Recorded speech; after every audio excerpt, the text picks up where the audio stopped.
Chapter 1. Why are there so many snakes? In the northeast during September, the nights had turned chilly. My grandfather, Zhou Jinshi, sat in the courtyard, a dry cigarette clenched between his lips, while his hands busily folded gold ingots for sale the next day. These gold ingots, known as jinkizis, were believed to be recognized by the underworld, as he often claimed that only gold ingots and paper money were acknowledged there, rendering those banknotes printed with heaven and earth bank utterly useless. Father, Xiaoxia has a stomachache and can't hold her urine any longer. What should we do? Suddenly my father, Zhou Jie, shouted in alarm. My grandfather cursed. What the hell are you shouting about? But he quickly realized the gravity of the situation. He hurried inside, and upon glancing around, it became clear that this was no mere urgency, but a sign of impending childbirth. Go, quickly fetch Zhang Pozi. Your wife is about to give birth. Zhang Pozi was the village midwife. Upon her arrival, she shooed both men outside. My grandfather settled onto a stool in the outer room, taking long drags from his dry cigarette while listening to the anguished cries from within. At that moment, an unusual noise reached his ears. Growing increasingly irritated by my father's pacing, he kicked him sharply in the backside. Go see what that noise is, and while you're at it, bring in the jinkizis. Don't let the wind blow them away. My father rubbed his sore backside, somewhat displeased, but nonetheless pushed open the door to the outer room. Almost immediately, a terrified cry escaped his lips. Father! Father! He blocked my grandfather's view, prompting him to shove him aside. What are you yelling for? Did the jinkizis all fly away? Before he could finish his sentence, my grandfather's voice trailed off. The cigarette he was holding dropped to the ground in shock, for the courtyard was crawling with snakes so many that some were even coiled atop one another. The sight sent a cold sweat trickling down my grandfather's back, soaking his clothes, while my father trembled uncontrollably, retracting his neck and asking, Father, what's going on? Why are there suddenly so many snakes? My grandfather's expression darkened as he spat on the ground. Go get my scissors. I'll slay whichever one comes near. The scissors he referred to were used for crafting paper figures. According to him, they were incredibly sharp and infused with countless malevolent energies. Cap. Chapter 2. A fragile existence. My grandfather hurried over and beheld a massive black python coiled before my father, its girth comparable to that of a human. The serpent raised its head, surveying the plethora of lifeless snakes scattered about, its eyes filled with a sorrowful compassion. Ultimately, it shifted its gaze to my grandfather. In that fleeting moment of connection, understanding dawned upon him. The multitude of serpents had been drawn here by this very python. Kneeling on the ground, hands clasped in reverence, my grandfather intoned, I am grateful for the celestial assistance. May the grim reaper spare my grandson's life, that I shall ensure they receive a proper burial. Should the celestial beings require anything further, please communicate through my dreams. The python lowered its head slightly, as if in acknowledgement, before departing, leaving behind a long trail of blood, uncertain if it was its own or from the slain snakes. As my father shouldered a woven sack to bury the carcasses, my grandfather remained rooted, fixated on the crimson stains upon the earth. Father, something's amiss. My grandfather was roused from his reverie by my mother. Xiaoxia's urgent cry. He stepped cautiously over the slick serpent's blood, disregarding any need for discretion, and hurried into the inner room. He scooped up the swaddled infant that was me, checking my temperature, which felt alarmingly high, indicative of a fever. Wasting no time, he rushed out of the house, seeking the barefoot doctor. When the fever persisted, they took a carriage to the county town. Upon arrival, the physician, after assessing the situation, prescribed medication, and my grandfather waited in the hospital until my fever broke. Before boarding the last bus back to the village, upon reaching the village entrance, he noticed a small gathering of women beneath a large tree, idly chatting while cracking sunflower seeds as my grandfather approached. Their conversation abruptly ceased. He comprehended that the events in the courtyard had been disseminated. Once home, he was met with the sound of a fierce argument. Li Fengxia, did you let my son fall ill the moment he was born? Am I merely providing for you to do nothing? The child was meant to be born in November, yet you delivered him in September. There's no milk. What is my son to eat? My grandfather, already simmering with anger, could no longer contain himself upon hearing this, and he forcefully kicked open the door to the inner room, dragging my father by the scruff into the courtyard. where he seized a wooden stick and began to strike, cursing as he did so. From that moment forth, my grandfather took me to the hospital on repeated occasions, while rumors about our family proliferated in the village. Have you heard? Little Joe's grandson is always falling ill. Indeed, I suspect it has something to do with old Joe's constant pursuit of profits from the dead. A turning point arrived one midday when my grandfather, cradling me, fresh from receiving a fever-reducing injection, boarded a return bus. The bus was sparsely populated, and he chose a window seat. After traveling a short distance, the bus halted, and a woman entered, taking the seat beside him. She spoke first. "Old brother, what ails the child?" My grandfather, on the verge of dozing off, replied with a hoarse voice tinged with impatience. "A fever. Just had a needle to bring it down." The woman reached over, pulling aside the cloth that enveloped me. My grandfather instinctively raised a hand to stop her, yet lingered suspended in the air. Life claimed, celestial aid, frail and sickly, a light fate. Upon hearing this, my grandfather realized that the woman before him was no ordinary person. "Miss, could you assist my child? I would pay anything. The child is suffering greatly." The woman pinched my cheek gently, asking, "Has the child been named?" My grandfather, slightly baffled by her inquiry, replied, "Yes, we have named him Zhou Tianshan." "Change the name. A single character Tai, iron, which is of the yang metal, will serve well. This child's fate is light, and with the addition of such a name, it will provide the necessary counterbalance." And my grandfather was about to express his gratitude when he realized the woman had vanished without a trace. The bus continued on its route, and just as my grandfather was beginning to doubt his senses, he looked down to find a red mark on my cheek, a testament to the woman's fleeting presence. Without hesitation, my grandfather altered my name to Zhou Tai that very day. After the change, although my constitution remained somewhat frail, I no longer fell ill with the same frequency, which eased my grandfather's worries. Allowing him to resume his paper-making business on my 7th birthday, my grandfather set out for the county town to deliver paper figures, promising to return with a toy. Barely had he left when I overheard my parents arguing in the outer room. "What are you up to now?" "I'm off to the county to find work. Not lounging about as you claim." "Zhou, don't think I'm unaware of your intentions if you're heading to the county. Why not go with your father?" Amidst the crashing of dishes and my mother's cries, I watched my father storm out. Cursing, the door to the outer room opened and shut, and I turned to see my mother heading out to tend to the fields. Wiping the tears from my face, I reached for the remote control by the Kong. Yet, in that moment, a sharp pain pierced my chest. I felt as if a great hand had gripped my heart, rendering me unable to straighten up, collapsing against the Kong. The excruciating pain, combined with the struggle to breathe, sent me gasping for air, tears streaming down my face as the world around me became hazy. Just as my vision darkened and I felt on the verge of unconsciousness, a figure materialized before me. I initially thought it was my mother returning, but when I reached out to grasp her, my hand passed right through. Fear gripped me, and I dared not move, my heart seemingly ceasing its rhythm. That I stumbled backward, attempting to distance myself from the apparition, yet no matter how I tried to evade it, the figure remained just a step away. Ultimately, I found myself cornered within the Kong, unable to retreat, forced to watch as the spectral figure drew nearer. Chapter 3.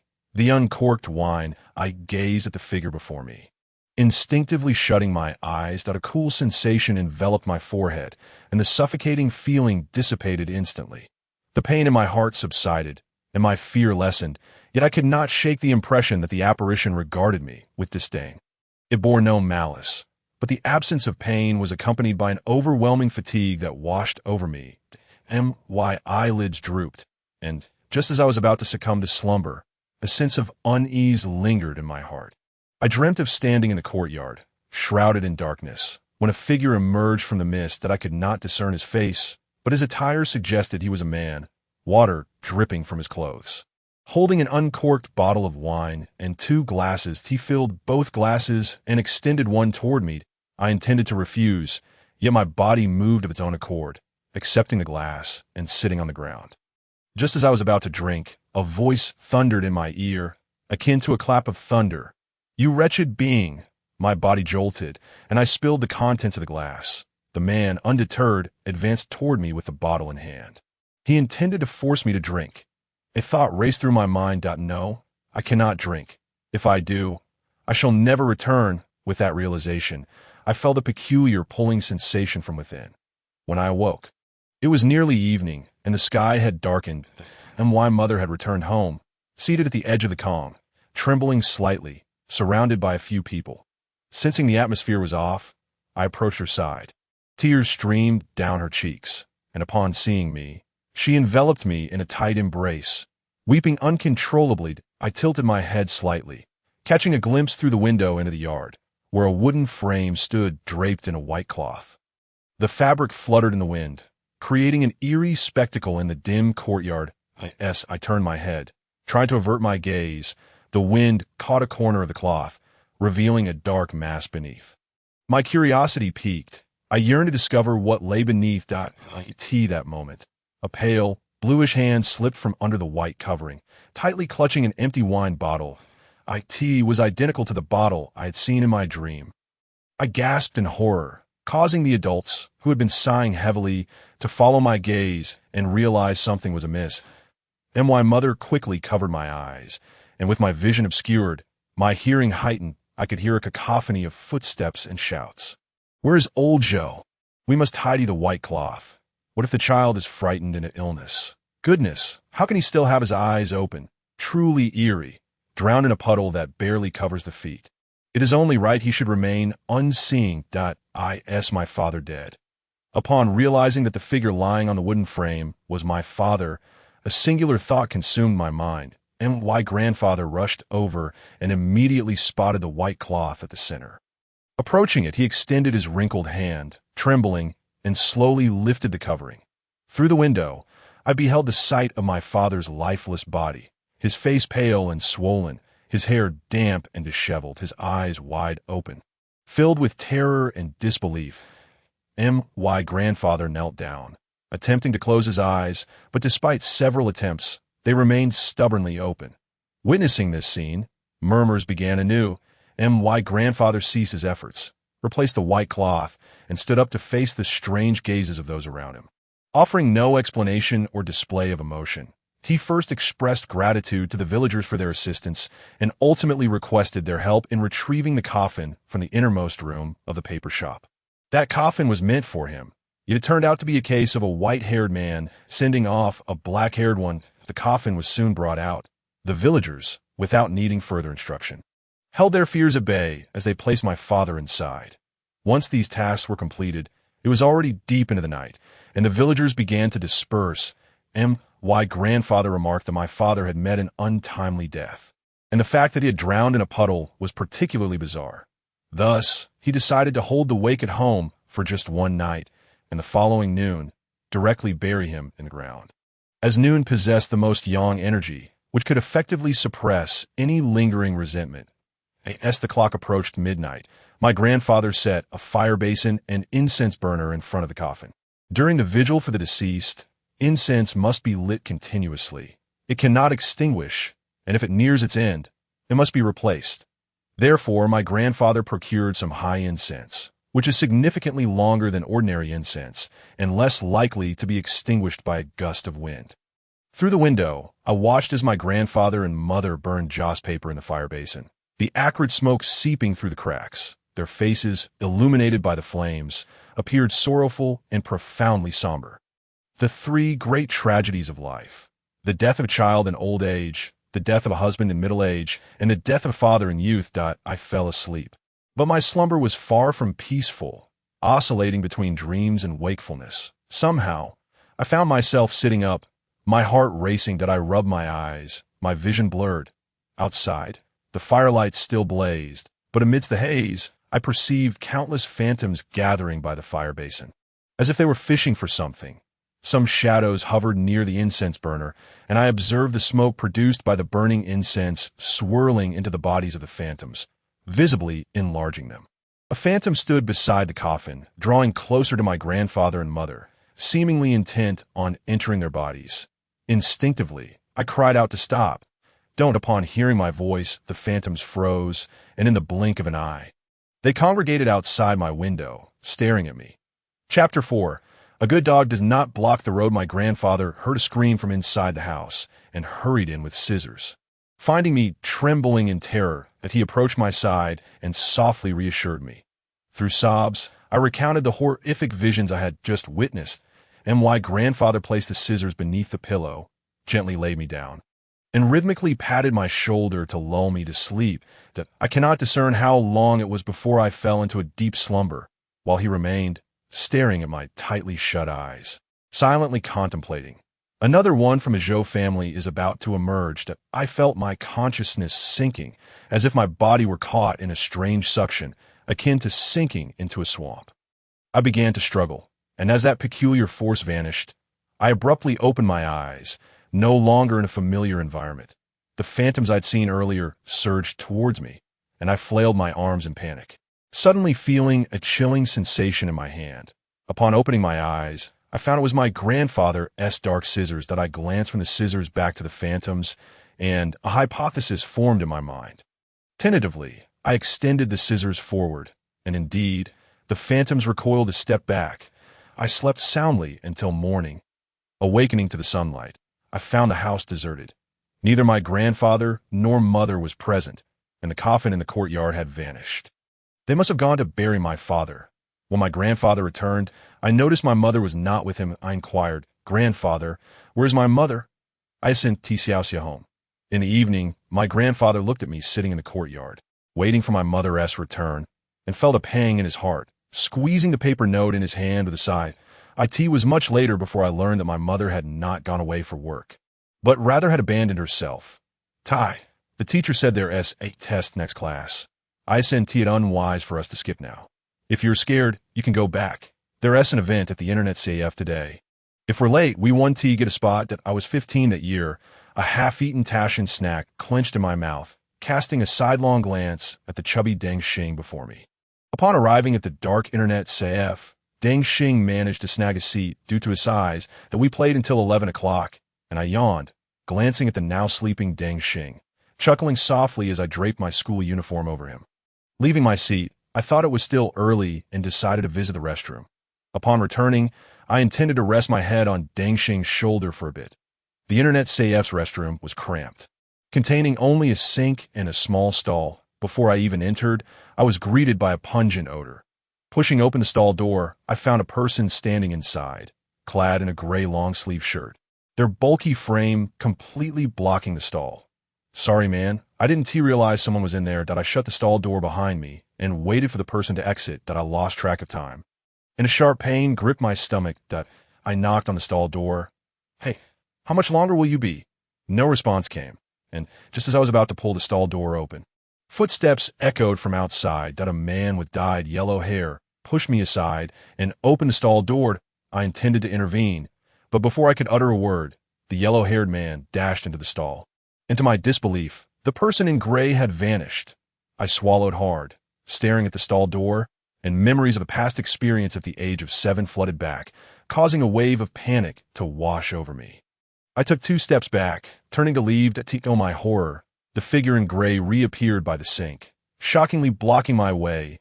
My heart raced, threatening to leap from my chest, and the restroom lights flickered ominously. I saw that the figure had no legs. It was floating in midair. "Excuse me. Move aside, a good dog does not block the road." Suddenly, a voice pierced my ears, and my frayed nerves snapped as I bolted from the restroom. The yellow-haired man, having just finished in the restroom, shook his hands and approached the sink to wash his face, attempting to shake off his drowsiness. As he bent down, the mirror reflected the figure in gray. I shook Deng Xing awake, my tone frantic. "Fatty, Fatty, we need to go, quickly." Deng Xing rubbed his face, still numb from sleep. "What is wrong, Tai? Where are we going?" The dorms are locked. And I trembled uncontrollably, and Deng Xing noticed something was amiss. He stood up, raising his voice. "Who is bullying you, Tai? Tell me. I'll take care of them." I lowered my voice. "Be quiet. I'm familiar with old Lou in the dorm. We can get in." "So, are we going or not?" Upon exiting the Internet CF, I recounted the eerie events that had transpired in the restroom. As soon as I finished, Deng Xing's face blanched. "Tai, don't scare me. Ghosts don't exist." At that moment, I fell silent, my gaze fixed intently behind Deng Xing. feigning shock, just as Deng Xing, who had just claimed that ghosts were non-existent, saw what I was staring at. He yelped and bolted forward, leaving me to chase after him, laughing heartily that we scaled the wall into the school. And as expected, the dormitory door was locked from the inside. I approached the dorm supervisor's window and knocked 3 times. An impatient voice barked from within. Who the hell is knocking on the window? Recognizing old Lu's voice, I chuckled awkwardly. Uncle Lu, it's me, Zhou Tai. The window opened, revealing old Lu in a sleeveless shirt, a flashlight in hand, which he waved in my face. Zhou Tai, you little rascal, sneaking out to surf the internet again. Huh. And you, Deng Xing, why aren't you studying properly? I raised my hand to shield my eyes from the flashlight's glare. Grinning. Uncle Lu, look, we're back now, right? Just let us in. It's cold out here at night. Deng Xing and I shielded our eyes, unaware that old Lu's expression had shifted from playful to serious. He said sternly, you two can come in, but he can't. Chapter 5. What waist does a child have? Who can't come in? I asked, puzzled, turning to look behind me, only to find Deng Xing alone. Feeling as though I were being teased, I turned back, my tone slightly annoyed. Old Lu, don't scare me at this hour. It's just the 2 of us standing here. Who are you talking about? Old Lu remained silent, glaring at me, and closed the window. Seeing this, Deng Xing tugged at my sleeve. Tai, does that mean he won't let us in? Before I could respond, a voice emanated from the door. Old Lu stepped out of the dormitory, shining his flashlight at us. I felt a surge of hope and quickly pulled Deng Xing along, just as I was about to enter the building when I sensed someone gripping the back of my collar. Old Lu, I promise I won't do it again. Please let go. We have class tomorrow. Old Lu said nothing, glancing at Deng Xing. You going first. Uncle Lu, both Zhou Tai and I won't do this again. Just let him come in with me. I observed that old Lu showed no inclination to release his grip. With a gentle pat on Deng Xing's shoulder, I signaled for him to depart first. After Deng Xing left, old Lu loosened his hold on my collar and said, did you not sense a heaviness in your back and tightness in your waist? I adjusted my disheveled clothing, momentarily pausing at old Lu's words. Indeed, I felt a peculiar weight in my back since exiting the internet CF, but I attributed it to prolonged sitting. Furthermore, my grandfather, Zhou Jinxia, had often remarked that children possess no waist. Noticing my silence, old Lu sighed and continued, let me ask you, when you were at the internet CF, did you encounter a man dressed in a gray long-sleeve shirt with a rather corpulent physique? At this, I abruptly lifted my head to meet old Lu's gaze. How do you know? How do I know? I also know where he is at this very moment. Do you believe me? I shook my head, indicating my disbelief. Old Lu chuckled softly, pointing behind me. He is right there, lurking at your back. Seeing my complexion turn pale with fright, old Lu's tone turned grave. The restroom is indeed a place of filth. And coupled with staying up late, it is no surprise that you might see ghosts. However, if he has returned with you, it complicates matters. Come, let us enter. I shall help you dispel him. Although I harbored doubts, I followed old Lu into his single dormitory, which housed merely a single bed and an iron table. Old Lu pulled a chair for me and settled himself on the bed, lighting a dry cigarette. With a sudden shudder, his demeanor turned frigid. You better get that spirit off the child, or do not blame this old man for taking action. His voice had transformed, and though I called him old Lu, he was merely in his 40s. At that moment, he sounded like a man in his 70s. Hearing his words instilled an inexplicable fear within me, followed by a loosening sensation in my back. As if what he claimed was indeed true, that entity had been lingering behind me. Old Lu glanced at my side, his tone softening slightly. What business do you have with him? This child is already frail. I dared not move, for from the corner of my eye, I glimpsed the gray-clad man. His mouth moved as if he were speaking. What do you want? Do you wish for me to burn you a paper temple? Less chatter. What does your death have to do with the child?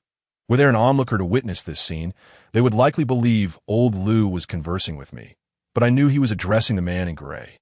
Fine, you may go that I will call for you when it is time to burn the offerings, that if you return after I finish with the joss paper, do not blame me for striking you. The moment those words left his lips, I felt the icy presence by my side vanish, and the gray figure slipped from my view. Only then did I dare to breathe deeply, my voice trembling as I asked. Old Lou, what on earth is happening? How can you converse with him? Old Lou cast a glance my way, shook his head, and offered no further explanation, merely gesturing for me to leave. I watched Zhoutai depart. Old Lou's expression grew somber, inwardly lamenting. This child has half his spiritual gates open. Once that vengeful spirit pounces, all gates shall be flung wide, and illness is surely to follow. I opened the dormitory door. I heard Deng Xing's soft voice. Taigo, you're back? Old Lou didn't do anything to you, right? Nothing much. Hurry to sleep. We have classes tomorrow. After exchanging a few words with Deng Xing, I lay down on the bed without changing my clothes. My mind replaying the recent events like a film reel. That my slumber was particularly uneasy, and I felt a dryness in my nostrils, as if a fiery line connected my throat and stomach. In a haze, I sensed someone shaking me. When I half opened my eyes, I saw Deng Xing's worried expression. Taiga, wake up. Why are you so hot? Are you running a fever? His words were muffled, as if my ears were stuffed with cotton, and his face swayed in front of me. When I opened my eyes again, Deng Xing had vanished, replaced by my grandfather's wrinkled, anxious visage. He lifted me onto his back. Although my grandfather was quite thin, with his spine clearly visible, he carried me with surprising steadiness, the rhythm of his steps lulling me deeper into drowsiness. Upon reaching the entrance of the dormitory building, Old Lou blocked my grandfather's path. Seeing my condition, he sighed, uttering words I could not comprehend. Find someone to handle this. Time is of the essence. Even if you do not wish it, you cannot prevent it. My grandfather remained silent, but I noticed his jaw was clenched tightly. Old Lou sighed again, placing something into my grandfather's hand. My grandfather glanced down, initially intent on discarding it, but upon sensing my gaze, he quickly tucked it into his pocket, the motion too swift for me to discern what it was. Upon exiting the school, I assumed my grandfather would take me to a clinic for an injection, but instead he led me directly home via bus, laying me down on the calm. After administering 2 fever-reducing pills, he left the room. As twilight enveloped the surroundings, I drifted between dreams and wakefulness, catching a whiff of a pungent aroma, an inferior quality of incense. I opened my eyes, illuminated by the moonlight, to find my grandfather holding 3 sticks of burning incense, waving them over me, occasionally lingering on certain areas. Due to the prolonged fever, my throat felt hoarse and dry. I coughed lightly and asked, "Grandfather, what are you doing?" My grandfather's expression was grave, and he remained silent. I continued to gaze at the smoke curling from the incense, eventually succumbing to sleep once more. When I awoke again, the acrid scent had dissipated, and the discomfort in my body had lessened significantly, leaving only a lingering itch in my throat. And my grandfather was no longer by my side. I heard the clattering of utensils from the kitchen, accompanied by the aroma of cooking. Soon, my grandfather entered with a plate of food, and only then did I realize my hunger. While I ate, my grandfather watched me intently, and, after a long pause, he finally spoke. "Did you know you have a second great-aunt?" "A second great-aunt? I know, I have an elder great-aunt, but she passed away a few years ago. How is it that suddenly I have a second great-aunt?" Observing my perplexed expression, my grandfather gently patted my head. His demeanor peculiar. "My second sister, Lao Jun, had many suitors when she was 18, but your great-grandfather, my father, rejected them all. Eventually, she became engaged to a very honest man, and I constantly implored her not to marry, yet she did not end up marrying after all." That my grandfather's expression turned wistful, and I instinctively swallowed my food, asking, "Did that man back out of the engagement?" "No, that man loved my second sister until the day he died." And my grandfather forced a smile, as if recalling a painful memory, his hands trembling slightly as he rolled another dry cigarette and lit it. He inhaled deeply, exhaling slowly as he continued.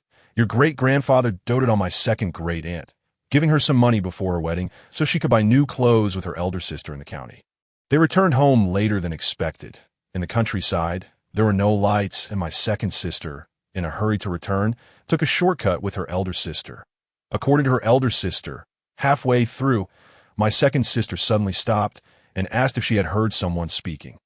Her elder sister shook her head, but as they walked on, my second sister's pace quickened, eventually breaking into a run. leaving her elder sister behind. Confused, her elder sister could only chase after her, stumbling along. When they arrived home, my second sister fell ill that very night. They called the village's barefoot doctor, who came to examine her. Despite taking a few fever-reducing pills, her condition did not improve, and she continued to burn with fever. In desperation, they sought out the village's renowned spirit medium. Upon arrival, the medium declared that my second sister was destined to have an encounter with the spirit world, but your great-grandfather refused to allow the medium to expel the spirit. My grandfather finished his cigarette, taking a final deep drag, and when he spoke again, his voice was strained. The spirit medium couldn't use force to expel the spirit for two reasons. One, because the medium believed in karma. And two, because the spirit was currently inhabiting my second sister's body, that if they were to harm it, they could inadvertently injure my second sister. Thus they could only summon the spirit, attempting to communicate with it to see if it would leave. But no matter how they tried, it was futile. Eventually, your great-grandfather grew angry, scanning the area apprehensively, torn between not wanting to harm my second sister and wanting to intimidate the spirit. He impulsively seized the silver needles the medium carried, threatening, "If you do not come out, I will stab you." The medium panicked, attempting to retrieve the silver needles. However, in the ensuing struggle, the needles accidentally pierced my second sister, causing her to roll her eyes back and faint. From that day forward, my second sister lost her sanity. How could she go mad from just a small needle prick? My tone brimmed with confusion. My grandfather sighed, his eyes reddening, his voice cracking as he lowered his head to conceal his emotions. After my second sister lost her sanity, I sought out the spirit medium multiple times, hurling stones at his window's point. One time, I was caught, and he recognized me. He claimed that my second sister's madness had nothing to do with him. The needle had pierced the spirit instead, sealing it within my second sister's body, a shared existence between human and spirit. She would neither die nor regain her sanity. But I have heard the village aunties say that the spirit mediums are merely vessels for the spirits to resolve issues. So how could my second great-aunt's existence be so severe? I inquired about the matter concerning the spirit medium, and he informed me that the celestial beings residing within the medium possess the ability to manifest their powers at will and can freely depart from the medium's body. However, the spirit connected to my second aunt is confined as if imprisoned. Centuries of cultivation have been rendered futile, leaving her with no hope for liberation. I persisted in my questioning. What happened afterward? How did my second aunt fare? You mentioned that the man who pledged his lifetime to her loved her until his death. Did they ever marry? No, they did not. He died on the very day his parents came to annul the engagement, consuming poison right before my eyes. My second aunt also passed away at the age of 30, but prior to her demise, she regained consciousness for a brief moment, preparing a meal for us. While we were eating, she slipped away, and ultimately, we found her lifeless body before that man's grave. It remains a mystery how she managed to locate it. My grandfather chuckled softly, ruffling my hair and uttering words that eluded my understanding.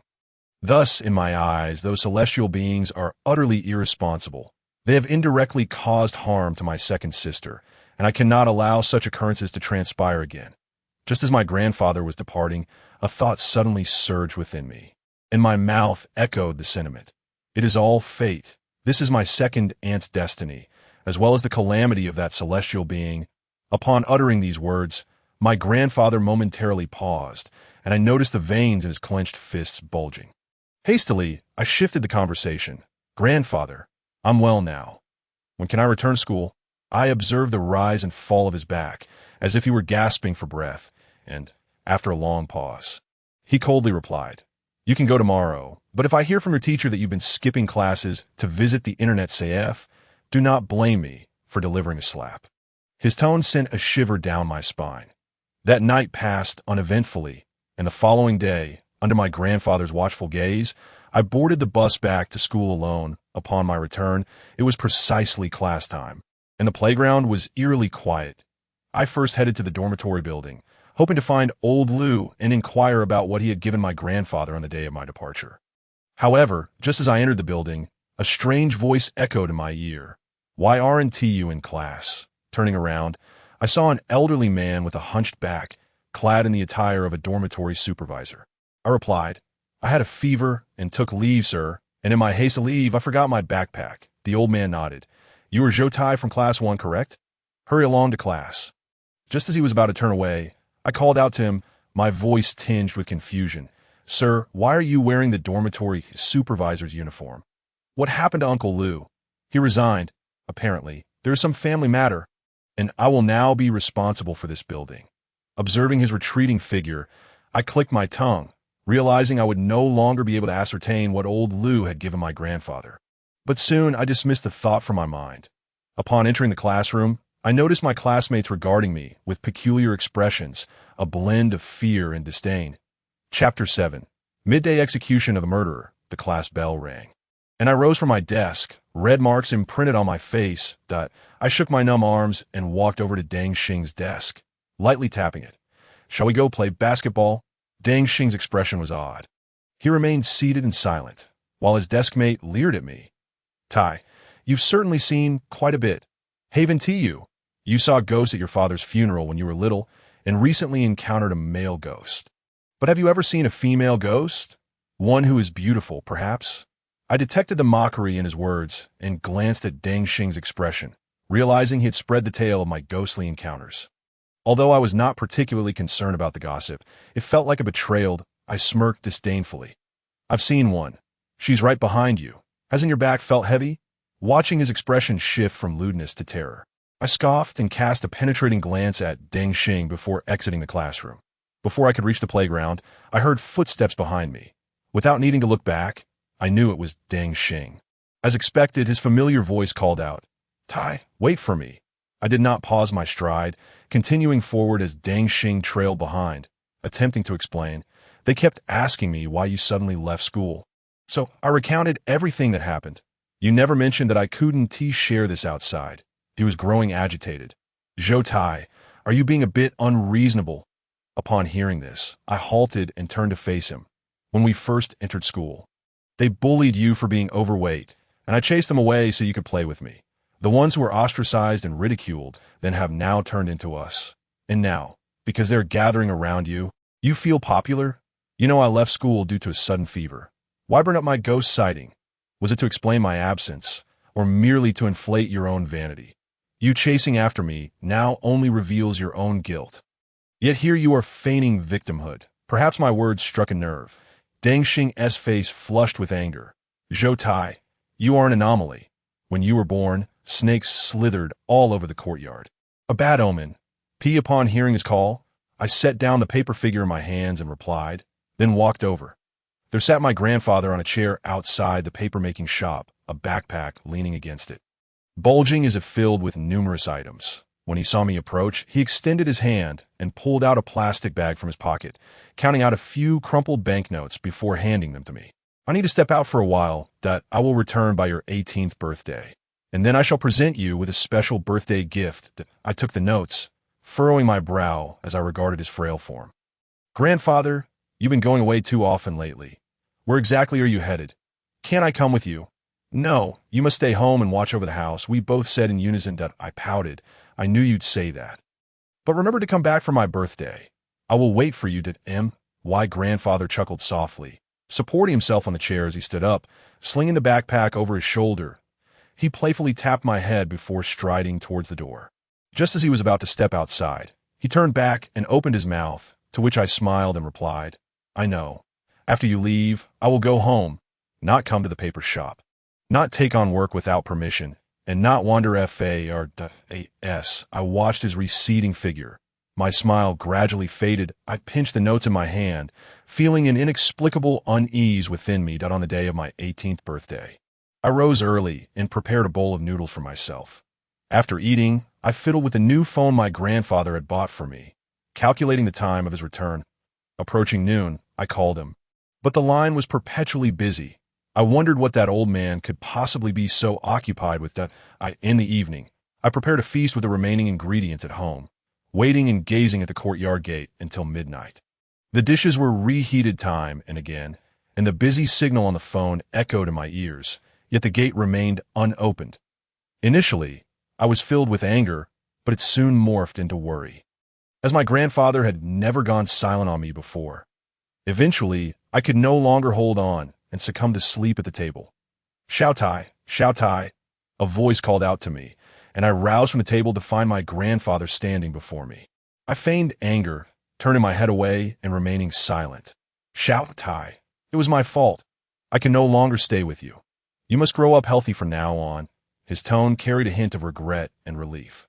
At his words, I turned to face him, observing how his clothes gradually became damp under my gaze, ultimately dripping water. His complexion shifted from flush to pale, then to a deep shade of blue-black. This appearance mirrored that of my father when he passed away, except my father's eyes remained open in death, while my grandfather's expression bore relief. Realizing something was amiss, I panicked and exclaimed, "Grandfather, please don't scare me." "What's wrong, grandfather? Don't frighten me." My last words were tinged with tears, and my grandfather's figure receded further away, and I reached out to grasp him, but my hand met only emptiness. I awoke from the dream, tears still on my face, the outside world shrouded in darkness, and the food before me long cold and congealed with grease that I felt a sense of relief that it was merely a dream.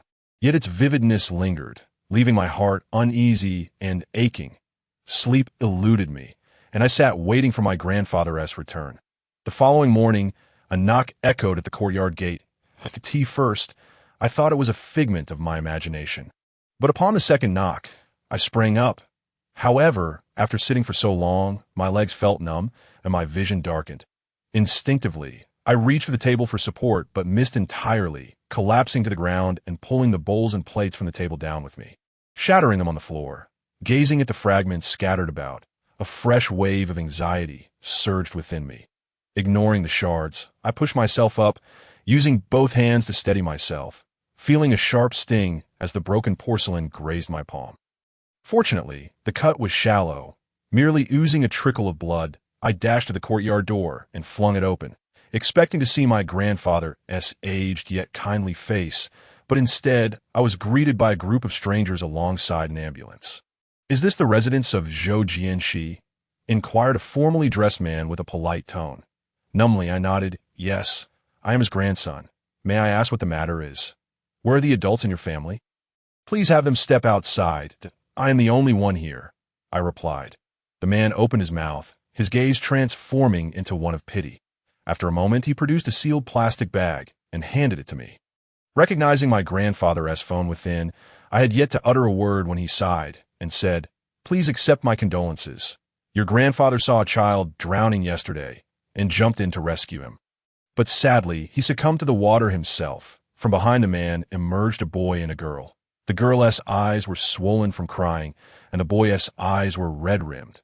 They knelt before me, repeatedly uttering apologies. Yet in that moment, my ears rang, the world around me seemed to stand still, and everything blurred that I stood there, watching their mouths move, but the sounds were drowned out, my legs weakened, and with the support of the uniformed man, I was led to my grandfather, who lay on a stretcher, his face a deep blue-black, his clothes still damp, and his body, I touched his lifeless hand.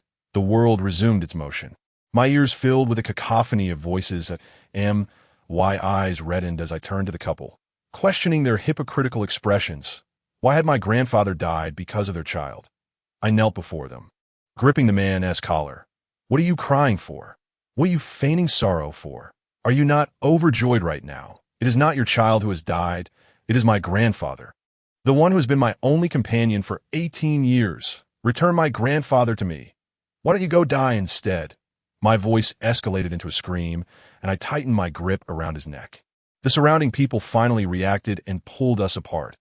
After being forcibly separated, he gasped for breath. When my senses returned, the crowd had dispersed, leaving only my grandfather's lifeless body, his hand clutching a stack of pristine notes. I carelessly tossed the money aside and left home for the paper-making shop, where the news of my grandfather's drowning had already spread throughout the village. As I walked, villagers whispered amongst themselves upon seeing me. "Look at the Zhou family. The young one drowned, and now the elder has drowned as well. It seems to have started after Zhou Tai was born. Perhaps it is all Zhou Tai's doing." I paid them no mind and found a suitable burial outfit for my grandfather at the shop, returning home to dress him. While removing his clothes, I felt something in his pocket, Rummaging through, I discovered a black plastic bag. Inside was a note, but alas, the bag had leaked, rendering the note illegible. I could only faintly discern the character for change. Chapter 9. The eerie black cloth. I was disinterested in discovering what the note contained. After dressing my grandfather in his burial outfit, I stood there, uncertain of what to do next. Just then, a knock sounded at the courtyard gate. Opening it revealed those uncles and aunts who had accused me of being a harbinger of misfortune. This was too much. Did they intend to chase me away? Frowning, I prepared to express my anger. However, they ignored me entirely and entered the yard, two of them carrying a wooden frame upon which they placed my grandfather. The aunts, holding vegetables and meat, entered the house, and soon the aroma of food wafted from within. The village chief picked up the money that had fallen to the ground and approached me. Stuffing it into my pocket while patting my shoulder, standing at the entrance, I watched their bustling figures, my nose tingling with emotion. Shout high. Come eat. My grandfather's funeral, the cremation, and the burial were all carried out smoothly with the help of the villagers. After they departed, I gazed around the empty courtyard. Finally understanding that my grandfather was truly gone, I picked up the leftover liquor my grandfather had left behind. Twisting the cap off, the pungent aroma of alcohol surged to my head. After downing a good portion, I found the bottle almost empty, my face flushed from the burn. When I awoke, I discovered I was in my grandfather's paper shop, the bottle in my hand now empty. My face sticky. The paper figures and horses my grandfather had crafted were torn to shreds. I sat up, my head pounding, as if it might split open, that I intended to leave immediately, but my peripheral vision caught a door slightly ajar at the far end. There was another small room in the back, one that had always been locked, a place my grandfather forbade me from approaching. Yet now, the lock lay on the ground, accompanied by a cracked brick. I glanced at my palm, faint red marks suggesting I had broken the lock while drunk the previous day. Sighing, I approached the door. The dim light inside barely illuminated the wall, revealing something hanging. I almost closed the door to leave, but caught a whiff of a rotten smell. Reluctantly, I pushed the door open and fumbled along the wall for the light switch. Click. The light illuminated the room, revealing a table adorned with an incense burner and a tribute plate, along with my grandfather's black scissors. The bananas on the tribute plate had turned completely black, exuding a foul odor. Hanging on the wall was a black cloth inscribed with golden characters. It read, Yin Yang Crossing the World, with smaller gold characters beneath it dedicating offerings to the Earth Mother, the Emperor of Fengdu, the Emperor of the East, and the Bodhisattva of the Earth Store. Below there were names of various ghostly emperors and kings, culminating with the black and white impermanents, Oxhead and Horseface, along with Meng Pe and Zhong Kui, among others. Frowning at the black cloth, I felt a sense of bewilderment. Why had my grandfather dedicated offerings to so many spirits? After placing the spoiled bananas into a plastic bag, I exited the room. This act has become a lingering memory left to me by my grandfather. In the subsequent days, I found myself drinking to the point of oblivion each night, awakening without fail in the paper shop the following morning. Initially, I paid little heed to this routine until the final occasion when I awakened in that dim chamber, my cervical spine aching, clutching 3 incense sticks whose origins eluded me, while a lighter rested in my right hand, and the incense holder on the table was filled to the brim with incense roots. Why posture was not one of her pose, but rather kneeling on the ground, and upon lifting my gaze, I was greeted by a shroud of black fabric, invoking an inexplicable sense of dread within me. The incense in my hand felt like a scalding hot potato, and with a swift flick, I cast it to the floor in a state of panic. I fled the paper shop and returned home, locking the door behind me. That evening, I abstained from alcohol, opting instead for a light meal before retiring early. In my dreams, a haze enveloped me. A solitary dirt path lay ahead, leading to the dilapidated door of the paper shop. Yet, the events of the morning filled me with trepidation regarding this place. Just as I was about to turn away, a familiar voice reached my ears. My grandfather's voice. Instinctively, I pushed the door open, revealing his frail silhouette. Trembling, I called out, "Grandfather? Is it you?" He turned, furrowing his brow, his expression unusually grave. As he spoke in a heavy tone, "Xiao Tai, follow me." I trailed behind him to the threshold of that small room. where a rusty, dilapidated padlock hung and why grandfather produced a keyring from his person. And after unlocking it, he did not open the door immediately but instead turned to me, saying, "Xiao Tai, you open it." His tone brooked no refusal. I stepped forward and pushed the door open, only to be forcefully thrust into the dimly lit chamber from behind. Upon entering, I found an incense stick had inexplicably appeared in my hand, and my grandfather's voice commanded from behind, "Kneel." "Why should I kneel?" "Kneel," he reiterated, the pressure on my shoulder compelling me to comply. As I instinctively turned, the scene before me shifted dramatically. I found myself in our modest home, my grandfather lying on the calm, barely clinging to life, while I knelt beside him, still holding the incense. "Grandfather, what is wrong?" "Xiao Tai, if you take it, you'll be safe and grandfather will be well." "Take what? What do you want to take?" "Grandfather?" I shook his frail body, but in an instant, it turned cold and damp, jolting me awake in fright. Upon awakening, I was once again confronted by that black fabric, cold sweat trickling down my back. The recurring vision of that black cloth filled me with terror. I hurled the incense to the ground and fled without looking back. But this time, instead of returning home, I made my way to the village chief's house. Knocking thrice on the courtyard door, the chief's voice and footsteps echoed from within. When he opened the door and saw me, a look of confusion crossed his face. "What is it, Xiao Tai? Why are you here so early?" Breathless, I recounted the events of the past few days. "Uncle, what should I do now? I am frightened." The chief's expression darkened, surveying me carefully before saying, "Xiao Tai, is it possible that your grandfather's spirit is restless, unwilling to depart? There is someone I know, a medium. I can take you to see him. However, he will not provide his services for free. The fee for divination is 100, and for his services, it will cost extra. Oh, you still have any money?" I nodded vigorously, and without further ado, the chief instructed me to wait at the door while he fetched his electric scooter from the yard, taking me to the medium's residence. Chapter 10. The remarkable Wang Daxian. After riding for half an hour, we arrived at Wangjia village, where the chief halted the scooter before a house with red tiles and white walls. Outside, a line had formed, with 2 or 3 individuals huddled together, whispering among themselves, while vendors selling snacks lingered nearby. The chief motioned for me to disembark and pointed to the queue. "Xiao Tai, you should line up first. I'll get you some steamed buns to eat. You came here in such a rush, you must not have had breakfast." I acknowledged him and joined the line, overhearing a conversation between 2 elderly women ahead. "Have you heard? A few days ago, a man with a cane came to see Wang Daxian, and guess what happened?" "What happened?" "When he came out, he was no longer limping and didn't even need the cane." "Oh my goodness, Wang Daxian is truly remarkable." As I listened intently, the chief called out to me, "Xiao Tai, come quickly. These buns are fresh out of the steamer and still piping hot." The buns emitted steam as I took them, but I didn't rush to eat. Instead, I pulled out 20 yuan and handed it to the chief. "What is this for?" The chief's tone turned serious as he accepted the money and tucked it into his pocket. As I savored the buns, I mumbled, "Uncle, what is the difference between real ailments and phantom ones?" "Real ailments are those you can diagnose at a hospital, while phantom ailments, like yours, are caused by spirits." "Caused by spirits? Is that ghost my grandfather?" The thought weighed heavily on my heart as I moved with the line. From 7 to 10, I finally stepped into the courtyard and entered the house. The interior was nothing short of ethereal, shrouded in smoke that made me cough upon entry.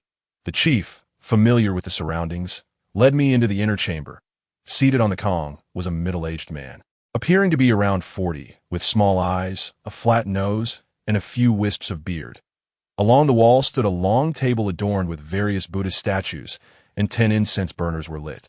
Likely the source of the swirling smoke, a red paper hung on the white wall, densely inscribed with characters, while various banners fluttered beside it. "Wang Daxian, this is my nephew. Zhou Tai has encountered some issues and seeks your guidance." Wang Daxian squinted, emitting a low grunt from his throat. Noticing I remained standing, he half opened his eyes, revealing a hint of impatience. The chief, quick to react, pulled me aside to sit on a lower stool, forcing me to look up at Wang Daxian, a situation that filled me with a slight unease. "Your birth date and time," that I cleared my throat, suppressing my emotions, and recited my details. Wang Daxian sat cross-legged, his body beginning to sway as he murmured inaudibly. After a while, he suddenly opened his eyes wide. Pointing at me, he bellowed, "Get out!" Startled, I sprang from the stool. "You want me to leave right after I arrived?" Wang Daxian lowered his hand, his tone returning to neutrality. "I wasn't speaking to you, but to the entity behind you. Sit down, child." I glanced back at the chief, who winked at me and nudged my back. Taking a deep breath, I resumed my seat. Wang Daxian lit a cigarette, taking 3 puffs before saying, "Tell me your situation. Why does a spirit follow you?" I recounted the events of the past 2 days. And when I mentioned the black cloth, Wang Daxian interrupted. "Was there writing on that black cloth, perhaps names like Hoden Yang Yang or Findudadi?" I nodded, and Wang Daxian yawned, taking another drag. "You possess a connection. The spirit I just drove away was likely a family ghost." Seeing my bewilderment, the chief whispered beside me. "The family ghost refers to deceased relatives." "What does it look like?" I asked Wang Daxian. My heart filled with hope, wishing he would say it was my grandfather. Wang Daxian glanced at me, but did not respond, extinguishing his cigarette in the ashtray, falling silent. The chief nudged my back again, and I turned to see him rubbing his thumb and index finger together. Realizing what he meant, I retrieved 200 yuan, ready to hand it to Wang Daxian, only to see the chief clear his throat. Gesturing toward the table beside me, I placed the money under the incense burner, and just as I finished, Wang Daxian spoke. "You need not concern yourself with the ghost appearance. What you must understand is that you possess a connection, and it is not a normal one. Why isn't it normal?" Wang Daxian pointed to the red paper on the wall. "Do you see? A typical medium establishment has red paper, inscribed with names like Huang Changmeng, Qing Feng Bei, Wang Jiawai, and other elements. What you saw was black, dedicated to those ghostly emperors and kings. In layman's terms, it is a ghost hall. That was your grandfather's domain, but now that he has passed, this connection has fallen to you. They're now seeking you to take on this responsibility. Will you accept or refuse?" Wang Daxian's words reminded me of the dream where my grandfather said that if I accepted, he would be well, and I would be safe. I bit my lip. "I accept. Very well. I shall summon the old immortal to ascertain how you ought to establish this hall." Wang Daxian lit another cigarette, and as it burned halfway, he did not open his eyes, but spoke in a deep voice. "Child, establishing this hall is no easy feat. The hall is filled with spirits, and you are too young to maintain control. What should I do then?" Wang Daxian pondered for a moment before saying, "Very well. I have a karmic connection with you from a past life. I possess several Huangxian and several Mangxian under my command. I shall send them to assist you at your temple." At this point, Wang Daxian shuddered, his eyes opening to reveal a look of resignation. "Since my venerable elder has spoken thus, so be it. However, I anticipate that I shall be quite weak for an extended period after their departure. These venerable beings are no ordinary entities." At this moment, without the village heads prodding from behind, I produced a stack of cash from my pocket. This was the gratitude money given by the family of a child saved on the day of my grandfather's misfortune. Gritting my teeth, I counted out 20 bills and offered them to Wang Daxian. However, he did not accept them. Instead, he lit another cigarette, shuddered, and spoke in a deep voice. "You are lacking sincerity, my child. If you do not trust me, then you should leave." I turned to glance at the village head, then at Wang Daxian's tightly closed eyes. With a stomp of my foot, I counted out 30 more bills and respectfully placed them before him. Wang Daxian nodded in acknowledgement. "Indeed, we are fated to meet. My elder spirits will certainly assist you well, child." Chapter 11. I will die here at 11 o'clock at night. You come to me, and I shall establish your temple. Upon leaving Wang Daxian's abode, I expected to head straight home, but the village head said, "Xiao Tai, wait for me at the entrance for a moment. I have some questions for the master." I nodded and waited at the entrance for 10 minutes, only to see the village head emerge, beaming with delight. What could have prompted such joy? Noticing my gaze upon his face, he coughed twice, covering his mouth, and the smile faded considerably as we rode the electric bike back home. The village head left the electric bike with me, saying, "Xiao Tai, I want to accompany you tonight. Be careful while riding alone. I don't know when you'll return, as I have matters to attend to in the county tomorrow morning." I discerned the implication in his words and took out 200 yuan from my pocket to give to him at 10:30 that evening. I mounted the village head's electric bike and sped towards Wang Daxian's residence. The road was pitch dark, and I could only rely on the faint light of the bike to navigate until I spotted the familiar flat-roofed house, which brought me some relief. The courtyard gate of Wang Daxian's home was open, so I pushed the bike inside and locked it securely. As I gazed at the illuminated inner room, an inexplicable sense of reluctance washed over me. Wang Daxian, seeing me through the window, waved his hand.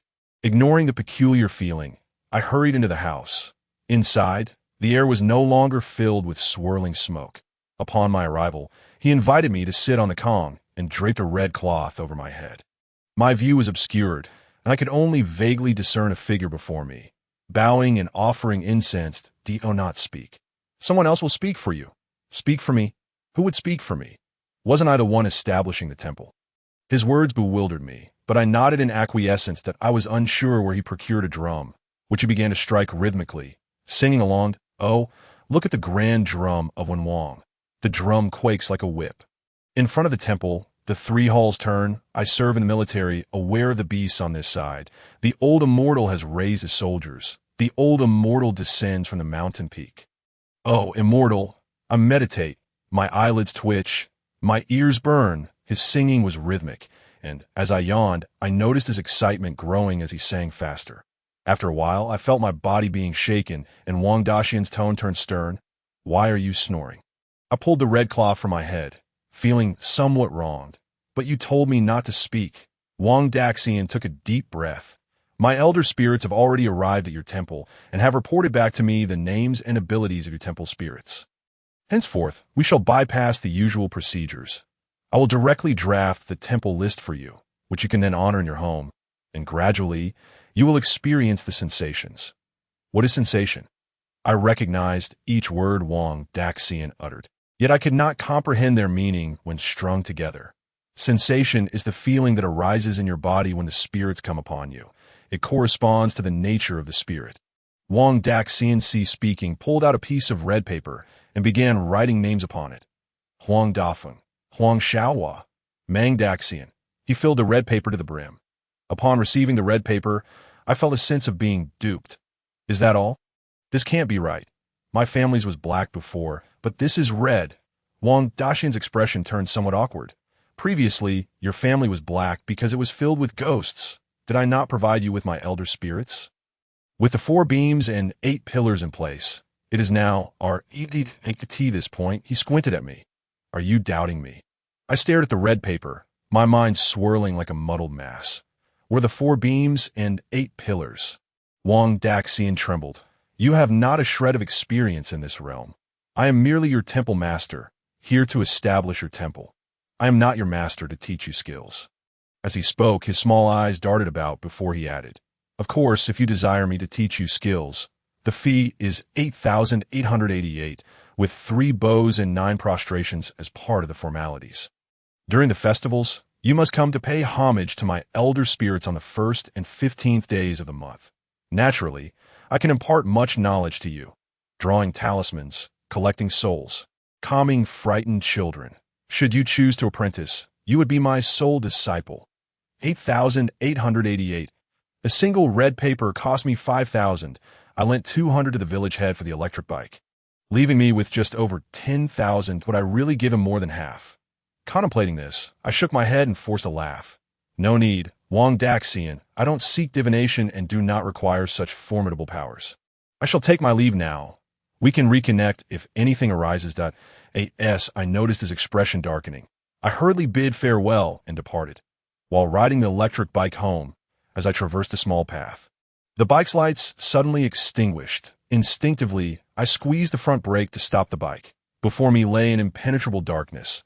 The abruptness of it sent my heart racing that I glanced down at the electric bike's display. It was out of power. Helpless, I trudged homeward, one foot sinking deep, the other barely lifting, until my clothes were soaked with sweat, finally spotting the familiar courtyard gate.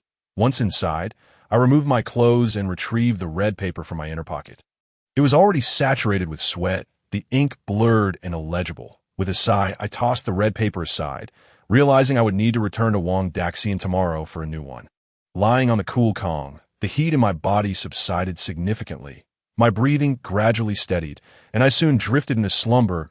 In my dreams, a shroud of black mist enveloped me, the air filled with the blaring of horns and shouts.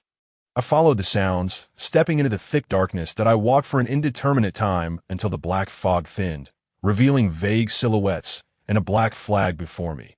Behind the flag stood a tall, magnificent horse, upon which sat a figure clad in gleaming silver armor, wielding a long spear with red tassels fluttering that I could not discern her face, only that she wore her hair in a high ponytail.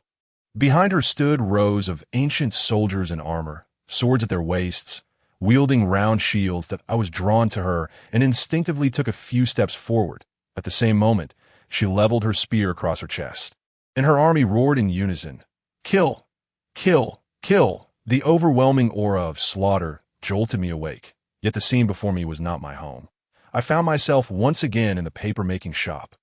I lay on the ground, surrounded by the shattered remnants of the red temple list Wang Daxian had written for me yesterday. Rising to my feet, I gazed at the black cloth before me, fear surging within my heart that I could not linger here. I had to escape, lest I perish in this place. Stumbling home, I grabbed a woven bag from the cabinet, stuffing in a few articles of clothing before heading to my grandfather's room. Intending to take a few of his garments as a memento, that I opened his wardrobe, revealing only a few tattered coats, and haphazardly grabbed several. Disarranging the wardrobe, but to my astonishment, I stumbled upon a rusted iron box. Chapter 12. The 18th birthday gift. I held the iron box in my hands, shaking it gently, the sound of metallic clinking emanating from within. Upon opening it, I found only a worn notebook and a slip of paper.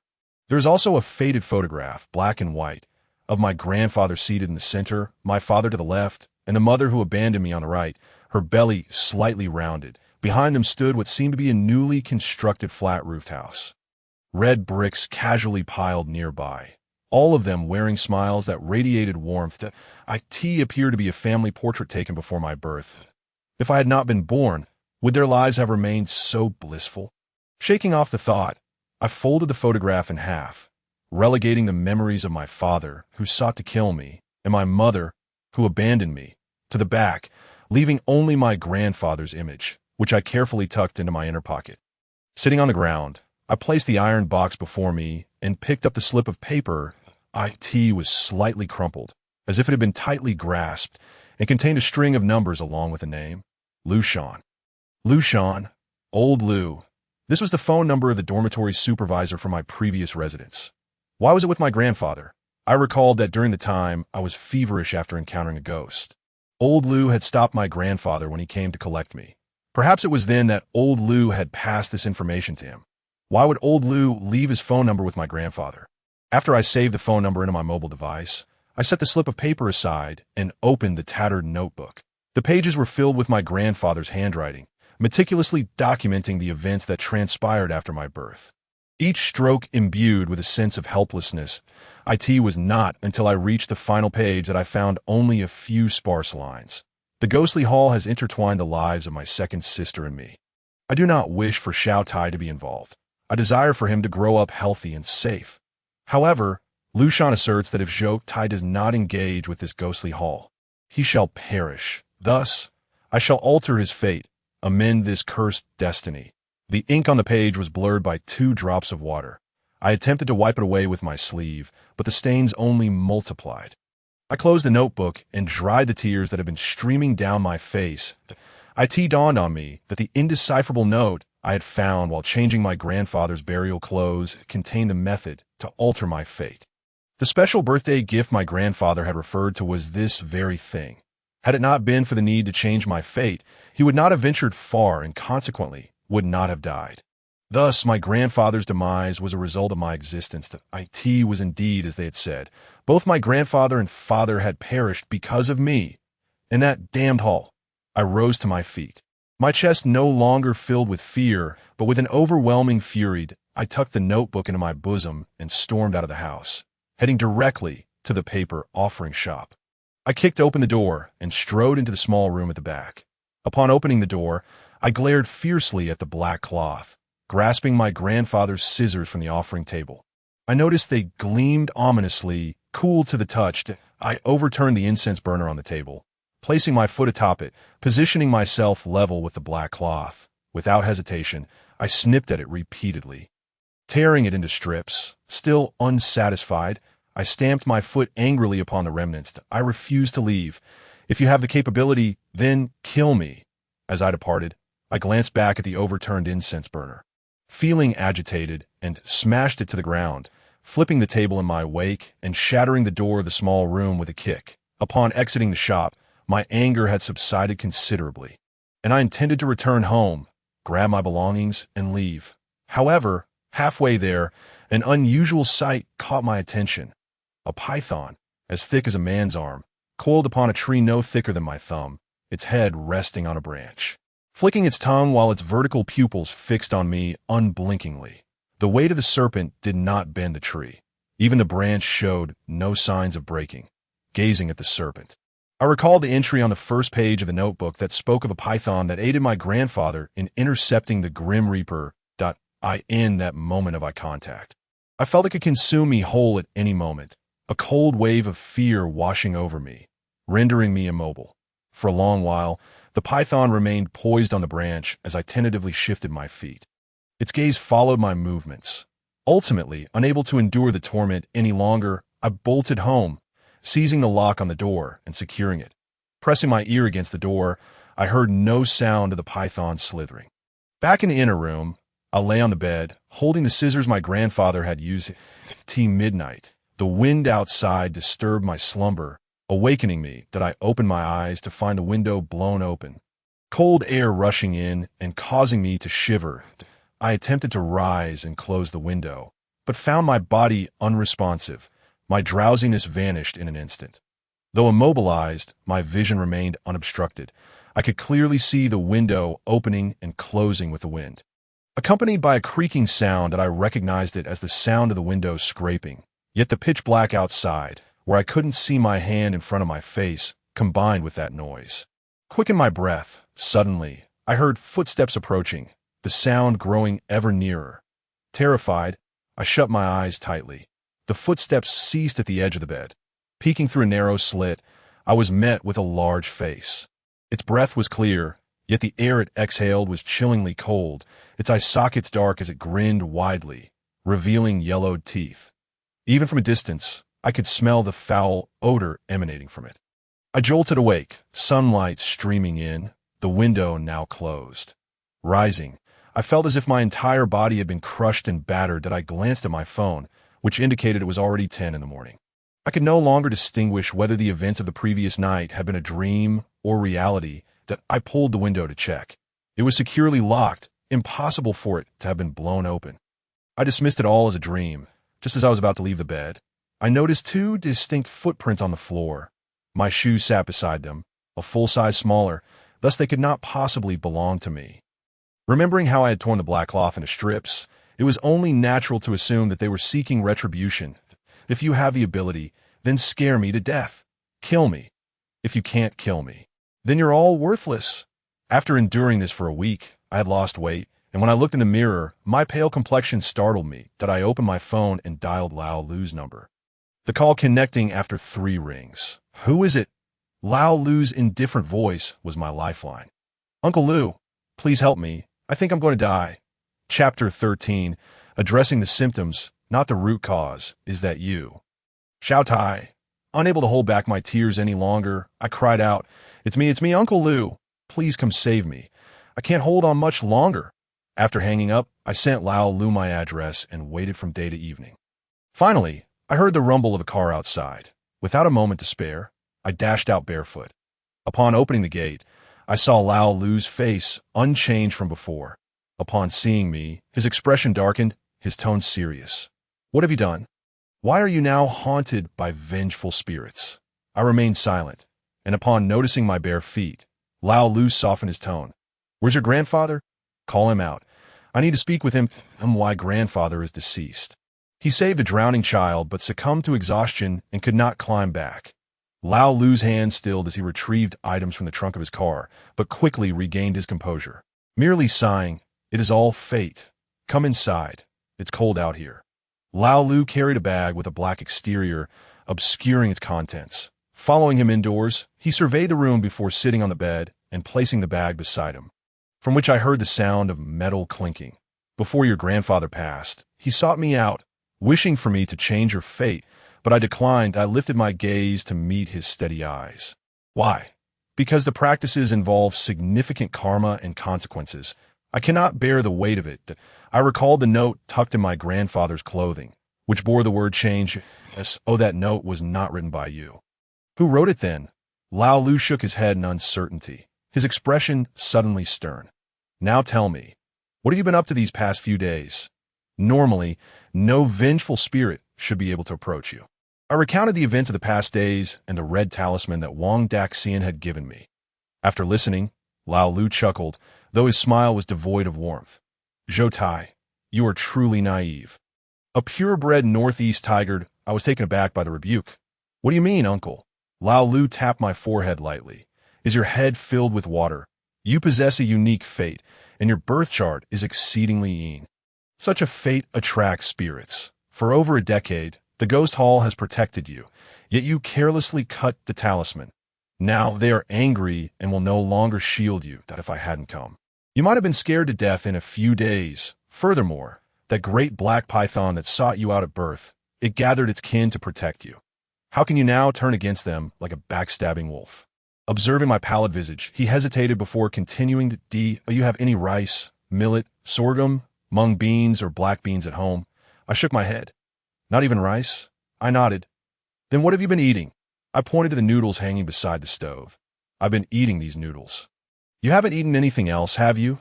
The stove is cold, I nodded. Lao Lu sighed and beckoned me. Come, Uncle will take you out to eat and buy some rice. During our meal, I sensed Lao Lu's gaze fixed upon me. When our eyes met, my mouth full of food made my words mumbled. What is it, Uncle?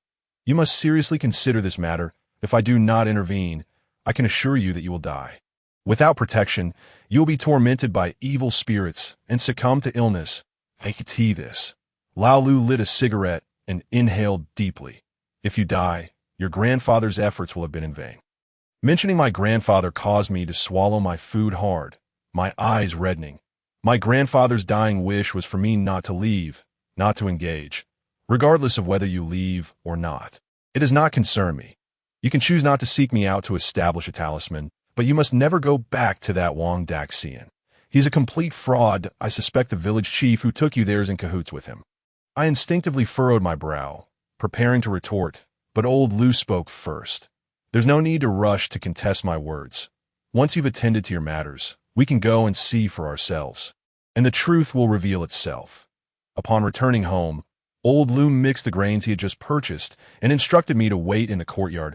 He placed his black cloth bag by my feet and carried a sack of rice into the house, opening all the doors and windows. Finally, he took a handful of rice from the bag and scattered it on the ground, murmuring something under his breath, but I was too far away to catch the words clearly. He continued until he reached the doorway.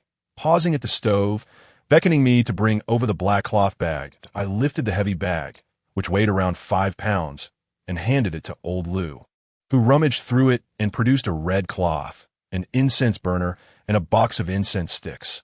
Old Lu laid the red cloth on the stove, placed the incense burner atop it, and poured the remaining grains into the burner.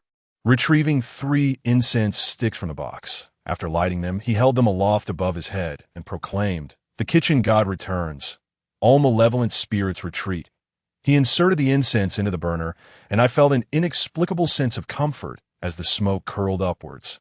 Old Lu, still clutching the black cloth bag, let me outside. Uncle Lu, is that all there is to it? I inquired. Old Lu nodded.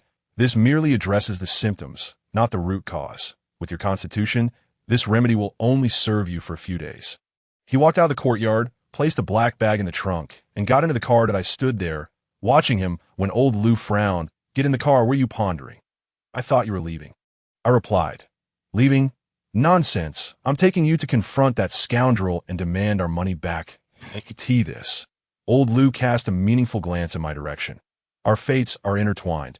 Upon arriving at the entrance of Wang Daxian's establishment, old Lu parked steadily and pointed to the 2 individuals standing at the door.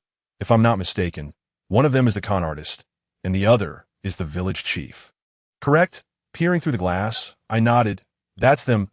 They were engaged in light-hearted conversation. Just as I was about to exit the vehicle, old Lou held me back, urging me to remain calm. He rolled down the window.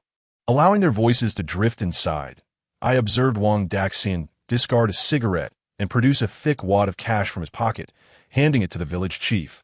The stack, while not quite reaching 10,000, certainly appeared to be around 5,000 during this time. You introduced me to 15 patrons, yet only that little rascal established a proper connection with me. The others merely purchased some talismans that I didn't earn much. So take this money. The village chief accepted the cash, sifting through it with his fingers. All right, there are 3 more this afternoon. Make sure to gather a crowd outside. Otherwise, they won't believe it if there are too few. Reflecting on the lengthy wait I had endured previously, I flung open the car door and rushed towards them. Chapter 14. 5,000 for apprenticeship. Upon my arrival, both the village chief and Wang Daxian sported uneasy expressions. The village chief attempted to stash the cash into his pocket, but I swiftly snatched it away. I counted it. Exactly 5,000. The village chief's agitation was palpable. Xiaotai, what are you doing? Hand it over. What am I doing? Do you think I still cannot see that you and this con artist are in cahoots? Who are you calling a con artist, you little brat? Wang Daxian exclaimed, his tone hostile, rolling up his sleeves as if ready to confront me. Just as I was about to retaliate, a sudden force yanked me back, and I stumbled 2 steps, finding old Lou standing protectively in front of me. At 47 years of age, old Lou was in the prime of his life, towering at 6 feet 1 inch, with muscular arms that suggested formidable strength. Old Lou remained silent, his gaze fixed intently on Wang Daxian. The latter, unnerved by the scrutiny, faltered. What are you staring at? You want to fight? If you have the guts, go ahead. I'll make sure you regret it. Have you been sleeping uneasily of late? Plagued by nightmares of the dead and paper money, old Lou's voice cut through the tension, and I noticed Wang Daxian's complexion visibly pale, though he defiantly retorted, I fear no ghosts. I have nothing to be ashamed of. Have you been feeling discomfort in your waist? A chill that seems to penetrate your bones? Upon hearing old Lou's words, Wang Daxian's lips turned ashen. Old Lou scoffed, you truly lack decency. Xiaotai can only establish a spear hall. Yet you insist on offering up your family's old deity to him and wrote a red hall list for him. Your family has only one Huang. Where did you find an extra deity? And who told you that a deity can be transferred or lent? Surely, I don't need to teach you the basics of spirit practices. With that, he added, I'll say no more. Consider this money a refund for Xiaotai. You ought to tread carefully. Those who do wrong will meet their end. After delivering this warning, old Lou took my arm and began to leave. Before we reached the car, footsteps and shouts echoed behind us. Xiaotai! Xiaotai! Wait for me! The village chief hastened to catch up. I halted, casting a cold glance at him as old Lou patted my shoulder, indicating I should get into the car first. The village chief, wearing a forced smile that seemed to strain his features, inquired, Xiaotai, who is this? I did not respond but retorted, Village chief, are you hoping to lead me to another con artist? Xiaotai, that's not fair. After all, I am your elder. I was the one who organized your grandfather's funeral with the villagers' help. He protested. I chuckled softly. Village chief, I will forever be grateful for that, especially since I heard you even encouraged others to contribute. I paused for effect, locking eyes with him, and upon noticing him avert his gaze, I continued. As for where that money ended up, I cannot say. However, if you push me too far, I may have to discuss it with the villagers. I climbed into the car, and old Lou drove us away from that place. In the vehicle, I asked old Lou why Wang Daxian was plagued by nightmares. He replied, because of you did I frowned in confusion. And old Lou clarified, because you were wronged. The spirits are seeking vengeance on his behalf. Rest assured, it's merely a few days of discomfort for him. If his fear leads him to cease his deceitful ways, you will have done a good deed. The entities old Lou referred to must have been those within the spirit hall, and an inexplicable wave of guilt washed over me. I sat in silence. And old Lou glanced at me, smiling. What troubles you? Feeling guilty. You reciprocated kindness with disdain. By the way, where did your grandfather establish the spirit hall? I wished to pay a visit that I directed him, and soon the car halted outside a paper crafting shop. Leading old Lou inside, I noticed the wooden door to the back room had been shattered by my kick. That you've got quite the strength, don't you? He remarked, a hint of mockery in his tone. I turned my head away, choosing silence. Old Lou walked in slowly, surveying the room, and picked up a black cloth strip that bore footprints. He lifted the incense burner from the floor, which I had previously flattened, and he stroked the lotus pattern on it with a touch of regret. Wiping the dust from the table with his sleeve, he placed the incense burner back and turned to me. Have you made up your mind? I nodded and approached. Yes, I am ready to proceed. Without warning, Old Lou delivered a swift kick to my knee, forcing me to kneel. Bow your head and apologize. How many times? I asked, looking up at him. His expression was serious.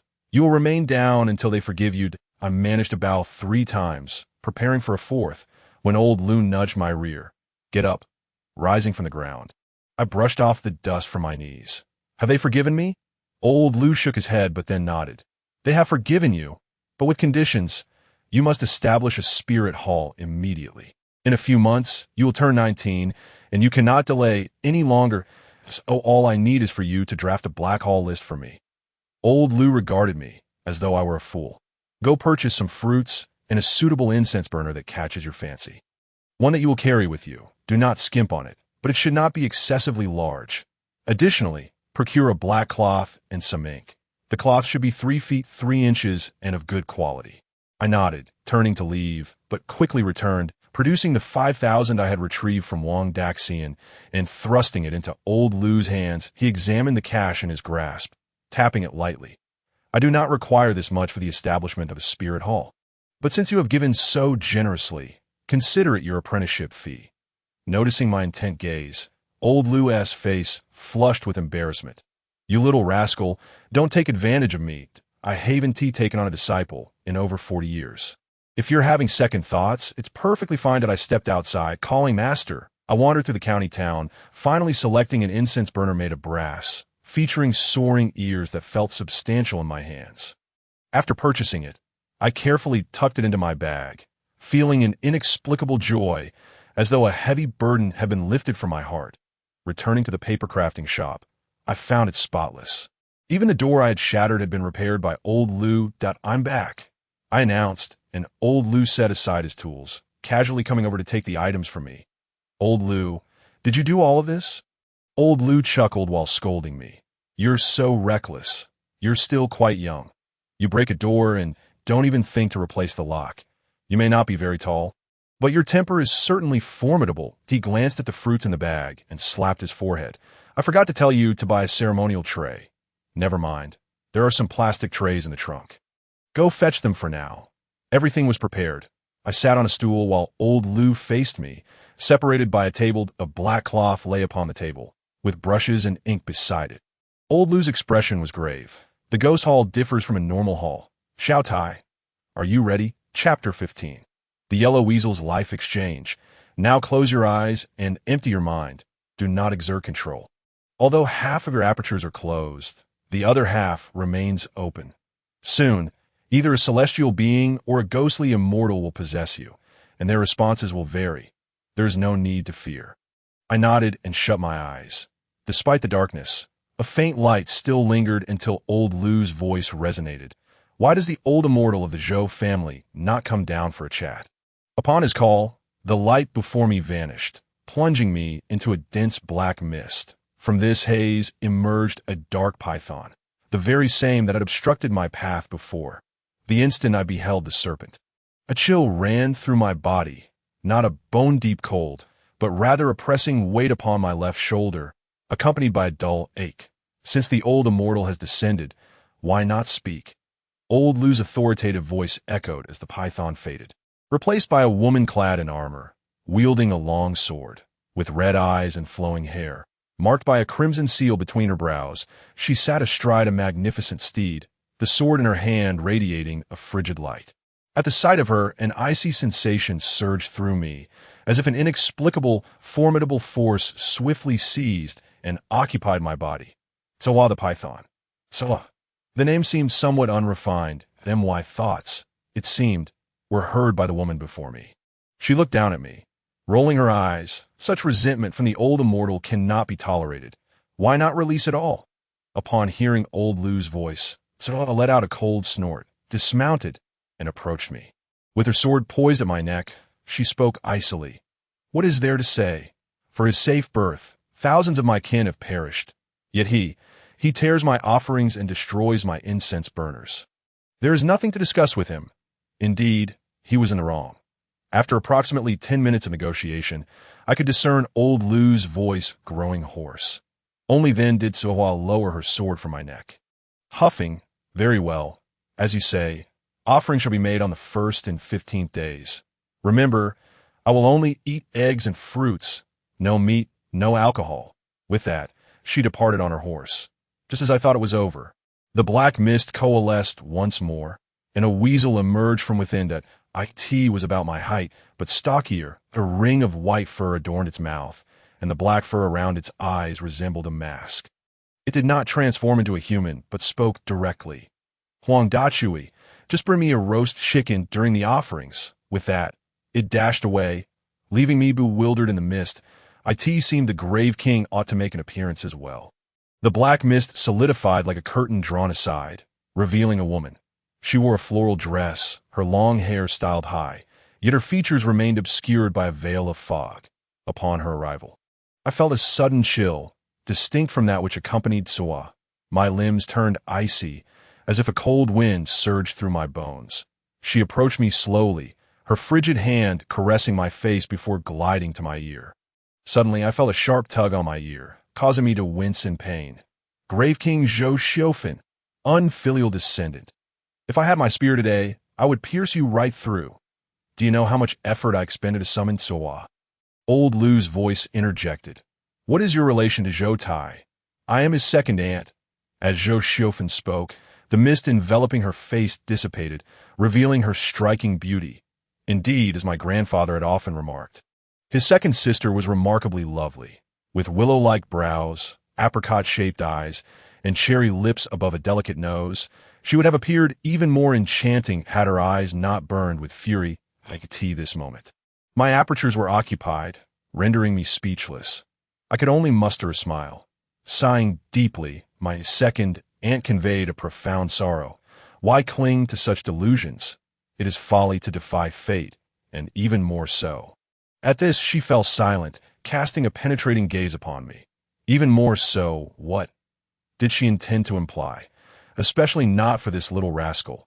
Sensing my unvoiced thoughts, she shot me a disdainful look. If I wished to scold you, I would simply do so outright, rather than speak in half measures. The time is not ripe. What you are not meant to know, you shall not. With that, my second aunt lifted her chin, though I could hear her words were directed at old Lu. Your old immortal possesses quite the ability. I shall entrust this young lad to you. He is still young and lacks understanding. I would appreciate your guidance. As your junior, I cannot impose. I shall diligently instruct Zhou Tai. So you need not worry. But why is Zhou Tai's entire being partially sealed? My second aunt sighed, because that foolish brother of mine wished to prevent this child from being born. So he took it upon himself to seal part of him. O not fret. Once the hall is established, we shall fully unseal him. Very well. Then I shall respectfully request the Ghost King to return. Old Lu proclaimed. My second aunt nodded, and as she turned to leave, playfully tapped my head. After her departure, the black mist swirled hazily, and simultaneous apparitions emerged, some plump, some thin. Yet one figure stood out, a woman clad in a red floral cotton jacket. Her long tongue unmistakable. Names sprang to mind. I understood these must be the ghostly generals of the hall. After a while, the black mist dissipated, and I opened my eyes to see old Lu's large face before me. Startled, I instinctively leaned back against the chair. You gave me quite a fright. Old Lu chuckled, retreating slightly to show me the prepared Black Hall list. I gazed at the rows of golden characters. An inexplicable sense of belonging washed over me. Instilling a comforting feeling within, I picked up the Black Hall list, intending to hang it on the wall, when suddenly I felt as though I had plunged into an ice cellar. My footing faltered, and I half knelt on the ground. Fortunately, this sensation did not last long, as old Lu helped me up. Just now, your second aunt opened all your apertures. From this day forth, you officially become the successor of the Ghost Hall. He seated me back on the stool, retrieved the fallen Black Hall list, and placed it on the table. Xiao Tai, I must take my leave. Will you accompany me? Where to? My voice still trembled with weakness. My body shivering from the cold. My face etched with confusion. T. Oling County. I reside there for extended periods, but a patron has requested my assistance with a matter, and since you have just established yourself, it will be a good opportunity for you to broaden your horizons. That I nodded and glanced at the Black Hall list on the table. Old Lu seemed to understand my thoughts and continued. We will place the list in the trunk. When we return to Ling County, I will find a place for the offerings. After packing a few clothes and tucking my grandfather's old diary into my bag, I climbed into Old Lu's car. Before departing, I cast a final glance at the village I had inhabited for 18 years. To claim I felt no sorrow would be disingenuous, as it held all my memories with my grandfather. As I passed the paper offering shop, an instinctual feeling arose within me, a conviction that I would return here in a not-so-distant future. On the road, I recalled the deities and spirits I had seen on my phone. Why did they require the second deities to summon the old immortal? Yet I did not. Normally, according to the customs, one should respectfully invite them over, especially since you had already disrupted their hall. Thus, a formal invitation with 3 bows and 9 kowtows would be warranted. However, given the circumstances and the fact that your old immortal was not particular, we bypassed those cumbersome steps. As if reading my mind, Old Lu handed me his phone, instructing me to unlock and open the first chat box. Upon doing so, I saw a photo of a man, presumably in his 30s, his eyes darkened, with claw marks on his neck, one patch even missing flesh and oozing blood. Upon seeing this image, a voice echoed within me. The Yellow Weasel's Life Exchange. Chapter 16. The Debt-Collecting Go-Son. This voice was cold, devoid of any emotion, and I felt a chilling sensation emanating from my lower back, which faded away moments later. I instinctively glanced at Old Lu, who was focused on driving, briefly turning to look at me, his eyes crinkled with a smile. Indeed, it is the Yellow Weasel's Life Exchange. You discern that quite quickly after establishing the hall. But do you know why he underwent such an ordeal? I was about to shake my head when the icy sensation returned and the voice resounded again. He killed a yellow weasel. Speaking the words from my heart, Old Lu nodded. Indeed, he did kill a yellow weasel. Not only did he kill the weasel, but he also crushed its lifeless body repeatedly. This act surely enraged the elder of that yellow-skinned creature, demanding a life in exchange for a life. The voice within me vanished, yet my confusion remained unabated. Why was there a strange voice in my heart? In Buddhism, there's a saying about the 5 senses: form, sound, smell, taste, and touch, which pertains to the perceptions of sight.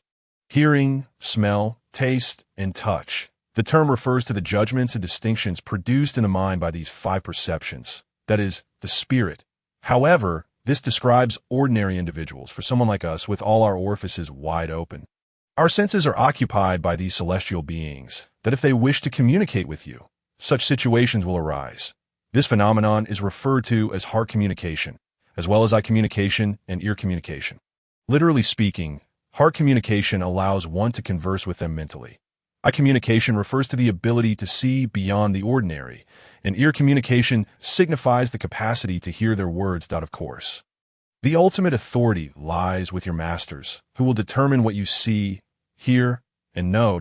If you wish to engage in communication with them, simply recite your thoughts silently. The first thought that arises will be their message. One must not impose their own thoughts, for otherwise, human thoughts may overshadow the process, leading to inaccuracies in divination later on. You must practice, but there is no need to rush. Take your time to tea that moment. Another voice emerged within me. The weasel that was crushed should be the child of my grandfather's sister's husband's brother's cousin. When this voice manifested, my heart seemed to skip a beat. Once it resumed its normal rhythm, I relayed this information to Old Lu. He stroked the stubble on his chin. It seems the one speaking is your family's yellow Gaju, which makes them distant cousins. By the way, when the python, yellow, and ghost spirits possess someone, the sensations experienced differ. The more familiar you become, the better you'll recognize who is who. I adjusted my seat slightly, assuming a more comfortable position, and gazed out at the rapidly retreating trees, inquiring, is a mere weasel's death enough to demand a life in return? This matter hinges primarily on the intention behind the act. whether it was deliberate or accidental. In the case of an accident, one should burn offerings and apologize, as this is their fate and cannot be avoided, but a sincere heart of repentance is essential. Otherwise, even unintentional acts may not be forgiven. If the act was intentional and involved repeatedly crushing the corpse, then it is indeed a life for a life. I rested my hand behind my head, pondering. Why would the man choose to crush it repeatedly? A faint smile curved old Lu's lips. The man in question is named Lu Yunyang. In simpler terms, he is a ruffian, a nearly 40-year-old who still roams the streets aimlessly. However, his father is wealthy, possessing numerous enterprises in Ling County, making him a notable figure in the area. Despite his father's respectable reputation, he has given rise to a son who is a debt collector. Old Lu then recounted the entire sequence of events. A few nights ago, Lu Yunyang went to a bar to meet friends, and while traversing a secluded path, he received a message on his phone. In a brief moment, he looked down and then back up. He suddenly noticed a shadowy figure ahead of his vehicle. The apparition was neither entirely human nor entirely otherwise. Acting on instinct, he swerved the steering wheel. Yet it was too late. He felt the wheels roll over something. The vehicle collided with a nearby tree, shattering the headlights. Although Lu Yunyang was a ruffian, he dared not engage in illegal activities. He exited the car, fearing he might have hit a person. Upon inspection, he discovered the lifeless body of a weasel. This realization infuriated him further, as he thought his headlights had been destroyed to avoid this creature. Consumed by rage, he reversed the car and recklessly crushed the weasel's corpse in a fit of fury. Once his anger subsided, he departed. A broken headlight was inconsequential to him. However, upon returning home, he suddenly went mad, claiming a blood-soaked weasel stood before him, insisting that it continued to shed pieces of flesh. Subsequently, he gasped for breath, as if something were constricting him, and began to claw at his neck frantically. His father, Lu Xing, sensed something amiss and sought the help of several masters, but Lu Yunyang's condition worsened until Lu Xing ultimately contacted old Lu through acquaintances. As we spoke, we had already arrived at Ling County. After navigating a bumpy road, the path finally smoothed out. Instead of residential buildings, there were villas, and the navigation system announced in a robotic voice, "You have arrived at your destination in 30 meters. Navigation has ended." Old Lu parked outside, and we each carried a cloth bag as we approached the villa district. The security guard stopped us, and old Lu provided his name. After a moment of scrutiny, the guard allowed us to pass, and we entered the villa area. The greenery was quite lush, as old Lu described. The location boasted mountains and water, nestled beautifully, making it an auspicious site in terms of feng shui. While walking, I inquired of old Lu, "How should we handle this situation?" Old Lu, ahead of me, his expression obscured, spoke with an undertone of menace. "We must locate the weasel that demands a life. If we fail, then he shall perish." I could not discern whether he referred to Lu Yunyang or the weasel. Soon, old Lu's demeanor softened, and he spoke in his usual gentle tone. "Observe and learn. There is no need for you to contemplate the rest." Lu Yunyang's home was situated in the middle of the villa area, the largest of its kind, exuding an air of grandeur. At the entrance stood an elderly man, dressed in a traditional Zhongshan suit, his silver hair meticulously styled. "Mr. Lu." This elderly gentleman was indeed Lu Xing. He nodded, extending his hand to shake old Lu's before leading us into the villa. We ascended the stairs to Lu Yunyang's room, where the curtains were drawn, enveloping the space in darkness. "We cannot turn on the lights. Otherwise," he began, but I had already pressed the switch beside me that I did not mean to do it before I could finish. A noise emanated from within, and Lu Xing's expression shifted. The moment the lights flickered on, Lu Yunyang's eyes shot open, and he sprang upright from the bed. Chapter 17. Offering up a beast, old Lu reacted swiftly. Rushing to Lu Yunyang's side and delivering a precise strike to his neck, Lu Yunyang's eyes rolled back, and he collapsed. Old Lu gestured for me, and I handed him the bag that had fallen to the floor. He rummaged through it, retrieving a piece of yellow paper, a small vial of vermilion, and a brush. Old Lu carefully spread the yellow paper across the bedside table, opened the vial, and dipped the brush into it, meticulously inscribing incomprehensible characters on the paper. That was not all. He folded the filled yellow paper into a triangle and placed it in Lu Yunyang's hand. All done. He should remain calm for a while now. Old Lu sighed with relief. Stowing the items away, I leaned closer to him and whispered, "Old Lu, will that little bit of vermilion suffice? Why not use more? It's not expensive. Vermilion may not be costly. But do you know what is mixed in? That is the blood of a rooster, a substance of utmost yang energy, which must be drawn at noon when the yang is at its peak. A single drop can only be extracted from one rooster, and I estimate there are at least 99 in this vial." Old Lu's voice was louder than intended, and his words were overheard by Lu Xing outside. Lu Xing stepped forward, standing at the foot of the bed, gazing at the unconscious Lu Yunyang. "As long as my son recovers, I will double the agreed-upon payment and add a bonus for this young brother's efforts." The young brother he referred to must be me. Upon hearing this, I lowered my head, not out of disdain for the compensation, but because my lips felt too tight to speak. The Lu family was affluent, and the remuneration should indeed be substantial. Old Lu shot me a glance, clearing his throat to remind me to maintain my composure, before circling the bed to Lu Yunyang's left side, that he sat on the edge of the bed, pulled Lu Yunyang's left arm out, and placed 3 fingers on his wrist. In that instant, his expression turned grave, his gaze devoid of joy or sorrow. I could see that moment. He was neither Lu Shan nor the dormitory manager, Old Lu, but rather a seasoned traditional Chinese medicine practitioner. Old Lu's fingers glided over Lu Yunyang's wrist, his expression alternating between furrowed brows and relaxed features. After a while, he opened his eyes and exhaled softly. He is currently stable, albeit somewhat weak. However, he is experiencing kidney deficiency and has some issues with his prostate. Does he suffer from frequent urination, sometimes with a light pink hue? Lu Xing shook his head in uncertainty, then exited the room to retrieve his phone. I observed his retreating figure and leaned closer to Old Lu. "Old Lu, can I learn this technique? If so, I could treat myself in the future." Old Lu shot me a look of disdain. A physician should not treat themselves. As the saying goes, one's own knife cannot carve one's own handle. Pulse diagnosis relies heavily on the teachings of one's master.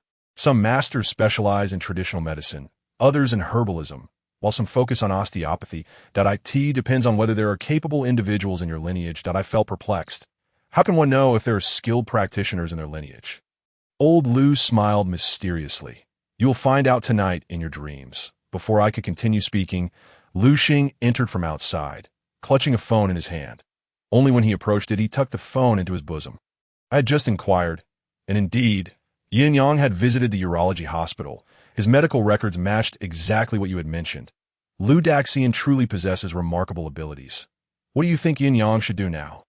Lao Lu remained silent, bending down to retrieve an incense burner and a stick of incense from a cloth bag. He placed the incense burner on the bedside table, lit the incense, and respectfully inserted it into the burner. Subsequently, he joined his palms together, bowing towards the incense burner in reverence. After completing his bow, Lao Lu resumed his seat, his gaze unwaveringly fixed on the unconscious Lu Yunyang on the bed. "Lao Lu, why just one stick of incense?" I squatted nearby, watching the smoke from the burning incense drift towards the bed, even though there was no breeze in the room at that moment. "One stick signifies a request. As long as it is lit, the old immortal at the altar will feel it, and come to assist me. 3 sticks represent a regular offering to let the old immortal partake in the incense." "What shall we do next?" Lao Lu glanced at the gradually dwindling incense and replied gravely, "Wait. Once the incense burns out, we shall know whether the weasel speaks or not, and whether Lu Yunyang lives or dies." Upon hearing this, Lu Xing hurriedly stepped forward, his voice trembling. "Lu Daxian, my son cannot die." Lao Lu said nothing. The 3 of us, with 6 eyes, were intensely focused on the incense, just as the last bit of ash fell into the burner. The previously unconscious Lu Yunyang stirred. He opened his eyes, devoid of whites, leaving only the dark pupils, reminiscent of a weasel's gaze. Lu Yunyang sat up on the bed, his eyes fixated on Lao Lu, exuding a palpable aura of menace. And when he turned to Lu Xing, his expression was filled with malice. Yet when his gaze landed on me, I sensed a moment of surprise, mingled with nostalgia and tenderness. "You really are here. It's been so long since we last met." Lu Yunyang's voice was sharp and grating, his brow furrowed with an air of age that I realized he was addressing me. And just as I was about to respond, Lao Lu held up a hand to stop me, speaking instead. Your esteemed self possesses profound Taoist knowledge. I understand that your grandson has met with a tragic end, and your heart is filled with a desire for vengeance. Such centuries of cultivation could be ruined in an instant due to revenge. Why not allow his family to honor you properly and offer you the incense of the mortal realm? Lu Xing interjected, Yes, yes. As long as you agree, we will pay tribute on the 1st and 15th of each month, with fine incense and wine continually provided. Whatever you desire, I shall procure for you. Lu Yunyang let out an eerie laugh. Honor, treating us living beings as mere ants to be crushed at will, starting with you. At this, Lu Yunyang turned to Lu Xing. You think it's fine to crush me to death? Just a weasel, a mere beast? And now you speak of honoring me. His tone dripped with mockery, and I could see Lu Xing's face flush crimson. He opened his mouth, but couldn't utter a single word. For Lu Yunyang had voiced what had long been in his heart, that moment. Lu Yunyang shifted his tone. If you wish for me to spare your son, I have conditions. Lu Xing abruptly raised his head. Speak. I want your family to be destitute, elderly and without support, afflicted by illness that you agree or not. Upon hearing this, Lu Xing seemed frozen in place, the muscles in his face twitching irregularly. Just as Lao Lu was about to speak, I felt my heart racing and my body temperature began to rise. Chapter 18. Enforcer, my lips underwent a transformation, becoming numb and tightly drawn together. Lao Lu noticed my distress, quickly identifying the source of the problem, and admonished gently, Do not resist. Relax your mind, for the Huang family is about to speak through you. I took a deep breath, closed my eyes, and without exaggeration, felt my soul being drawn by an unseen force. Before me reappeared the dark mist, and there stood Huang De, its fur gleaming even amidst the shadows, its black pupils emanating an eerie light. It sat cross-legged on the ground, facing me, hands resting on its knees. When I spoke again, my voice had changed its tone. Uncle, it is I, Dazue. Lu Yunyang turned to look at me, his tone softening.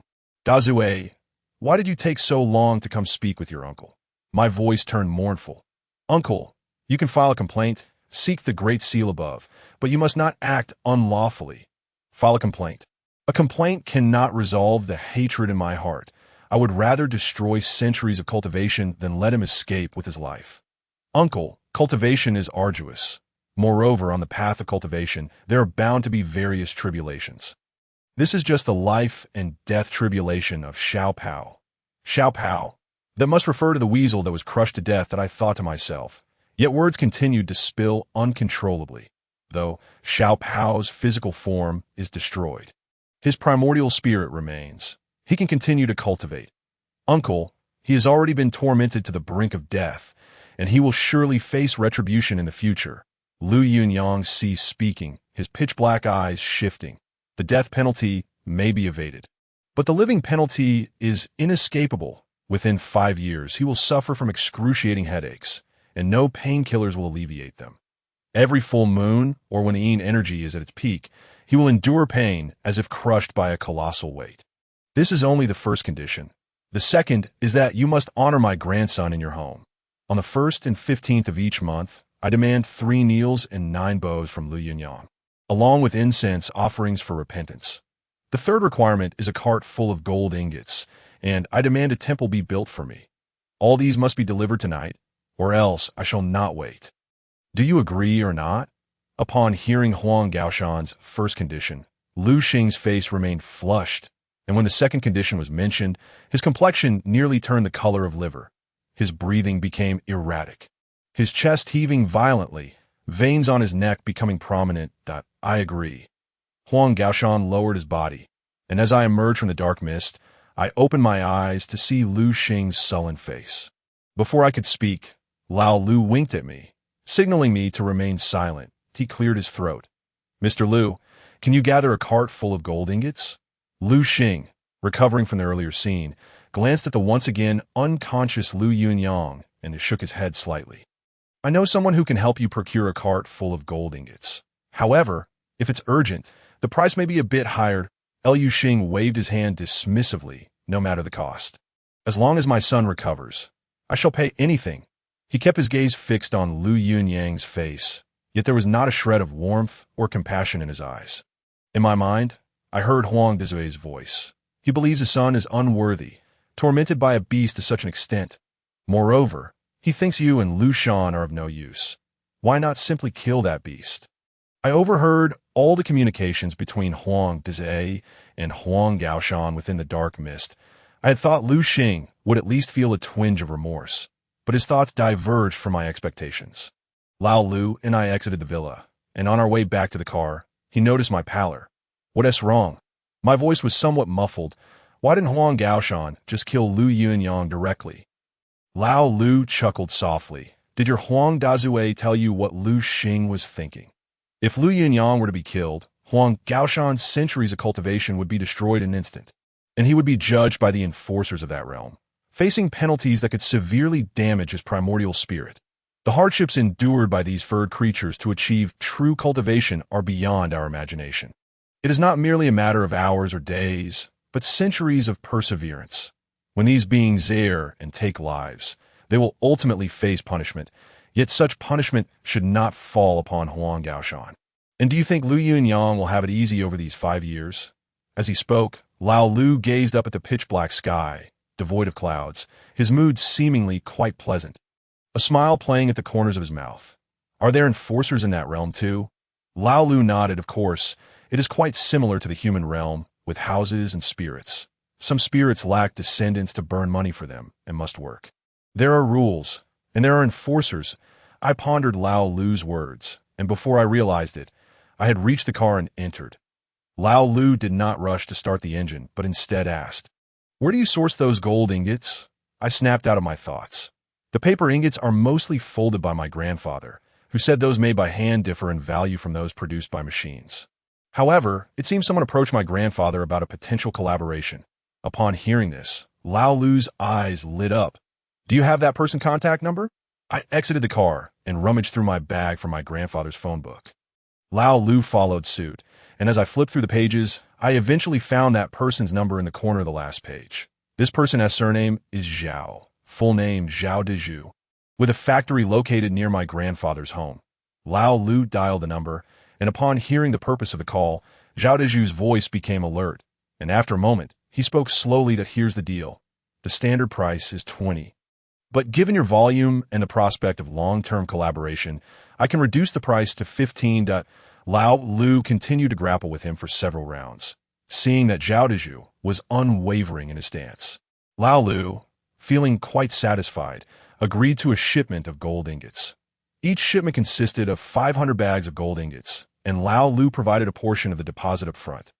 Zhao Dezhu, without any hesitation, accepted the deposit and promptly arranged for the driver to load the goods for delivery to Ling County, the very location where we found ourselves. Once the matters were settled, Lao Lu's eyes crinkled into a narrow slit as he smiled. He smoothed down the corners of his upturned mouth with his hand and dialed a number for LV Xing. LV Xing had entrusted Lao Lu to find a place to burn the gold coins. And after hanging up, he transferred the money over. Lao Lu requested my card number and directly sent me half of the amount. I gazed at the 4 zeros displayed. My eyes widened in astonishment. "You keep this money. Without your Huang Dachui, I reckon it would be quite difficult to manage Huang Gaoshan," I remarked. "Lao Lu, aren't we charging a bit too much?" "Not at all. My life motto is to take advantage of those who have wealth. If they don't give it to me, they'll give it to others. For those who lack money, I wouldn't even take a penny from them." Lao Lu looked in my eyes with unwavering focus. By the time everything was wrapped up, it was nearly midnight. On our return journey, Lao Lu, feeling drowsy, pulled over to the roadside. "Xiaotai, do you have a driver's license?" I yawned and shook my head, prompting him to turn off the engine, lock the doors, and lower the window slightly. "Then I'll take a nap. Otherwise, I might drive while fatigued." I nodded in agreement, leaned back in my seat, and fell asleep. However, when I opened my eyes again, Lao Lu had inexplicably vanished. Chapter 19. The tragic death of a ghost. When I awoke once more, I found myself enveloped in thick fog, unable to discern my surroundings or locate Lao Lu and his vehicle. "Lao Lu! Lao Lu!" I called out, but all that greeted me was an eerie silence. That moment, The fog shifted, revealing 4 or 5 spectral figures emerging from its depths. Some bore faces that were grotesquely disfigured. Others had no heads, cradling their severed skulls in their arms. Some appeared bloated, their legs entwined with aquatic weeds. They were varied in form, each with a different cause of death. Upon seeing them, a flood of childhood memories of encountering ghosts rushed in the future. We shall not easily manifest ourselves. However, should we encounter malevolent spirits or vengeful souls, you may experience some sensations. I scrutinized the sturdy whip in my hand, just as I was about to inquire further. An unexpected voice echoed in my ear. "Get up. Today, there are patrons coming." In an instant, a force surged through me, causing my soul to tremble that I opened my eyes and sat up in bed. Sensing something in my palms, lifting my hands, I observed a red birthmark on my left palm and a black line etched in my right palm. I clenched my fists. The sensation was peculiar. Although I held nothing, it felt as though I grasped something intangible. I glanced at the black offerings on the altar beside me, feeling a sense of bewilderment regarding the whip and the seal I had received. If it were merely my Graytan's concern for my safety, bestowing a ghost-repelling whip would suffice, so why grant me a seal capable of commanding spirits? Once more, I heard old Lou's voice call out, and I shook my head to dispel my chaotic thoughts before stepping outside. Knock, knock, knock. At precisely 1 o'clock in the afternoon, the knocking sounded. Old Lou was at the altar offering incense. He tilted his head towards me as I approached the door, which creaked open. Outside stood a man and a woman, both in their 40s. The man appeared pallid, leaning heavily against the woman, who looked anxious. Upon seeing the door open, she hurriedly pulled the man inside. The man's right leg was slightly lame, and upon my first glimpse of him, a chill coursed through my back. I realized that he must be afflicted by a malevolent spirit. My gaze fixed on the man, and I perceived 2 ghostly figures behind him. A male ghost, unrecognizable and clad in tattered clothing, seeping blood from his right leg, which was grotesquely twisted. Behind the male ghost stood a female ghost, dressed in crimson, her hair cascading to her shoulders, her head bowed in a mournful manner. I stepped aside to allow them entry, and at that moment, old Lou finished his offering and settled on the sofa. I fetched chairs for the couple, who sat opposite old Lou, while I stood beside them. The man's name was Gao Jun, and the woman's name was Li Feng. Feng assisted Gao Jun into a chair and urgently implored, "Master, please help my husband. What is wrong with his leg?" Old Lou's expression was indifferent, and I noticed a serpentine shadow behind him. "You have sought the master for ailments before, and besides, your husband doesn't believe. How can I assist you?" Li Feng rubbed her hands together, somewhat embarrassed, her face adorned with a forced smile. "It's not that he disbelieves, it's just that he has seen too many practitioners. His leg is in terrible condition. He might be harboring doubts in his heart." With that, she nudged the silent Gao Jun with her elbow. Before Gao Jun could respond, old Lou spoke first, his gaze fixed on him. "A month ago, there was a death in your family. It was your wife's elder brother. He died from a collision, and it was his right leg that was injured, leading to excessive blood loss and ultimately death. Moreover, it is not just a leg issue. You cannot urinate, and even when you do, it is blood. The hospital has found nothing amiss." Old Lou's tone was assertive, causing Gao Jun's expression to change as he exclaimed, "Master, master, please help me. My leg is nearly useless." Old Lou fell silent, and Li Feng, realizing the gravity of the situation, retrieved 200 yuan from her pocket, approached the altar, and placed the money beneath the incense burner. She then took 3 sticks of incense from a nearby box, lit them, and reverently bowed 3 times. Once seated again, she inquired, "Master, in such cases, should we purify the residents?" "Purify? What is there to purify? Purification is futile. Your husband is not only plagued by family spirits, but also by an external ghost. His inability to urinate stems from his indiscriminate urination on graves. If he does not disturb them, why would they follow him?" Gao Jun smacked his lips, his expression awkward as he slowly asked, "What should I do then?" Old Lou ignored him and turned his attention to the female ghost behind him. "What must be done for you to depart?" Initially, only one serpentine shadow loomed behind old Lou, but as he posed his question, the shadows multiplied to 4.2 serpent deities flanked old Lou protectively, while the other two advanced towards the female ghost, their weapons glinting ominously. Gao Jun and Li Fengmei understood that old Lu was not addressing them. Yet if any outsiders were present, they might believe he was conversing with thin air, bow, and burn incense. 5 bags of gold ingots.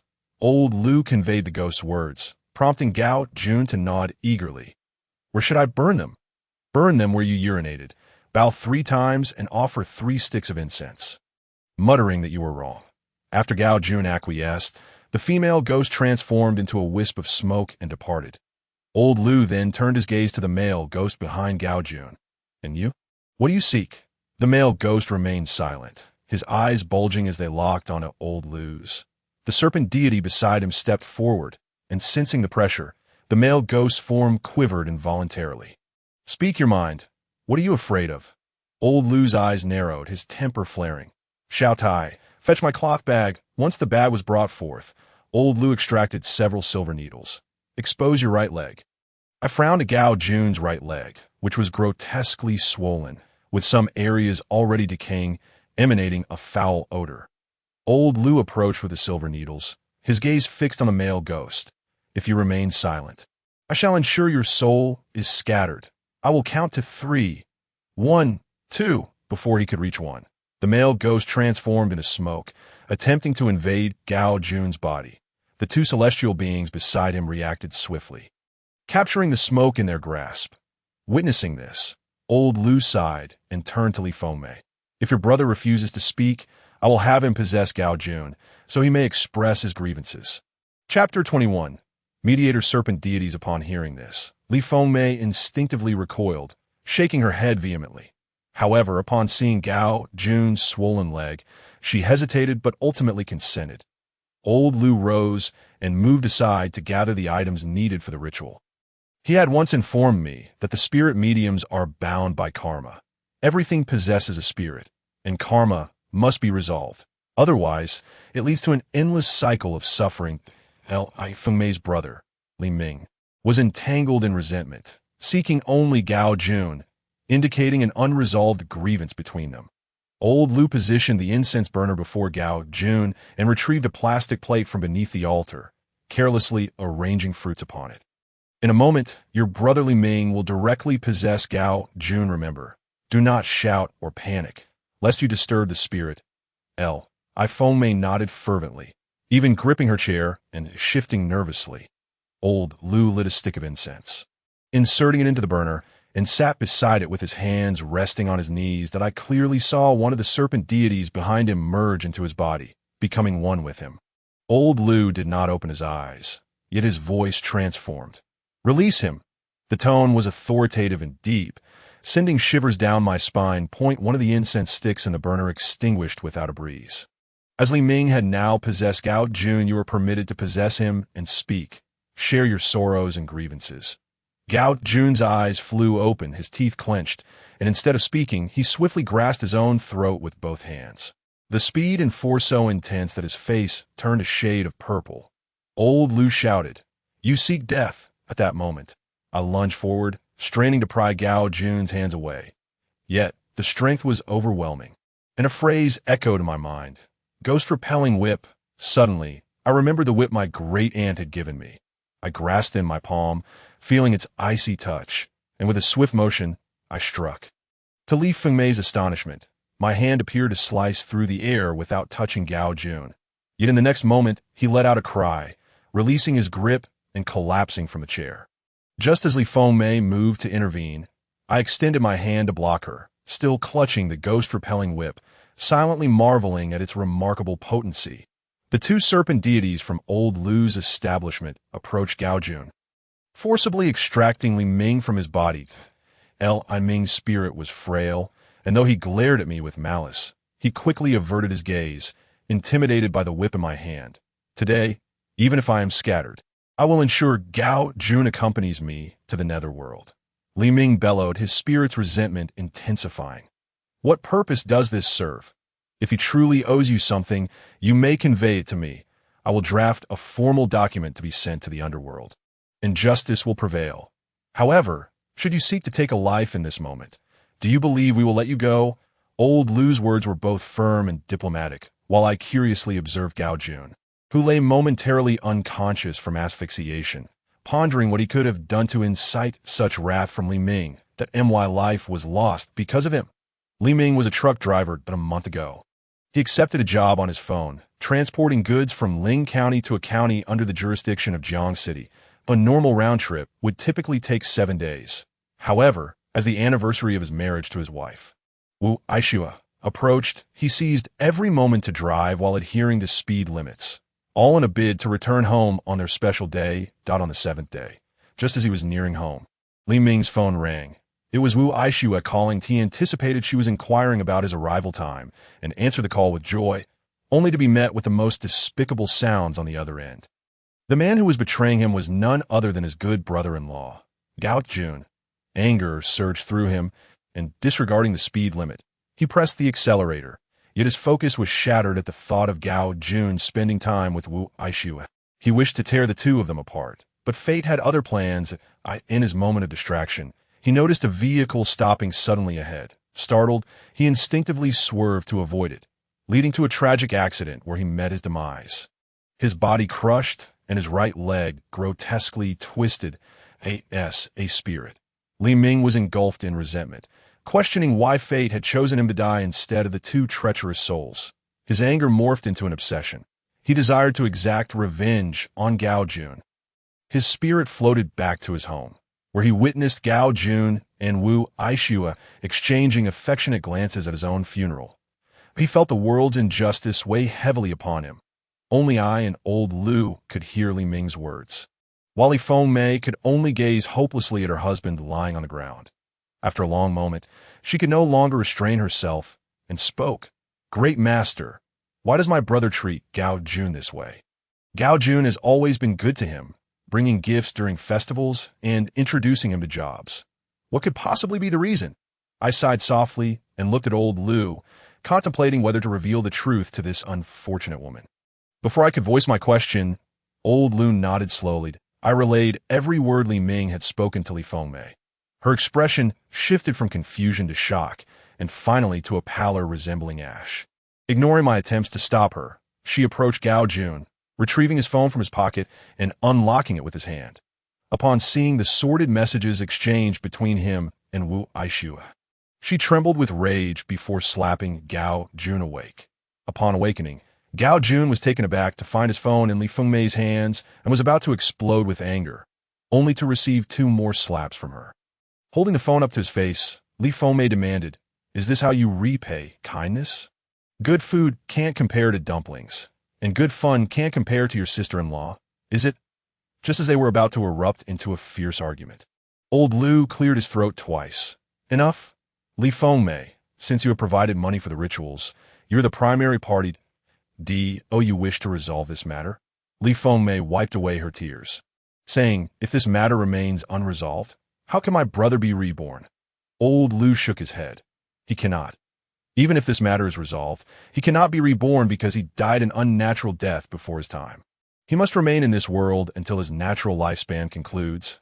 Only then can he descend to the underworld. However, if this matter continues unresolved, with such deep resentment, he will surely lose his sanity and become a wandering spirit." "Then let us resolve it," Li Fengmei declared, turning her gaze to the bruised face of Gao Jun. "We have been husband and wife for years. I have borne children for you and managed our household. I never expected you to betray me like this. Let us divorce upon our return." With her back turned to us, her shoulders shook with silent sobs, I understood the entirety of the situation and would document it to report to the underworld. Once Gao Jun's time came to an end, he would undoubtedly face consequences. "Li Ming, why sacrifice yourself? If you have other demands, feel free to voice them. I will ensure Gao Jun compensates you. The cycle of vengeance only prolongs suffering. It is better to let go of grievances." Old Lu, acting as a mediator, acknowledged that while both of us recognized Gao Jun's significant transgressions, human affairs have their own rules, just as the underworld adheres to its own laws. "Compensation?" Li Ming scoffed. "What compensation could Gao Jun provide? He has humiliated me, led to my tragic death, and only a life for a life would suffice. Chapter 22, brother. This is Gao Jun's fault. Rest assured. From now on, during every festival, I will visit you. If that is not enough, I will set up a tablet for you at home and make offerings on the 1st and 15th of the month. Li Fengmei knelt before the void, bowing 3 times, her voice quivering with emotion. As Li Ming witnessed his sister kneeling, the sternness of his expression softened, and a tear fell. Li Ming, if you trust me, I will ensure you receive justice as for Gao Jun's life. Let it conclude with his natural years. You have inflicted enough suffering upon him already. He will face his own punishment. Li Ming wept, his cries echoing the sorrow of a lost soul. Old Lu sighed. It is time for you to depart. I have one last request. I desire a house. Wandering this world without a place to call home is unbearable. Old Lu conveyed Li Ming's request to Li Fengmei, who readily agreed. As Li Ming departed, Gao Jun suddenly felt strength returning to his right leg. He stood up and tested his movement, though still painful. It was no longer incapacitating. I observed their retreating figures. When they entered the room, Li Fengmei supported Gao Jun, but as they exited, she walked ahead, leaving him behind. Seemingly reading my thoughts, old Lu, or perhaps the spirit residing within him, reassured me. Do not worry. Li Fengmei is not someone who would settle for mediocrity. Her next partner will be 100 times better than Gao Jun. Upon finishing his statement, old Lu shuddered, slowly opening his eyes, stretching his arms wide, and cracking his joints. You reacted quite swiftly earlier. You dashed out in an instant. He jested, noticing my silence, his expression a mix of amusement and disbelief. That he stood and stretched. Xiao Tai. After witnessing more, you will grow accustomed to it. They say ghosts are terrifying, but what is truly frightening is the human heart. Later that evening, old Lu's phone rang twice. He glanced at the caller ID, his expression shifting to one of intrigue. After a moment's hesitation, he answered. The voice on the other end belonged to a woman, filled with sorrow. Brother, please help me once more. I can't believe he no longer loves me. I've reached out to him countless times, and he has always been so heartless. Is he unwell? Or has something happened in his family that he fears would burden me? What should I do? Brother? I raised an eyebrow, silently questioning how to advise her. Old Lu smiled faintly, exuding a sense of control, and uttered a single phrase that prompted the woman to hastily end the call. He curses you. He not only curses you, but you two are also incompatible financially. If you were to marry, your days together would be silent and joyless. After ending the call, I inquired, so, does this mean there is no issue? What if they are truly destined for one another? I never analyze marriages because, to me, fated connections and karmic ties are indistinguishable. If a woman approaches me, battered and belittled by her husband, yet I deem it a fated connection, does that justify her suffering?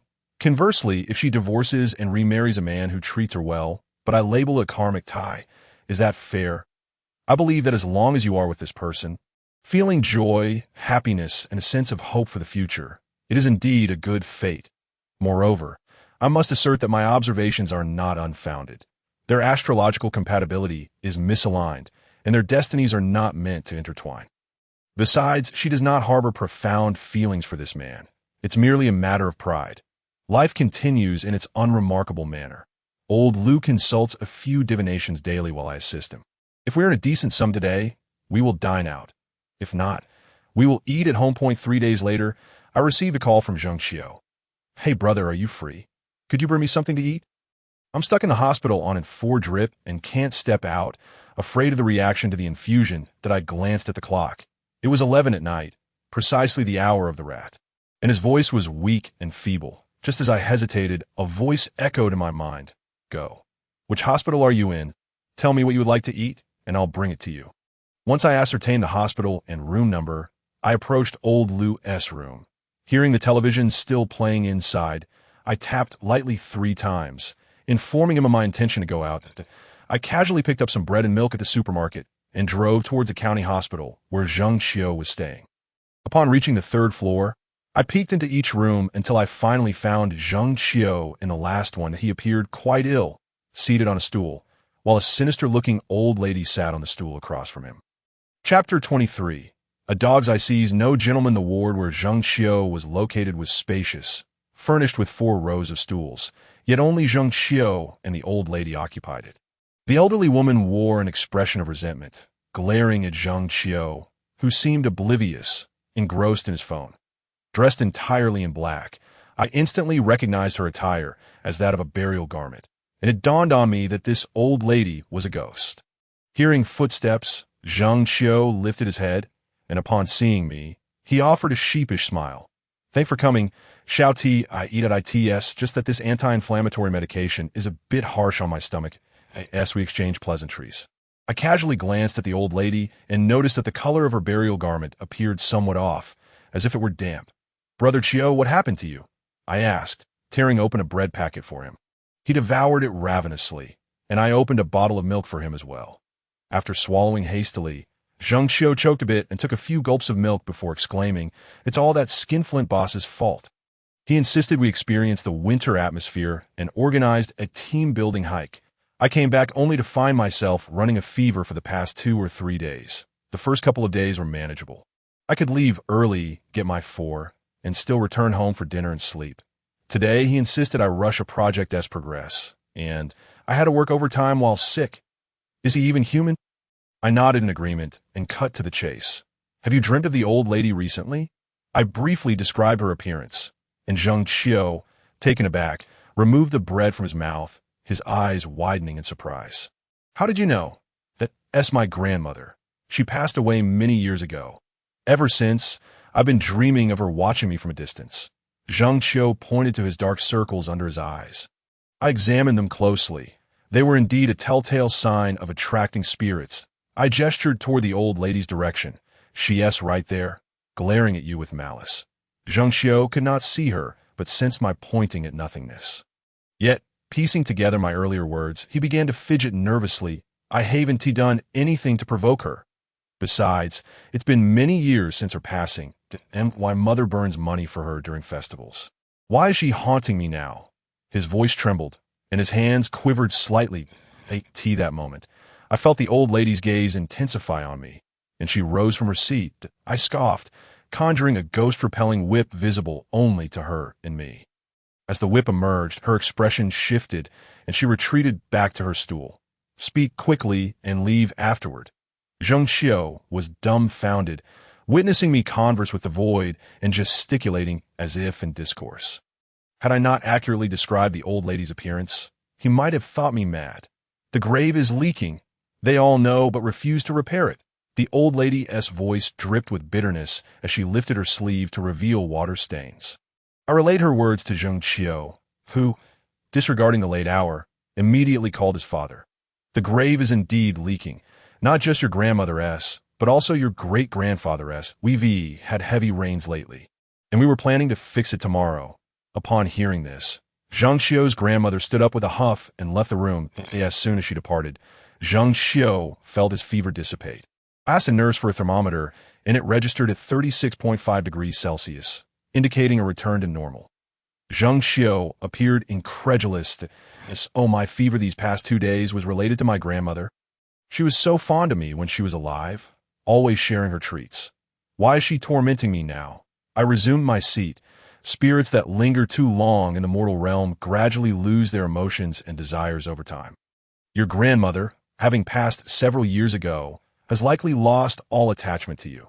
While she knows you are her grandson, she no longer harbors any feelings. What if she comes to find me again? Will I have to endure this all over? I reassured him, "You should possess abundant yang energy, so she shouldn't be able to approach you. However, your recent team-building excursion and the temperature fluctuations might have left you a bit under the weather, making you more susceptible. There's no need to fear. Maintain regular exercise to bolster your immunity, and spirits will steer clear of you."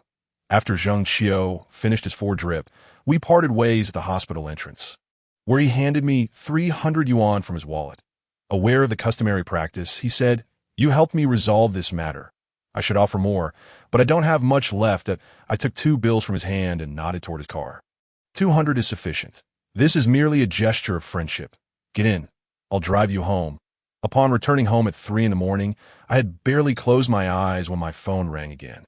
Groggy-eyed, I noticed the caller was Zheng Qiu. Answering, I heard his weak voice shout, "Why am I burning up again?"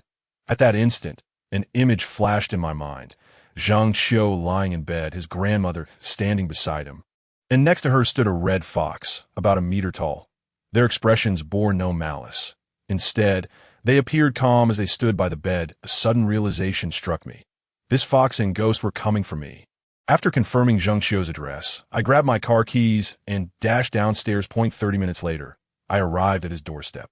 Knocking, I heard Zheng Qiu's feeble voice respond, and upon entering, I immediately spotted the old lady and the red fox seated on the sofa.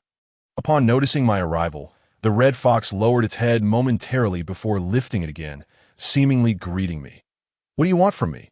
Perhaps taken aback by my forthrightness, the old lady paused briefly before quickly regaining her composure.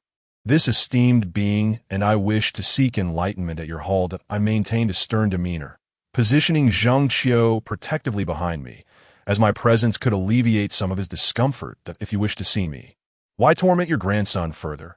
Moreover, not just anyone can enter my hall." My tone was brusque, having been disturbed from my slumber, which caused the old lady to lose face. "That I possess spiritual abilities. You've been dead for just a few years. What abilities could you possibly have?" Before the old lady could respond, the fox beside her turned, and a wisp of white smoke enveloped it. As the smoke cleared, the fox had vanished, transformed into human form. This fox was strikingly handsome, with red hair cascading over its shoulders, but the only incongruity was the axe it held. The axe's handle gleamed with gold, emanating a chilling glow as it pointed directly at me. "How dare you speak to us in such a manner? You have the audacity to look down upon us just because we've recently departed," I scoffed, summoning my ghost-repelling whip, a chill emanating from my very bones. As I looked up, I saw a ghostly general materializing from the void before me. Chapter 24. I never speak nonsense. This ghostly general radiated dark energy, adorned in black and gold armor. With a fierce tiger head emblazoned on each shoulder, both eyes wide open with fury, I had encountered this general in my second Ant-S military camp. He was the guardian spirit of my hall. Typically, a temple requires 4 pillars and 8 supports. The 4 pillars are composed of Hu, Huang, Chang, and Meng, while the 8 supports include sweeping the hall, guarding the hall, connecting the hall, protecting the hall, reaching the heavens, returning to the earth, blocking obstacles, and scouting the soldiers. My hall, though lacking in pillars, boasts a complete set of 8 supports, albeit all spirits. Plus, according to old Lu, my second ant holds a significant position in the netherworld. Otherwise, the hall could not stand. The guardian spirit exuded a dense aura, not as powerful as my second ant, yet formidable enough to silence the fox and the old lady. That I jested. As Hussein said, "I indeed possess little skill, but my guardian spirit is quite formidable." The crimson fox's axe was still directed at me, while the ghostly general before me slowly unsheathed the horizontal saber from his waist. The axe in the red fox's hand gradually descended, and her tone became less assertive. I suddenly recalled that I might have some matters to attend to over there. Perhaps I shall take my leave. After the red fox departed, the old lady found herself at a loss. Yet she remained obstinate, incessantly hurling insults, proclaiming her spiritual prowess, claiming to have served the celestial beings in her lifetime. The ghostly general fully withdrew his saber, his gaze chillingly fixed on the old lady as he uttered, "Zhanging, you indeed served the celestial beings in your lifetime, but that was within the realm of the Baojiao Hall, not the Chuma Hall. The fundamental distinction between the Baojiao Hall and the Chuma Hall lies in the fact that the Baojiao Hall employs the yellow talisman, while the Chuma Hall utilizes the red one. The red talisman is used to recruit soldiers, preparing for the subsequent summons, which is why a single hall may possess countless troops. That in contrast, the Baojiao Hall, as the name suggests, aims to ensure the safety and prosperity of the family. And indeed, it may have several celestial beings. Perhaps this individual or their ancestors were once saviors of animals yet to attain enlightenment. Once an animal gains enlightenment after certain fortuitous encounters, it returns to repay its debt of gratitude. Ultimately retreating to the deep mountains after several lifetimes, the old lady remained defiant. But I can also draw soul-binding talismans for children to ward off fright. That pertains to the Baojiao Hall. I can calculate and locate lost items, foretell fortunes. That is also the Baojiao Hall. My talisman is red, yet you dare claim it is the Baojiao Hall. Nonsense. The ghostly general replied earnestly, "I do not utter nonsense." You hold only the affinity for the Baojia Hall. The old lady continued to glare fiercely at the ghostly general and at me, gritting her teeth before transforming into a wisp of smoke and vanishing. Zheng Xiao, who stood behind me, appeared utterly dumbfounded, for in his view, I was conversing with thin air, accompanied by gesticulations, had I not accurately recounted the old lady's appearance and the issue of her grave leaking while in the hospital. He might have immediately contacted a mental institution. As the old lady departed, the dawn light began to creep in. I bowed to the ghostly general, urging him to return to his hall, and then I took my leave from Zheng Xiao's home. He had initially intended to offer me some money, but the old lady and the Crimson Fox had sought out Zheng Xiao precisely because they could not locate me. Fundamentally, Zheng Xiao's renewed fever was a consequence of my actions. How could I possibly accept his money? I utilized the 200 yuan to refuel old Lu's car before heading home, collapsing into bed and sleeping soundly until well past noon. Upon opening the door, I found old Lu reclining on the sofa, engrossed in a tedious television program. Noticing the heavy dark circles beneath my eyes, he remarked, "What time did you call in night yesterday? Were you up to no good?" His tone was laced with jest, and I waved my hand, recounting the events of the previous day in detail to old Lude. I expected praise, yet to my surprise, he straightened up, his brows furrowing as he spoke with a serious tone. "That old lady will come again. She cannot access your hall, and if she wishes to continue receiving offerings for her cultivation, whom do you think she will most likely target?" The image of Zheng Xiao flashed through my mind, prompting me to hurriedly return to my room and dial his number. After 5 rings, he finally answered, his voice thick with nasal congestion as he deliberately lowered his tone. "What's up, Xiao Tai? I'm at work. Who was supporting your grandmother Zhang Ying's previous talisman? That talisman was burned by my father. When my grandmother was serving, they didn't believe it. After she passed, they certainly burned it right away." The call was on speakerphone, and old Lu heard every word clearly. He spoke in a low voice. "Wait a moment, Xiao Tai will send you an address. Come over as soon as you finish work. Your grandmother will likely seek you out tonight." After hanging up, I hesitated before asking, "Is that old lady's urgency to access the hall related to the burned red talisman?" "Indeed. The talisman's destruction leaves the celestial beings without a place to reside, which likely places pressure on her. Otherwise, she wouldn't have dared argue with your family's ghostly general. Then why is her family, a Baojia Hall, yet possesses a red talisman?" Old Lu pondered for a moment before responding. "There are 2 possibilities. The first is that the person who established her hall made an error. It was intended to be the Baojia Hall, but was misread as the Chuma Hall. The second possibility is that this old lady's ancestors established it this way, and it has remained a red talisman. Over the years, while she may have some minor skills, I suspect her health has deteriorated. This old lady lacks the affinity for this path, even with a red talisman. The entities she summons will not be genuine celestial beings, but rather wandering spirits and ghosts." Later that evening, while dining with old Lu, a knock echoed at the iron door. I set down my bowl and went to open it, revealing a panting Zheng Xiao. Upon seeing the food in my bowl, he instinctively swallowed hard. I smiled and invited him to join me for a meal. "Stay here tonight. We can squeeze into one room. If the old lady comes, she won't be able to trouble you."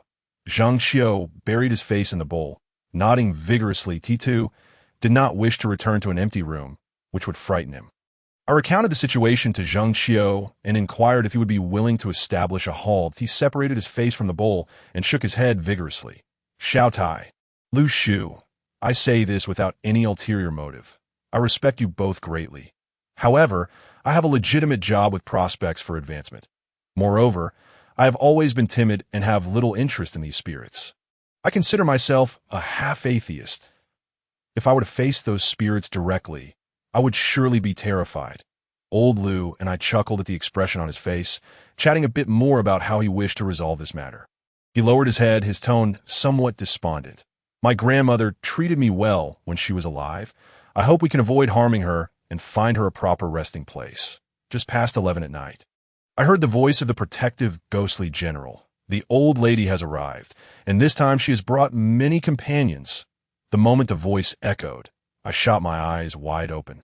Zheng Xiao beside me was already sound asleep, snoring softly. I rose quietly, opening the door, and at the same moment, old Lu stepped out. our eyes meeting as we both turned toward the iron door. Old Lu approached the altar, lighting an incense stick, while I stretched my limbs and summoned the ghost-hunting whip, the protective ghostly general materializing behind me. The two protective ghostly generals flanked me, one on each side. After Old Lu finished lighting the incense, many ethereal figures of celestial beings flickered behind him. What a lively scene! The voice of Huang echoed in my mind as I rolled my eyes. Why don't you come out and take a look? No way. What if I accidentally injure you? I still need to return later to gather herbs. Old Lu pulled up a chair, sitting at the altar with a serious tone. Open the door to welcome guests. I approached the iron door, slowly opening it to reveal the old lady's sullen face. Behind her stood 8 celestial beings, including Hu, Huang, and Changmeng. Their forms shocked me. The weasel had the head of a beast and the body of a man. The red fox carried the axe on her shoulder, while the python indeed possessed a human head and body, its skin adorned with white scales. The remaining figures varied in form, but were all incomplete. Either beast-headed with human bodies or human-headed with beast bodies. That I took 2 steps back, raising my arm in a gesture of invitation. Huang Dazue's voice resounded once more. These few may not possess high cultivation, but they are excellent candidates for herb gathering. Old Tai, can you manage to bring them over later? We'll discuss that later. As the old lady and her accompanying celestial beings entered, their gazes remained fixed upon me. I smirked slightly, revealing a knowing smile. Let me tell you, you must. Before the old lady could finish her sentence, her voice abruptly ceased as she beheld Old Lu seated calmly on the chair, with the ethereal figures swirling behind him. From among the apparitions emerged 3 celestial beings, each clad in golden armor, their visages noble and their capes billowing without wind, exuding an imposing presence, compared to the celestial beings behind Old Lu. Those accompanying the old lady were woefully inferior, their cultivation lacking, their forms incomplete. The old lady took a step back, attempting to exit through the iron door, but I blocked her path, while the 2 ghostly generals drew their sabers, positioning them across their chests, caught between a rock and a hard place. As the 3 parties stood in a stalemate, Old Lu spoke. All guests are welcome. Shall we sit down and converse? His tone was polite, yet his expression carried an undercurrent of threat. The old lady took a deep breath, a hint of a smile appearing on her face as she walked over to the sofa and sat down slowly.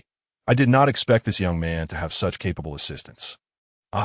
This old woman, admit defeat and will allow you to deal with me as you see fit. However, these celestial beings behind me do possess some cultivation. I only wish for them to find a suitable resting place. Old Lu chuckled, leaning back against the chair. To speak frankly, even without me, the ghostly soldiers behind this young man could bury you alive. I have a proposal now, old lady. Do listen. You wish to continue your cultivation, but with your current abilities, you surely do not qualify to access our halls. Upon hearing this, the old lady's brows furrowed, her expression indicating rising anger. Yet you, being a person of particular aspirations, would certainly look down upon a common hall. As this reached her ears, her brows relaxed, and she appeared quite pleased. Thus, I shall have my celestial beings escort you to the underworld for cultivation, and once you have attained the necessary abilities, you may return. The elderly lady's eyes darted around, and after a moment, she lifted her head to survey her surroundings. She found herself encircled by the celestial beings of Mai and Old Lu's altar, with no escape in sight. Deep down, she understood that today, whether she consented or not, she had no choice but to comply. Yet, within the murky depths of her gaze, the figures of her own altar's celestial beings appeared, stirring a sense of unease within her. She spoke up, inquiring, "What will happen to the celestial beings in my household?" Old Lu did not rush to respond. Instead, he turned to me. "Xiao Tai, my altar is full and cannot take on any more followers. How about yours?" I recalled Huang Dachui's instructions. "You can bring them here." The matter was perfectly resolved. That night, I had a dream in which Huang Dachui led a group of celestial beings to a mountain range, pointing towards a peak and instructing them to gather herbs. Although they were reluctant, Huang Dachui's imposing stature instilled fear in them that he declared that if they collected a sufficient quantity of herbs, they would be rewarded, either with the herbs themselves or with elixirs crafted by him. Such rewards would greatly aid their cultivation, As the dream shifted, I found myself in a military camp where the Red Fox, with whom I had previously exchanged barbs, was now holding a wooden basin in one hand and a cloth in the other, sorrowfully cleaning the weapons and furniture of the camp. Suddenly, a hurried drumbeat echoed from outside, causing the Red Fox's expression to change. She dropped her basin and cloth, grasped an axe, and rushed outside. There stood a row of ghostly soldiers and commanders, with the Red Fox positioned at the back, her gaze resolute. Just as I was about to awaken, the ghostly soldiers and the Red Fox returned, their tattered uniforms contrasting with the joy radiating from their faces. The Red Fox, shouldering her axe, walked arm in arm with a ghostly commander, and I sensed that her cultivation had progressed further. Upon waking, I discovered that Zheng Qiu had already departed, leaving 400 yuan pressed against the incense burner on the offering table beside me, which I promptly withdrew to give to old Lu. "What is this for?" I asked. Old Lu, busy cooking, had his voice muffled by the extractor fan. After a moment's contemplation, I discerned his words. "Without your contribution, I doubt they would have heeded my call, so this money rightfully belongs to you." As he placed the dishes into bowls, the noise of the extractor fan ceased, and he smiled, saying, "Xiao Tai, you still do not grasp the true power of your altar. If you were not formidable, would those celestial beings following the elderly lady willingly choose to cultivate under your guidance? Despite their appearances, they are quite adept in their own right. These celestial beings are solely focused on cultivation. If you held no merit, they would not linger here even at the cost of their lives. Right now, you are simply lacking in confidence. Now, quickly stow the money away. After our meal, we must make a trip together." "Where to?" "To Qiao Family Village. There's someone who has requested our presence at the dining table." Old Lu presented me with a photograph depicting a girl who appeared to be around my age, perhaps 17 or 18, with her twin ponytails and sporting attire. She wore a radiant smile, yet I couldn't shake the feeling that a golden aura flickered between her brows, a Tongzi that I instinctively countered in my mind. How can a little girl possibly be a Tongzi? The voice in my mind faded, but I still voiced my thoughts aloud. Old Lu nodded in approval. Indeed, she is a Tongzi. Now at 17, if her situation is not resolved before her 18th birthday, she will perish. Chapter 26. A young one not learning, well, how can she be a Tongzi when she is clearly a girl? My tone was laced with skepticism. Her primordial spirit is that of a Tongzi. She was originally a celestial child under a deity, but out of curiosity for the mortal realm, she sneaked out, only to mistakenly be born as a girl. Tongzis can be classified as true or false. True Tongzis, like her, are genuine, while false Tongzis possess only traces of unique destiny, and some also require resolution. Old Lu constantly imparted knowledge about this field to me that I pressed on with my questions. They say that a day in heaven equals a year on earth. Can't she simply live out her life in peace? Why must she be called back? Old Lu shot me an exasperated glance. Are you a fool? She serves a legitimate deity, if she does not return to fulfill her duties. Should the deity be the one to do so, the deity cannot possibly have only her as a Tongzi. Each Tongzi has specific responsibilities assigned to them, and it is inconceivable for her to enjoy a peaceful existence, while others toil doubly hard. Moreover, there are rules in place. Without rules, there can be no order. If one Tongzi runs away today and another tomorrow, would the higher realm cease to function? She is violating regulations. Upon reflection, Old Lu's words rang true, and my tone softened. If so, what should we do about this? If we cannot resolve it, will she truly die? What about her parents? Old Lu's expression became grave, and after a moment, he sighed in resignation. If we cannot resolve it, the higher realm will indeed demand her return. Upon completing her 18th birthday, she will meet her demise. If the situation were less urgent, we could send a substitute in her stead to perform some menial tasks for the deity. And when the time for the Tongzi's punishment arrives, she would naturally take her place. Each individual's fate and life are predetermined. If this girl has parents are destined to lose a child, there must be a reason, whether it be karma or a misdeed from a previous life. After hastily finishing our meal, Old Lu and I set off in the car towards Qiao Family Village. The roads leading to the village were unpaved, making for a bumpy ride. Upon reaching the village's outskirts, Old Lu halted the vehicle, Before us stood a pair of double iron gates that we exited the car. And while Old Lou knocked on the door, I retrieved the cloth bag we had brought with us. We arrived. Came a voice from within, followed by a cacophony of barking dogs and a man's reprimanding shouts. As the iron gates swung open, a man with a buzz cut, wrapped in a military coat and wearing cotton slippers, appeared. "You must be Master Lou," he said, his voice polite yet slightly hoarse, with a faint handprint visible on his face. Old Lou nodded and introduced me to the man, whose name was Qiao Xinyan. He attempted to take the bag from my shoulder, but as I instinctively stepped back, a fleeting look of embarrassment crossed his face. "Uncle Qiao, there are too many items in here. It's no trouble for me to carry it." Qiao Xinyan chuckled awkwardly, dismissing the earlier incident, and led us inside. The temperature inside the house was notably warmer, and Qiao Xinyan invited us to sit by the heated Kong to warm ourselves. The northeastern winter is dry and frigid, capable of rendering one's body stiff with cold. As Old Lou and I settled on the Kong, we noticed an older woman, roughly the same age as Qiao Xinyan, casting hostile glances at us. When I continued to stare at her, Qiao Xinyan introduced her as Huang Yuling, his wife. Old Lou and I exchanged glances. And coupled with the handprint on Qiao Xinyan's face, we deduced two things. First, Qiao Xinyan had been struck. Second, Huang Yuling was skeptical of our presence. Old Lou signaled me with his eyes, and we both stood up, prompting a moment of surprise from Qiao Xinyan. "It appears, dear brother Qiao, that since your wife does not believe in this, we have no need to subject ourselves to further discomfort. We shall take our leave." Before Qiao Xinyan could urge us to stay, Huang Yuling scoffed. "What are you trying to play at with me? Employing Sun Tzu's art of war? People like you are all charlatans. You speak in circles. Merely seeking to part me from my money, claiming my daughter is a Tongzi. Can't you tell whether she is male or female with your eyes?" Qiao Xinyan quickly moved to grasp Huang Yuling's arm, but she retaliated with a slap, cursing, "Why on earth did I marry you, Qiao? How can you still believe these frauds? When our daughter was young, she was frail, and you insisted on seeking out shamans, spending a fortune and hearing all sorts of distasteful things. When has she ever improved through their methods? Wasn't it I who accompanied her to the hospital for treatments and injections that allowed her to survive? She has grown up so well. Every time she fell ill, I was the one accompanying her to the hospital, while you just burned incense and prayed."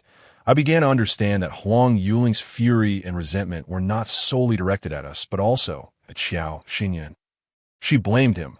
Old Lou chose not to listen any longer and stepped outside, while I recalled his earlier warning. If unresolved, she would die upon reaching 18, though I initially intended to leave with him. I halted and turned to Huang Yuling, my gaze unwavering. "Auntie, I can assist you in resolving this without taking a single penny. May I help your daughter?" Upon hearing my words, Old Lou also paused, glancing back at Huang Yuling. Neither of us wished for a young life to be extinguished, especially one so tender. "Did I scold your family? You're the one not learning well at such a young age." "What kind of upbringing do you have?" Huang Yuling shouted. "Get out." Upon hearing her insult my family, my fists clenched and anger surged within me. Just as I was about to respond further, Old Lou grasped my hand and led me away. As we sat in the car, preparing to start the engine, Qiao Xinyan rushed out, holding 2 unopened boxes of cigarettes, offering them to Old Lou. However, Old Lou declined, his expression neutral. As we reversed out, we noticed Qiao Xinyan standing in place. Watching us depart, I in the car, we shared a long silence. As we neared home, Old Lou chuckled softly. "Xiao Tai, are you feeling unhappy?" My throat felt somewhat constricted, and I let out a muffled sound. "But don't dwell on it. This is all fate." Old Lou shifted the topic. "Do you know why one must charge others for divination?" I shook my head in ignorance. "It is due to karma. When you read for someone, you intertwine with their karma, or rather, you bear the weight of their fate. Thus, they owe you a fee to settle this karma. The greater the karma, the higher the fee. That if something that should have befallen them does not occur, they must sacrifice something in return, much like the saying, losing money averts disaster. But will that girl truly die? Chapter 27. The Ean Peach Blossom. Old Lou remained silent, and all I could hear were the roaring of cars and the howling wind. After an indeterminate amount of time, he gradually brought the car to a stop, his eyes filled with sorrow as he said softly, "Yes, The ensuing days passed in a dull monotony, time slipping by swiftly until I had nearly forgotten the girl's tale. Until the end of the year, on New Year's Eve, "Old Lou, I want sauerkraut stewed with pork belly for dinner." Old Lou chuckled and scolded me lightly before grabbing a basket to go shopping. Upon opening the iron gate, a figure stood before us. It was Xiao Xin. His eyes were red and slightly swollen, as if he had just wept, and he wore a black cloth band around his outer cotton jacket, inscribed with characters signifying mourning. Seeing this, both Old Lou and I understood instantly. We invited him inside, and I poured him a cup of hot tea. He slowly began to speak, his voice hoarse and strained, as if forced out from deep within his throat, that a few days ago, that girl passed away. She was struck by it sounds straightforward, but there was snow on the road that day. And it was a tricycle, which couldn't have been traveling fast. According to the tricycle driver, as he approached the girl, it felt as though a cloth had suddenly covered his eyes. He could see nothing. Once his vision returned, he found a girl lying in the snow, as if she had merely fallen asleep. But when he reached out, she was already lifeless. To this point, Xiao Xinyan broke into sobs. Shaking Old Lou's sleeve in desperation, "My daughter isn't even 18 yet. Her life has barely begun. Why? Why must fate deal me such a cruel hand? The heavens are unjust." Watching Xiao Xinyuan's unsteady figure retreat, my heart sank to the depths, and I could see that Old Lou was equally affected. That evening, we dined in a heavy silence, gazing at the steaming sauerkraut and pork belly on the table. I found myself devoid of any appetite. It was the first time I pondered the significance of our existence. Was it merely to know that this girl would die yet remain powerless to alter her fate? On New Year's Day, Old Lou and I idled at home, watching banal television programs. As evening approached, and we felt certain that no visitors would come, a loud knock echoed from the iron gate. Prompting me to spring from the sofa, I hurried to open the gate, revealing a woman of middle age, her shoulder-length hair neatly styled, clad in a long black down coat.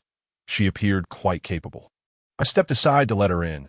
Initially, there was a hint of hesitation on her face, her hands gripping her bags strapped tightly.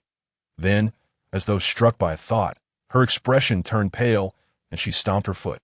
Entering the room, she sat on the sofa just as the kettle in the kitchen began to whistle.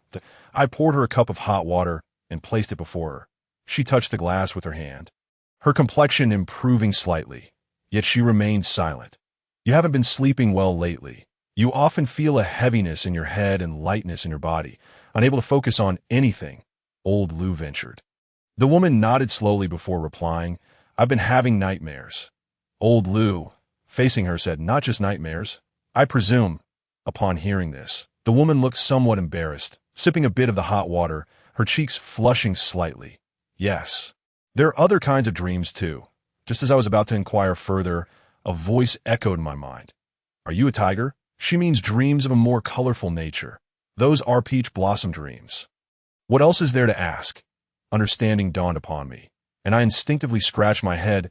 In your dreams, there is always a scene with a man who speaks sweetly to you and urges you to find him. Correct? Old Lou's words sometimes paused, as if he were contemplating how best to express himself without alarming her. The woman fell silent for a moment before nodding. "Yes, he even gave me a phone number and told me to call him." Unable to contain my curiosity, I interjected, "Did you call him?" The woman nodded. "I didn't want to, but after waking up, that number felt etched into my bones. I simply cannot forget it. That number is probably disconnected." "Right?" I asked. "Yes, and I had a friend look it up. It was deactivated 5 years ago. This is a case of peach blossoms, yet your visit today seems more complex, does it not?" Upon hearing Old Lou's words, the woman's expression turned to one of terror. "I dreamt of him again last night. He said he wanted me to go with him. What should I do, master?" Fearful, the woman trembled, and Old Lou lit an incense stick, his voice icy. "Calm yourself. Provide me with your full name and birth date." After a moment, Old Lou slightly opened his tightly shut eyes. "He will come tonight, beating drums and gongs to carry you away." The woman, Lin Yueling, froze upon hearing this, her body shaking uncontrollably. "What should I do, master?" "Do not fret. I will draw a talisman for you. Place it under your pillow before sleep, along with a pair of scissors. We will handle the rest." Just remember this. When dreaming, regardless of what anyone says to you, do not respond. Not a single word. When Lin Yueling departed, she initially intended to leave some money for old Lu.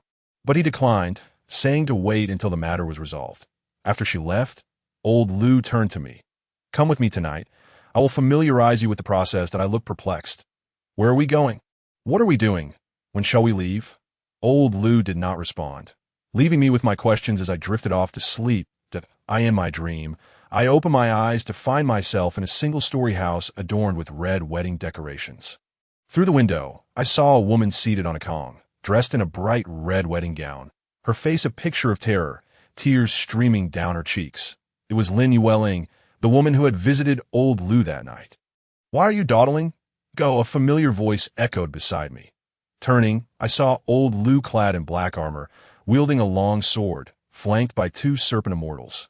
What is going on, old Lu? I instinctively asked, just as old Lu was about to respond. A cacophony of drums and gongs erupted behind us.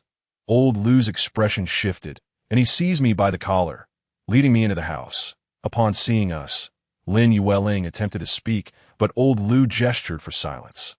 At that moment, a male voice rang out from outside. My lady, I have come to take you away. We are finally to be wed. Hiding behind the two serpent immortals, I felt a transparent barrier form between us and Lin Yueling. The footsteps drew nearer, and a man clad in a bright red wedding outfit appeared before me. Chapter 28. Arson, murder, and pillage. The man in the red wedding attire was exceptionally handsome, adorned with a large red flower. His face beaming with a smile as he stepped closer to Lin Yueling. His smile vanished as he turned to face us. Surveying the surroundings, he detected nothing amiss, likely due to the barriers set by the serpent immortals. His smile returned as he leaned toward Lin Yueling. My lady, come with me, and I shall lead you to a better life. My lady, why do you not open your eyes to look at me? Are you weary of this face? Frowning, he observed the trembling Lin Yueling, his tone laced with confusion. Raising his hand, his appearance transformed entirely. Where he had once sported elegant brows and charming eyes, he now bore thick brows and large eyes. My lady, do you like this face? The man received no response from Lin Yueling, and his expression darkened as he grasped her face tightly, his voice menacing. If you do not speak, I shall tear you apart. Lin Yueling trembled more violently. Unable to bear it any longer, I summoned the ghost-slaying whip into my hand and revealed myself alongside old Lu. The man sensed our presence just as old Lu was about to speak. But I leaped forward, aiming the whip at his face. Do not strike her. Old Lu's voice echoed behind me. The man reacted quickly, rolling aside just as the whip was about to descend. So, you are seeking another pretty face behind my back. Are you? Today, I shall ensure you meet your end. The man's eyes turned crimson, and he radiated a dark, malevolent aura. Old Lu and the serpent immortals intended to assist, but countless vengeful spirits clad in red surged into the house. Binding them, I snorted coldly and summoned the Ghost King seal gifted by my great aunt, slamming it down into the void, shouting, Ghost General, where are the ghost soldiers? At your service? A thunderous voice responded from outside. The man's attention snapped to the sound, and he gulped nervously as he beheld a throng of soldiers brandishing weapons outside. Let us settle this one-on-one. Very well, but let us see how you fare against our numbers. You are far too inexperienced. Before the words had barely left my lips, I dashed forward in a swift motion. The Ghost General and his soldiers outside the humble abode also surged in. Joining the fray, the malevolent spirits that had ensnared Lao Lu were swiftly dispatched, one, by the two valiant serpent immortals with their swords. Time seemed to stretch indefinitely. Lao Lu and the two serpent immortals sat on the kong. While I took a rope from the Ghost General and securely bound the man, I waved my hand, and the Ghost General clasped his fists in salute before vanishing from sight. Now, speak up. Why have you been persistently entangled with Lin Yueling? Lao Lu inquired, his palm gently stroking the gleaming long sword in his hand, the underlying threat unmistakable. The man's face bore the bruises of my blows, and he cast a glance at the still-closed eyes of Lin Yueling, letting out a sigh that resonated with a century's worth of regret. The man's name was Sun Qingyi, a product of the Guangxu era. Originally a teacher who had pledged his life to Lin Yueling. Alas, the Lin family looked down upon him, confining Lin Yueling at home, forbidding any further meetings, and arranging a more suitable match for her. Upon learning of this, Sun Qingyi succumbed to despair, drowning his sorrows in drink, until one day, overwhelmed by the agony of separation from his beloved, he took a blade to his neck and perished in the desolate wilderness. After all my efforts to find her again, why can't we be together? Sun Qingyi's voice was hoarse, imbued with deep sorrow. Just as I was lost in his tale, one of the serpent immortals beside, Lao Lu, sneered. You call yourself Sun Qingyi? Indeed, Sun Qingyi replied defiantly. I'll give you one last chance. What is your name? The serpent immortal drew his sword, its tip aimed directly at Sun Qingyi's face. I was momentarily taken aback by the serpent immortal's words and was about to speak up for Sun Qingyi when he suddenly transformed from his previously melancholic demeanor into a wicked grin. TSK. TSK, I didn't expect you to see through me so easily. How dull. Sun Qingyi raised his head, gazing scornfully at the serpent immortal. So what? If I lied, what of it? Will you kill me? This woman owes me. It is only right that I seek her out. Oh, you dare to kill me? I sat on the edge of the Kong, wishing I had some seeds to munch on while I stared blankly at Sun Qing. Just then, I felt Lao Lu elbowing me, and when I looked over, I saw him producing a bag of seed from who knows where and handing it to me. Thus Lao Lu and I sat to the side, watching as the serpent immortal and Sun Qingyi debated. Sun Tinyu, do you have no shame? The serpent immortal, usually aloof and rarely resorting to vulgarity, was clearly exasperated by Sun Tinyu, or Sun Qingyi's shamelessness. In your past life, you were merely a bandit, not a teacher. Were you pretending to be a lover?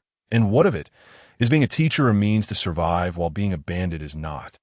In these chaotic times, what is wrong with wanting to live? What is wrong, you ask? You plundered and killed in her past life. Lin Yueling was a humble farmer's wife, and you forcibly took her to your mountain stronghold, making her your captive. Now you dare claim she owes you. What gives you the right? Is there no cause and effect? She consumed my food, wore my clothes, used my possessions, was everything I reclaimed with my life.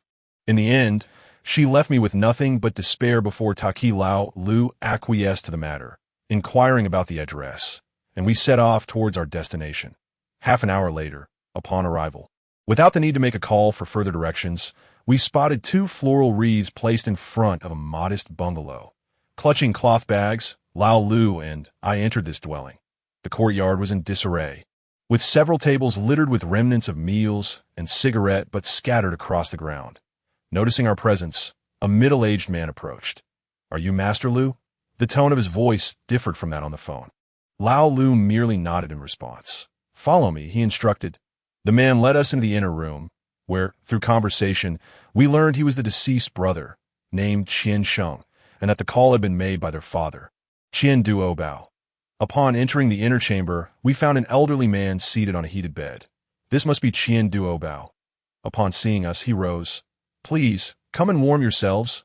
Once sufficiently warmed, Lao Lu surveyed the room, but could not locate the memorial tablet. Elder, where might the tablet be? Qian Duobao stepped down, donned some cotton slippers, and guided us to the room housing the tablet. It was a small chamber, draped with curtains that blocked the sunlight, that I pulled the curtains aside, allowing a measure of brightness to enter that moment.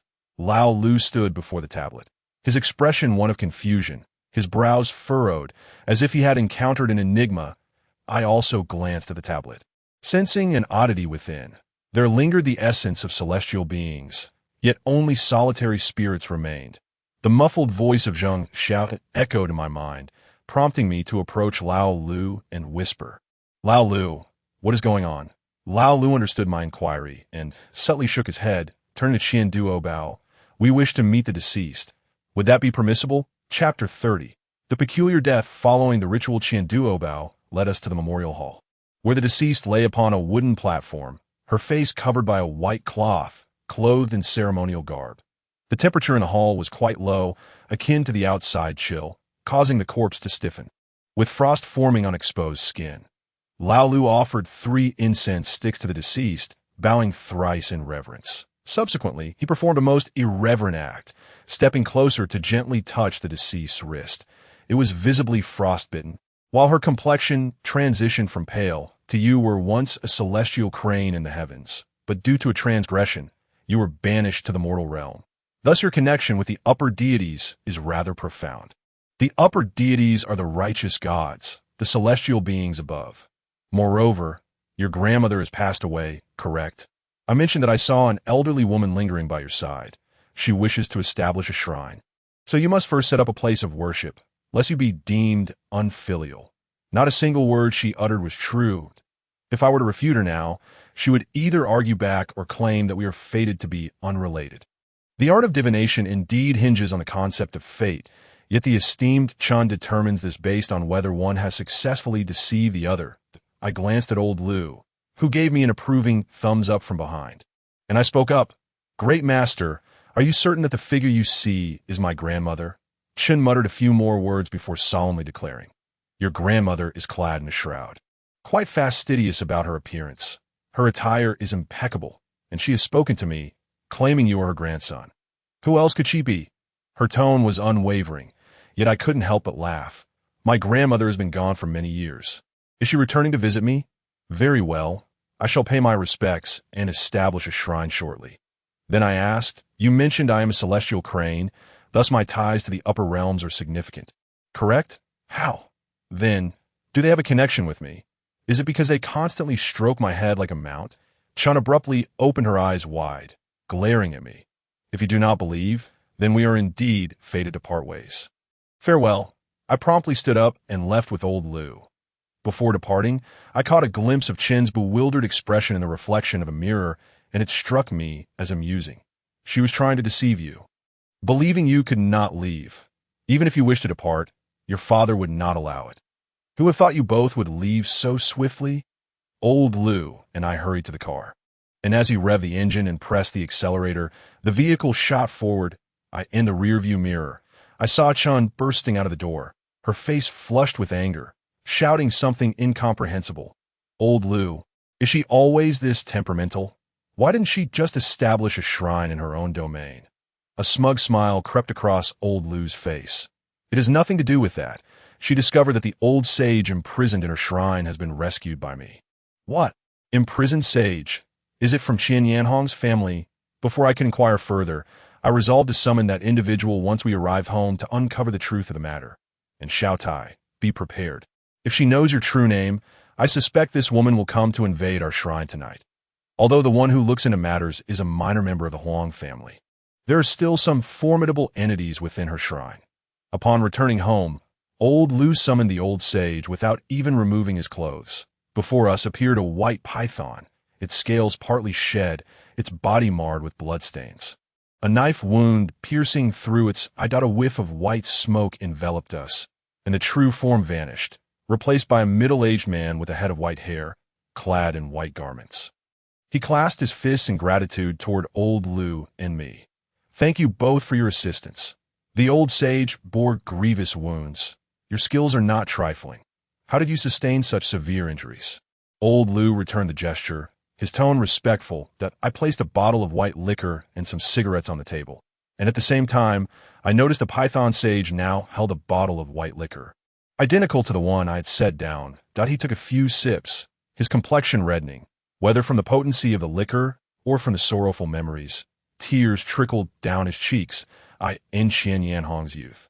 I followed her, shielding her from numerous calamities, for her ancestors had shown me kindness. And given our fateful ties, when she establishes her shrine in the future, I will also accumulate merit. Not long ago, Qian Yanhong's father, hearing of this Chun deceiver's ability to cure madness, was easily swayed into establishing a shrine, but Qian Yanhong was not yet ready for such a step. Those connections had not yet matured. Even if a shrine were established, it would only attract wandering souls and vengeful spirits. The Chun deceiver, seeing my capabilities, drew a talisman, deceitfully claiming that Yanhong still had a protective python spirit, yet its constant presence would cause her to become ill. She could help Yanhong by placing me on the shrine roster, asking if they would consent.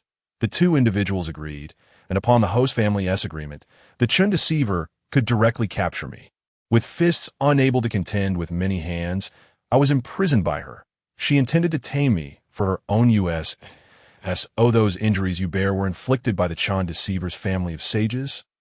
The white python sage nodded. They're not truly her family sages. Her family originally only had a minor member of the Huang family, the one who read your fortune today. The others are protective spirits she has captured from other families, unable to divine or see but capable of combat.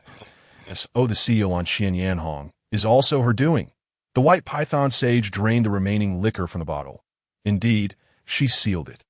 She wishes to profit from Yanhong's shrine while preventing her from encroaching on her business in the future, thus sealing all her connections. Yanhong's plight, entwined with that minor Huang sage, is a tragic tale.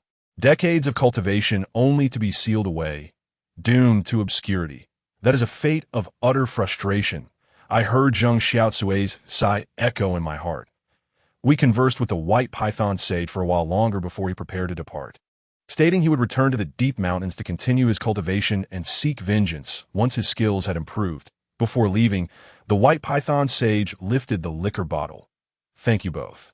After his departure, I opened the bottle of white liquor on the table and took a whiff. The initially sharp scent had mellowed considerably. I poured a little and took a sip, finding it akin to water. Old Lu playfully tapped the back of my head, chiding me. You should have chosen a more affordable liquor. Now it seems the old sage has consumed it all at 9 o'clock in the evening. Fatigue washed over me, and before entering my room, Old Lu cast a lingering glance my way. Xiao Tai, be cautious. I understood his implication, waved him off, and stepped into my room, quickly succumbing to slumber. In the military camp, I confidently entered the tent of my second aunt. Chapter 32. An official order to establish a shrine. My second aunt sat at the forefront. Upon seeing me approach, she placed a notebook on the table regarding today's events. Xiao Chui has already informed me. I looked into it, and this Chunyu has been involved in numerous deceitful acts, lightly sealing others' connections. She would even bring calamities upon her clients. Bringing calamities refers to when clients visit Chen's abode seeking treatment for ailments deemed fictitious. After a few days back home, they would feel unwell again, prompting them to return to Chen's for further treatment. However, the second ailment is not fictitious. It is caused by that minor Huang sage following the client home, instigating discomfort. Thus, Chen can earn double or even triple the profit. Hence, one's birth date and time are of utmost importance. They should not be carelessly shared if a diviner possessed any semblance of professional integrity. Such occurrences would not transpire. But if not, I briefly perused the entries in the notebook, my heart boiling with indignation. Is there truly no way to deal with such a person? My second aunt smiled gently, placing a golden scroll on the table, gesturing for me to take a look. There is a way. It depends on whether you dare to accept. I grasped the scroll and slowly unfurled it. I found it inscribed with a singular character. Seal. What could this mean? My second aunt stood, her armor clinking with metallic sounds, and pointed at the character with a serious tone. I have reported this matter to the upper realm. They have sent down a character. What do you think it signifies? Understanding her implication, I realized it was an order for me to seal Chen's shrine. Initially furious, I now hesitated. Second aunt, I have never done this before. Besides, some spirits are coerced into such actions. In the end, shall I slay or spare them? My second aunt, exasperated, seized my ear. Are you a fool? We only have a sealing order. The order for execution has not yet arrived. Of course, we should keep them alive and capture them all for questioning later. Gripping the scroll tightly, I surveyed the legion of ghost soldiers before me. Feeling a twinge of anxiety, I turned to my second aunt and whispered, Second aunt, will you accompany me? Old Lu isn't here today. It would be good to have you by my side. Why second aunt scoffed, kicking me in the rear as she turned to leave. The ghost generals beside me could not suppress their laughter, each taking an arm to hoist me. Upon exiting the military camp, the scenery shifted dramatically, and in an instant, I found myself outside Chen's humble abode. We traversed the courtyard and entered the inner room, where silence reigned, devoid of any presence, save for the shrine illuminated by lights. 2 red lanterns adorned the shrine, and as the ghost general set me down, I stepped into the shrine, hastily expanding its dimensions. The red lights transformed into lanterns, and the red shrine paper morphed into 2 imposing red iron doors, Standing at the entrance were two python sages wielding large sabers, who, upon our approach, brandished their weapons and bellowed. "Who dares trespass into the shrine?" I summoned the ghost whip, and the ghost generals brandished their weapons in unison, exuding an aura of intimidation. With a flourish, I unfurled the golden scroll and declared, "I am here today under orders to seal this shrine. Those who surrender may suffer less punishment." The two python sages exchanged glances, their voices dripping with mockery. You haven't even sprouted hair yet. Don't come crying to your mother when you scrape your skin on the way home." As I gazed upon their grotesque visages, I finally comprehended a phrase that old Lu had long imparted to me. One attracts what one embodies, regardless of whether they initially volunteered to assist the formidable Chun. They had now transformed into villains akin to her. The ghostly soldiers encircled them, swiftly subduing them to the ground, rendering them immobile. I paid them no heed and approached the iron door, delivering a forceful kick that swung it open, revealing a scene that shifted once more. Before me lay a picturesque landscape replete with mountains, waters, and elegant pavilions. However, upon sensing my intrusion, the previously serene tableau was disrupted by the emergence of a dozen unsavory celestial beings, brandishing sharp weapons. Observing their menacing demeanor, it was clear they had no intention of perusing the scroll any longer. I secured the scroll on my waist and raised the ghost-slaying whip, brandishing it forward. The ghost generals and soldiers charged ahead, while I veered away, delving deeper into the abyss. The further I ventured, the more ominous the surroundings became, with sporadic, harrowing cries echoing through the air, accompanied by pleas for mercy and curses. "Spare me! I shall cooperate. Chun Yu, you scoundrel, may you suffer a wretched fate." Following the sounds, I stumbled upon a wooden cabin, beside which stood 5 iron cages, housing Hu Xian, Mang Xian, and Huang Xian. Emerging from the cabin was none other than the formidable Chun. Her eyes ablaze with rage. "I knew I found you distasteful. Turns out you are fellow practitioners. A mere brat dares to intrude." I drew forth the scroll from my waist and tossed it to her. As she unfurled it and beheld its contents, her expression momentarily froze before erupting into laughter. "What were they thinking, assigning this task to you? Do they underestimate me, or overestimate you?" Her laughter soon morphed into a grimace. As a pitch-black spear materialized in her grip, she discarded the scroll, grinding it underfoot. "Today, let us see who dares to seal me." My gaze hardened as I gripped the ghost-slaying whip and charged toward Chun. She swiftly twirled the spear, intercepting my strike. The clash of spear against whip reverberated with a sharp metallic clang. Chun pivoted, twisting her spear, causing my whip to lose its weight, and I instinctively lurched forward, feeling the rush of air behind me. Yet with my back turned to her, I was uncertain where to evade. At that moment, a roar erupted from the cage beside us. She is striking from the right. Heeding the shout, I instinctively dodged left, just as the glimmering spearhead grazed past me, mere centimeters away. Chun gritted her teeth, directing her ire towards the Hu Xian who had cried out, "You'll witness how I torment you." Seizing the opportunity of her distraction, I sprang to my feet, launching the ghost-slaying whip directly at Chen's face. She continued to parry with her spear, but I dug my feet into the earth, letting out a roar that forced her back 2 steps. Just as I neared exhaustion, the synchronized footsteps of my second Ant-S ghost generals and soldiers resounded behind us. Chen sensed the overwhelming aura of the specters and understood her defeat was imminent. I felt the pressure she exerted on her spear diminish, and with a swift motion, I flicked my whip, disarming her. She instinctively closed her eyes, yet the anticipated pain never came upon reopening her eyes. She found me standing before her, having reclaimed my whip. Under the restraint of the ghost generals, I approached her, resting my hand upon her wrist, employing the method my second aunt had taught me to seal Chen's acupoints. "Did you ever contemplate this fate while you were ensnaring others?" I inquired. "Fear not. This is merely the beginning." Chapter 33, A Catastrophe of Blood after Chen was taken away by the ghost generals. I approached the nearby cage, which glimmered ominously. Still faintly carrying the scent of blood, I swung the ghost-slaying whip against the lock overhead, and with a resounding crack, the lock shattered, allowing the imprisoned elder spirits to emerge, transforming into human form. "Thank you. young one, for your timely assistance. Otherwise, we might have languished here indefinitely. Their garments were tattered and stained with blood, the toll of their torment evident. You elders have endured much suffering. After escorting the elder spirits to safety, I returned to the military camp where my second aunt resided, returning the talisman from my waist to her. Well done, she remarked, an unusual compliment that rendered me somewhat bashful. However, I soon recalled an important matter and spoke up. Second aunt, what will happen to Chen now that her domain is sealed? She has committed heinous acts, claiming 3 lives and driving 5 to madness. Her remaining days shall be spent atoning for her sins.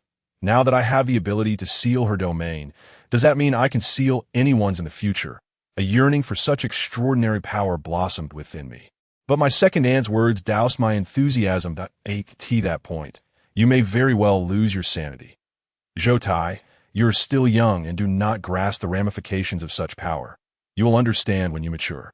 As time passed, she declared, it is time for you to awaken. Upon her words, I slowly opened my eyes, rising from my slumber, my body aching and weak. Stepping outside, I found old Lu on the sofa, engaged in a phone call. Yes, the domain has been elevated. Your family no longer possesses a domain. No, there's no need to concern yourself with that. Just take care of your father moving forward. After concluding the call, old Lu remarked, I just spoke with Qian Sheng. Guess what I heard? Chen has gone mad, right after you sealed her domain. Old Lu articulated each word with a rare seriousness. I stood frozen, a chill creeping up my spine. She has gone mad? Is this the consequence of sealing her domain? Noting my stunned expression, old Lu inquired, What's wrong? Do you believe you erred? I shook my head, clarifying that my initial chill stemmed from shock. Old Lu chuckled. Everything is a matter of cause and effect. She reaped the consequences of her malevolence. Besides, you acted under orders.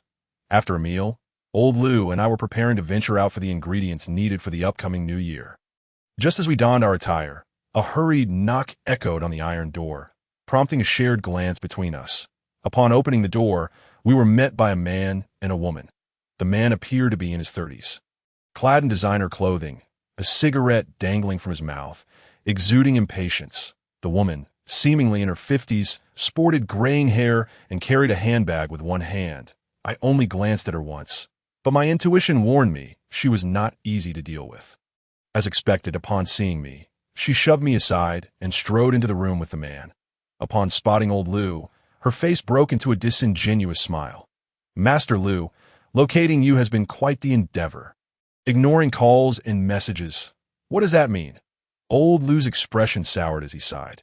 Sister, I have told you countless times that I do not conduct marriage consultations. Moreover, I am not the only one in Ling County who offers such services. Why must it be me?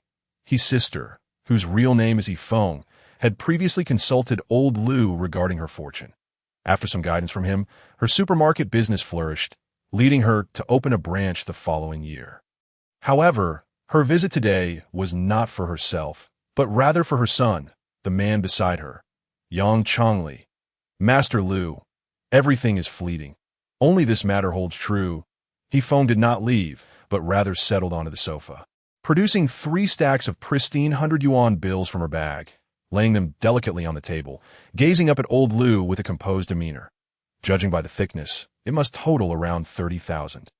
I glanced at old Lu, who remained unfazed, his expression unchanged. Sister, this is unrelated to money. I suggest you seek another expert. Old Lu's words were exceedingly polite, but before Yifeng could respond, Yang Chongli, standing beside her, grew impatient. He extinguished his burning cigarette on the ground and sneered. What airs are you putting on? You're just a fortune teller.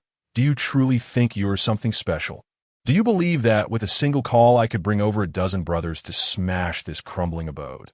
Let us see if you remain so defiant then, as I clench my fists, ready to unleash a torrent of invectives. Old Lu chuckled, remaining seated on the sofa, casually flicking through the neatly arranged money on the table. Sister, while I cannot assist with marriage, I can offer insight into other matters concerning your son.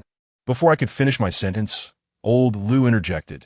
Your son is facing a catastrophe of blood. In an instant, Yang Chongli seized old Lu by the collar, leaning in with a finger pointed threateningly. Snarling, you dare repeat that? I stepped forward, channeling all my strength into my arms, forcefully yanking Yang Chongli to the ground, then pulling up a stool to sit beside old Lu. What my master said is true. Your son indeed faces a blood catastrophe, potentially losing half his life. That I was not speaking idly. Just moments prior, Zhang Xiaocui had conveyed to me that his calamity was tied to water, hinting at the possibility of losing half his life. Yang Chongli was poised to retaliate, but Yifeng abruptly shifted from her previous haughty demeanor, rising to deliver a resounding slap across his face. Apologize to Master Lu and this young man. Yang Chongli, dazed by the slap, clutched his cheek at a loss for words, yet managed to mutter an apology that I extracted 4 bills from the 30,000, returning the remainder to the table. This 400 shall serve as our consultation fee. We shall not accept more. Please take your leave. Do not overstep your boundaries, you little rascal. Is it really just a matter of exchanging a couple of words? Who do you think you're annoying? Upon hearing Yang Chongli's words, Yifeng's expression shifted, her gaze filled with suspicion as she looked at me and old Lu. She began to question whether we were using our identities to irritate her. However, she was overthinking it. I let out a light chuckle, saying, believe it or not, but allow me to offer you one final piece of advice. Your misfortune is linked to water. The next time old Lu and I encountered this mother-son duo was at the hospital. Ever since their departure, Yifeng had not allowed Yang Chongli to stay out late, as he had previously. She not only imposed a curfew, but also prohibited him from engaging in anything related to water, save for washing his face, bathing, or drinking. Half a year passed in the blink of an eye, and Yang Chongli could no longer endure such a monotonous existence, observing that no incidents had occurred over the past 6 months. Yifeng began to doubt the accuracy of our words. When Yang Chongli's restlessness reached a peak, Yifeng relented and permitted him to go out for some leisure, but before he left, she cautioned him against approaching rivers, lakes, or even puddles. Yet, fate is often unpredictable. 1 o'clock in the morning. Yifeng was awakened by the sound of her phone ringing. On the other end was the hospital, informing her that Yang Chongli had sustained a severe head injury from a bottle and was in a coma. Upon receiving this news, Yifeng's phone slipped from her grip, and a singular thought surged in her mind. Does alcohol count as water? Chapter 34. Master Ma, ethereal and otherworldly, of course, this was a matter for later. After Yifeng and her son departed, old Lu gazed at me with a knowing smile. You certainly know how to take advantage of a situation. She would never suspect it was the alcohol. I divided the money in my hands with old Lu, observing the fresh bills with a sardonic grin. Is this not merely revealing a hidden truth? Had Yang Chongli refrained from engaging in disgraceful acts, he could have entirely evaded this calamity. Old Lu rose, casting a glance at the incense-laden altar behind him, his voice growing slow. They often only realize the need for repentance when they find themselves at the end of their rope. Seeking a way to break free. On the first day of the new year, old Lu and I were at home, watching a replay of a television program. He was busy preparing dumplings for dinner, while I sat at the coffee table peeling garlic. At that moment, Huang Tade, who had not been seen for some time, spoke to me in my mind. Old friend, someone is coming to your door. That I was momentarily taken aback, placing the garlic down and turning to stare at the rusted iron gate. Just as old Lu noticed my unusual demeanor and was about to inquire, the gate was knocked upon 3 times. I stood and quickly approached to open the gate, revealing a well-dressed man with gold-rimmed glasses standing outside. His hair was meticulously slicked back, and he trembled slightly, unable to utter a coherent sentence. Come in, warm yourself. How could you not freeze to death dressed so lightly? Old Lu exclaimed, raising an eyebrow as I ushered the man inside. Lu Shu, I never imagined the Northeast could be so cold. Had I known, I would have worn the military coat you gifted me, he replied, his accent peculiar, almost unplaceable. Once inside, old Lu introduced him. This is my sister's child. Zhao Yuxuan. He runs a company and is often on business trips, which is why his accent has become so strange. Just call him brother. Xiao Xian. This is my apprentice, Zhou Ti. In the Northeast winter, the temperature indoors is vastly different from that outside, where every household typically has heating. Zhao Yuxuan quickly warmed up, shedding his heavy coat and getting straight to the point. Uncle, I can wish you a happy new year and to seek your guidance. My career has taken a nosedive these past few years. Many of my partner companies cease to renew contracts once the deadline approaches, resulting in significant losses. Can you help me find a solution? Old Lu brushed off the excess flour from his hands, his previously jovial demeanor turning serious as he regarded Zhao Yuxuan. You have been borrowing luck. That I noticed that the shadow around Old Lu no longer resembled a python, but rather that of a fox spirit. Its 9 tails swaying majestically that I felt a twinge of envy, for my ghostly realm only contained the python, Suhua, and Huang De, with no fox spirit among them. Huang De interjected, "Why envy what is of no use? Our establishment is no less than any other, and your path differs from Lu Shan's in my mind." I retorted, "Where have you been during this time? Abandoning your post. Are we? No more small roast chickens for you." Huang Daze conjured an image before my eyes. A mountain peak with a clearing in the center, surrounded by the celestial beings I had previously encountered through the old woman. They were gathering herbs, placing them into baskets slung over their backs. Huang Dazue continued, "I've been observing them collect herbs. Today I allow them a day of rest to come see you, that if you do not provide me with small roast chicken, I shall summon Tahua to deal with you." The mere mention of Tahua sent a chill down my spine, and I instinctively pleaded for mercy in my heart. Huang Daze dismissed my concerns, asserting Zhao Yuxuan has an exceptionally favorable destiny. He was meant to sail smoothly through life, destined for wealth and success. He has indeed been borrowing luck. As he spoke, Huang Dazue conjured another image for me, a man in his 50s, nearly 60, clad in a white Tai Chi outfit, sporting a goat beard, high cheekbones, small eyes with slightly upturned corners. I understood immediately. Zhao Yuxuan was pondering who might be lending him luck. Just then, Old Lu's phone rang. Prompting him to rise and answer it, I observed that Zhao Yuxuan had already suspected hundreds of people. Unable to contain myself any longer, I interjected, an old man, dressed in white Tai Chi attire, with a goat beard, appearing ethereal and otherworldly, tall and lean with high cheekbones. "How do you know Master Ma?"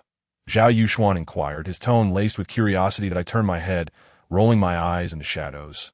And after regaining my composure, I replied, "I do not know Master M. Why ability to describe him merely indicates that he is the one who has lent you luck." That he instinctively protested. "Impossible. Master Ma has even requested my birth date and has adjusted my feng shui twice.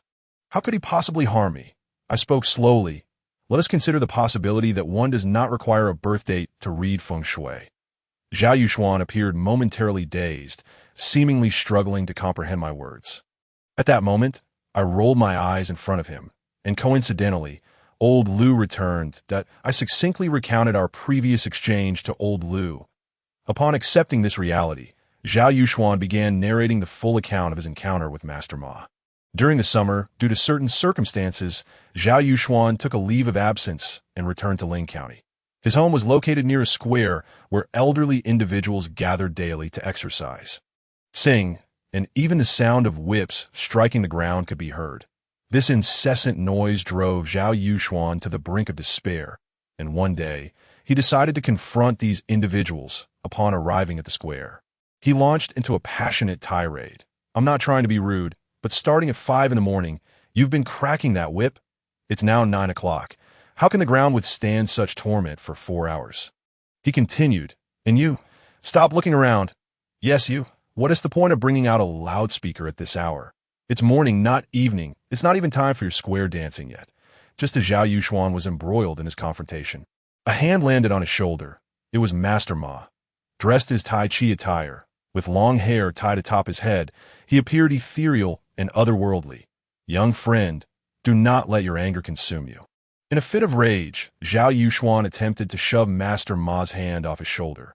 However, in an instant, Master Ma's grasp circled through the air before descending, causing Zhao Yuxuan to feel a sharp pain in his shoulder.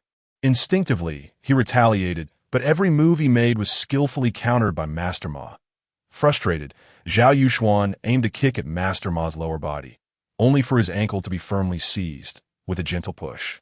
Master Ma sent Zhao Yuxuan sprawling to the ground. That moment, backlit by the sun, Master Ma extended his hand toward him, attempting to help him up. From that day forth, Zhao Yuxuan became Master Ma's disciple in Tai Chi.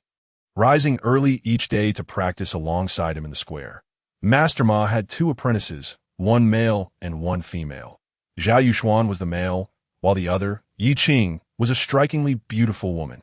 Chapter 35. A new groom. Each day, Zhao Yuxuan's residence was quite near the square, and one day, Master Ma suggested bringing Yi Qing over for tea and conversation. Zhao Yuxuan had no particular objection since he found Yi Qing to fit his aesthetic perfectly. With her heart-shaped face and almond-shaped eyes, the Tai Chi outfit accentuated her graceful figure. However, upon entering Zhao Yuxuan's home, Master Ma frowned and sighed continuously. When Zhao Yuxuan inquired about his demeanor, Master Ma remained silent and soon hurriedly left with Yi Qing. This left Zhao Yuxuan feeling uneasy, and after much contemplation, he decided to call Yi Qing, but on the other end. Yi Qing's voice was deliberately lowered. "Xinge, you may not be aware of Master S' other identity.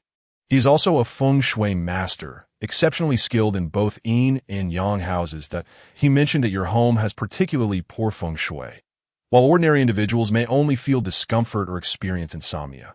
For someone like Master Ma, who possesses spiritual roots, the effects are magnified tenfold.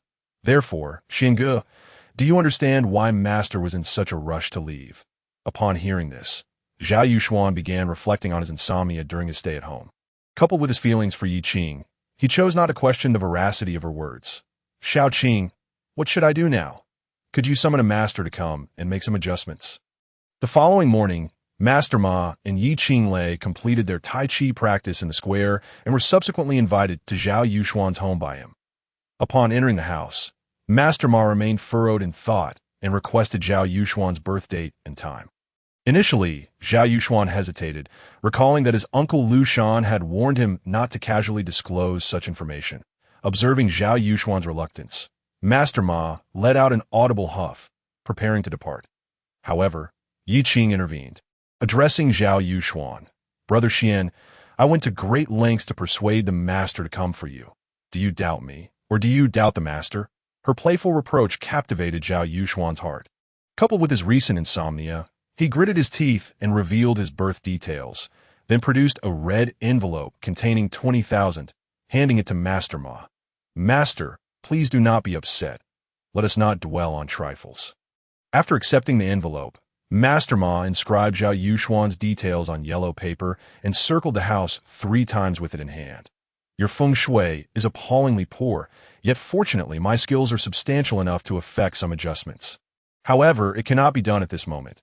You are severely lacking in the 5 elemental aspects, and I must procure some superior items with high elemental qualities for you." Zhao Yuxuan, feeling anxious, inquired, "How long will this take?" "Master, I have a flight the day after tomorrow and will not return for a week at this juncture." Yi Qing added, "The items the master seeks for you will undoubtedly be exceptional if you trust me. Brother Xian, you may give me a spare key to your apartment, and I will come with the master to address any issues." Unable to refuse Yi Qing's pleading gaze, Zhao Yuxuan handed her the spare key and departed the next day, taking his valuables to his company in another city. Upon returning to Ling County a week later, he found the arrangement of his furniture drastically altered, with some dilapidated items added. The spot where a vase once stood was now occupied by a dusty, broken porcelain jar. The original landscape painting had vanished, replaced by a shabby wooden window. After spending a few days in this unsettling environment, Zhao Yuxuan felt increasingly uncomfortable and disturbed, sensing an eerie atmosphere. Whenever the clock on the wall struck 11, he would invariably catch a whiff of burning joss paper.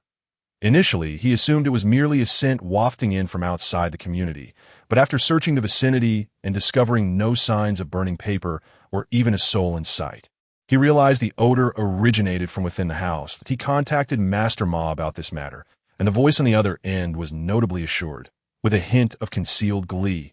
"Xiao Xian, I never anticipated you possessed such a keen intuition. The appearance of this sense signifies that the feng shui array I established is taking effect, that IT is driving away the foul energies within your room." Zhao Yuxuan, swayed by Master Ma's words, soon began to dream of a woman, enchantingly dressed, who appeared nightly as his bride. Upon waking, he would often experience pain in his left arm, making it difficult to rise from bed without prolonged rest. Following this, he attempted to reach Master Ma by phone, but his calls went unanswered. He then tried contacting Yi Qing, who initially responded with vague pleasantries before eventually blocking him altogether. It dawned on Zhao Yuxuan that he had likely been deceived. He disposed of the shabby items in his room, changed the locks, and restored the previous arrangement. Just as he planned to report the incident to the authorities, Master Ma appeared. He was now clad in a Taoist robe, with Yi Qing standing behind him. Zhao Yuxuan did not allow them entry, but Master Ma, upon seeing the disarray of the room, was taken aback. "Xiao Xian, how could you disrupt the formation I set?"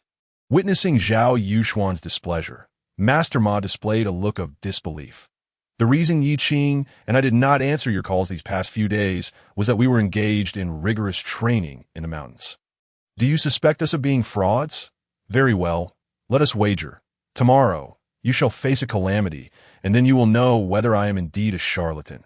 The next day, while driving, Zhao Yuxuan, for a fleeting moment, became distracted and collided with a telephone pole, causing his glasses to shatter and injure his face. He recalled Master Ma's words, but when he attempted to call again, he was met with a busy signal.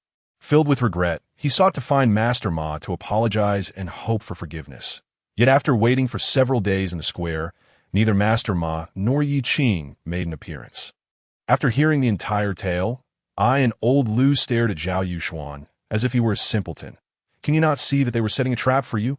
One played the good cop, while the other played the bad cop, all to exploit your fortune. "Zhao Yuxuan, can you not be more discerning?" Old Lu lamented, jabbing a finger at Zhao Yuxuan's forehead. "Old Lu, there is little use in scolding Brother Xian now. He may have acted impulsively and fallen into their scheme. Our immediate concern is to restore his luck." With a sigh, old Lu approached the altar, opened a drawer, and retrieved a rectangular piece of yellow paper. He inscribed the date on the right side and began to document the event on the left. Halfway through, he looked up and asked Zhao Yuxuan, "Do you know what the real name of that Master Ma is?" Zhao Yuxuan pondered for a moment, awkwardly chuckling, "I suppose I do not. I never inquired." Upon hearing this, old Lu dropped his pen and rushed toward Zhao Yuxuan, ready to strike him, but I quickly intervened and restrained him. "Huang Dazhua, ask if there's a photo of that old man." Chapter 36. The mysterious package. I relayed Huang Dazhua's request to old Lu, but he was too enraged to hear me clearly. It was Zhao Yuxuan who understood and promptly pulled out his phone to show us a picture. "I have it. Here is a photo of him." In the image, Master Ma bore a striking resemblance to Huang Dazhua's description, the only difference being a small mole near the corner of his mouth, which added a more menacing quality to his appearance.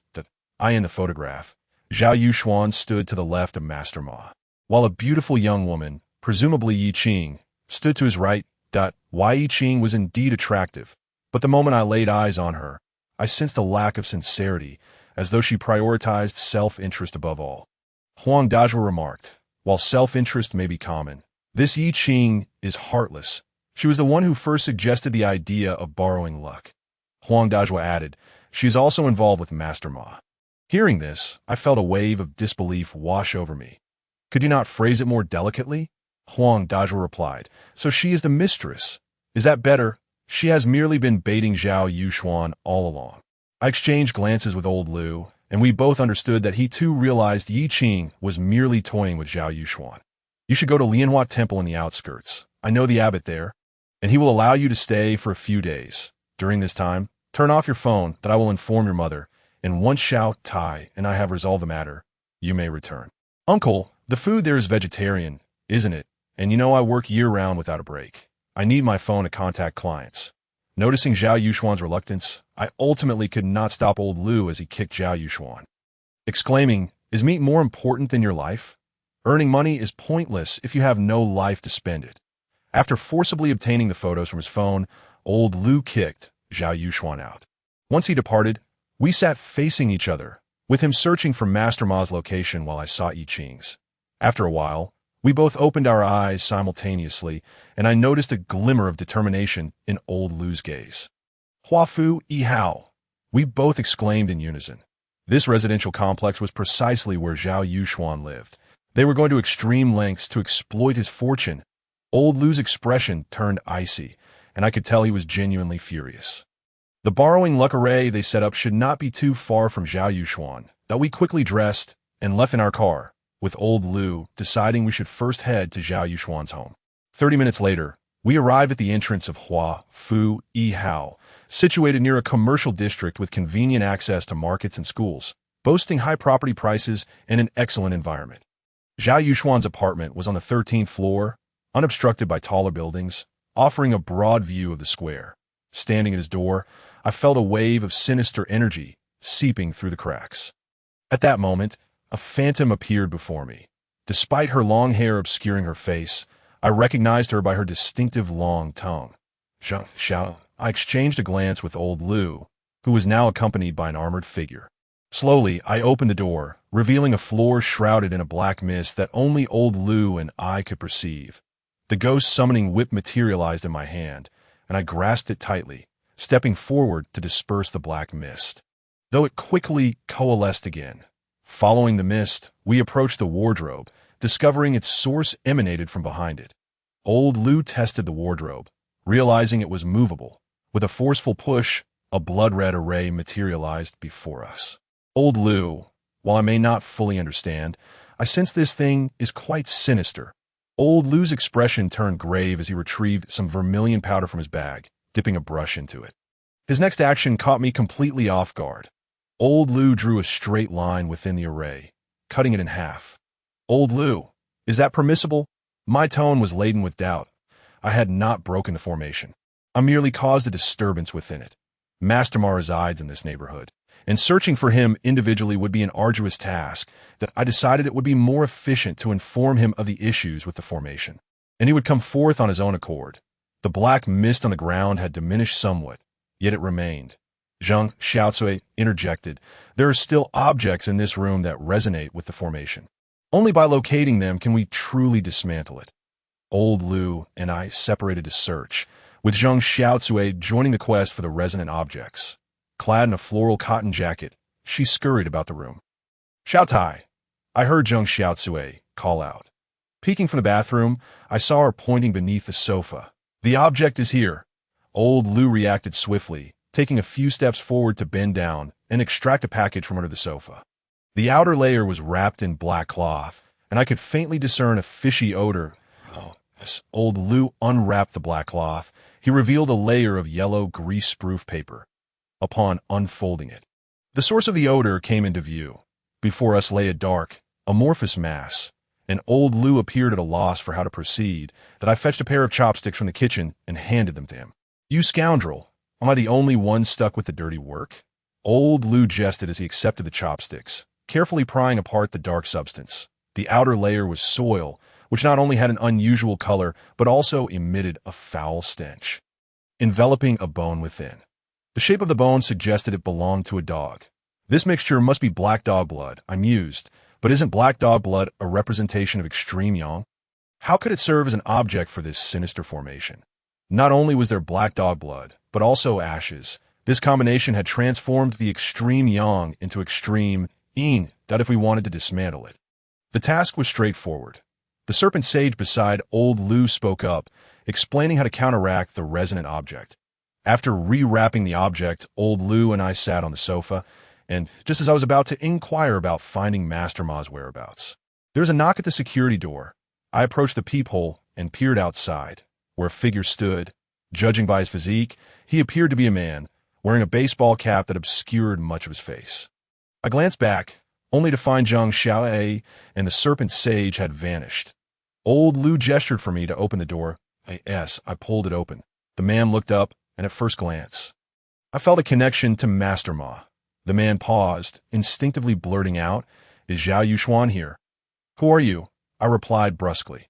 The man raised the package he held. "I'm the courier.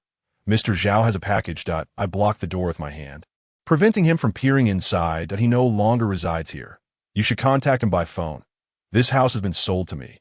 Without waiting for his response, I slammed the door shut with a resounding bang. After the door closed, old Lu stood up and made a gesture towards me. He pressed his ear against the door, faintly hearing the man's voice. It seemed he was on the phone.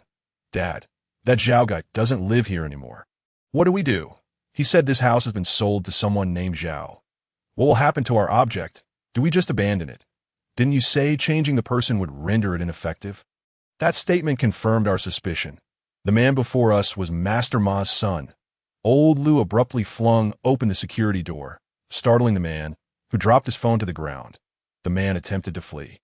But I lunged forward, pinning him to the floor, and whispered menacingly, "If you don't cooperate, I possess some knowledge of martial arts. Though I've been frail in my youth, I had never lost a scuffle with peers. Thanks to my considerable strength, compounded by old Lu's generous meals that had made me considerably sturdier." From the phone, indistinct voices could still be heard, and old Lu picked it up, placing it to his ear. "Master Ma, it's an honor." The call was abruptly disconnected. Old Lu, unfazed, pulled the man I had subdued off the ground and forcibly dragged him inside. Tossing him onto the sofa, I nonchalantly removed his cap, revealing that he was in his 30s with a shifty gaze. At that moment, Zheng Xiaocui appeared before me, her long tongue wagging as she took a seat beside the man. It was evident that goosebumps had risen on his exposed skin. He nervously rubbed his clothes and chuckled awkwardly. "Is it just me, or is this place freezing?" I chuckled lightly in response. "It's warm enough. Look, we've both taken off our down jackets. Is it possible that a female ghost is sitting right next to you?" Beads of cold sweat formed on the man's forehead as he turned to face Zhang Xiao. "Brother, don't joke around. This isn't funny at all," I retorted coolly. "Haven't you heard the saying? If you haven't done anything wrong, you have nothing to fear from ghosts knocking at your door. Well, here comes a ghost to find you." 3 minutes later, there was another knock at the door. I opened it to find Master Ma and Yi Qing, just as they appeared in the photograph. "Dad." Master Ma pushed past me, entering the room. Upon seeing his son Ma Chen's timid demeanor, there was a flicker of disappointment in his eyes. "You are engaging in illegal practices." Yi Qing also stepped inside, approaching Ma Chen and gently comforting him. Old Lu picked up the package containing the dog bone and tossed it at Master Ma's feet. "The door is right there. I didn't prevent him from leaving. You should explain this object to me, and it's time to return Zhao Yuxuan's fortune." Master Ma scrutinized old Lu, grinning with a toothy smile. "What are you talking about? I don't understand a word. How could Yuxuan have borrowed fortune? Even if he did, what can you do about it? This trick may have been thwarted, but there will always be another. As the saying goes, each has their own path.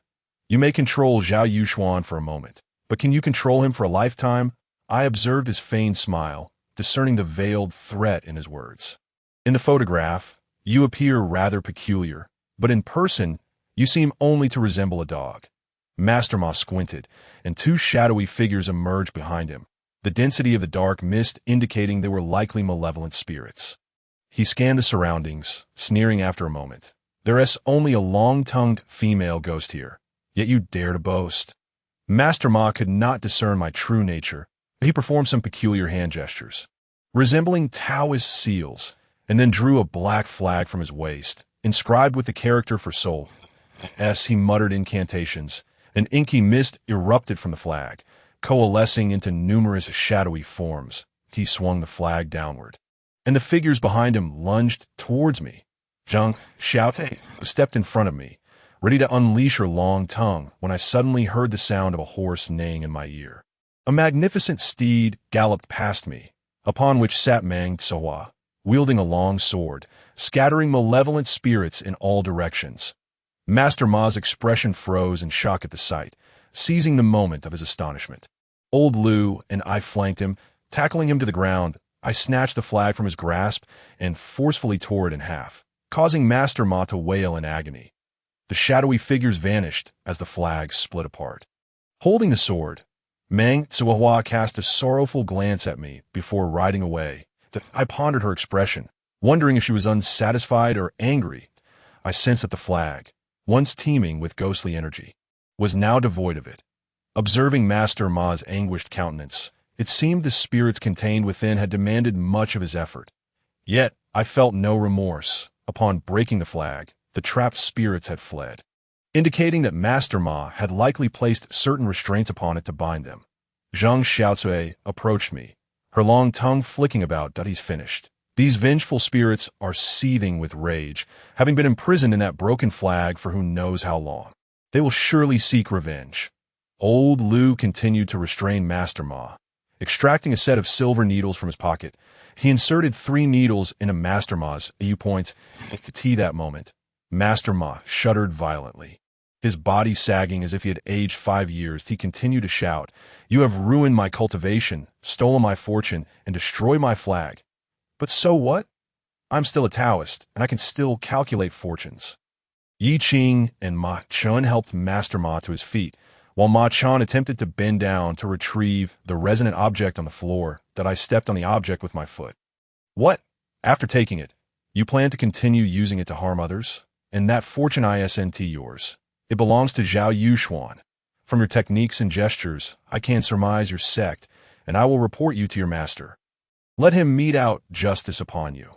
Old Lu chimed in. "To usurp someone's fortune is already a grave offense, and with the malevolent spirits destined to pursue you, you should focus on your own affairs."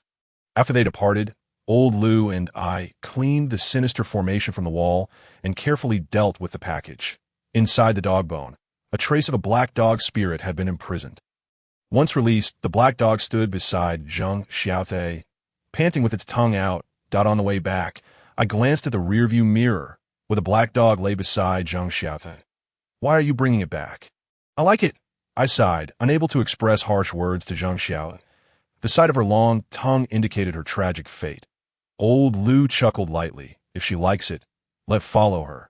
This dog doesn't eat dog food." As we idly chatted our way home, the clock struck 8 in the evening. Old Lu and I, weary from the day's toil, decided to return home and prepare a few dumplings for dinner. Just as we reached the doorstep, a shadow emerged from the darkness, lunging toward us. Instinctively, I kicked out, and with a loud thud, the motion sensor light flickered to life. Before us stood a man in his 30s. His features contorted as he clutched his abdomen. "Who are you? What do you want?" I demanded. He steadied himself against the railing, his countenance oily. "Master Lu, I've been feeling something lately. Am I about to come out?" Chapter 38. A scandalous affair. Old Lu recognized the man before us. His name was Zhong Lu, who always felt the need to come out, as if he had a connection to the spirit world. I noticed a glimmer of impatience in Old Lu's eyes, and I was about to shoo Zhong Lu away when Old Lu unexpectedly said, "Come in." Both Zhong Lu and I were taken aback. What was Old Lu thinking? Wasn't he reluctant to help him? Once inside, I whispered in his ear, glancing at Zhong Lu. He acted as if he were in his own home, deftly retrieving 3 incense sticks from beneath the altar, lighting them with ease, and producing 200 yuan to place beneath the incense burner. Old Lu witnessed this and quietly instructed, "A 1T look, you do." Despite Zhong Lu's lack of intellect, he was financially stable. If left unchecked, he would surely be deceived. "Consider this an act of salvation," Old Lu added. Watching Old Lu's expression, I felt a sense of being duped. He busied himself with boiling dumplings, leaving me face to face with Zhong Lu. Upon seeing me, Zhong Lu's expression soured, perhaps resentful of my earlier kick. "Why has Tea Master Lu come over?" he queried. I remained silent, my gaze drawn to the 2 dark shadows clinging to his shoulders. "Have your shoulders felt unusually heavy lately?" I couldn't discern any spiritual presence on him, but those 2 shadows were clearly malevolent spirits. Zhong Lu's eyes brightened. "Indeed, Master, my shoulders have been unbearably heavy, as if I were carrying 100 pounds of cement, but I've never done such labor. Could this be the sensation Master Lu spoke of? Why are you so fixated on this? What's wrong with living a good life? Who delves into this line of work for no reason?" The realization struck me as to why Old Lu was hesitant to assist him. This man was on the verge of obsession with the idea of coming out. Zhong Lu chuckled twice, as if he had seen through the facade. "Who doesn't know that coming out brings in money? You don't have to work every day. Just stay at home, read some fortunes, and the money flows in. So, your desire to come out is solely for financial gain." His words ignited a spark of anger within me. "Isn't that so?" I suppressed my frustration and replied, "Coming out isn't as simple as you think. You need a connection. Even if your foundations are solid, you must provide genuine guidance. Otherwise, you risk harming others." Zhong Lu pursed his lips, his displeasure evident. "Master, I didn't come here for a lecture. If you can't see clearly, just let Master Lu handle it." Suddenly, Zhang Xiaotsue appeared before me. accompanied by a large black dog. She reached out and seized the shadows from Zhong Lu's shoulders, one in each hand. Oh, your shoulders still feel particularly heavy? I asked Zhong Lu, my voice grave. He shifted uncomfortably, reluctant yet compelled to admit. It seems lighter now. It's not as heavy. Zhang Xiaotai then placed the two shadows back upon him, and I could see Zhong Lu's complexion darken. Master, why has it become heavy again? I could firmly tell him, you lack the affinity to come out. The entities upon your shoulders are not benevolent spirits, but two infant souls, seeing the confusion on his face. I elaborated, these are spirits of children who died before birth or shortly after. Do you understand? Zhong Lu nodded. I see what you mean, but my wife and I have never lost a child. Why are they following me? Old Lu had informed me that infant souls sometimes attach themselves not only to their parents, but also to those with close blood ties. For instance, if Zhong Lu and his wife had not lost a child, perhaps his mother had, leading the spirits to connect with Zhong Lu instead. What about your mother? I inquired.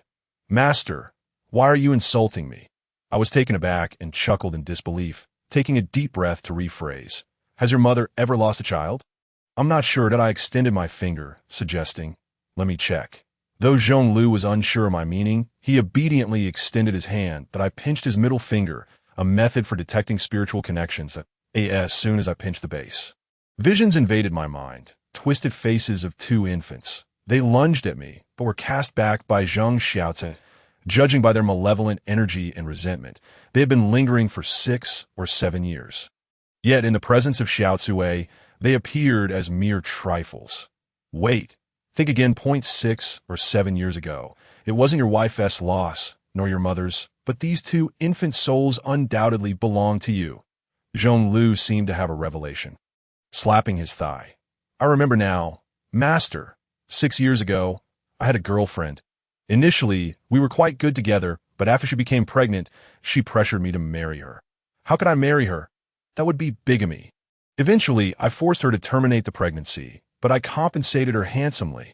I gave her several tens of thousands for prenatal care to BY rights. It was a mutual decision. So why are these spirits haunting me? Did that girl know you were married? I pressed. Zhong Lu withdrew his hand, scratching his head.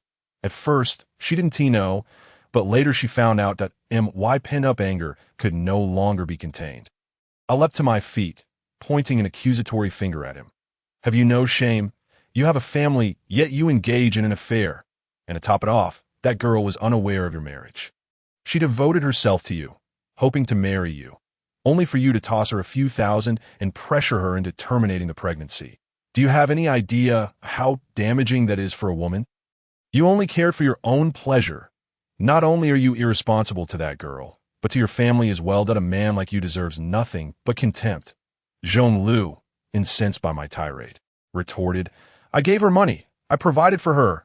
What is wrong with asking her to terminate 2 pregnancies? I didn't run away. Seeing his shamelessness, I moved to the altar, retrieved his money, and threw it to the ground. Take your filthy money and get out.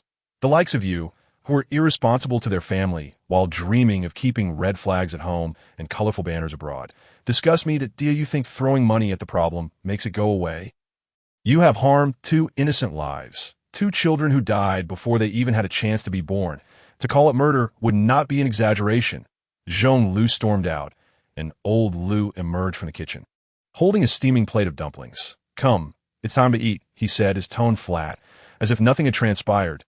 Old Lu, I've berated him for ages and you didn't react. What you said was true. He indeed committed murder. The process of reincarnation isn't so simple and requires considerable time. Xiao Tai, I bet he'll be back. After such a scolding, you think he'll return? True to old Lu's words. A week later, Zhong Lu reappeared before me.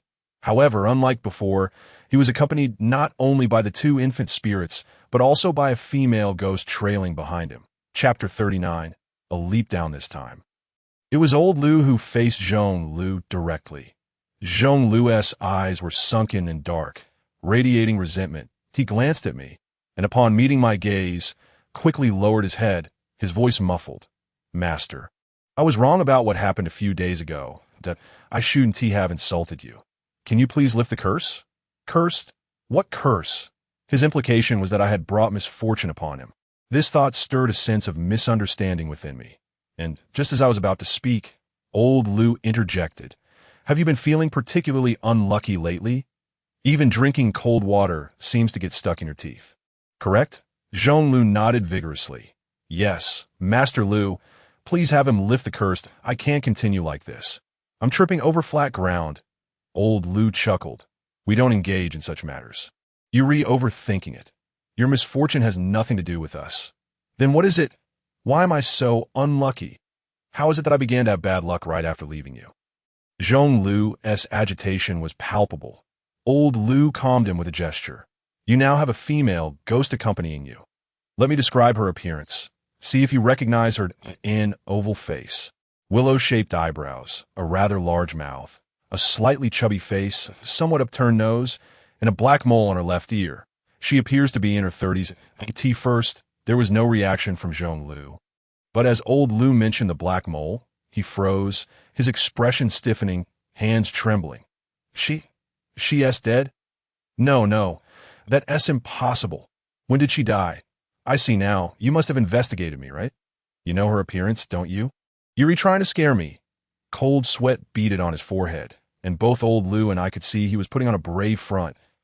If we had such abilities, wouldn't we be better suited as private detectives? Old Lu lit a cigarette and offered me one as we both settled onto the sofa, observing Zhonglu muttering to himself. After a moment, he exhaled heavily and asked, How did she die? I gazed at the female specter behind him, her body marred by blood and her skeletal structure grotesquely distorted. Even her face was sunken. She had leapt from a building, a victim of suicide. Zhang Xiaocui's voice carried a hint of sorrow as her eyes, veiled by her hair, remained fixed upon the ghost. She died by her own hand, drenched in blood, her head caved in. Just think of how tragic that is. I deliberately lowered my voice, aiming to instill fear in Zhong Lut that moment. Old Lu interjected, You had better clarify the origins of this matter. Otherwise, she will follow you relentlessly, and it will bring suffering not only to you, but to your wife and children as well. I silently scoffed within, thinking, does someone like him even care for his family? Unexpectedly, Zhonglu's expression shifted. No wonder my son has been ill lately. I thought I was merely enduring trials, but it turns out she is the one causing it. Though Zhonglu's family was not wealthy, they were comfortably well off and had arranged a marriage for him, a match deemed suitable. However, his bride was not particularly attractive, and Zhonglu harbored resentment. After their marriage, he squandered his days reveling outside, where he met Fang Xiu during a dinner with friends. Zhonglu was adept at charming women, yet Fang Xiu did not immediately acquiesce to his advances. After months of persistent courtship, she finally agreed to be with him, and initially, they merely held hands and strolled. As time progressed, Zhonglu repeatedly promised to marry her, and Fang Xiu surrendered her innocence. However, their bliss was short-lived. Fang Xiu became pregnant, and Zhonglu felt he could no longer string her along. He handed her 30,000 yuan, urging her to terminate the pregnancy. When pressed by Fang Xiu, he confessed that he was already married. After that revelation, she vanished without a trace. I truly do not know how she died. Master Lu, if you can resolve this matter for me, I will pay you whatever you ask. I looked at Fang Xiu. Despite her features being entirely sunken, the aura of resentment surrounding her was palpable, suggesting her fury. If you still withhold the truth, not even the king of hell could save you. Old Lu extinguished his spent cigarette, and his gaze pierced Zhonglu with an intensity that felt almost electric. After much hesitation, Zhonglu finally spoke. It is all my fault. My son is innocent. Let her come for me. Do not harm my child. Old Lu and I remained silent, and an eerie atmosphere enveloped the room. Ultimately, Zhonglu could no longer contain himself and divulged the entire truth. It turned out that upon learning of Fang Xiu's pregnancy, Zhonglu was elated and went to the hospital, where he discovered she was expecting twins. This news filled him with joy, and he revealed the truth to Fang Xiu, promising to divorce his wife if she would carry the children to term at that time. Fang Xiu learned that the pregnancy was already 3 months along, and despite her reluctance, she could not bear the thought of losing her babies. After returning home, Zhong Lu indeed initiated divorce proceedings with his original wife, but unbeknownst to him, she was also pregnant. He found himself in an impossible situation. He returned to soothe Fang Xiao, giving her 30,000 yuan as a form of nutritional support, promising that should the child be a boy, he would give her 100,000, and if a girl, 50,000. Fang Xiao accepted the money. Just when Zhong Lu believed he had pacified both parties, Fang Xiao disappeared. There was no trace of her in the rental apartment, and her identification and belongings had vanished. That is all I know. I truly do not understand how she met her demise. At this point, Zhong Lu broke down in despair. I only came here to see if there were any spirits. How did this turn into a matter involving Fang Xiao? Old Lu lit another cigarette, the smoke obscuring his face. Allow me to recount what transpired next. After accepting the 30,000 yuan, Fang Xiao saw Zhong Lu's true nature. Despite her reluctance, she resolved to terminate the pregnancy. Just as she left the rental apartment, she encountered Zhong Lu's original wife. It turned out she had always been aware of Fang Xiao's existence, but had previously dismissed it, thinking Zhong Lu was merely playing around. Little did she anticipate that Zhong Lu would seek a divorce because of this woman, igniting her sense of crisis. Accompanied by 3 or 4 others, the original wife assaulted Fang Xiao, threatening her to disappear from Ling County forever. After they left, Fang Xiao discovered blood at the hem of her pants. She had suffered a miscarriage due to the beating. The miscarriage resulted in severe bleeding, leading to the removal of Fang Xiao's uterus, rendering her incapable of motherhood for the rest of her life. Overwhelmed by despair, she leaped from the hospital rooftop, covered in blood. The identification and clothing from the rental apartment were taken by Fang Xiao's parents. Zhong Lu, you have caused Fang Xiao's demise. You not only destroyed her life, but also that of her children. You bear the burden of more than just 2 infant spirits. You have taken a life. Old Lu's voice was cold, and Zhong Lu seemed to plunge into an icy abyss. Trembling uncontrollably, he knelt before Old Lu, begging, Master Lu, I was unaware. I truly knew nothing of these matters. Please do not let her come for me. Let her seek my wife instead. It was my wife who caused her miscarriage. It has nothing to do with me. Chapter 40. Who is right and who is wrong? Seeing the desperation on his face, Old Lu and I remained unmoved. Master Lu, little master, please help me. I will pay you 30,000, 50,000, whatever you ask, I will provide. A person like you reaps what you sow, 1 life and 2 infants. Calculate for yourself the worth of these 3 lives. Zhong Lu knelt on the floor, tears streaming down his face as he began to ramble incoherently. I did not cause the child to be terminated. It was my wife who did it. They should not come for me. They should go after my wife. Yes, yes, little master, speak to them. Tell them to go after my wife. This matter has nothing to do with me. With a muffled grunt, Zhong Lu began to claw at his face, completely unable to breathe, his face turning red from the suffocation. It was only then that Old Lu rose and delivered a sharp slap across Zhong Lu's face. He was momentarily stunned, but his frantic actions ceased, allowing him to breathe normally again. The long period of asphyxiation had left his throat itching. Cough, cough. What just happened? It felt as though I lost control of my hands. As he spoke, he touched his face. Ah, blood, blood. His hands were smeared with crimson. I can assist you. The 2 infant spirits will cost 6,000. How much do you believe Fang Xiao is worth? I looked at Old Lu, astonished by his sudden shift from being my ally to seeming like a mercenary. I will give you 30,000, but you must wait for me.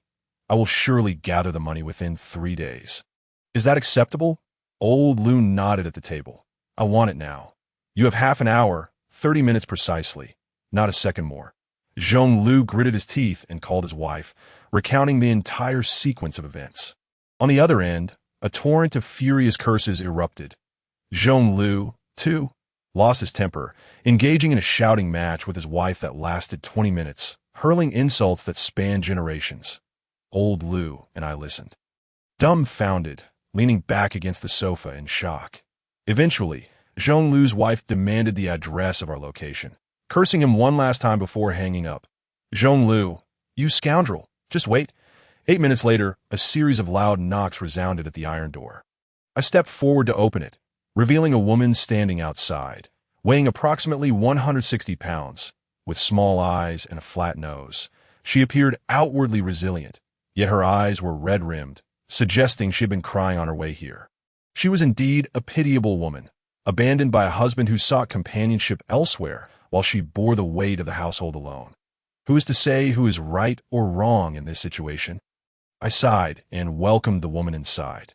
The moment she laid eyes on Zhonglu, she charged at him, delivering a resounding slap that sent him crashing to the ground. As it seemed they were about to engage in a brawl. I intervened, taking a couple of punches from the woman that left my back tingling. It was old Lu who finally intervened, admonishing her to calm down and take a seat on the sofa. Upon seeing the woman, Fang Qiu's ghostly essence surged forth, and the protective spirit surrounding old Lu manifested to shield him. Zhonglu's wife, Luo Minwen, sat on the sofa, pointing an accusing finger at Zhonglu. All you do is squander your days outside. Now you dare to ask me for 30,000 because of that harlot's demise. Have you no shame? Your words flow so easily. She then turned to me and old Lude, I don't understand. Why are your fees so exorbitant? Hundreds of yuan is one thing, but 30,000 here. Are you trying to swindle my family? Old Lu's expression darkened. Individuals who die by suicide do not descend to the underworld on their own. When their time on earth concludes, if a spirit is sought by the Yama, that is one matter. If not, they become wandering souls. The temple for infant spirits does not accept them, and lesser shrines do not harbor them either. Their resentment is profound, making it exceedingly difficult to guide them to peace. The 30,000 yuan you offer will not be kept by me. I will pass it on to the temple for their rites of passage. If you doubt this, you are free to leave. Old Lu's temper flared. Luo Minwen laughed. Of course I believe you. Master Lu, I have heard Zhonglu mention you often. She produced 35,000 yuan from her bag and placed it on the table. I brought this money. The additional amount is your compensation for your efforts. I have but one request. Let them be scattered to the winds. In that instant, upon hearing those words, Fang Qiu remained motionless, while the two infant spirits lunged at Luo Minwen, their darkened little hands gripping her throat tightly. Watching her face redden, Zhonglu cheered, "Strangle her. After you take your revenge, do not come looking for me again." It was not until Luo Minwen's face turned a deep shade of purple from suffocation that I stepped forward, extending my hand to grasp at the air in front of her. As I captured the infant spirit in my grasp, Luo Minwen began to cough violently. I could see that moment. She finally believed that what I and Lao Lu had said was not mere deception meant to swindle money. However, at this juncture, her mind was too consumed with disappointment to contemplate anything else as she gazed forlornly at Zhonglu. Zhonglu, once this matter is resolved, let us divorce. She uttered this sentence with tears brimming in her eyes. I sighed heavily, feeling as though a massive stone was lodged in my heart, casting a hostile glance at Zhonglu, for this man had caused the loss of 3 lives and inflicted wounds upon 2 women. Lao Lu spoke slowly. Luo Minwen, why do you harbor such hatred for Fang Qiu? Is it because you believe she has shattered your family, your marriage? Is that why you brought people to her doorstep to mete out punishment? Luo Minwen wiped the tears from her face, exclaiming yes. The moment she became pregnant, Zhonglu wanted a divorce, and I was pregnant at that time too. Why was it fair? Lao Lu turned his gaze towards Fang Qiu, gently saying, Fang Qiu, do you believe you were misled by Zhonglu, that you did not intentionally disrupt their marriage? When you sought to extricate yourself from this predicament, the rightful wife appeared at your door, and you suffer a miscarriage, thus losing your chance to become a mother, leading to your subsequent suicide, correct? To Zhonglu and Luo Minwen's perspective, Lao Lu appeared to be conversing with the void. Yet I observed Fang Qiu nodding slowly. Following this, Lao Lu, having seen Fang Qiu's agreement, continued speaking to Luo Minwen, but Luo Minwen, given Zhonglu's nature, even in the absence of Fang Qiu, there would still be Chen Qiu. Wang Qiu, Li Qiu. The root of all these matters lies with Zhonglu, not with Fang Qiu. Initially, Fang Qiu was unaware that Zhonglu was married, and on the day you sought her out, she had already resolved to terminate the pregnancy. Listening to Lao Lu's words, Luo Minwen could no longer contain her tears, which streamed down her face uncontrollably. Choking back her words, she could not utter a complete sentence. What can I do? At that time, I was pregnant, while Zhong Lu was frequently absent from home. That I assumed it was all due to her seduction. Ignoring Luo Minwen, Lao Lu turned once more to Feng Qiu. Feng Qiu, you feel wronged. First, because you were unaware that Zhong Lu was already married, dedicating yourself wholeheartedly to him, only to find your affections misplaced. However, on the day Luo Minwen came to seek you out, she did not know you were the deceived party. She only perceived you as the mistress who was disrupting her marriage. At that time, you had already intended to terminate the pregnancy, and the subsequent hemorrhage was something she never anticipated. Chapter 41. Someone is being a rogue. Feng Qiu looked at Luo Minwen and then at Zhong Lu. She spoke, her voice hoarse, akin to metal scraping against glass, sending shivers down one's spine. That I can overlook the matter concerning the child. But because of her, I can no longer become a mother. How can you expect me not to hate? Yet Lao Lu interjected, Feng Qiu, have you considered that all is a matter of karma? Even if Luo Minwen were absent, you would still be unable to become a mother in this lifetime. His words left those present bewildered. Even Zhong Lu appeared dazed. However, I noticed beside him, the serpent fairy was flipping through a booklet, which bore Feng Qiu's name. Turning the pages one by one, when she halted at a certain page, her lips moved as if uttering something. And at that moment, Lao Lu spoke. The karmic ties between you are not confined to this lifetime. In the previous life, Zhong Lu was a merchant of considerable wealth, married to a beautiful and virtuous wife, who was none other than Feng Qiu. They had been married for many years, but were childless. Zhong Lu grew weary of her and frequently indulged in the pleasures of the brothels. There, he became enamored with a dancer, who became pregnant. This dancer was Luo Minwen. Zhong Lu brought Luo Minwen home, intending to take her as a concubine, leading Feng Qiu to feel jealousy. Yet she acquiesced to this arrangement. Time passed swiftly, and when Luo Minwen was about to give birth, Feng Qiu bribed the midwife, causing the unborn child to die in utero. Following this, Luo Minwen descended into madness, becoming deranged, cradling rags as if they were her child. At that time, Zhong Lu felt sorrow for the child that had perished. Yet upon witnessing Luo Minwen's madness, he grew weary of her, retreating into seclusion. Despite Luo Minwen's plight, Feng Qiu remained dissatisfied, deriving enjoyment from her torment, exposing her to the bitter cold in winter and forcing her to wear heavy clothing in the sweltering summer sun. Eventually, one day, Luo Minwen could no longer endure it and took her own life, vowing to return the favor to Feng Qiu. Having recounted all this, Lao Lu cast a deep gaze at Feng Qiu. Feng Qiu, do you consider this a cycle of karma? In your previous life, you caused her child's demise, compelling her to take her own life, which rendered her MAD in this life. You have faced retribution. Retracing the path she once walked, Feng Qiu stood frozen, the ghostly aura surrounding her dissipating somewhat. I am unaware of the events of the previous life. I have no knowledge of them, that I only know this life. Who can say for certain if what you speak is the truth? Feng Qiu persisted in her defiance. Yet Lao Lu sensed a crack in her resolve, that I can summon my celestial beings to escort you and the two infant spirits to the underworld. And then you shall discern the truth for yourself. If there is anything you desire now, you may convey it to me, and I will relay it to Luo Minwen. Let your grievances end here. When will this cycle of vengeance cease? At that moment, Luo Minwen interjected, Sister, in the previous life, you wronged me. In this life, I have wronged you. Let this be considered even. If you seek any form of compensation, tell me, and as long as it lies within my capability, I shall grant it. I only ask that you cease pursuing my son. He has been ill lately, so please spare him. Feng Qiu's tone no longer brimmed with animosity. Instead, carrying an air of grievance, I have not pursued your son. I have only been following Zhong Lu. Lao Lu conveyed Feng Qiu's words to Luo Minwen, adding, Feng Qiu's statement holds merit. However, she is, after all, a spirit, and a heavy aura of resentment clings to her.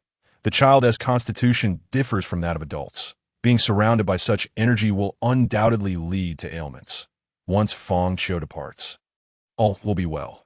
Through Lao Lu's negotiations, Feng Qiu requested 50 bags of gold ingots and a paper house. The serpent fairy from Lao Lu's household could escort them to the underworld. Yet they could not reincarnate just yet, requiring certain procedures. With a paper house, the three of them would have a place to stay.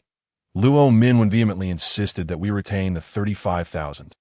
Yet Lao Lu refused, only taking 5,000. Lao Lu had once explained to me that providing services to clients effectively bore their karma, and accepting payment minimized the burden of such karma. Without this principle, I surmised that Lao Lu would not have taken even that 5,000, for we held no regard for Zhong Liu. In both lifetimes, he had been the catalyst, yet it was two women who bore the brunt of the suffering. A week later, Lao Lu received a call from Luo Minwen on the line. She shared two pieces of news, the first being that she had divorced Zhong Lu, retaining custody of their child, and she possessed evidence of his infidelity, ensuring he left with nothing. The second piece of news was that her son had recovered and was no longer plagued by illness. After hanging up, Lao Lu and I exchanged a knowing glance, just as we believed we would have no further ties to Zhong Lu. Half a year later, during the summer, Lao Lu and I were dressed in tank tops, jovially enjoying chilled watermelon tea. That precise moment, a knock echoed from the iron gate. I shuffled in my slippers to the gate, opening it to reveal a man. He donned a faded white shirt that had yellowed with age, his unshaven face suggesting it had been some time since he'd tended to his grooming, and his hair emitted an unpleasant odor, rendering him exceedingly disheveled. "Who are you?" I expected the man to introduce himself, but instead his eyes were red, as though he were on the verge of tears. His hands incessantly scratched at his lower body. Frowning, I stepped back a couple of paces and called to Lao Lu. "Lao Lu, bring a cleaver. Someone is harassing me." Upon hearing this, the man quickly replied, "I am Zhong Lu, little master. Do you not recognize me?" Zhong Lu. I recalled a fleeting impression, and as I pondered, Lao Lu stood behind me. Delivering a sharp tap to my head, in that instant, memories of the event involving Zhong Lu, Luo Minwen, and Fong Qiu flooded back. Lao Lu regarded Zhong Lu, who continued to scratch at himself. "What is wrong with you?" Lao Lu inquired, perplexed. Zhong Lu forced a wry smile. "Could you allow me to come in first? I assure you it is not a venereal disease, but rather a peculiar affliction." Lao Lu and I exchanged glances, reluctantly permitting him to enter. Once inside, Zhong Lu attempted to unfasten his trousers to show us, but I sternly interrupted. "State your business. What are you doing? Are you unaware of the propriety between men?" Zhong Lu sat on a stool, legs tightly clamped together. A look of constipation etched across his face. "Master Lu, little master, you must help me discern what is happening. Ever since I divorced Luo Minwen, I've somewhat let myself go, and not long after, I began to experience intense itching in my lower body. Initially, I thought it was a venereal disease. However, after visiting numerous hospitals, no illness was diagnosed. Instead, every time I left the hospital, the itchiness only intensified. Now, I am unable to sleep well. The moment I doze off, I'm awakened by the itching, and I can manage a maximum of 3 hours of sleep a day. Broken into more than 10 segments. Chapter 42. The grave has issues. Zhong Lu's voice was hoarse, and the dark circles under his eyes revealed the truth of his words. "I cannot bear witness to this. It is your transgression, and you must accept the consequences. Only when you have atoned for your sins will this affliction be lifted," old Lu stated as he approached the iron gate, which creaked ominously as he gestured for the visitor to leave. Zhong Lu wished to plead once more, yet the gravity of old Lu's expression compelled him to depart. Nightfall enveloped me as I lay in bed, contemplating the entire affair. The enmity between Fong Qiu and Luo Minwen was destined from a previous life. If there were no debts to settle, how could they possibly meet? The grievances that spanned 2 lifetimes were finally drawing to a close. Zhong Lu's peculiar ailment was the retribution that had lingered through both existences. Every occurrence is traceable, with causality and debts to be acknowledged. But who owed whom in the previous life? Old Lu and I. A week later, a devotee invited old Lu to consult the oracle. He intended to take me along, but alas, I was beset by a cold and felt utterly drained. So he set off alone. In the afternoon, as I lay on the bed, I drifted into a light slumber when I faintly heard the sound of the iron gate being knocked upon. Assuming it was old Lu, I rose to answer, muttering, "Why didn't you bring the key when you left?" "Old Lu, you truly know how to vex a person. However, upon opening the gate, I was met not by old Lou, but by a woman. She was slightly plump, her hair tied up in a bun, with a delicate appearance, clad in a flowing white dress, likely around 25 years of age. "Whom do you seek?" I inquired, my voice heavy with nasal congestion, revealing my impatience. The woman peered inside, her voice trembling slightly. "Is Master Lou here? I called him earlier." Upon realizing she was a devotee, I softened my demeanor. "Old Lou is not here." "Did you have an appointment for today?" She nodded affirmatively. "Yes, we arranged this several days ago." Given her situation, I could not dismiss her and invited her. It would be rather discourteous to leave her alone in the living room. So I fetched her a bottle of water and sat beside her. 1 hour passed, then 2, then 3, yet old Lou did not return. The woman attempted to call him multiple times, but each time, the line was busy, and fatigue began to etch itself onto her features. Realizing that we could not continue waiting indefinitely, I spoke up. "I am one of old Lou's apprentices. I do not know when he will return. If you do not mind, I could offer you a reading in the meantime." The woman looked at me in astonishment. "You are so young. I thought you were his son, but I did not expect you to be a little master." Inadvertently, old Lou had taken advantage of me once more. "Very well," she replied, "but I need to pick up my child later. So let us make this quick. Is your fee the same as Master Lou's?" Sensing her skepticism, I did not hastily demand the fee. "Let us do this. Provide me with your name and birth date, and I will give you a reading. If my insights prove accurate, you may offer the fee at your discretion. If not, consider my inexperience. You are still welcome to wait for old Lou. Does that sound agreeable?" The woman nodded and shared her name and birth date. Wang Xinqiu. Upon hearing this name, my heart felt as though it had been gripped tightly. Pausing for a moment, I recognized this sensation as an indication from the Huang family. Sure enough, Huang Dachui's voice echoed in my mind. She has been plagued by nightmares lately, often dreaming of filth. Her father passed not long ago, and the grave has issues. I spoke solemnly, though my voice still held nasal tones. "You have been experiencing nightmares, filled with repulsive imagery." Wang Xinqiu's expression shifted, her skepticism waning as a hint of distress surfaced. "The little master speaks the truth. I have been dreaming of excrement and latrines, which disgust me. I often wake up dry heaving. Did your father pass away recently?" Upon hearing this, Wang Xinqiu nodded fervently. "My father died less than a year ago." "You are truly accurate, little master. He succumbed to illness at a relatively young age, just over 50. What do my nightmares have to do with my father?" she asked, perplexed. "The issue lies with your father's grave. The feng shui is poor, and it is improperly situated. At this point, Huang Dachui provided me with an image. In the center of the vision was a desolate grave, encircled by trees that towered high, suggesting it was atop a hill, with animal droppings strewn about the vicinity. After observing this, I conveyed to Wang Xinqiu the general location of her father's grave. "Yes, little master, that's the one," she exclaimed, "but this grave was secured at great expense by my brother.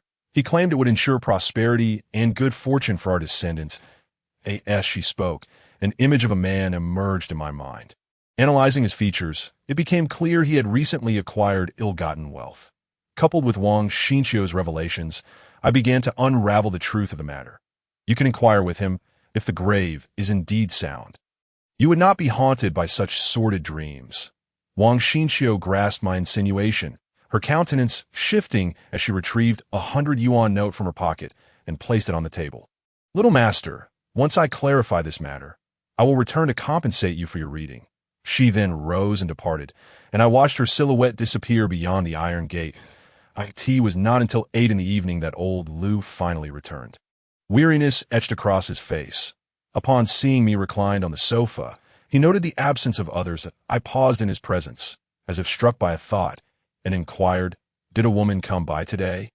I turned my head and recounted the events of the afternoon, including Wang Xinqiu's birth date. "Old Lou, please verify if my insights were accurate." Old Lou shook his head in response. "Little Tai, remember 2 things. First, never doubt their abilities, nor should you believe you can see everything with clarity. They will reveal to you only what they wish. You will never fully comprehend another person. This is not a reflection of your guardian's inadequacy. but rather their protection of you, that if the secrets of the heavens are too readily unveiled, it may bring you harm. Second, never compare notes with another practitioner, for every lineage possesses its own methods of divination. For instance, what I discern may pertain to the southern hemisphere, while your findings could relate to the northern hemisphere, that as long as you resolve the devotee's concerns and alleviate her nightmares, you have done well. That night passed without dreams. When dawn broke, I found my cold nearly subsided. As old Lu and I shared breakfast, his phone rang, revealing Wang Xinqiu's voice, laden with frustration. Chapter 43. A web of trouble. It turned out that Wang Xinqiu had been unable to contain her agitation and sought out her brother, Wang Guodong. Initially, he denied any involvement until his wife inadvertently let the truth slip. "What is the matter? Did the old man pass away because he was worried about his eldest grandson's finances? Otherwise, would he have died at this time?" The old man was concerned for his grandson. "Is there any issue with using this money?" Wang Guodong's response incited Wang Xinqiu's anger, causing her hands to tremble. She recognized his and his wife's shared perspective and felt devastated. Wang Xinqiu's mother had passed away during childbirth, leaving her father to raise her alone. Wang Guodong, being over a decade her senior, had been her guardian during their father's absences. He was both brother and father. But everything changed once he married. He seemed to transform, no longer showing compassion for her and neglecting his filial duties. When his child started school, he borrowed the last of their father's savings and never returned it. Wang Xinqiu had never held these matters against him. Before their father passed, he had summoned them to his bedside, urging them to cherish one another, to love, understand, and respect each other. And no matter what, you two will always be the closest of family. As she recounted this, emotion choked her voice. I do not understand how he could change so suddenly. Why? Her confusion and grievance were palpable as she turned to old Lu and me. Yet we remained silent, knowing that family disputes are often inscrutable. After a moment of silence, her emotions settled. "Master Lu, how should we resolve this? Should we relocate my father's grave?" Yet old Lu shook his head. "No, that grave cannot be moved. Come back this afternoon. I will provide you with a talisman that will protect you from nightmares for a year. After that, we can consider moving the grave." After hanging up, old Lu turned to me. "Do you know why I advised against moving the grave? For reasons I could not articulate. I harbored a sense that Wang Guodong's son would encounter misfortune within the year. His son will face trouble a year from now," I tentatively proposed, prompting old Lu to nod approvingly. "Exactly. If Wang Xinqiu relocates the grave now, where her brother's son encounters a mishap, the blame will fall squarely on her shoulders. The fault lies with Wang Guodong. Yet she would be left tangled in the ensuing chaos." In the afternoon, Wang Xinqiu paid a visit, taking away the talisman that old Lu had gifted her, and additionally presented us with 300 yuan that I was unsure of the talisman's worth, so I decided to give you 200 first. The remaining 100 is what I promised the young master as compensation for his divination fee. Observing her reddened eyes, I felt an urge to offer some words of comfort, yet I was at a loss for how to begin, just as I thought such days would continue indefinitely. A sudden ringing of my phone jolted me awake the following morning. Without opening my eyes, I answered the call, recognizing the voice of the village head. This Zhou Tai. I recognized his tone. Somewhat displeased, the village head, Zhou Guangqian, hold a position as the head of Zhoujia village, and I find myself related to him. Initially, I trusted him when he recommended Wang Daxian, never suspecting he and old Lu were colluding to deceive me. Zhou Guangqian chuckled awkwardly on the other end, aware that I was unwilling to engage with him. Nevertheless, he persisted, "Xiao Tai, we've had quite a downpour recently. When I passed by your old house, I noticed the walls were soaked. You should return to address it. Otherwise, I fear the house might collapse over time." Upon hearing his words, my eyes flew open. That old house contained all my memories with my grandfather. I could not neglect it any longer.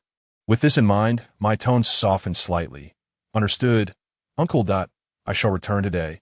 Just as I was about to end the call, Zhou Guangqian's voice came through again. "By the way, could you bring that esteemed master along?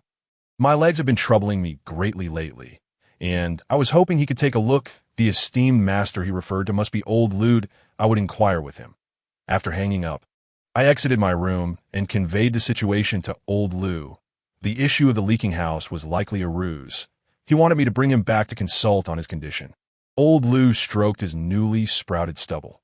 After having a meal, he accompanied me back to Zhoujia village to be by the time we arrived, it was already afternoon, under the large tree at the village entrance. Many gathered to enjoy the shade. As I disembarked from the vehicle, several recognized me, yet none greeted me. I chose to ignore them, but I could vaguely hear snippets of conversation.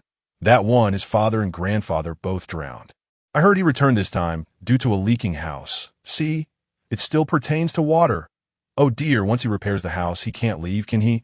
I can't shake the feeling that something's off about him. I bet he's involved in some sort of supernatural dealings. I had grown largely immune to such disparaging remarks. However, as I passed them, I paused, smiling. Greetings, ladies. It has been a while. Their expressions froze. Instinctively shifting aside, offering awkward smiles, and one dared approach me, as though I were a harbinger of misfortune. They feared that proximity would bring them ill luck. With no response forthcoming, I smirked coldly. Ladies, we have ample time ahead. I have no intentions of leaving again. One day, when Xiaotai has time, I shall visit each household. Without waiting for their reply, I departed with old Lou. Their disdainful whispers only served to lighten my heart. We continued until we reached the village head's residence. Where the gate stood firmly shut, I knocked lightly, and a voice responded from within. I heard an unusual shuffling sound growing nearer. The gate swung open to reveal Zhou Guangqian, pale and drenched in cold sweat. Lowering my gaze, I noticed he was leaning on crutches, his right leg severely swollen, with signs of possible necrosis. Xiaotai, you and the esteemed master have finally arrived. Come in, come in. Old Lou and I exchanged glances, both aware that something was amiss with Zhou Guangqian's leg. Following behind him, each step appeared to cost him immense effort, as if he were enduring great pain. Unable to bear it any longer, I quickened my pace and lifted Zhou Guangqian into the house, but he seemed taken aback by my gesture, his eyes reddening, lips parting to speak, yet no words emerged. After a moment, he squeezed my arm and murmured, "You seem to have gained some strength." Upon entering, a foul odor assaulted my senses, nearly causing me to regurgitate my breakfast. It was an indescribable stench. And as I followed its source, I discovered a pile of snake skins, caked with blood and flesh, in the corner. Chapter 44. Come out or be destroyed. I placed Zhou Guangqian on the bed, inquiring, "Where is your wife? It must be inconvenient for you to be alone at home." Zhou Guangqian sighed, his previous bravado now diminished. "Your aunt has gone to tend to the fields. In my current state, I cannot assist her, so I chose not to burden her further. Come, come, rest on the bed. Why stand there?" Zhou Guangqian urged as he saw old Lou and me lingering on the floor. I perched myself on the edge of the bed. Glancing at Zhou Guangqian's injured leg, what happened so suddenly? I recall everything was fine before I left. Mentioning this painful topic, Zhou Guangqian's murky eyes brimmed with tears. Who could have known? It just happened out of the blue. I went to the hospital, consulted a traditional doctor, yet there has been no improvement. Your aunt suggested perhaps you could look into my condition. The second sentence was directed towards old Lou. Yet, old Lou turned to me. "Xiaotai, you take a look." Zhou Guangqian appeared bewildered by old Lou's words. "Xiaotai, you two are involved?" I nodded, choosing not to elaborate further, and rolled up his pant leg, revealing an even more pungent odor. Gradually, I perceived the spectral form of a gigantic python coiling around Zhou Guangqian's leg. Upon noticing I could see it, the python bared its fangs and flicked its tongue menacingly at me. I glanced at old Lou, who remained unperturbed, absorbed in his phone and smoking a cigarette. I understood he wished for me to handle the situation independently. "Uncle, it seems a python is coiled around your leg." "A python? How could that be? I have never harmed any spirits." In Northeast folklore, there are two classifications of spirits, Hu Huang by Lu Hui and Hu Huang Changmei. The former comprises foxes, weasels, hedgehogs, snakes, and rats, while the latter refers to the more formal classifications of spirits. Among these, the white spirit is associated with healing, and the gray spirit with fortune, yet both belong to the external five elements. Properly established spirit mediums are typically Hu Huang Changmei. The stages of snake cultivation include snake, python, willow, flood dragon, and dragon that I had digressed. Zhou Guangqian's tone reflected confusion and agitation. although old Lu had allowed me to independently consult a few times recently. I had never encountered such a scenario, which left me feeling somewhat insecure. I instinctively looked towards old Lu, who remained in his previous posture, unfazed. Observing him calmed my nerves. If I had misjudged the situation, old Lu would not maintain such composure. With renewed determination, I reassured myself. I cannot be mistaken. I retrieved my incense burner from my bag, placing it on the bed, and lit a stick of incense. Soon, a heaviness settled from my lower back to my shoulders, accompanied by a chill in the air. This was the sensation of the python's spirit merging with me, its head resting upon my shoulder. "Easy there. It feels as if you might choke me." I mentally protested to the python spirit to be quiet. This matter is complicated. His ancestors were involved in the fur trade, having skinned many animals. As the python spirit spoke, its voice abruptly ceased. What happened? Why halt mid-sentence?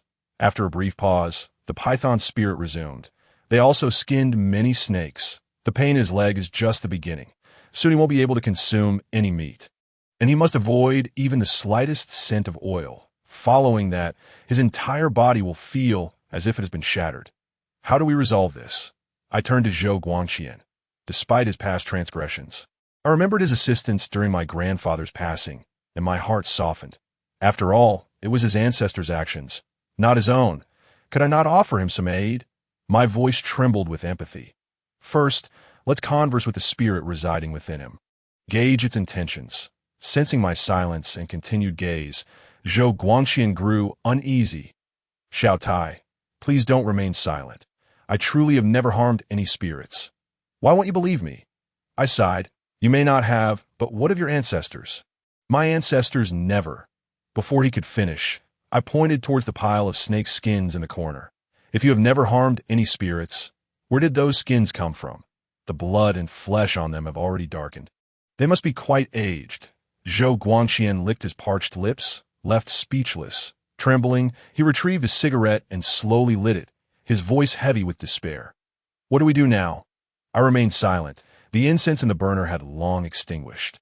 I proceeded to light another stick, and soon the tendrils of smoke spiraled gracefully towards the ceiling, sending a shiver down my spine, as if a coldness were seeping into my very bones. This chill was not the typical winter's breath, but rather the sensation of someone cleaving through flesh, placing blocks of ice upon my marrow. The intensity of this reaction was a testament to the profound abilities of the serpent spirit. Quilingua. I settled myself on a stool before the heated platform, my gaze fixed upon the incense burner, my hands resting properly upon my knees as I stared intently at Zhou Guangqian this moment. My mind was a blank slate, my body felt weightless, and everything before me appeared ethereal. This was the state of binding the half-portal. As a disciple, I felt acutely aware, yet in that instant, I was no longer myself. But the celestial being speaking through me, there existed another state known as binding the dead portal. Justice and retribution are inevitable. The wheel of cause and effect turns ceaselessly. The virtuous shall reap good fortune, while the wicked shall sow the seeds of malice. The serpent spirit, Quilingua, stands here. If you have grievances, voice them. If you bear suffering, express. My mouth moved, as if Quilingua were borrowing my voice to articulate her thoughts. Once she finished, I observed the incense stick in the burner begin to twirl in midair, as if guided by an unseen force, drifting towards Zhou Guangqian's injured leg. Yet, before it could reach its destination, a strange wind scattered the smoke. The window behind Zhou Guangqian was firmly shut. Witnessing this scene, I understood that the serpent spirit dwelling within his leg had no intention of communication, deliberately dispersing the smoke to assert its stance. I sensed a flicker of anger from Quilingua. Subsequently, my mouth moved again, producing an odd timbre, imbued with fury and interpretation of my thoughts surfaced. "If you do not emerge, I shall end you." After this matter was settled, I inquired of old Lu about the curious tone I had emitted. Old Lu explained that it was their language, akin to a dialect among humans, incomprehensible to us, requiring the translation of the celestial beings behind us. Normally, Quilingua could articulate human speech, but she resorted to dialect to preserve face for the serpent spirit, preventing it from losing dignity. Following this strange utterance, my vision blurred, revealing a patterned python descending from Zhou Guangqian's leg. Although it was robust, it paled in comparison to Quilingua. The patterned python then coiled into a mass, transforming into a humanoid form. This figure bore a handsome visage, with sharp yet crimson eyes, and a scarlet robe that mirrored the hues of its true self. Chapter 45. 3 conditions. His face flushed, exuding an aura of menace. Observing his demeanor, I felt a knot of anxiety tighten within me, pondering whether this creature was poised to devour a human, and if clarity could be achieved through dialogue. Not only I, but old Liu also beheld this patterned python. He casually extinguished the incense in his hand, fully relaxing his posture. Zhou Guangqian sensed a drop in temperature around him, the pain in his leg diminishing. He held his breath, afraid to exhale. The atmosphere grew tense. Only Quilingua softened her tone upon his emergence. "What is your name?" "Python Qingyun." The voice of Python Qingyun was deep and ominous. His teeth clenched as he glared at the bag of snake skins that had lain forgotten. "I understand your grievances, yet Zhou Guangqian has committed no wrongdoing. Why torment him?" Python Qingyun let out a cold laugh, abruptly tossing his hand, conjuring a bizarre wind that toppled the bag of snake skins. The desiccated skins hit the ground, shattering into fragments, some reduced to powder. "I torment him. Within those skins lie my kin, my wife and daughter. Did they consider the consequences when they skinned my brethren?" At this, Python Qingyun, a man of iron resolve, shed tears like pearls spilling from a broken string. Quilingua sighed heavily. "Zhou Guangqian's ancestors wronged you. I can have him offer apologies, but he is ignorant of his forebears' transgressions. Your torment is unreasonable." Quilingua's words aimed to pacify, to coax Python Qingyun into revealing his desires for resolution. At times, the celestial beings are not as formidable as people presume. In certain instances, they act as mediators, reconciling the realms of yin and yang. Upon hearing Quilingua's words, Python Qingyun remained unyielding, letting out a scoff. "None of the Zhou family are virtuous. Zhou Guangqian unearths these items solely to sell. Once he has sold everything and acquired wealth, will he not slaughter us? I am protecting my kin. What crime is there in that?" Quilingua did not directly respond, but turned to Zhou Guangqian, demanding sternly, "Why did you rummage through that bag of snakeskins?" Zhou Guangqian trembled, his voice quivering. "It was for money. My son is to wed, and I thought there might still be a bag of skins left. I intended to sell them and gather some funds, yet they had been stored for too long and crumbled at a touch.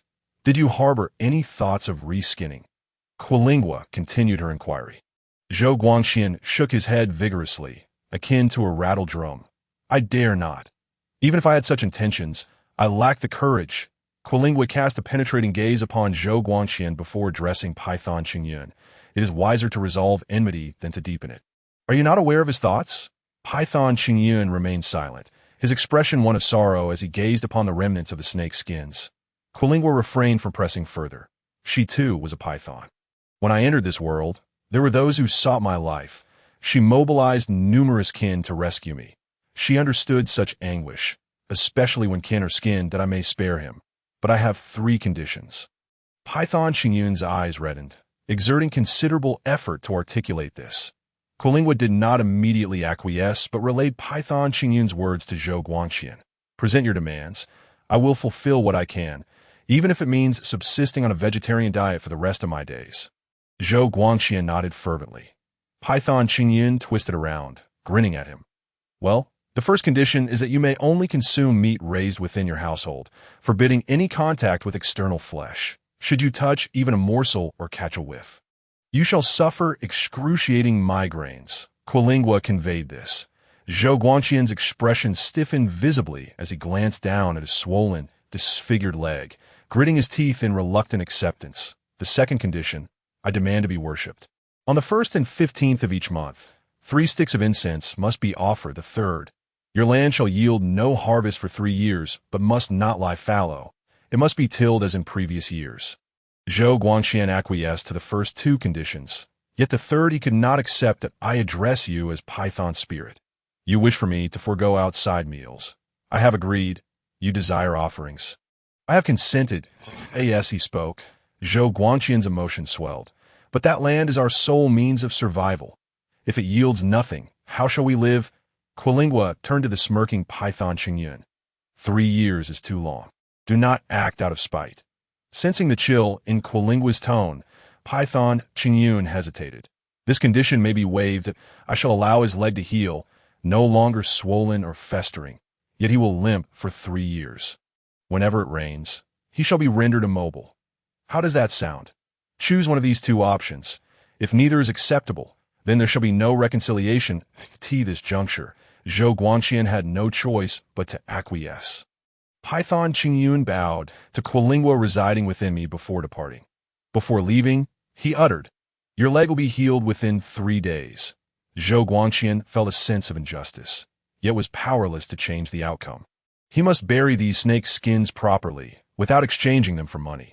Once this was said, Quilingua withdrew from my body, and instantly I felt a wave of weakness wash over me, as if I had just emerged from a fierce battle, my bones creaking and popping.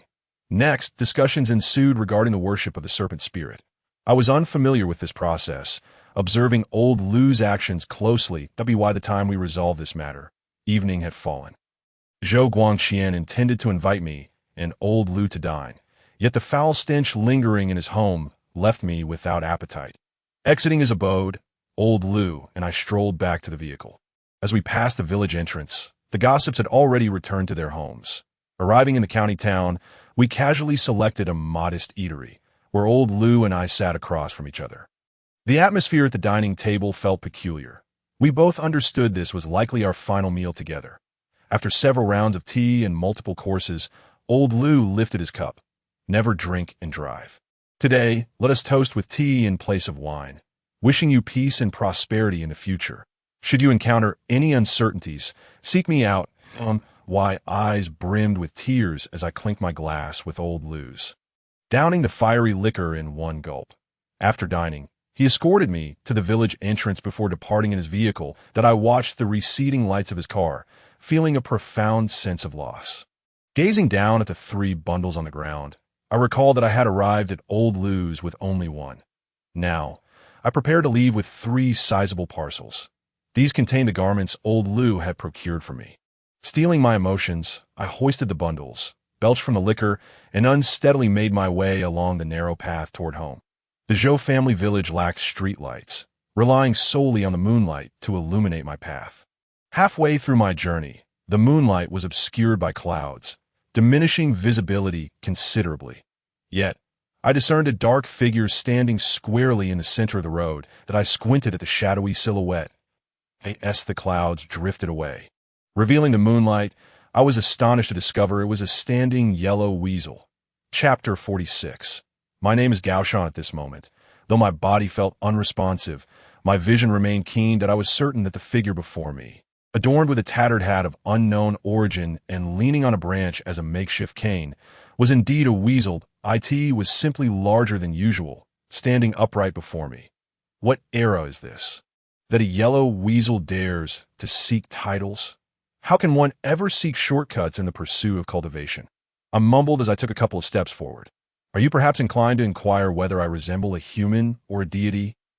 Should I claim to be human, you might resent me for your failed endeavors. Conversely, if I were to assert that I am akin to a deity, would I not also suffer should you encounter a calamity after your success? I chuckled softly, swaying slightly as I continued onward, resolutely choosing to ignore it. As I walked, I sensed a heaviness in my right leg. Lowering my gaze, I discovered that the weasel had discarded the stick and tattered hat it had been clutching, its entire body now clinging to my leg, its teeth still grasping at my trousers. Instinctively, I shook my leg, yet it remained steadfast, exuding an air of determination to accompany me. Amused, I halted and said, "Let us converse civilly. Please descend first, and I shall not move." The weasel, small, dark eyes twinkled as it released its grip on my leg, only to ascend onto my pack, its glossy tail obscuring the handle.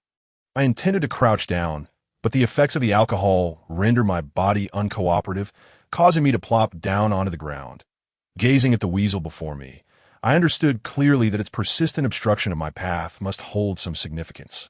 The yellow spirit, cunning by nature, bore grudges and should not be trifled with. Yet, should one show it kindness, it would repay that favor manifold. Observing the weasel's seemingly sentient demeanor, I surmised it possessed some degree of spiritual attainment. Some celestial beings maintain their physical forms for cultivation, while others, whose true bodies have perished, resort to nurturing their primordial spirits. My household spirit, the python quifflower, is one such entity, occasionally manifesting to check on me. Thus, it occurred to me that I might share a connection with this little yellow spirit. Shaking my head to clear my thoughts, I inquired, "What do you wish for me to do?" The weasel hopped down from the pack.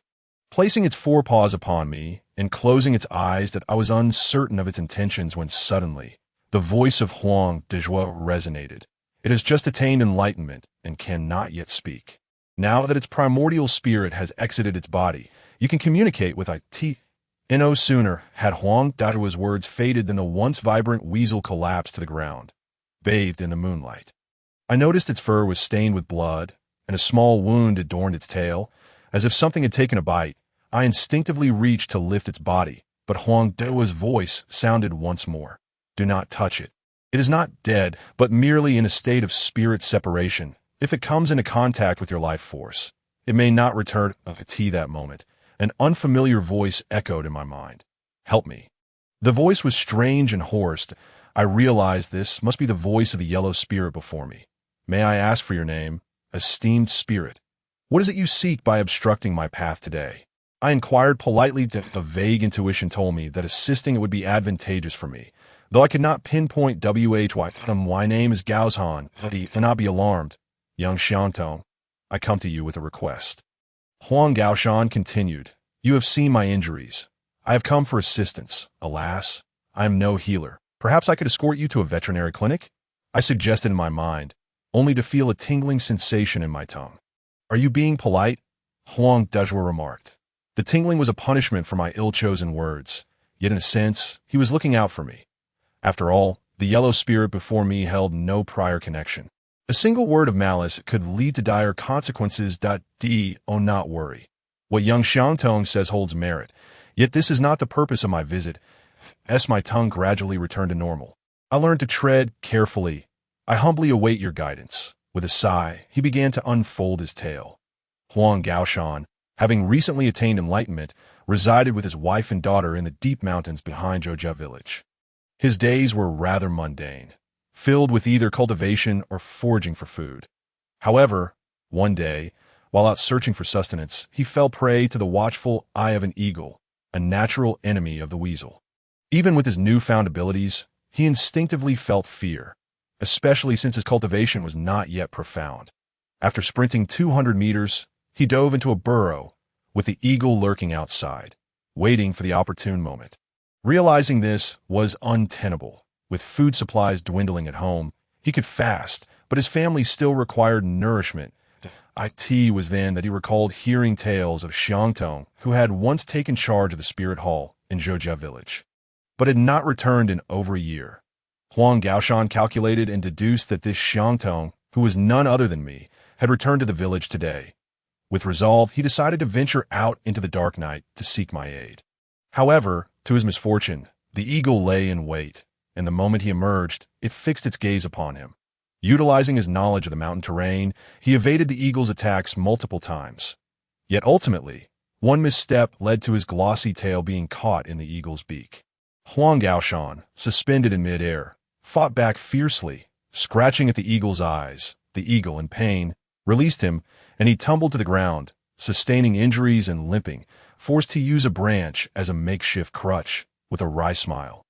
He lamented, "My true form is beyond salvage." Huang Gaoshan continued, "I have come to implore the Xiangtong for help. I cannot return home, and I wish to spare my wife and daughter from the eagle's wrath. I simply seek to establish a new haven for them within these mountains, without requiring you to nurture them."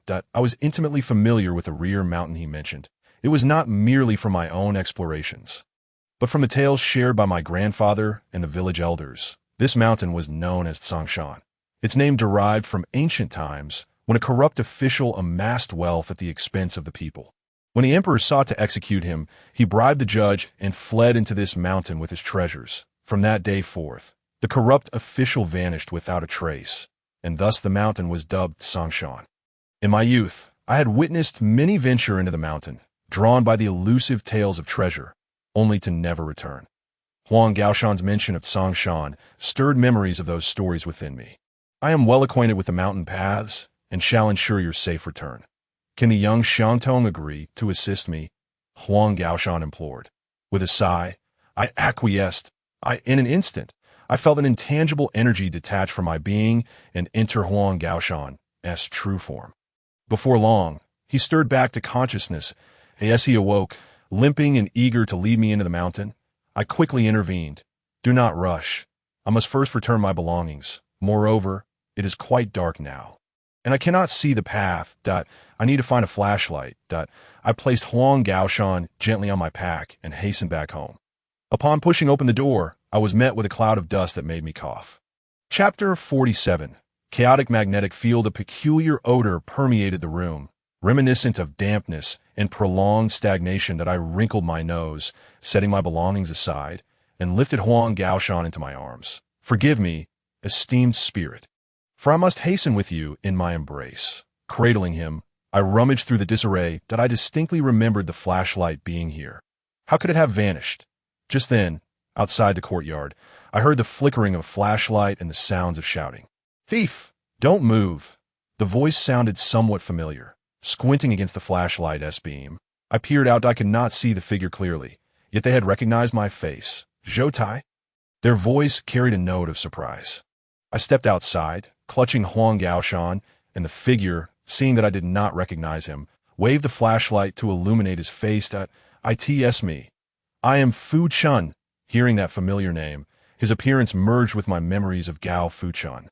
Gao Fu Chun had been my companion in childhood, always trailing behind me. Unlike other children, he never bullied me. Instead, he brought me joy. He had moved away before I started elementary school, leaving me quite disheartened at the time. Fu Chun, when did you return? I asked, my surprise palpable. He scratched his head, a hint of embarrassment crossing his features. I came back a year ago. You were not in the village then. I am now the forest ranger of Songshan, patrolling daily to prevent those who wander and out of curiosity. You wouldn't believe it. I've dissuaded quite a few from entering lately, all lured by the thrill of exploration. As I contemplated my impending venture in Songshan, an unsettling feeling washed over me. What led you to return to this role? I have lived here since childhood and am quite familiar with this area. When I saw an opportunity, I seized it. Wait, where did you catch that yellow creature? You must release it immediately. It is a protected species, Gao Fu Chun exclaimed, eyeing Huang Gaoshan with urgency. I swiftly diverted the conversation. Yes, this yard hasn't been tidied in quite some time. It's a bit chaotic. What are you saying, Xiao Tai? There's a strong smell of alcohol. Have you been drinking? I chuckled awkwardly. Fu Chun, look behind you. Seizing the moment while he turned around, I snatched the flashlight from his hands and bolted. Xiao Tai, return it when you come back. I shouted over my shoulder as I sprinted down the path, cradling Huang Gaoshan until I reached the outskirts of Songshan. That I gazed at the mountain. The trees shrouded visibility, and the wind whistled through the foliage, rustling the leaves in a cacophony that obscured the sky. This evoked a primal sense of fear within me. In the face of nature, humanity appeared utterly insignificant. As I momentarily lost myself in thought, I felt Huang Gaoshan's front paws scratching at my hand. Looking down, I noticed its vitality was not as robust as before. I knew I could not delay any longer. Rest assured, I shall fulfill my promise to you. In a hushed tone, I spoke. Huang Gaoshan blinked. Comprehending my words, I raised my flashlight and, with gritted teeth, ventured into the concealed mountain. Faintly, I thought I heard Gao Fu Chun's voice, yet when I turned to look, not a soul was in sight. Pressing deeper into the hidden mountain, the rampant vines impeded my progress, and the strange sounds around me made me feel like a startled bird.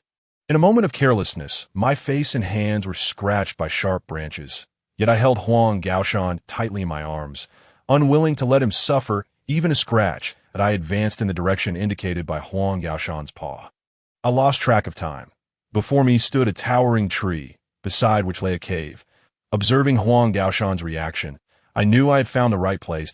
I approached the cave cautiously as I set Huang Gaoshan down. Before he could step inside, a piercing eagle-esque cry echoed. followed by the sound of rapid descent.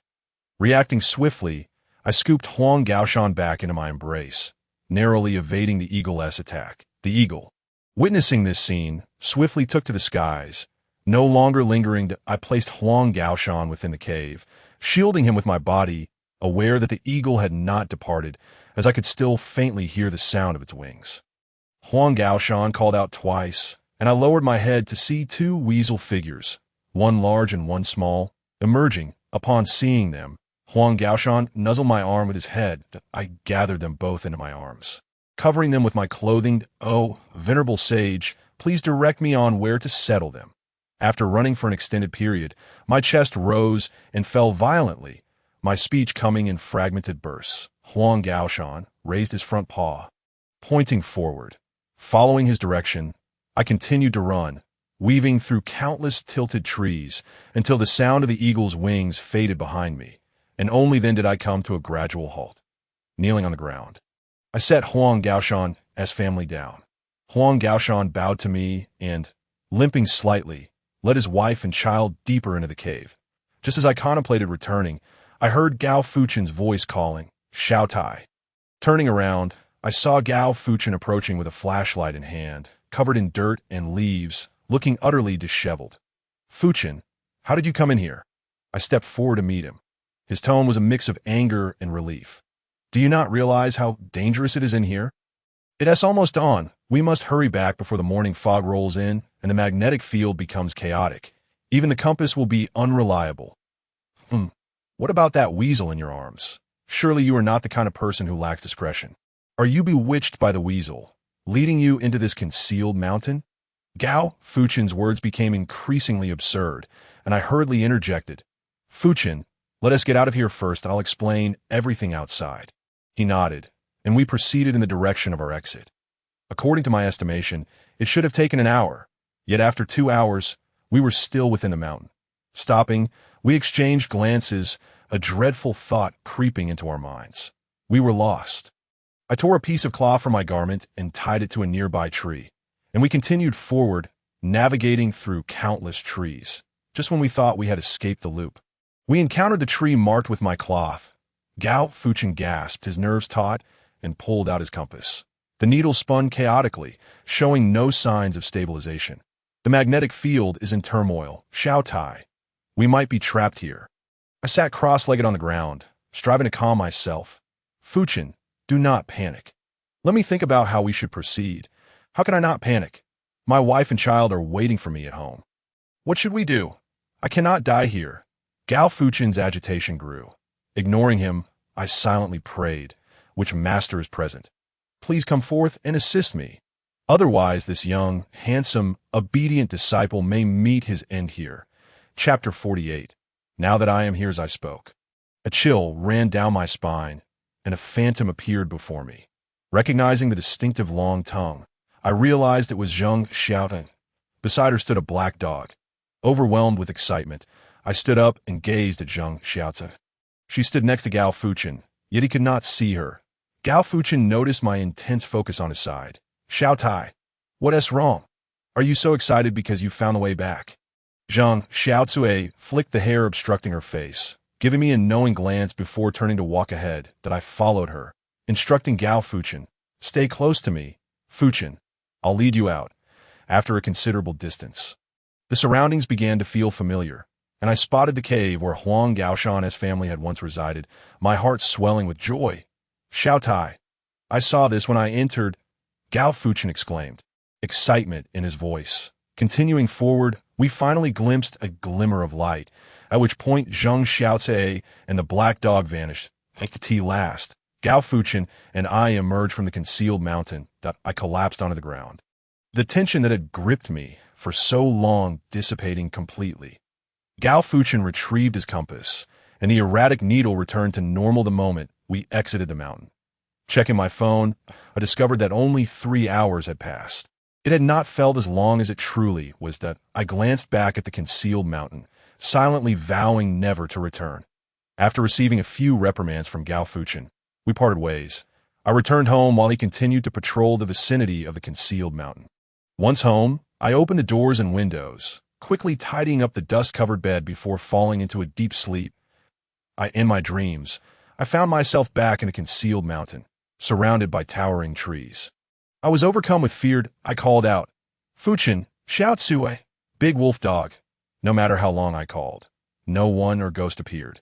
Just as I felt lost, a faint rustling sound reached my ears, and I turned toward it to see Huang Gaoshan emerging from the grass. "O venerable sage," I sprinted toward Huang Gaoshan, expecting him to wait for me. Yet unexpectedly, he turned and fled. I chased after him. During the pursuit, I stepped into a void and fell into a pit, the impact causing stars to dance before my eyes. Looking up at the pit's edge, I saw Huang Gaoshan standing upright, his back to the moonlight, gazing at me. "Oh, venerable sage, you cannot treat me this way. This is pure betrayal. I saved you." Huang Gaoshan ignored me and walked away, leaving me alone at the bottom of the pit. Who was making a commotion at the manor? A sudden, unfamiliar male voice startled me into alertness. I stood and surveyed my surroundings, only to find a gilded iron gate appearing at the bottom of the pit, inscribed with the words, "General S. Manor." From the gate emerged two guards, their long spears aimed at my neck. Trailing behind them was a man clad in a black robe, his complexion resembling jade. Adorned with a golden crown, exuding an air of nobility, he scanned me from head to toe, his expression one of confusion. The aura of a living person? How could a living being be found here? I was bewildered by the scene before me, glancing back at the iron gate and then around the pit, realizing it was indeed a large earth pit. How could a General S. Manor suddenly appear? Noticing my silence, the spear pressed harder against my neck. I am not quite sure why I am here. Despite my uncertainty, I gathered from the ghostly aura surrounding them that they were certainly not human. The two guards emitted a faint, ghostly aura, but the man in black radiated malevolence comparable to that of my second aunt. I apologize for the intrusion. I shall take my leave. I forced a laugh and attempted to step back. Yet the sharp spear pressed down increasingly, until the man commanded, "Stand down." Only then did the guards lower their spears, their expressions wary. The man approached slowly, stopping just half a meter away. "Little brother, since you are here, why not enter the manor for a brief respite and share a few cups of tea with me? It has been quite some time since this General S. Manor has received visitors. Even if I hadn't been encircled by the guards, there were no means to climb out of this pit." I forced a laugh and accepted the man's invitation. He laughed heartily, placing his arm around my shoulder as we walked inside, the gates of the General S. Manor slowly opening. Before me lay a courtyard adorned with a pond surrounded by intricately stacked artificial hills and winding corridors. The man led me to a pavilion within the courtyard. At a stone table was set with exquisite pastries and steaming tea. "You must be the master of the General S. Manor, correct?" I ventured cautiously. The man nodded, pouring me a cup of tea. I raised the cup but hesitated to drink, unsure if what ghosts consume is safe for the living. The man chuckled. "Little brother, do not be afraid.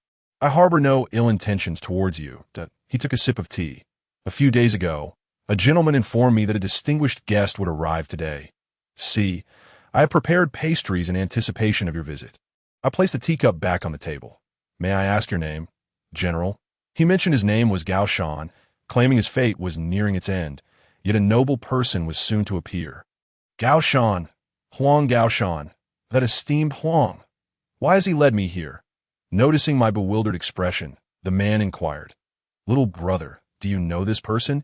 I observed the expression on the man's face, unable to ascertain his attitude. And thus I inquired, "Might I dare to ask the General's esteemed name? It is evident that your noble demeanor must have left behind remarkable achievements." "Lu Rong," the man replied, his tone unadorned. My eyes widened in disbelief. "General Lu?" "Lu Rong, the king of the border, who commanded 5,000 elite troops to pacify the frontier and establish an impregnable defense. Records indicate that he fell victim to a strange illness in his 30s and thereafter vanished without a trace." "Have you heard of me?" Lu Rong uttered, a bitter smile etching his features. "Indeed, I had heard, for it was said that in his 30s he succumbed to an affliction and disappeared. So how could he appear here now?" As I beheld the intensifying aura of rage enveloping Lu Rong, my voice dwindled to a whisper. He struck the stone table with a single palm, shattering it into fragments. then rose with a flourish of his sleeve, exclaiming, "That accursed dog emperor, distrustful of me, believing my merits overshadowed his, he bestowed upon me poisoned wine, oblivious to the sacrifices my Lu family made to establish his reign, only to be discarded like a shattered porcelain vessel. And still, that dog emperor remains unconvinced, confining me within these mountains, granting me no hope of resurgence." My throat felt parched, and I swallowed hard. "General, please quell your anger. Your name shall echo through the ages. While that dog emperor will ultimately be remembered for his disgrace." Upon hearing this, Lu Rong's interest was piqued. Chapter 49. A promise from the Ghost King. Lu Rong's curiosity was ignited, and with a wave of his hand, an aura of ghostly energy surged around him. The shattered teacups on the table restored themselves in an instant. My education may not be extensive, but during my time at the Lu household, I had watched a few television programs that coincidentally recounted the tale of this king of the border. It felt as though fate had conspired for our meeting in this very place. At that moment, it did not feel like a dream, but rather as if my soul had genuinely returned to these mountains. Casting aside distractions, I recalled the stories from the programs and recounted them with embellishments. Lu Rong listened with rapt attention, occasionally tapping his fingers on the stone table to add details that I hesitated to continue, but I felt compelled to mention that the dog emperor indeed sought to construct a defensive line to protect the people from foreign incursions. Yet, I realized this was misleading. While the dog emperor may not possess my handsome features, he was by no means repugnant. I lost track of time, my throat dry and my body drenched in sweat. I drained the now cold tea in front of me, and only afterward did I remember where I was and who had poured the tea for me. That I stood frozen in place. However, Lu Rong remained oblivious to my discomfort, continuing to argue the inconsistencies in my narrative. After a moment, my spirit felt unburdened, and I began to relax. Lu Rong and I conversed until the teapot ran dry, at which point he slowly rose, a smile gracing his lips, and inquired, "I have yet to ask for your esteemed name." "Young brother." "Zhou Tai," I replied. Upon hearing this name, he scrutinized my features, a moment of realization washing over him. "Ah, so it is you." He then took 2 steps closer and pointed at my throat. That I felt a rush of heat surging through my throat, and instinctively I recoiled, covering my throat with my hands and eyeing Lu Rong warily. Although he was a formidable general of great renown, he was at present merely a ghost. Why did he suddenly touch my throat? Was he placing some sort of restriction upon me? Did he intend to imprison me in his residence, forcing me to engage in idle chatter?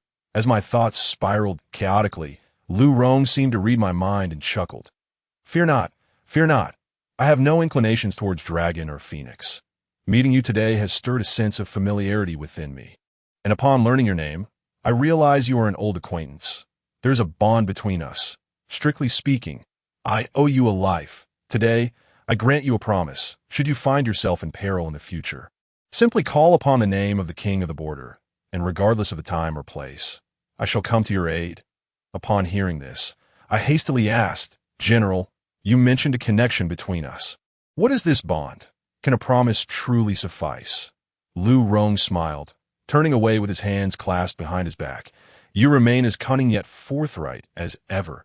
A single promise shall suffice. Realizing I could not extract more benefits, I felt a tinge of disappointment, but then remembered something and continued my inquiry. Did you not say that the dog emperor can find you here?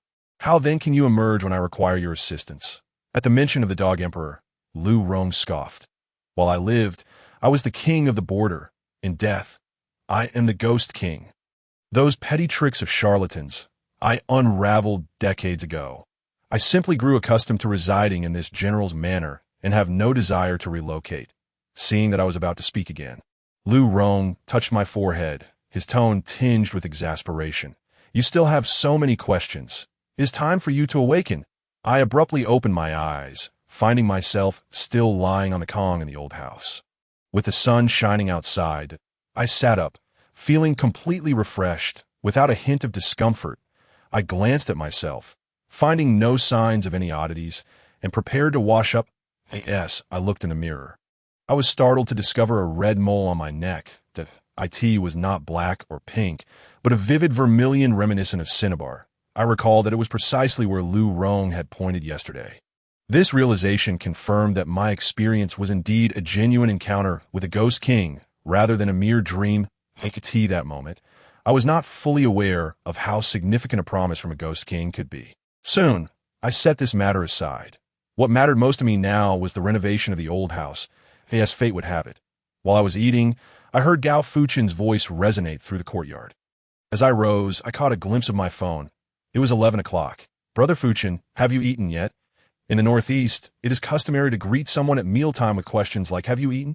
If not, one is invited to share a meal. Thus, my first words upon stepping outside mirrored this tradition. I haven't eaten yet. I just woke up. When I visited your home yesterday, I noticed the courtyard had fallen into disrepair. So, I thought I would come over today to help. Gao Fuchen replied with his characteristic sincerity. I grabbed his arm and pulled him inside. First, let's eat. How can one work on an empty stomach? During our meal, Gao Fuchen inquired about my sudden venture into the mountains that I scratched my head, unsure of how to explain. I heard from the villagers that you have established a hall. Gao Fuchen lowered his voice intentionally. I chuckled softly and recounted the event of yesterday, detailing how Huang Gaoshan had blocked my path. His expression shifted from shock to numbness and finally to surprise. Oh my, little Tai, you've become quite formidable. There was no hint of disdain in Gao Fuchen's tone. He remained as earnest as ever. Noticing his embarrassment, I surmised his thoughts. Would you like me to take a look for you? Gao Fuchen chuckled and retrieved his wallet. I won't let you do it for free. Little Tai, I understand the rules. I need your insight regarding my marriage. Things have been rocky between my wife and me lately. Seeing my hesitation, he handed me his wallet. Little Tai, name your price. I trust you. I pushed his wallet back. Normally, I would indeed charge, but between us, let's skip that. Just treat me to dinner tonight. My reluctance was not about the money. It was primarily because I do not offer marital advice. Then how about this, little Tai? You can give me insight on my career instead. That I recently met an uncle who wants to partner with me in business. That this venture reliable? I set my bowl on the table. Resting my hands on my lap. Please provide me with your birth date and time. After Gao Fuchen shared his details, my heart tightened, and Huang Dezue's voice echoed in my mind. Ask him if the uncle in question has a beer belly, a receding hairline, and frequently carries a small leather bag. I relayed Huang Dezue's words to Gao Fuchen. Yes, that's him. Gao Fuchen confirmed eagerly. Unreliable. This person lacks integrity. His words are as insubstantial as smoke. If you agree to his partnership, he will demand travel expenses, ranging from hundreds to thousands. After conveying this to Gao Fuchen, he trembled, quickly pulling out his phone and tapping a few times before handing it to me. The chat window he opened bore the name Zhang Zong. Chapter 50. Handprints on the ankle. The first message was from Zhang Zong to Gao Fuchen. I can help you in business, but you need to provide me with 5,000 for travel expenses. I can't be expected to cover that myself. Little Tai, you were right. I ran into him this morning, and as soon as I agreed to go with him, he sent me a message asking for travel expenses. 5,000 is excessive. I haven't even made up my mind. Don't agree to it. Soon, you will encounter a person with a buzz cut and a mole on the corner of his mouth. He will be your benefactor. After relaying this to Gao Fuchen, he decisively reclaimed his phone and directly rejected the so-called Zhang Zong. With Gao Fuchen's assistance, the renovations on the old house were completed. Brother Fuchen, your craftsmanship is truly remarkable. This braised beef is exquisite. In the newly refurbished house, I purchased some ingredients, intending to cook a meal for Gao Fuchen. However, he insisted on showcasing his culinary skills. After an hour of bustling about, we finally sat down to eat. Just then, his phone rang. What is up? Didn't we agree to have dinner at Little Tai's house today? What? Uncertain of the conversation on the phone, Gao Fuchen abruptly stood up and rushed outside. I watched as he exited the courtyard only to return. Xiao Tai, I have something to attend to. Let us reschedule for another day. Go on. Go on. There's always another time. He did not elaborate on the matter, and seeing his urgency, I refrained from inquiring further. Several days passed without any news from Gao Fuchen. However, I too was not idle during this period. I reorganized the paper-cutting shop left by my grandfather and reopened it. On the first day of business, I sat at the entrance with the ancestral scissors, attempting to craft paper figures in the manner of my grandfather. Passers-by, upon witnessing my actions, changed their expressions and hurriedly left. I understood their disdain for these items, considering them inauspicious. Yet the cycle of life, aging, illness, and death is a natural part of existence. Only deities may attain immortality. Even those divine beings can face tribulations, leading to the shattering of their souls. How much more so for mortals? For 3 consecutive days, there was no word from Gao Fuchen that it was not until the 4th day that I received his call. His voice was hoarse, and I strained to comprehend his words. Xiao Tai, can you come over now? Although I did not grasp the situation at hand, I inquired about the address and rode my bicycle there.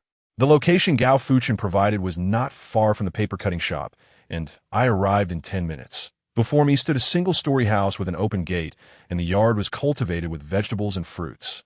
Suggesting it had been well cared for and appeared quite tidy as I stepped into the yard. A small dirt dog rushed out, barking incessantly. Simultaneously, I felt a chill run down my spine, and before me appeared Zhang Xiaotai along with a large black dog.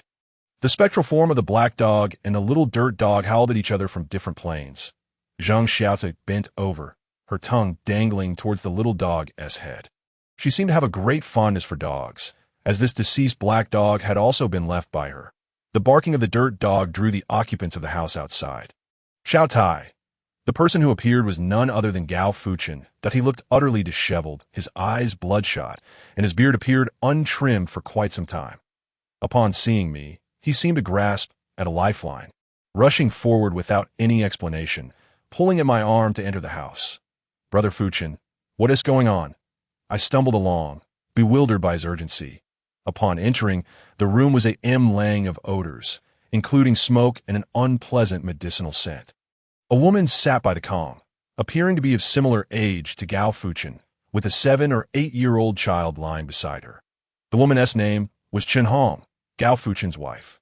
The child was named Gao Shu Wen, their offspring. I had heard Gao Fuchen mention this in his drunken ramblings. Gao Shu Wen's face was shrouded in a pallor, his eyes darkened, lips bluish and skin reddened. Indicating a fever, he mumbled incoherently, but I could faintly discern the word. No. Sansa. He frightened. There's a ghost that leave him alone, which has caused his high fever. Tell that bothersome black dog to keep its distance and stop approaching him. Sansa. This woman doesn't believe you. You can ask him if there's a black handprint on his left ankle. As I glanced down, I noticed the spectral form of the black dog sniffing around the child. Xiao Chui, quickly call your big black dog back. Zhang Xiaocui replied. He should have gone to the water's edge. Look how sensitive my black dog's sense of smell is. Gao Fuchen, don't you have time to take your child to the hospital for an antipyretic injection? What good will it do for him to come here? Moreover, do you really believe in these superstitions? If you're going to invite someone, at least invite a capable person, not a child. Upon seeing me, Chen Hong angrily berated Gao Fuchen. He, too, grew furious. Shut up.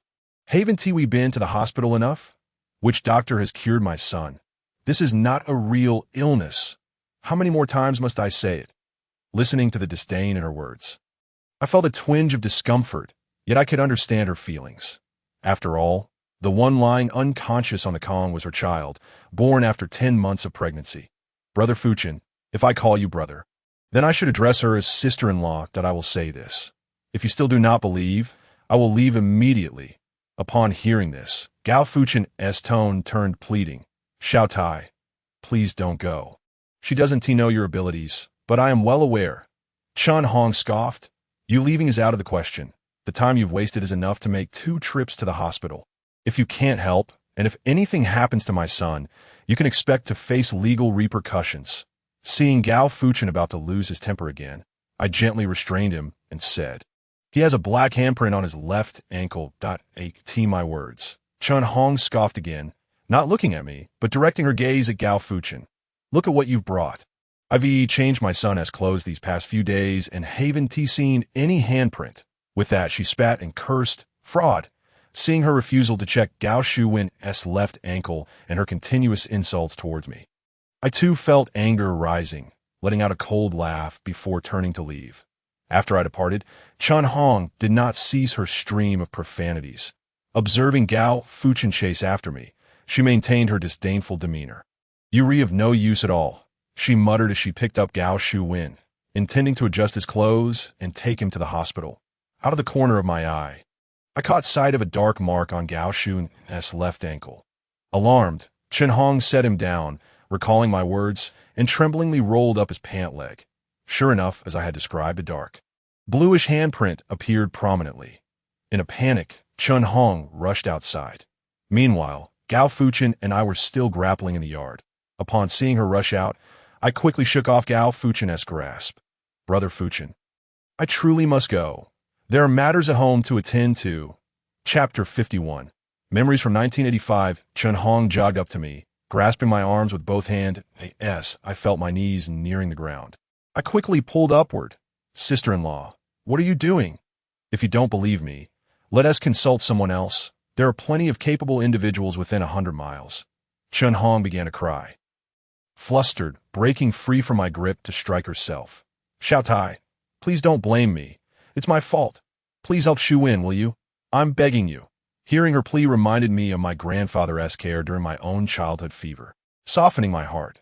Returning indoors, I sat beside Gao Shu-wen. Without engaging in any complex rituals and having forgotten my bag in my haste, I directly summoned Song Chui. In an instant, her spectral form appeared before me. This time, she did not ride a horse nor wield a weapon, but extended her hand towards Gao Shu-wen that I watched as a shadowy figure was drawn from Gao Shu-wen's body by Song Chui. As soon as the figure was extracted, Gao Shu-wen's skin visibly returned to normal. Chen Hong stepped forward to check, but Gao Fuchen stopped her. Song Cui presented the figure before me. It was a young girl, seemingly not very old. She wore simple clothing, her skin pale and beginning to rot in places, yet her eyes were large and strikingly beautiful. Why have you been clinging to him? I asked in a deep voice. Chen Hong and Gao Fuchen instinctively took a step back upon seeing me speak to the void that I want to go home. This girl had likely been attached to Gao Shu-wen for some time, but she did not resemble a water ghost.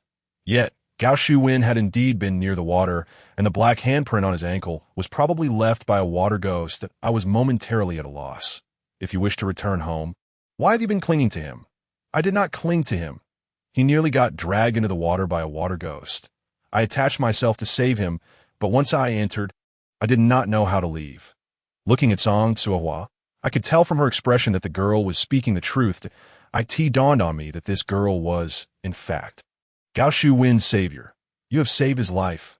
What do you lack? Gold ingots, a house, clothes. Have his parents burn them for you, and consider it a repayment for your kindness. The girl shook her head. I only want to go home. Then seeking me out is futile. I have no idea where your home is.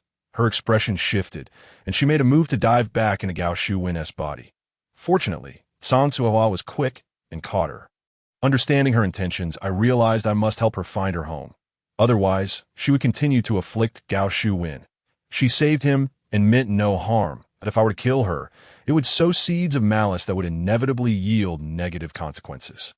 Moreover, I could not remain by Gao Shu-wen's side indefinitely, doing nothing but capturing her. With a sigh, I said, we share a connection, otherwise we wouldn't have met here. Please explain how you died and why you cannot return home, and I will see how I can assist you. The girl, named Fang Zhixia, was unaware of her death or why she appeared by the river. She only remembered that an accident had occurred there 30 years ago.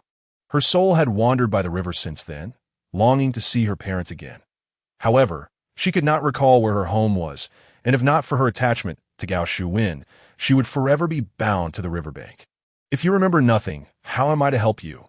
Fang Zhixia fell into a moment of silence before slowly speaking. I cannot recall where home is, but I remember that I died in 1985. And there was a path home that ran close to the river. I scratched my head and murmured, 1985? I wasn't even born then. How could I possibly know? Xiaotai, have you finished your studies?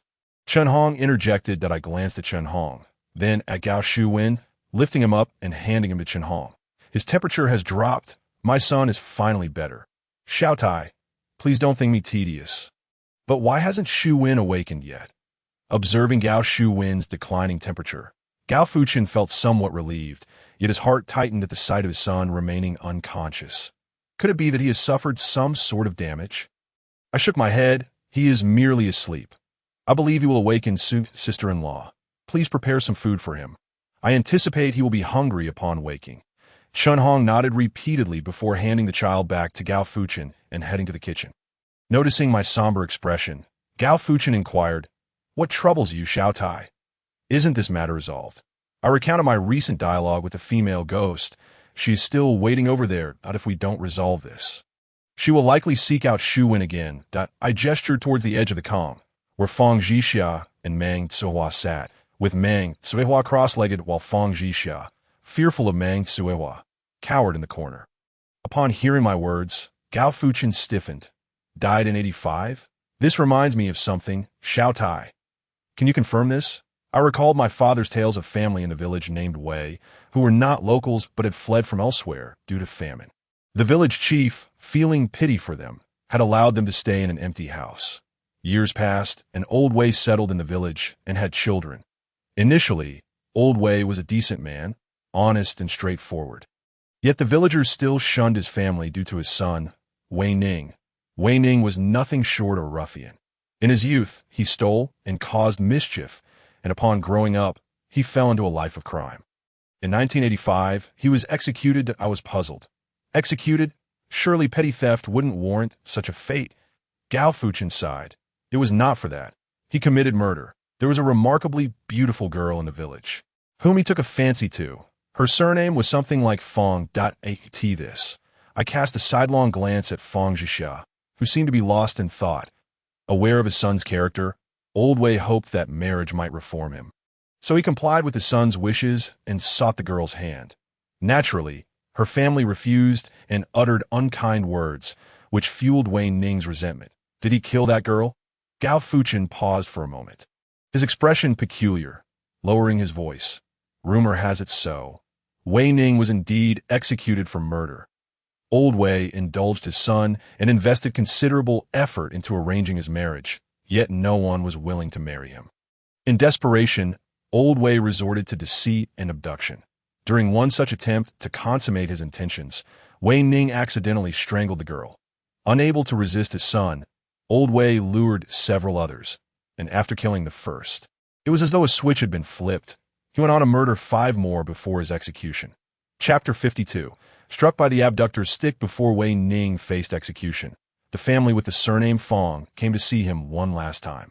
A coachman named Ma had claimed to have seen the Fong girl conversing with Wei Ning near the river before her disappearance. Since that day, the Fong family had heard nothing of their daughter, and the couple aged overnight, seeking answers from Wei Ning about their daughter's fate.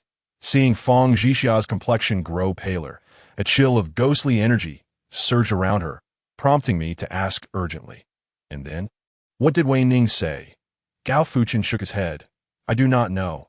However, after that, the Fong family left the village and moved to the county. Brother Fuchen, do you know the exact location? I wished to seek them out, that he shook his head, but continued. There is a family in the village with the surname Li. He should know that I stood up, preparing to leave. I could see that moment. Gao Shuwen mumbled and gradually awakened. Upon seeing his son stir, Gao Fuchen initially felt joy, quickly followed by anger. Gao Shuwen! With Gao Fuchen's sharp reprimand, Gao Shuwen's dazed eyes widened instantly.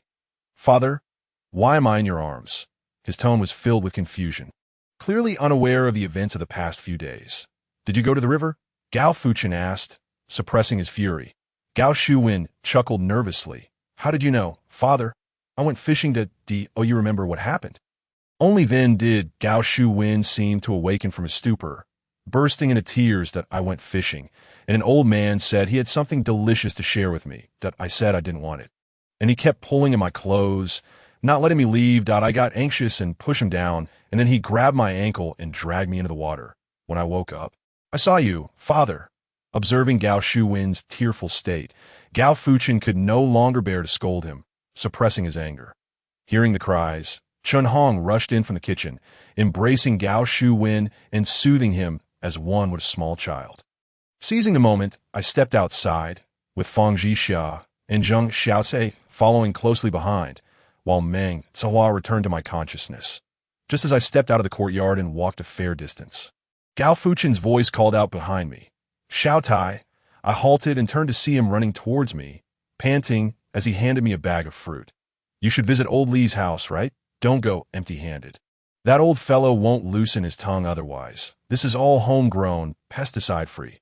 Then he produced 1,000 yuan from his pocket, insisting on giving it to me that I hurriedly declined. What is this for? No, this is too much. I haven't done anything.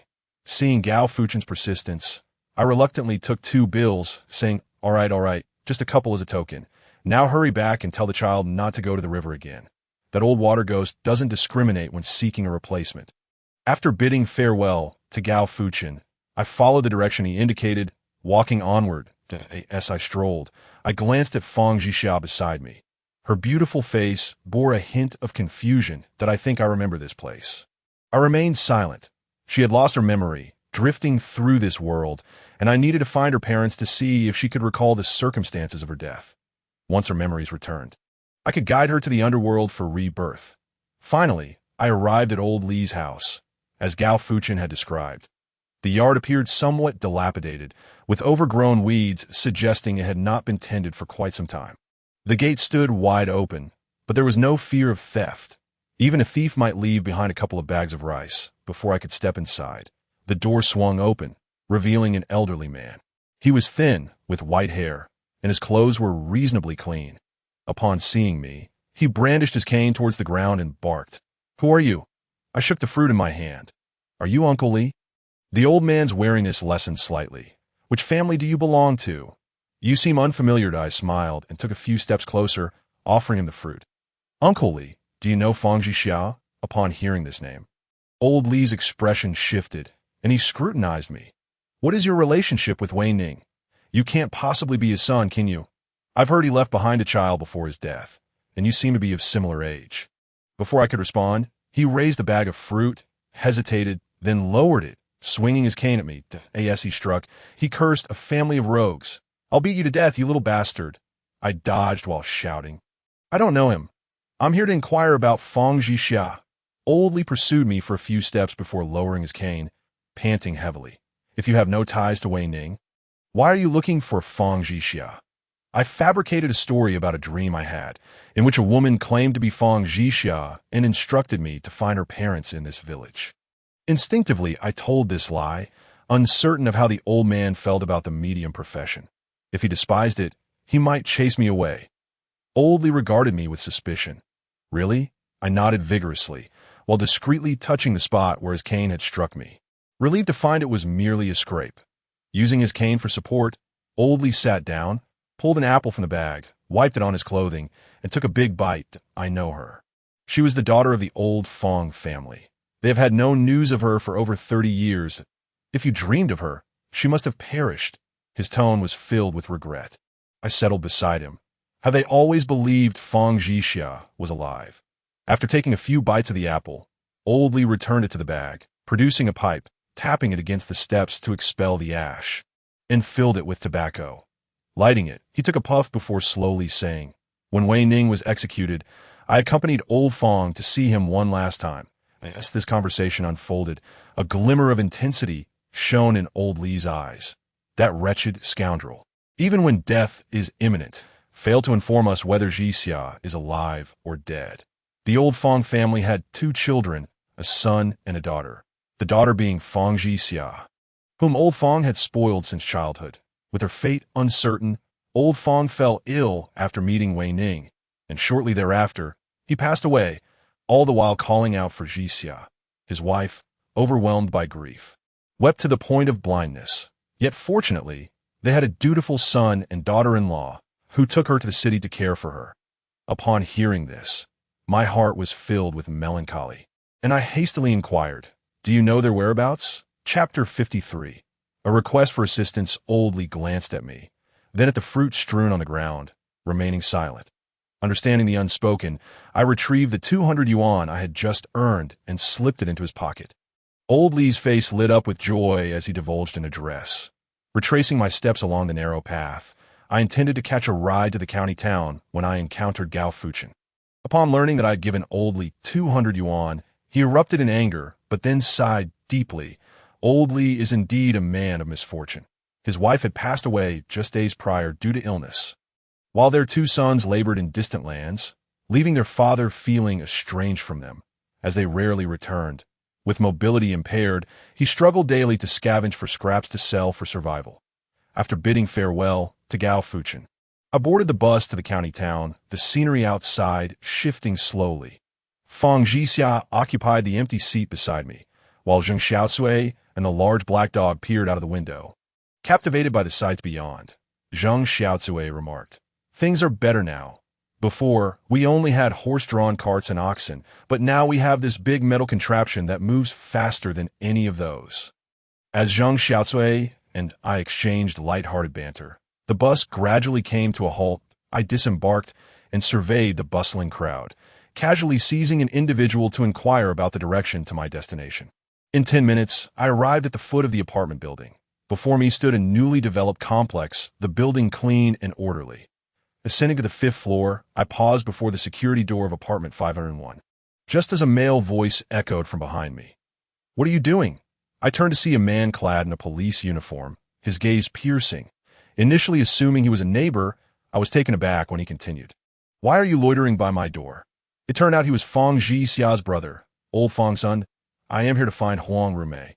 May I ask if she is at home?" Not receiving a response, I glanced at Fang Jixia, who had been observing him, and slowly stated, "I was sent by Fang Jixia. She wishes to locate her parents." The man scoffed, his sharp eyes narrowing. And his arm tensed as he retorted, "What nonsense are you spouting? Speak. What is your true purpose here? I can truly see her." I hastily described Fang Jixia's appearance and voice. "She simply wishes to return home and see her parents once more. I learned your family's current address from Old Li. I assure you, I am not a malicious person." After my fervent explanation, he relaxed his grip. "I do not know if what you say is true. But since you mentioned Uncle Li, I will grant you the chance to see my mother, but I have 2 stipulations. First, do not mention Jixia, not a single word. Her eyes are already blinded by tears, and her mental state is fragile. If you cause her to break down, you will leave immediately. Second, you may stay for only 10 minutes. I readily agreed. She is right beside you. Once she returns home, she will not bother me again. In fact, I would be glad to never return." The man fell silent for a moment. "I am Fang Mingli. If my mother asks who you are, say you are my colleague come to visit her." I introduced myself, and after a brief assessment, he stepped past me and unlocked the security door. The interior was warmly decorated, and the sound of the television emanated from the living room. Fang Mingli placed his belongings on the dining table and led me into the living room. Seated on the sofa was an elderly woman, her hair gray and her eyes clouded. Upon hearing our movements, she turned her head slightly in our direction. "Who is it?" The frail voice that emerged caused Fang Jixia beside me to weep uncontrollably. The intensity of her sorrow was almost unbearable, ringing in my ears like a painful buzz. The elderly woman seemed to sense something, reaching out her hand into the air. "Jixia, is that you?" Fang Mingli and I exchanged glances, both astonished. I was taken aback by her acute sensitivity, able to perceive Fang Jixia's presence in the room almost instantly. Fang Mingli, glancing at the standing Zhou Tai, then back at his mother who was half risen, thought to himself, could it be that what he said is indeed true? This was all too extraordinary for Fang Mingli to comprehend. "Mother, what are you saying? Today my colleague has come to visit you. What does this have to do with Jixia?" I discerned the underlying shock in Fang Mingli's tone, and, fearing he might expel me, quickly interjected, "Annie, I am Zhou Tai, a colleague of Li Gu, here to check on you." But the elderly woman shook her head seriously, standing up and reaching toward me. Her steps were hurried, and I saw her about to stumble over a nearby trash can. I hurried forward and steadied her. Her wrinkled hand grasped mine tightly, and her next words left me utterly astonished. "Zhou Tai, it is I. Li Gu has always looked after me, so I came to visit you. Do you know a girl named Fang Jixia?" I glanced at Fang Mingli, who nodded, his eyes reddening, urging me to reveal the truth. Yet, as I looked at the elderly woman, I felt conflicted at that moment. I hesitated. How to convey this news? No matter how I phrased it, it would be too cruel for her. How much longer does she have to live? Zheng Xiaocui interjected. "We can check. I will go find Bei Wang." A spirit medium can ascertain one's lifespan, but generally, they do not do so for others. The karma consequences are too numerous. Moreover, many unforeseen circumstances can arise. For instance, a person destined to die young may extend their life by doing good deeds before their end. Conversely, someone who is meant to live a long life may meet an untimely death due to their misdeeds. My inquiry into her lifespan is to make a choice. Should I reveal the truth or not? Realizing that Zhang Xiaocui would take some time to return, I could not remain idle. I guided the elderly woman back to the sofa. That I do know someone named Fang Jixia, but there is a possibility it is merely a namesake. Could you describe her appearance for me to see if it matches? Upon hearing this, Huang Rumei tightened her grip on my hand, her tone becoming animated. She reminisced fondly about Fang Jixia, her voice brimming with warmth as she recounted tales from her birth to her disappearance. Just then, Zhang Xiaocui returned. She has 10 more years. Knowing the lifespan, I felt even more conflicted that I looked at the weeping Fang Jixia, silently questioning her. What do you decide? Fang Jixia replied, do not tell her I am dead. Father has passed, but at least mother and brother are still alive, that I do not want her to suffer more because of me. Fang Jixia continued, however, I have one request. Chapter 54. The life I took. Fang Jixia pleaded, could you restore her sight? Just enough to see a little would suffice. Brother and sister-in-law cannot always be by mother's side. If she could see even a bit, her life would improve. Fang Jixia added, and, dear master, I wish to know how I died. Tears welled in her eyes, and these two requests were impossible for me to refuse. Yet she had just claimed to have only one request. It seems one cannot trust the words of a ghost, especially a beautiful one. I hesitated. In the blink of an eye, Zhang Xiaocui's ethereal figure appeared before me. Restoring sight is a challenging matter. It has been too long, and there is no one skilled in healing in our temple. That as for how you died, I can investigate in the underworld and have Xiao Tai provide you with an answer. Just as I was about to speak to Fang Jixia, the elderly woman's voice echoed in my ears. Oh, you see if she resembles the Fang Jixia you know. The elderly woman spoke again. I paused and replied, yes, she is just as you described. Jixia has mentioned these things to me. She said her father would hit her brother, but never laid a finger on her. Upon hearing this, Wu Rumei's expression shifted to one of excitement. Really? Then why hasn't she returned home? Where is she now? How is she doing? Does she have a phone number? Why hasn't she contacted us for so long? Her voice broke once more. Fang Mingli was taken aback by my words. His mother's emotions spiraled out of control, prompting him to step forward and gently pat her frail back. Mother, please calm down. Let Xiao Tai finish speaking first. You cannot overexert yourself. Hearing Fang Mingli's voice, Wu Rumei seemed to find an outlet for her emotions, pounding her fist against his arm. What kind of police are you? Why have you not found your sister all these years? If Xiao Tai had not come today, I would never have known my daughter was still alive. Fang Mingli felt a mix of grievance, but remained silent in the face of his mother's tears. Xiao Tai, please speak up. Wu Rumei reached out her hand toward me, and I grasped it tightly, my mind racing as I pondered how to deflect her inquiries. Just then, the security door swung open once more. Fang Mingli's wife, Su Minghua, returned and, upon seeing a stranger, inquired, who is this? Fang Mingli stepped forward, drawing his wife aside to whisper an explanation. Suddenly, an idea struck me. I could allow Fang Jixia to possess her sister-in-law. That way, wouldn't I be able to make a phone call? And, please wait a moment, I need to call Jixia and see if she is busy. Finding an excuse to extricate myself, I approached them and shared my suggestion. Fang Mingli was the first to object, his voice low and urgent. What kind of joke is this? Setting aside whether you are a fraud, according to your words, Fang Jixia is already dead. She has become a ghost. How can we allow a ghost to possess someone at will?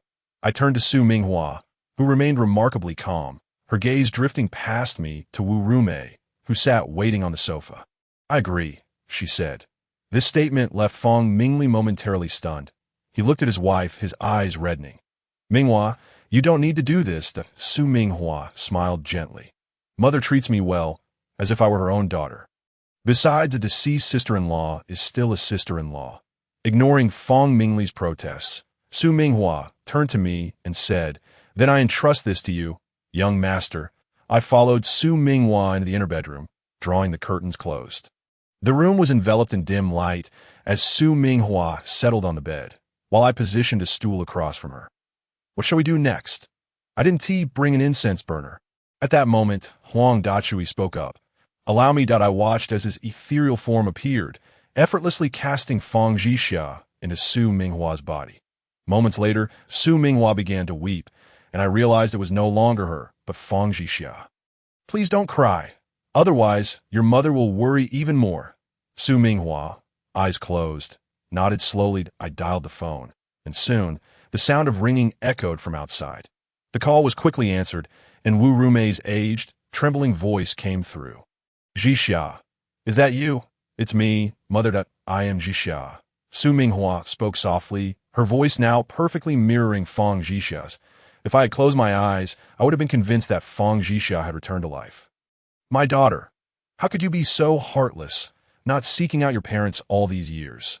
Fang Zhixia replied, tears in her voice. Mother, how is your health? Don't worry about me. I've married and had children, but it's too far for me to visit you. After 10 minutes of conversation, Fang Zhixia found a reason to end the call. Before I could speak, Huang Dachui pulled Fang Zhixia from Su Minghua's body. Su Minghua quickly opened her eyes, a look of astonishment on her face. Young master, just now I felt as if I were in a pitch-black space. It was so cold. That's normal, I replied, offering no further explanation. After Huang Dachui examined Su Minghua and found nothing amiss, I stepped outside to Wu Rumei was seated on the sofa, her demeanor appearing much improved compared to when I'd first entered. She smiled at me. Xiao Tai, thank you so much for allowing me to speak with you, Xia. I sat beside her, and she grasped my hand firmly. It's the least I could do. Zhixia has thought of you all these years, but didn't know how to reach you. I merely acted as a bridge. I wonder how she has been all this time. Wu Rumei mused aloud that I remained unaware of any underlying tension. She's doing well. Didn't she mention she had a child? Wu Rumei's smile faltered into a grimace. She's dead, her soul wandering outside. How could she possibly be well? I froze, my voice trembling. What do you mean? Didn't you just hear her voice?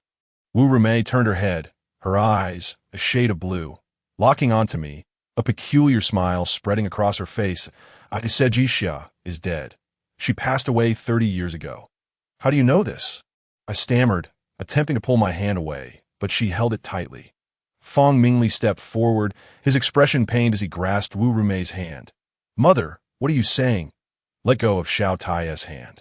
Wu Rumei uttered a statement that left us all in shock. Because I killed Fang Zhixia myself, that I glanced at Fang Zhixia, who wore an equally astonished expression, though the bewilderment in her eyes began to fade with Wu Rumei's revelation.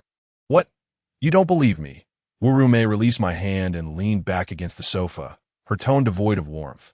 Xiao Tai, let me guess you saw Zhixia's spirit by the riverside, didn't you? Fang Mingli regarded me with a searching gaze, while I felt a cold sweat trickling down my back, dampening my shirt. Chapter 55, The Vengeful Spirit's Revenge. I numbly nodded twice. I had initially thought Wu Rumei's shock upon hearing Fang Zhixia was alive was one of reunion. Yet it turned out to be fear of her misdeeds being exposed. But why reveal it now? Brother Fang, is it possible that our family matriarch has some issues? I gestured to my head. Before Fang Mingli could respond, Wu Rumei let out a cold laugh. Rest assured, I am of sound mind. Through her words, we learned the truth of the matter, and in 1985, Fang Zhixia, at the age of 18, was the only university student in the village. However, Wu Rumei had arranged a betrothal for her years prior, accepting dowry and forbidding her from pursuing her studies. With her father's assistance, Fang Zhixia managed to sneak away. After some time, she believed her mother's anger had subsided and returned home during the break. However, as she passed a small path by the river, Wei Ning blocked her way. Initially, their conversation was civil, but soon, Wei Ning began to make inappropriate advances. Just then, Wu Rumei happened by, wielding a hoe, and quickly chased Wei Ning away. What should have been a heartwarming reunion between mother and daughter turned sour, as Wu Rumei did not greet Fang Zhixia kindly. She had intended to return home and reprimand her daughter, but Fang Zhixia, filled with grievances, turned to leave. In her growing anger, Wu Rumei hastily grabbed her, and in the ensuing struggle, she accidentally pushed Fang Zhixia, who fell and struck her head against a rock, losing consciousness. Overcome with fear, Wu Rumei contemplated finding someone to take Fang Zhixia to the hospital. Yet, she quickly reconsidered. If this incident became public, her eldest son's job would be at stake. Resolutely, Wu Rumei glanced around to ensure no one was watching, dug a hole with a hoe, and pushed Fang Zhixia into it, covering the fresh earth with a large stone. Her actions inadvertently sealed Fang Zhixia's spirit by the riverside, preventing her from reincarnating. Upon hearing this, my immediate reaction was one of confusion, my voice trembling. I don't understand. Why were you so angry about her pursuing an education? Why leave her alone by that cold riverside? Don't you realize her only wish was to return home? Just moments ago, she was pleading with me to help fix your eyes so your life would be easier. Why? You are a mother. How could you be so heartless? Each word I spoke was laden with incredulity and anger that Wu Rumei let out a cold laugh. What use is education for a girl? In the end, she'll just get married. It's a waste of money. Fang Mingli could not bear to look at Wu Rumei, his voice choked with emotion. Mother, my sister is a living person. She is my dear sister. You are burying her alive. I will report this matter truthfully. I'll gladly give up my own life for it. With that, Fang Mingli stood up, ready to leave, but for some reason. He paused. He said into the void, I'm sorry, I understood that his apology was directed at Fang Zhixia. I turned to face the immovable Wu Rumei, seated on the sofa. If you could conceal this for so long, why reveal it today? If I'm not mistaken, although you inadvertently sealed Fang Zhixia's spirit by the river, you later learned of this through certain channels to Wu Rumei, her blind eyes gazing into the void. Confirmed, you are correct. I did indeed intentionally imprison Fang Zhixia's spirit there later on, that a certain oracle foretold two things. First, that I would become blind, which has come to pass. Second, that decades later, I would meet Fang Zhixia again. Upon seeing her, my time would be short, and I must not take this secret to the grave, or I would not achieve reincarnation. It became clear that her confession was not born of remorse, but rather of fear regarding the oracle's prediction. At that moment, my heart felt as if it were being squeezed by an unseen hand, making it hard to breathe that I stood up, bidding farewell to Fang Mingli. Once outside, the sky had darkened that I found a bench in a nearby park. Observing the bewildered Zheng Xiaocui and the dazed Fang Zhixia, with no one around, I murmured, Fang Zhixia, now you know the truth of your death. Everything has its cause and effect, that I realize my words may cause you pain. But I hope you can find some peace, that I will guide you down to the underworld for reincarnation. Fang Zhixia, coming to her senses, let out a bitter laugh, that I should not have died. It wasn't you who died. You speak so lightly. As she spoke, Fang Zhixia's tone shifted, her previous stupor replaced by a burning hatred. Do you have any idea how painful my death was? Upon awakening, I found my nasal passages choked with earth, rendering me breathless. I was being suffocated alive. In the blink of an eye, her complexion shifted to a ghastly shade of dark green, transforming her once beautiful visage into a terrifying sight, as the aura of malevolence enveloped her. Zheng Xiaocui cried out in alarm. She is about to become a vengeful spirit. In an instant, her tongue elongated, attempting to ensnare Fang Zhixia. Reacting swiftly, I summoned the demon-slaying whip.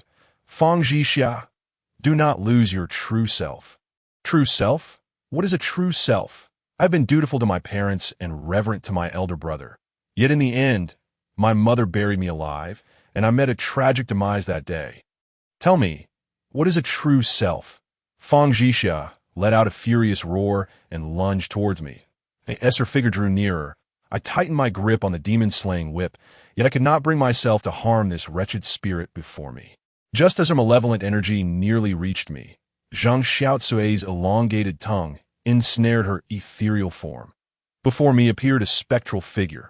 From her silhouette, I recognized it to be Meng Suo, armed with a long spear that glinted ominously in the moonlight. She thrust it with lethal intent, causing Fang Zhixia to wail in agony, dissipating into a wisp of dark vapor and vanishing from my sight. Meng Suo intended to pursue, but it was too late. She turned to face me. I had expected reproach, yet she spoke with earnest gravity. This incident is not your fault, but you must learn from it in the future. When investigating matters, you must dig to the root. This is a responsibility to others and to yourself. Having said this, Meng Suo retreated into my being. Only Zheng Xiaocui and I remained, exchanging glances, one human, one spirit. What shall we do? Xiao Zui. The vengeful spirit has fled. Have we stirred up trouble? Zhang Xiaozui appeared remorseful. I was reminded of the day I died, and I failed to ascertain the truth. This is my fault. She should have sought refuge to recover. For that spear wound was grievous to her spirit, but I fear she will return for vengeance. Once she heals, Wu Rumei mentioned that if we encounter Fang Zhixia again, her death will not be far off. Does this relate to our current predicament? I glanced back at the illuminated apartment building. You speak true, yet we cannot remain constantly vigilant over Wu Rumei. Besides, should we even protect her? Chapter 56, Possession After Much Contemplation. I dialed Old Lu's number. The call was quickly connected, and the first sound that greeted me was the clamor of a television. Following that was Old Lu's voice. What's the matter, shout I? Why the sudden call? I recounted everything that had transpired to Old Liu. You think I should save Wu Rumei? A heavy silence fell on the other end. Several times, I feared Old Lu had hung up. Finally, his voice emerged, deep and somber. Xiaotai, you must understand one thing, that if a vengeful spirit of this magnitude goes berserk and loses its mind, it will not only seek to kill Wu Rumei. At that point, the karmic burdens you carry will multiply, he continued. You must realize that if you allow her to kill Wu Rumei, two outcomes may occur. Either her rage dissipates, or it intensifies, leading back to the consequences I just mentioned. Think carefully. Can you bear the weight of either outcome? I fell into deep thought. Meanwhile, the night grew darker, a sinister wind began to stir that I could not withstand it. I was unwilling to allow innocence to perish due to my momentary weakness. Old Lu's voice came through, laced with reassurance. Moreover, the dead are dead, even if she faced great grievances and torment in life. The netherworld governs such matters and administers justice. She cannot take vengeance herself, for that would plunge this world into chaos. We are akin to enforcers of the law in this realm. If our momentary leniency leads to greater consequences, our punishment will only be more severe. I had just calculated that Fang Zhixia could not wait any longer. She would come to kill Wu Rumei by dawn. After ending the call, I let out a heavy sigh. All of this began with Gao Shuwen, yet I seemed inexplicably intertwined with Fang Zhixia. This matter could only be resolved through my actions. That I returned to Fang Mingli's home. He appeared somewhat surprised to see me. Little master, what brings you back? I shot him a glance and elaborated on the preceding events. Our tones had now inverted from our initial meeting. He was polite, while I was indifferent. Invited inside, I found Wu Rumei seated on the sofa, having naturally overheard my words. Yet, she displayed no remorse, instead shouting, "That little girl dares to act so boldly. If she were even slightly capable, it would have been I who perished, not her. Do not utter such frightening words." "Mother, speak less," Fang Mingli interjected. Standing beside her, I cast a cold gaze at them. Did you not claim to uphold righteousness against kin? Why the silence now? Fang Mingli offered an awkward laugh, choosing not to respond further. Time passed swiftly. Fang Mingli and I remained in the living room, while Wu Rumei had gone to bed early. She appeared utterly untroubled. I felt a surge of discontent, but suppressed my emotions, conserving my energy for when Fang Zhixia appeared. It would surely be a fierce battle. At 1 o'clock in the morning, fatigue overtook Fang Mingli, and he leaned back on the sofa, snoring.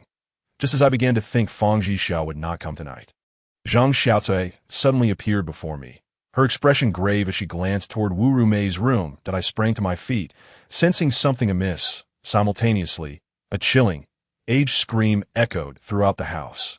Fang Mingli leaped up. I dashed to the door of Wu Rumei's room and kicked open the tightly locked door. What met my eyes was Wu Rumei, enveloped in dark vapor, her visage twisted in agony as she clutched her own throat. "Wu Rumei, you mustn't perish." I saw a ghostly figure overlapping with Wu Rumei's body. Its form was unmistakably Fang Zhixia. Summoning the demon-slaying whip in my hand, I waved it. Zhang Xiaozui darted out from behind me, intending to draw Fang Zhixia out from within Wu Rumei. However, Fang Zhixia's malevolent energy was overwhelming, and Zhang Xiaozui could not approach her ethereal form. That Wu Rumei's wails grew increasingly frantic as she violently tore her own hair. Her cries drawing the ire of neighbors peering from their windows. that moment. Should I wield the demon-slaying whip, I risked harming Wu Rumei's soul. I could only call to the dazed Fang Mingli beside me. Quick. Hold her down. We cannot allow her to continue harming herself. We both lunged forward, restraining Wu Rumei from either side. In essence, we were subduing the spirit of Fang Zhixia that possessed her. Fang Zhixia struggled fiercely, her voice filled with anguish. Why? Why must you kill me? Her lament was haunting, sending chills down one's spine. Meanwhile, I internally cried out, Mang Sua! Mang Sua! Please come quickly! Mang Sua's languid voice resounded. What is the hurry? In the blink of an eye, she appeared before me. With a swift motion, she seized Fang Zhixia, causing Wu Rumei's body to slump as if deflated. I released my grip, observing Fang Zhixia, now restrained by Mang Sua. Her eyes radiated resentment and fury. Fang Zhixia, I understand your hatred and your unwillingness, but this is your fated trial. She who harmed you will face her own retribution. Yet, if you take the life of a living person, you will never enter the cycle of reincarnation again. Why sacrifice yourself? Fang Zhixia trembled with rage. It is easy for you to say, try being killed by your own mother. See if you can remain so composed. I sighed. My father drowned in a puddle after drinking too much, and my mother left after his death. I do not know if she lives or has perished, the only one who loved me. My grandfather drowned on my coming-of-age day. I have always been labeled an ill-fated being. Yet, this is my destiny, and I accept it. Fang Zhixia, you must relinquish your obsession. I will guide you to the underworld. To start anew, will you accept? Fang Zhixia glared at me, speechless. Fang Mingli, overhearing my words, looked astonished, inhaling deeply before addressing me. Where's my sister? I turned to him, pointing in a direction. Unexpectedly, Fang Mingli knelt in that very direction. I know you can hear me. Since childhood, your health has been frail. I remember once when you had a high fever, and with our parents absent, I carried you to get treatment. That day, I did not sleep, watching you recover little by little, wondering why it was not I who fell ill. Fang Mingli spoke slowly, recounting memories that bore no relation to Fang Zhixia's grievances, yet this seemed to quell her struggles, bringing her to tranquility. Her breathing steadied, her gaze softened, and the malevolent energy surrounding her began to dissipate. I know, Mother wronged you, but Zhixia, do not squander the chance of rebirth due to her. Your brother longs to reunite with you. If you are to be reborn, let it be within your sister-in-law's womb. I will care for you. Upon this, Fang Mingli was rendered utterly speechless, tears streaming down his face. Fang Zhixia also began to sob softly. Chapter 57. The Dead Rising from the Grave. It is, in fact, quite ironic. Fang Zhixia's pent-up resentment erupted due to her mother, yet dissipated with just a few words from her brother. She was ultimately betrayed by familial bonds, only to be saved by them in the end.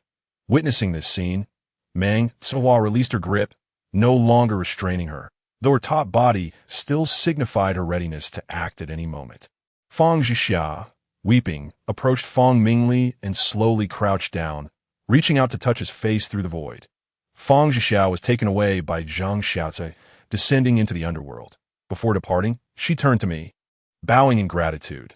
Thank you, little master. Though I cannot accept the cause of death, I have come to understand, in my next life, you will surely be born into a happy family and live a peaceful life. With my blessings, she vanished from sight. I too departed from the Fang household, the atmosphere here making me feel utterly repulsed. Wu Rumei's eyes were left vacant. This was, after all, part of her retribution. Sometime later, while out in the streets, I encountered Fang Mingli and his wife. They approached to greet me, informing me that Wu Rumei had unexpectedly passed away after a fall in the restroom. He shared that his wife was pregnant, uncertain if it was a sign of his sister's return. Before leaving, I looked into his eyes and said, I sincerely hope not. She deserves a better life. Without waiting for his response, I took my leave. Wu Rumei was no virtuous soul, nor was Fang Mingli particularly admirable. Knowing someone's appearance does not equate to knowing their heart. Both were equally flawed. After resolving matters regarding Fang Zhixia, I returned to the paper-making shop. Diligently honing my craft with the scissors left by my grandfather. One day, as I opened the door, a middle-aged man stood outside, his face a mask of urgency. Oh my, why have you only just opened? I was taken aback by his words. It's only 8 o'clock. Why would I open my paper shop so early? Through his explanation, I learned that his father had suddenly passed away that very day. They had a coffin at home, but lacked the necessary paper offerings. Otherwise, it would contravene the customs. The county town was too far, and this was the only paper shop nearby, with no telephone available. He had already waited at the door for half an hour, and if I did not open soon, he would have to venture to the county town instead. After hearing this, I quickly invited him inside. He scanned the room and demanded, "Give me one of those too." I interjected, "That one tea do. You can't buy them like that. The colors and types have specific meanings. For men, we burn horses. For women, we burn cows." I explained some of the rules of the trade to him. Though he appeared impatient, he refrained from interrupting. Once I finished, he slammed a wad of cash onto the table, stating, "Just give me what I need according to this. Money is no object." The items he purchased quickly piled up into a small mountain. "How will you carry all this back?" I asked. "No returns accepted." Noticing a look of regret cross his face, I hurriedly added, "Indeed." He chuckled awkwardly. "Well then, I suppose there's no other choice. Little brother, you'll have to come with me. It's not far. Otherwise, I won't be able to take all this with me." Considering the generous payment, I reluctantly locked up the paper shop and accompanied him. During our walk, we engaged in casual conversation, during which I learned his name, Lu Zhonghan. Lu Zhonghan was straightforward, yet when he spoke of his father, a look of guilt crossed his face. I've been busy and Haven T visited him, much that I planned to take a few days off to help him with some chores. Little did I know that the very next day, he would take his last breath. I sighed, offering words of comfort, though I knew they were hollow. Those who have not endured such experiences cannot truly understand. As we spoke, we arrived at our destination. It was an impressive courtyard, seemingly newly built, 2 stories high, with red bricks and white tiles. The yard was filled with people. The only jarring aspect was the redwood coffin placed in the center. Just as I set the items down, preparing to leave, Zhang Xiaotsui and the big black dog appeared before me. I looked at them in my mind, questioning, "Why are you two out here? You should head back." Zhang Xiaotsui ignored me, her face heavy with concern as she gazed at the coffin that had yet to be closed. The big black dog barked at me, then licked Zhang Xiaotsui's exposed tongue with its own. I frowned at the sight. "Big Black, if you continue like this, don't blame me for kicking you." At that moment, strange sounds reached my ears. Crack. It sounded akin to the grinding of bones. I turned to look towards the source of the noise, which was indeed the coffin. Not only did I hear it, but everyone else in the yard did as well. They instinctively took a couple of steps back, their expressions filled with terror. Only I stepped forward, eager to discover what was transpiring within the coffin. Shout I, "Come over here. Could it be a case of the dead rising?" Lu Zhonghan whispered urgently. I placed my index finger to my lips, signaling him to remain silent. Zhang Xiaotai followed closely behind as we approached the coffin. Just as we were a mere step away, the corpse within suddenly appeared before me. Mere inches away, a faint odor of decay invaded my nostrils, causing my stomach to churn. Some of those nearby, already trembling with fear, let out screams. I staggered back, retching twice. Thankfully, I had not yet eaten that morning, or I might have vomited uncontrollably. The feeling in my stomach subsided. I leaned in closer to examine the corpse. Its eyes were wide open in fury, fists clenched tightly. I gave it a gentle push, but it did not move. This was clearly a manifestation of malevolent energy. The deceased bore resentment, unspoken, leading to this surge of malevolence, if not addressed promptly. Even burial could bring calamity upon their descendants. Fortunately, I brought a cloth bag with me. From within, I retrieved vermilion powder and yellow paper. Meng Zihua was conveniently present. I drew a calming talisman and affixed it to the deceased's forehead. Under the influence of the talisman, the body gradually relaxed, and I gently pushed it back into the coffin. Yet this alone was insufficient. While the calming talisman could dissipate the malevolent energy, the resentment lingered. Since resentment breeds malevolence, failing to resolve the deceased's grievances would not be a long-term solution. I pondered this. A voice rang out beside me. Had I not turned to look at Lu Zhonghan, I might have assumed it was some malevolent spirit attempting to frighten me. The voice sounded peculiar. Little brother, I didn't expect you to possess such skills. What has happened to my father? I composed myself and recounted the events to him. Lu Zhonghan, stroking his stubble, contemplated. My mother passed away early. Perhaps my father sought to find a companion in his later years. And my refusal contributed to this? Is that possible? It could be. Among the paper offerings, there are paper figures that, if you burn one for him now, let us see if his resentment dissipates. Lu Zhonghan took the advice. Once he finished burning it, I noticed a faint apparition appearing beside the deceased. The very paper figure just burned. It stood near the coffin. Yet the deceased's resentment remained, and the spirit did not manifest. This left me uncertain, prompting me to call Lu Zhonghan over for further inquiry. This doesn't seem right. Is there anything else we might have overlooked? Chapter 58. Do you deserve to be a father? Lu Zhonghan scratched his head. I'm not sure. Aside from this, I don't know of anything else. Just then, a piercing scream erupted from the crowd that a middle-aged man standing at the edge of the gathering let out an eerie laugh. To be honest, this sound resembled a hen preparing to lay an egg.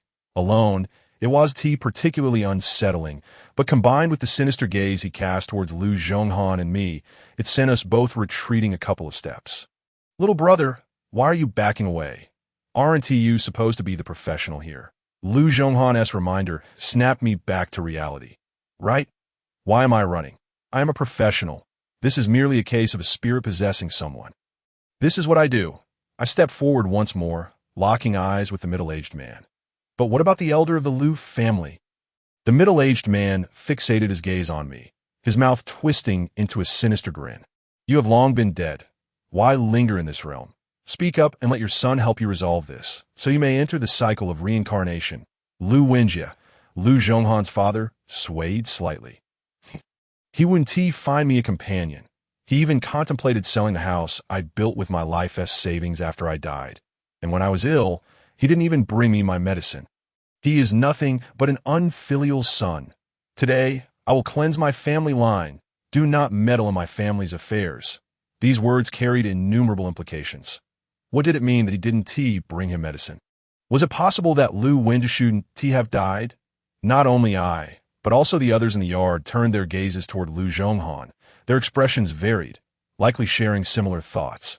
Lu Zhonghan looked displeased. Yet he could not bring himself to address the middle-aged man as father. After mulling it over, he finally spoke. Father, you cannot say such things. Wouldn't that lead the villagers to misunderstand me? True, it was wrong of me not to find you a companion, but what do you mean by not bringing me my medicine? Lu Wenjie swiftly approached Lu Zhonghan and landed 2 slaps on his face. The force was such that Lu Zhonghan fell to the ground, his cheek visibly swelling. Seeing that Lu Wenjie was about to strike again, I grasped his arm and forcefully pulled him back. Simultaneously, I summoned the ghost-catching whip, gripping it tightly in my hand. In a cold voice, I declared, I will give you one last chance to clarify the situation. If one remains obstinately ignorant, recklessly taking the lives of the innocent, then do not blame me if the ghost-whipping rod in my hand becomes merciless. Lu Wenjie trembled, standing his ground. Though fear gripped his heart, he defiantly remained silent, his gaze fixed intently on Lu Zhonghan. This unnerved Lu Zhonghan somewhat, prompting him to rise from the ground and take refuge behind me. Brother, if you help me resolve this matter, I will pay you whatever sum you ask, I quietly responded. The standard fee for merely observing is 200, but if I end up in a scuffle with him, that constitutes a service, and you must pay me 3,000, otherwise I will bear the consequences. Lu Zhonghan eagerly acquiesced. I'll give it to you. I will pay you right now. Just make him leave. I shook my head, indicating that it was not feasible. No, he approaches with grievances that if I do not clarify these issues and simply drive him away, it would be an injustice, and my second aunt would surely chastise me for it. Moreover, I cannot discern the rights and wrongs between you two. I cannot act impulsively. Upon saying this, I noticed an unusual expression on Lu Zhonghan's face, leading me to suspect that there was more to this situation than met the eye.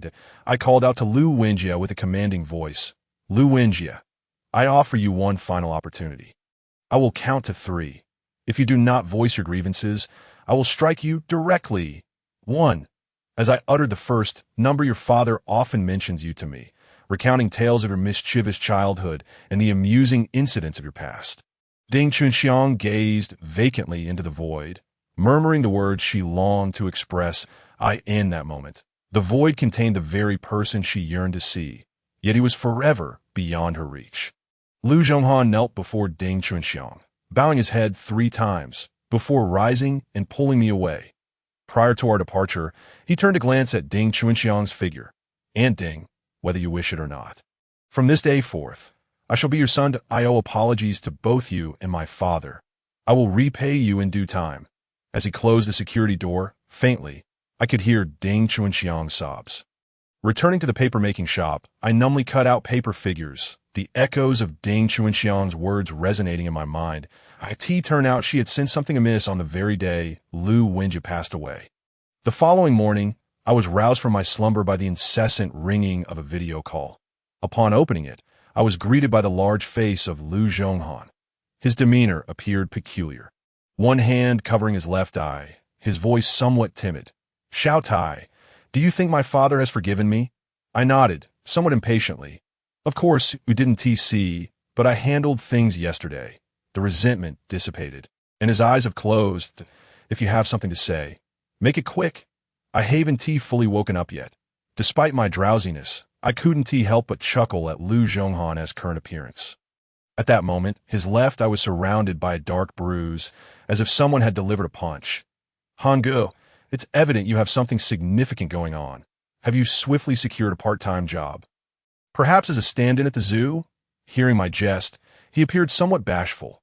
Xiao Tai, what happened to my eye? At the same time he posed his question, a voice and image of Huang Dachui flashed in my mind. I have returned. In the image, Lu Zhonghan lay soundly asleep on a kong, while Lu Wenjie stood beside him, grinning as he delivered a punch to Lu Zhonghan's It was your father Lu Wenjie who did that. Just as I uttered Lu Wenjie's name, my vision blurred momentarily. Lu Wenjie materialized before me, donning an expression of inexplicable shyness. Beside him stood another figure. Chapter 60. Preparing to walk the Yin path, huh? Why did my father hit me again? Lu Zhonghan exclaimed, his face filled with trepidation, his voice trembling. I turned my gaze to Lu Wenjie, who had another figure beside him. That It was a woman, dressed in a somewhat familiar style. Observing her rosy cheeks and pale complexion, I suddenly recalled.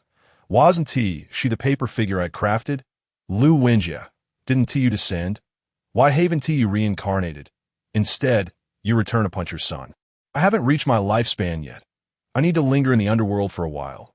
Lu Zhonghan, aware that I was conversing with his father, remained silent. I continued, so why are you back? Didn't your son burn you a house and money? Later, he even burned a beautiful paper figure for you. Everything was prepared. You can't just appear and hit your son whenever you please. Upon hearing my words, Lu Wenjie's expression shifted uneasily. He whispered, Little Master, could you have that rebellious son create another paper figure for me? This one is rather unappealing. I squinted, questioning, you think this paper figure is unattractive. You can't just stop speaking human language because you've become a ghost. What's wrong with this paper figure? It has big eyes, a high nose, a cherry-like mouth, and rosy cheeks. Lu Wenjie let out a wry smile. Little Master, I recognize that you crafted this paper figure. But you shouldn't flatter it insincerely. Its eyes are mismatched, its mouth nearly as long as my face, and its cheeks are as red as a lantern. I felt a surge of indignation. Yet I relayed Lu Wenjie's request to Lu Zhonghan. All right, I understand. Little Master, I'll make sure to burn another for him. If one isn't enough, I'll prepare 2 for my father. After hanging up the video call, Lu Wenjie offered a hollow laugh before vanishing. He had not taken the paper figure with him. I locked eyes with the paper figure, letting out a deep sigh as I summoned the ghost whipping rod and waved it casually. The paper figure vanished. Not an ounce of taste, I muttered. Huang Dachui remarked, I must say, your craftsmanship truly cannot compare during my time at Old Lu's house. He taught me the method of traversing the underworld. However, I had never put it into practice. This was indeed a maiden voyage, akin to a young girl stepping into a sedan chair for the first time. Auntie, please prepare for me a large rooster, with a prominent comb and a sharp beak. Also, I need some grains. Am I really going to fetch a set of funeral garments? Is it not too soon to dress my husband in them? Auntie's expression froze. Yes, I walked out. I remarked, what does this have to do with my uncle? The shroud is for me. To walk among the spirits, one must wear funeral attire, according to old Lou. This is to suppress the yang energy of the living. The three flames of life within me would extinguish two of them the moment I donned the shroud. It is against the rules for the living to traverse the underworld. And should a ghostly official discover it, one cannot escape punishment.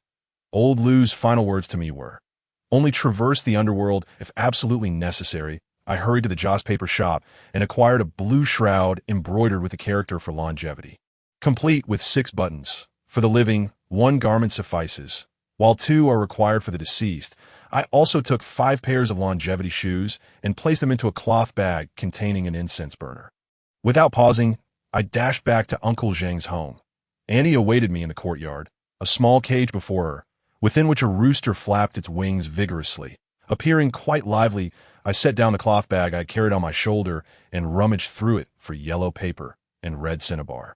Drawing the symbols old Lou had taught me, I then ignited the symbols with a lighter, pinched them between my fingers, and circled the iron cage twice. The ashes of the symbols drifted downward. The once lively rooster now ceased its flapping, its comb visibly tilting to one side.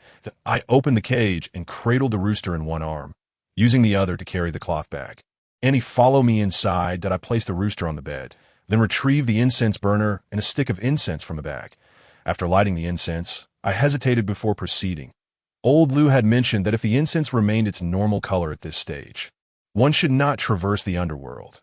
The incense must emit black smoke to signify the approval of the celestial beings, indicating it is safe to proceed. I counted to 10, and at that moment, the incense began to emit black smoke. Simultaneously, I felt an overwhelming fatigue, a sign that 2 of my 3 flames had been extinguished. Observing Zheng Xiaocui and the large black dog before me, I understood it was time to proceed.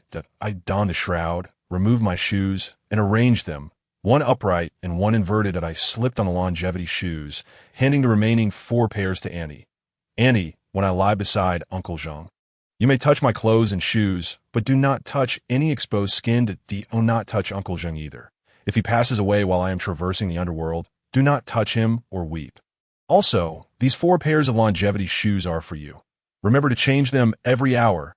And no matter how tattered my shoes become, do not concern yourself with that. Just change them every hour and burn the old ones in the courtyard. I instructed Annie repeatedly until she had memorized everything. Embracing the rooster, I lay beside Uncle Zheng. Before closing my eyes, I glanced at Zheng Xiaocui, who nodded reassuringly. Slowly, I shut my eyes, feeling my body sink.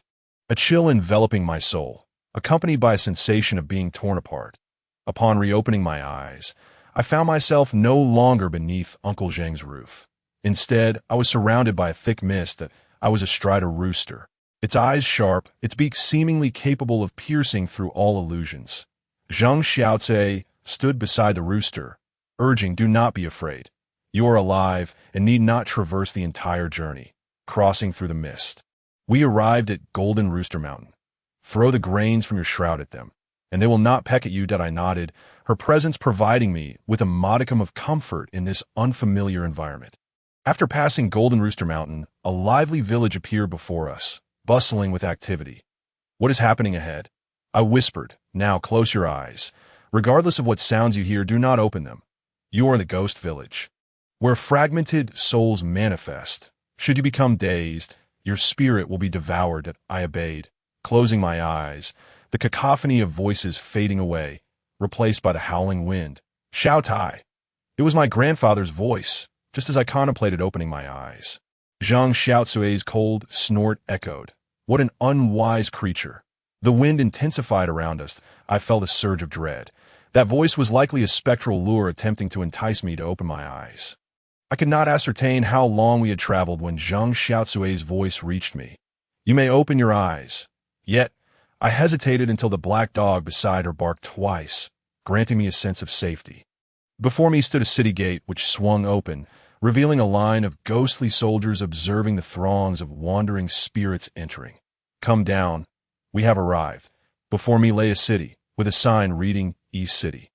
In front of the city, my second aunt, Zhou Xiaofan, sat regally atop a tall horse, not clad in armor this time, yet her imposing presence remained.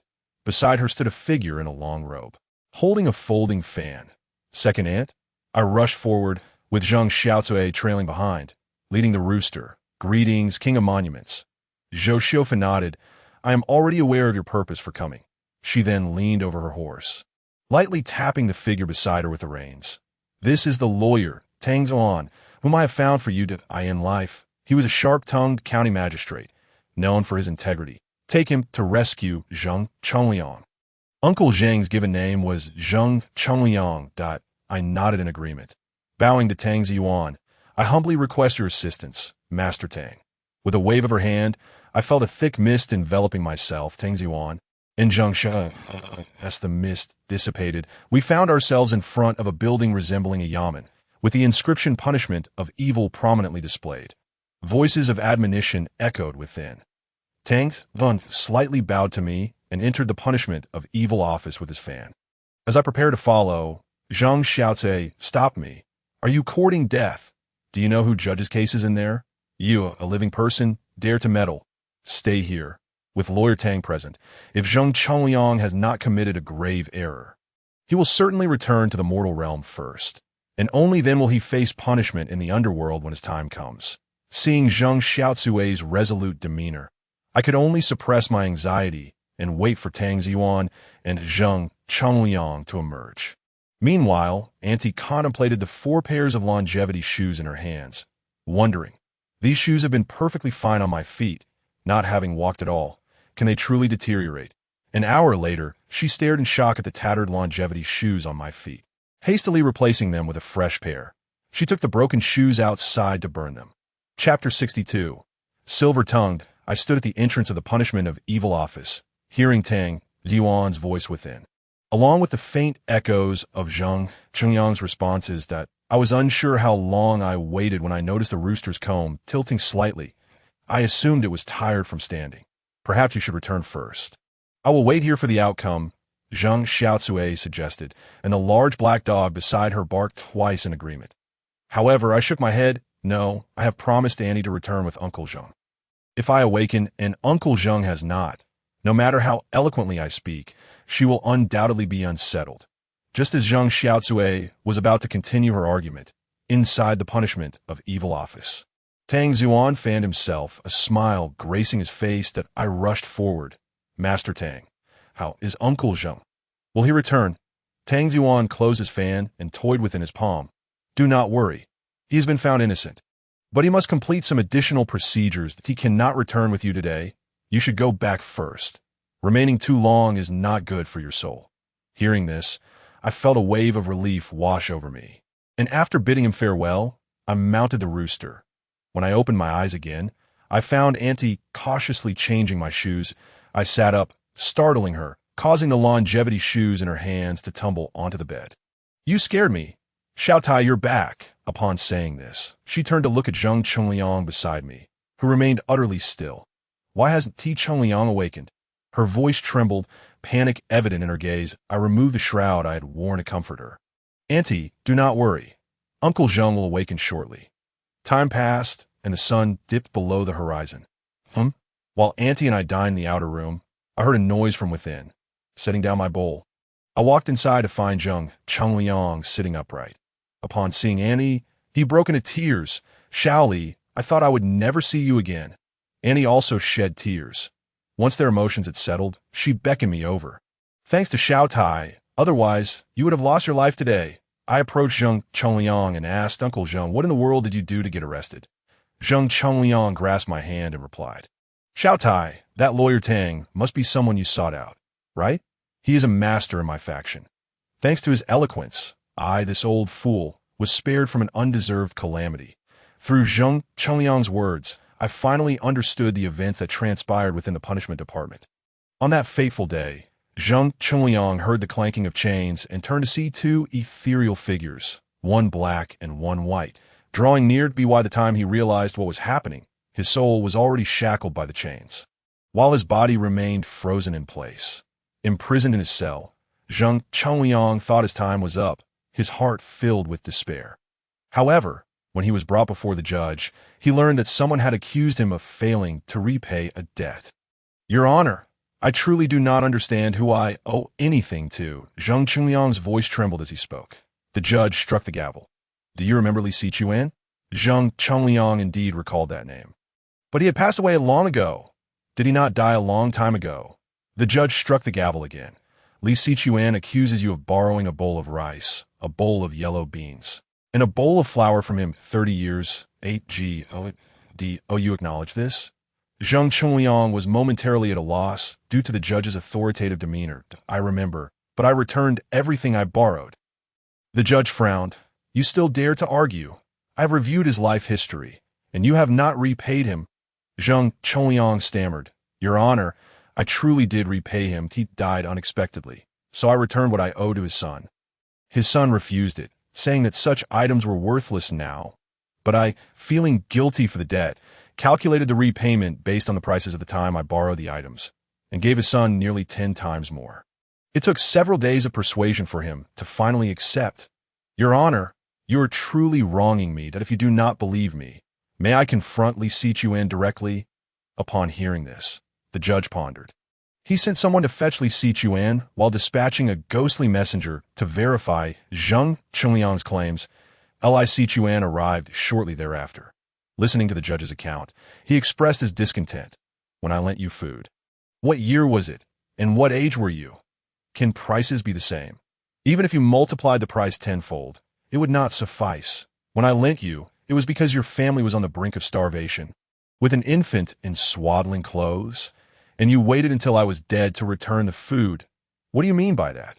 You lack a conscience. The two men stood at an impasse, each presenting their reasoning and grievances. Just then, the ghostly messenger announced that Tang Xuan, an associate of the East City Lord, had come to plead Zheng Chongliang's case. The judge stroked his beard and summoned Tang Xuan, expecting him to advocate against Li Sichuan.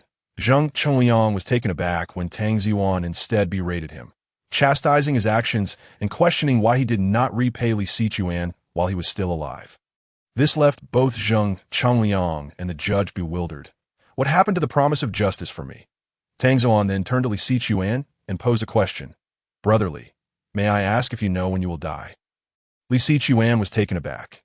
Who can know when they will die? If you do not know, how would Zheng Chongliang know? Tang Xuan continued. It seems, brotherly, you have yet to grasp the cause and effect of this matter. Let me clarify it for you. An hour later, Tang Xuan had soothed Li Sichuan's grievances. However, Zheng Chongliang, being a living man detained in the underworld, faced certain repercussions regarding his lifespan. The judge, being stern, guided Zheng Chongliang through the process and restored his lost years. Having heard that Uncle Zheng was no longer in peril, I stood to take my leave. Xiaotait's late. Why not stay the night? No need, Uncle Zheng. It's just a short walk. Exiting the house and stepping into the courtyard, I observed Zheng uncle and his wife quietly conversing by the calm. Occasionally, their expressions would shift, yet the glimmer of regained hope in their eyes remained unchanged. I made my way home. A pang of melancholy rose within me. Zheng Xiaocui, am I not here as well?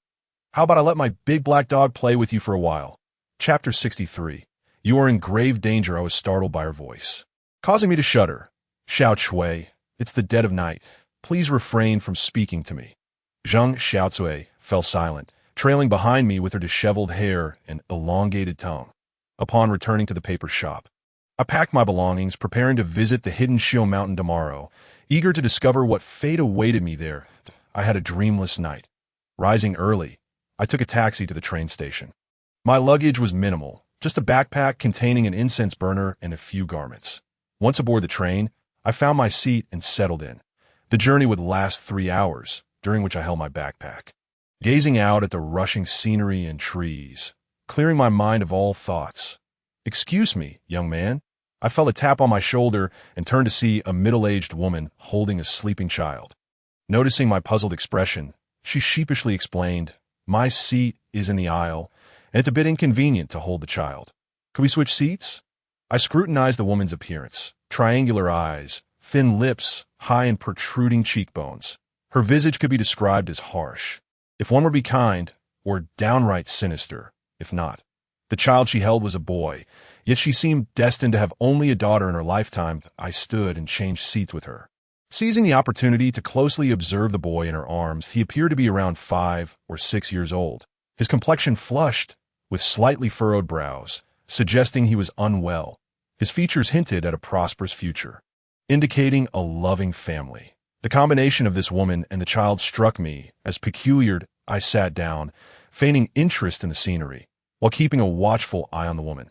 She frequently glanced in my direction. Betraying a hint of anxiety, I stretched my legs and whispered to Zhang Xiaocui, "Why do these two seem so strange?" Zhang Xiaocui responded, "This woman is in trouble with the law. That boy is not hers. She has stolen him." My heart raced at this revelation. I had not anticipated encountering such a situation on my journey.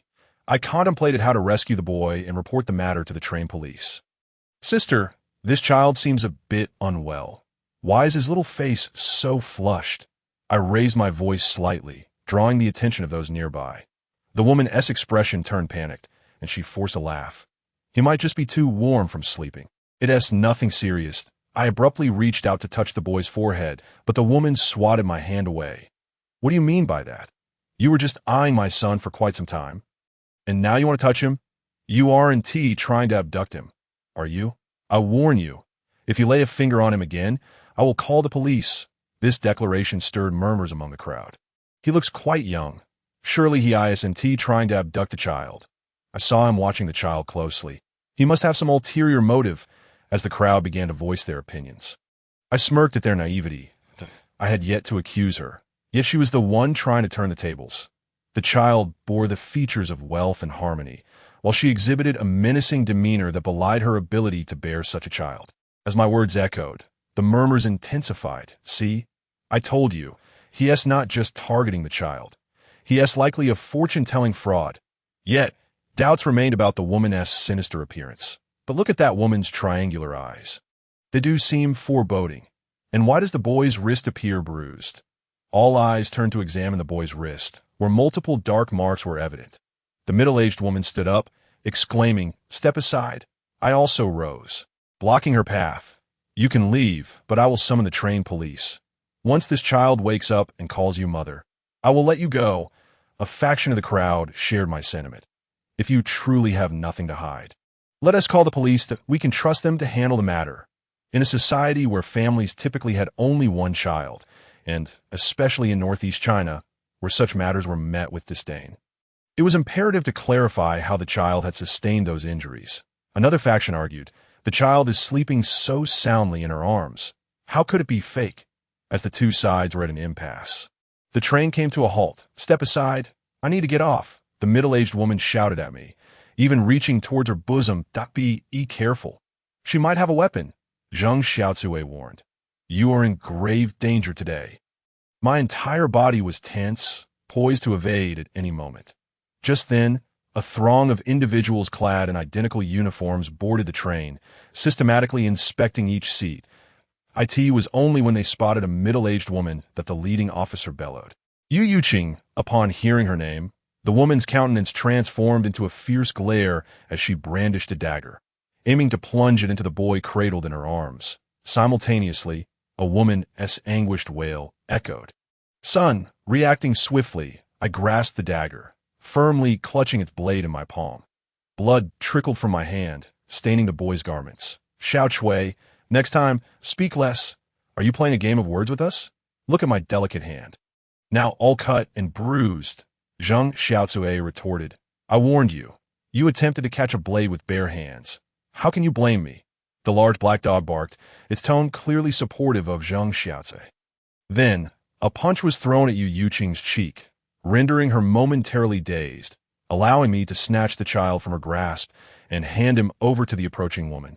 The woman wept bitterly as she embraced her child, while the officers hastily restrained Yu Yuqing. Goodness, this young man is truly valiant. Intercepting a blade with empty hands. Is it possible he possesses the ability to read faces? Look at the boy's biological mother, adorned in designer wear. I should have consulted him about my face reading earlier. Who knows when I might encounter such a formidable individual again. I followed the officers off the train and into the police station to provide my statement. As I brushed past Yu Yuqing, she cast a sidelong glance at me, her eyes brimming with malice. I raised an eyebrow and made a playful face at her. After completing my statement, I exited the police station. There was still about an hour's journey to my destination. Just as I was about to hail a ride back to the train station, a vehicle halted before me that I took 2 steps back, my mind racing with countless possibilities. Could it be a cohort of Yu Yuqing? Surely not. Chapter 64. The room at the end of the hall, the car door swung open, revealing a middle-aged man with a somber expression. He bore the marks of affluence, characterized by a prominent forehead, a square jaw, bright eyes, and notably heavy earlobes. He certainly did not resemble a human trafficker. However, upon spotting me, he hastily exited the vehicle that I stepped back. Alarmed, "What do you intend to do?" "I must inform you, the police station is right behind me. Please do not act recklessly." Truthfully, I was indeed frightened, yet I did not regret reporting the trafficker. The middle-aged man halted just a step away, tears glistening in his eyes as he grasped my hands, overcome with emotion. "Thank you, young man. Were it not for you, I truly do not know when I would see my son again." Through his words, I pieced together the sequence of events. Both he and his wife, engrossed in their demanding jobs, were unable to care for their child adequately. Thus, they sought a reputable nanny service nearby and hired a seemingly honest woman from the countryside. Once at their home, she proved to be industrious, managing household chores with precision and caring for the child adeptly, which put the couple at ease. However, one day, the nanny abruptly announced that a relative was coming to visit and requested to stay at the villa for a few days. Although they felt uneasy, the couple acquiesced to the nanny's pleading demeanor. This relative turned out to be the very woman who abducted their child. After the child was taken, the once reliable nanny vanished without a trace. It was only upon returning home from work that they discovered their child was missing. After much searching, they finally unearthed the lead regarding the child. Had I not intervened to stop the woman, they might have missed their chance once more.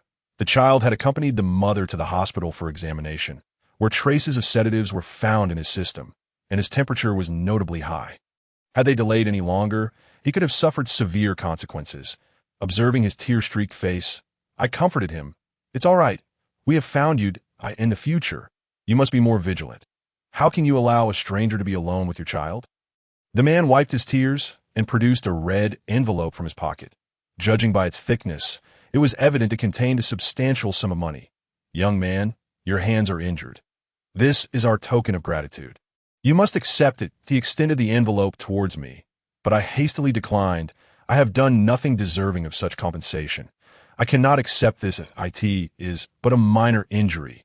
Seeing his insistence, I reluctantly took the envelope, opened it, and found a thick wad of cash, approximately 10,000. I extracted 2 bills and returned the envelope to the M. And to be honest, I was on my way to Shishir, but due to this incident, I must rebook my ticket and may even have to stay overnight here. Therefore, I will accept 200. This is within my bounds of acceptance. Please do not press me further." The middle-aged man, upon seeing my determination, relented and pocketed the envelope. Pulling out his phone, "Young man, let us exchange contact information. If anyone I know needs assistance with matters of metaphysics in the future, I shall recommend you." I readily agreed, providing my number. "Certainly, the fee for inquiries is 200, while for services rendered, it will depend on the nature of the task. Rest assured, I will treat everyone fairly." After exchanging contact details, I learned his name, Jiang Li Xian. Upon arriving at the train station, I was fortunate to secure the last ticket to Xishi. By the time I reached, it was already 7 in the evening. The Hidden Show Mountain was closed, so I found a nearby inn to stay. After dropping off my luggage, I ventured out to savor a local delicacy, lamb chops. The meal was filling, though I regretted not tasting the signature lamb soup. I strolled back to the inn. The weariness of travel soon lulled me into a deep slumber. Unbeknownst to me, hours passed before I was abruptly awakened by an urgent need to relieve myself. Glancing at my phone, I noted the time was 2 in the morning. The room was shrouded in darkness, so I groped my way to the bathroom, switched on the light, and was just about to let the water flow when a heart-wrenching scream pierced the silence. The sudden outburst nearly caused me to lose control of my bladder. After finishing, I opened the bathroom door to find Zheng Xiaofei standing at the entrance, her expression grave, their essence evil spirit outside. My brow furrowed as I opened the door to my right. At the far end of the corridor, shouts and the sound of rattling doors echoed.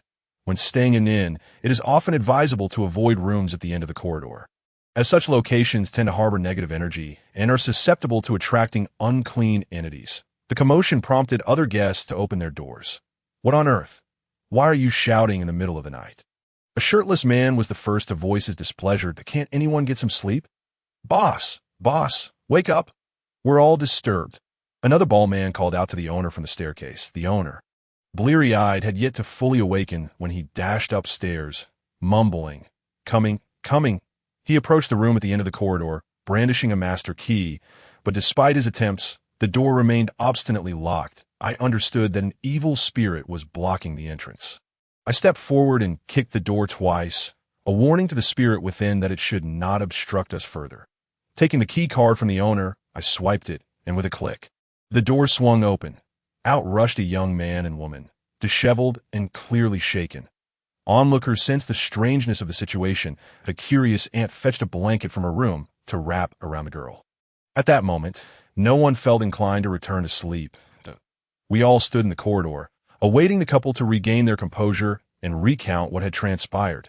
After a lengthy pause, once they seemed to have stabilized, the bald man who had earlier called for the owner was the first to inquire.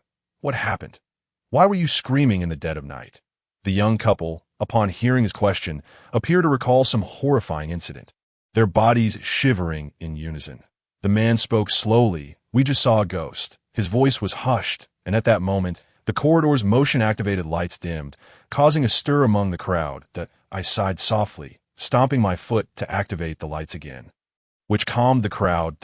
In the dim light, the bald man and the shirtless man found themselves embracing, both breaking apart with expressions of embarrassment. Their awkwardness alleviated the tension in the corridor. We truly saw the ghost. Do not dismiss our words. Chapter 65. I'll switch rooms with you, observing the disbelief in the eyes of those around us. The girl swathed in the blanket grew frantic. Then tell us. How did you encounter the ghost? I spoke at the appropriate moment. Through the girl's narration, I learned the sequence of events. The man was named Ji Yuan, and the girl was called Wang Xijia. They had been a couple since their university days, and their second anniversary was just around the corner. Therefore, they planned a spontaneous trip, intending to visit the Hidden Show Mountain as part of their journey. However, due to their late arrival, all nearby inns were fully booked, leaving them with no choice but to settle for this particular establishment, which had only one room left, located at the end of the corridor. Wang Xijia had read online that such rooms were not advisable for occupancy. She suggested searching for another place or, if necessary, paying extra for a more expensive hotel. Yet, Ji Yuan dismissed her concerns, insisting they should stay here, as he wished to save money to take her to more enjoyable attractions. Reluctantly, Wang Xijia acquiesced and stayed. Initially, the situation was tolerable, albeit the room was somewhat cold and bore a musty odor due to the absence of windows. They decided to endure it for a night, having spent the day exploring and feeling quite fatigued. They soon fell asleep on the bed. Uncertain of how much time passed, Ji Yuan was abruptly awakened by a peculiar sound. At first, he assumed Wang Xijia was merely speaking in her sleep and thought little of it. However, as the sound persisted, it grew increasingly unsettling. It was clear that this voice did not belong to Wang Xijia. He jolted awake, realizing that the sound near his ear had shifted to a sharp, wailing tone, evoking memories of Wang Xijia's prior warnings against staying in the last room of the inn. In a state of urgency, he shook Wang Xijia awake. Xijia, wake up! Startled, Wang Xijia was about to express her annoyance, but she too heard the strange sound that sent chills down her spine, gripping Ji Yuan's sleeve in fear. She exclaimed, "What's happening, Yuan?" "I'm scared." At that moment, an overwhelming sense of dread enveloped them both. Ji Yuan grasped Wang Xijia's hand, disregarding their luggage, and attempted to flee the room, but no matter how hard he pulled, the door remained obstinately shut.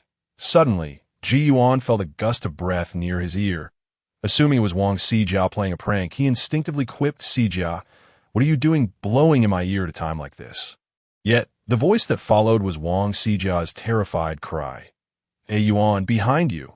Frozen in PLA, the female ghost began to weep, her sobs intermittent and barely discernible unless one listened closely that I wish to see my son just one more time. Her name was Zhang Yuejun. She was not a native of Shishir, but hailed from a place called Zhangjia village in the neighboring Yang city. From a young age, she possessed remarkable beauty, and her parents advised her to marry into a good family and not squander her looks. Ideally, they hoped she would wed someone from the city. Zhang Yuejun kept this advice close to her heart. Upon reaching adulthood at 18, countless single men from the village sought her hand in marriage, and it would not be an exaggeration to say that the threshold of her family was nearly trampled by suitors.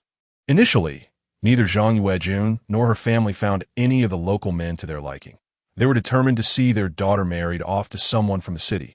They dreamed that one day, by relying on their daughter, they might live in an apartment, which would bring them prestige. However, there was a man from the village who had harbored feelings for Zhang Yuejun for 5 years. Having loved her since she was 13, that his name was Huang Xingwen, and he knelt before his parents, tears and snot streaming down his face, declaring that if he could not marry Zhang Yuejun, he would rather become a monk and never marry again. Seeing their son in such distress, Huang's parents were moved in that era. They were willing to offer an impressive dowry of 110,000, signifying that their daughter-in-law was a rare gem. The Zhang family thought, while they may not live in an apartment, the dowry was still a substantial sum. Their own son was approaching marriageable age, and the dowry would be perfect for him to secure a bride. Thus, Zhang Yuejun and Huang Xingwen became a couple. They did not obtain a marriage certificate, as both were underage, opting instead to cohabit until they reached the legal age. This was quite common in those days. While such an arrangement was fundamentally flawed, it was a prevalent practice that was difficult to regulate. After settling into domestic life, Zhang Yuejun still longed for the outside world. Huang Xingwen treated her with utmost kindness, never raising his voice or hand against her. Yet she remained dissatisfied, fixated on the allure of city life. One day, it slipped her mind whether it was a festival or the new year, when a girl from the Qian family returned from the city, adorned with clothes and jewelry that Zhang Yuejun had never seen before. The envy in Zhang Yuejun's eyes did not go unnoticed by the Qian girl. They struck up a conversation, and through their exchange, Zhang Yuejun learned that the Qian girl had not married a city dweller, but had been working hard in the city, eventually earning recognition from her boss and receiving a promotion. Zhang Yuejun could no longer sit idly. She too desired to go to the city and to wear gold and silver like the Qian girl. However, she was naive, for while the Qian girl may not have graduated from university, she possessed a certain level of education, unlike Zhang Yuejun, who could not even recognize a single character and was merely a pretty face. Without considering the implications, Zhang Yuejun only saw the Qian girl's outward success. She returned home and shared her aspirations with Huang Xingwen, expecting him to agree immediately. However, to her surprise, Huang Xingwen, uncharacteristically, lost his temper and stormed out that he understood that if Zhang Yuejun left for the city this time, she would likely never return or continue living with him. In despair, he sought counsel from his parents, who suggested using the pretext of having a child to keep her by his side.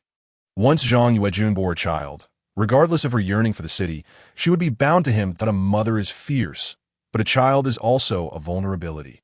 Zhang Yuejun consented, but a year later, she gave birth to a son who bore a striking resemblance to her, named Huang Jie, meaning outstanding.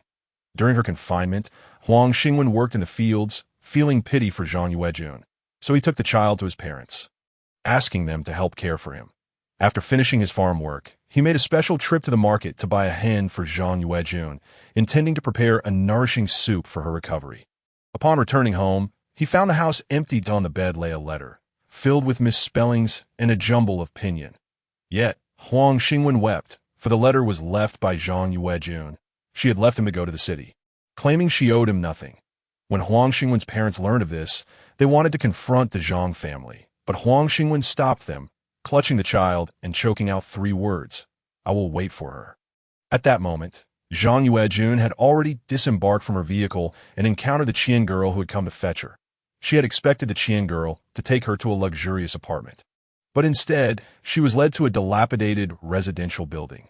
The Qian girl explained that this was the house she had saved up to buy. Though it wasn't ideal, it at least provided her with a place to stay in the city. And she believed that one day she would reside in an upscale community. While the Qian girl spoke with enthusiasm, Zhang Yuejun felt a wave of disdain wash over her.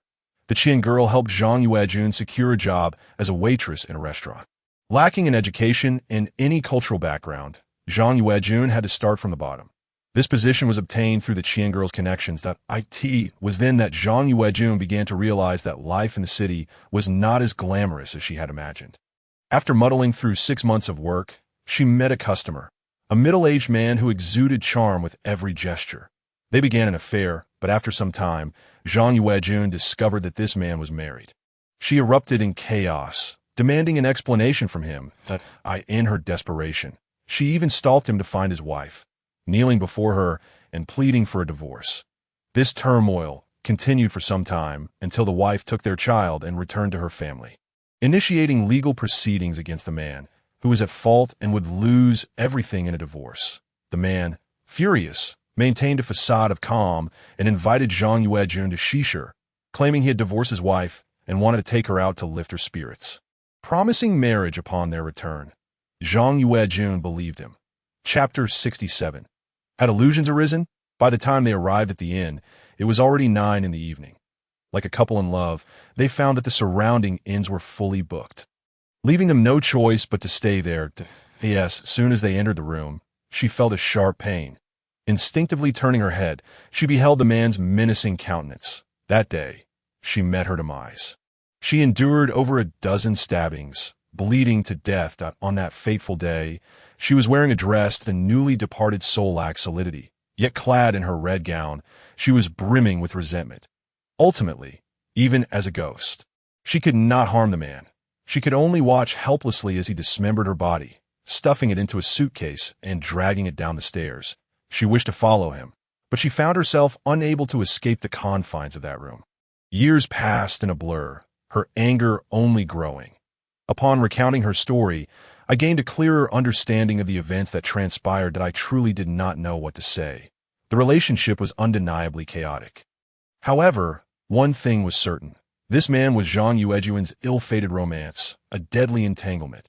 Your desire is to see your son one last time, is it not? Zhang Yuejun nodded. That I glanced at Zhang Xiaocui, whose expression was equally telling.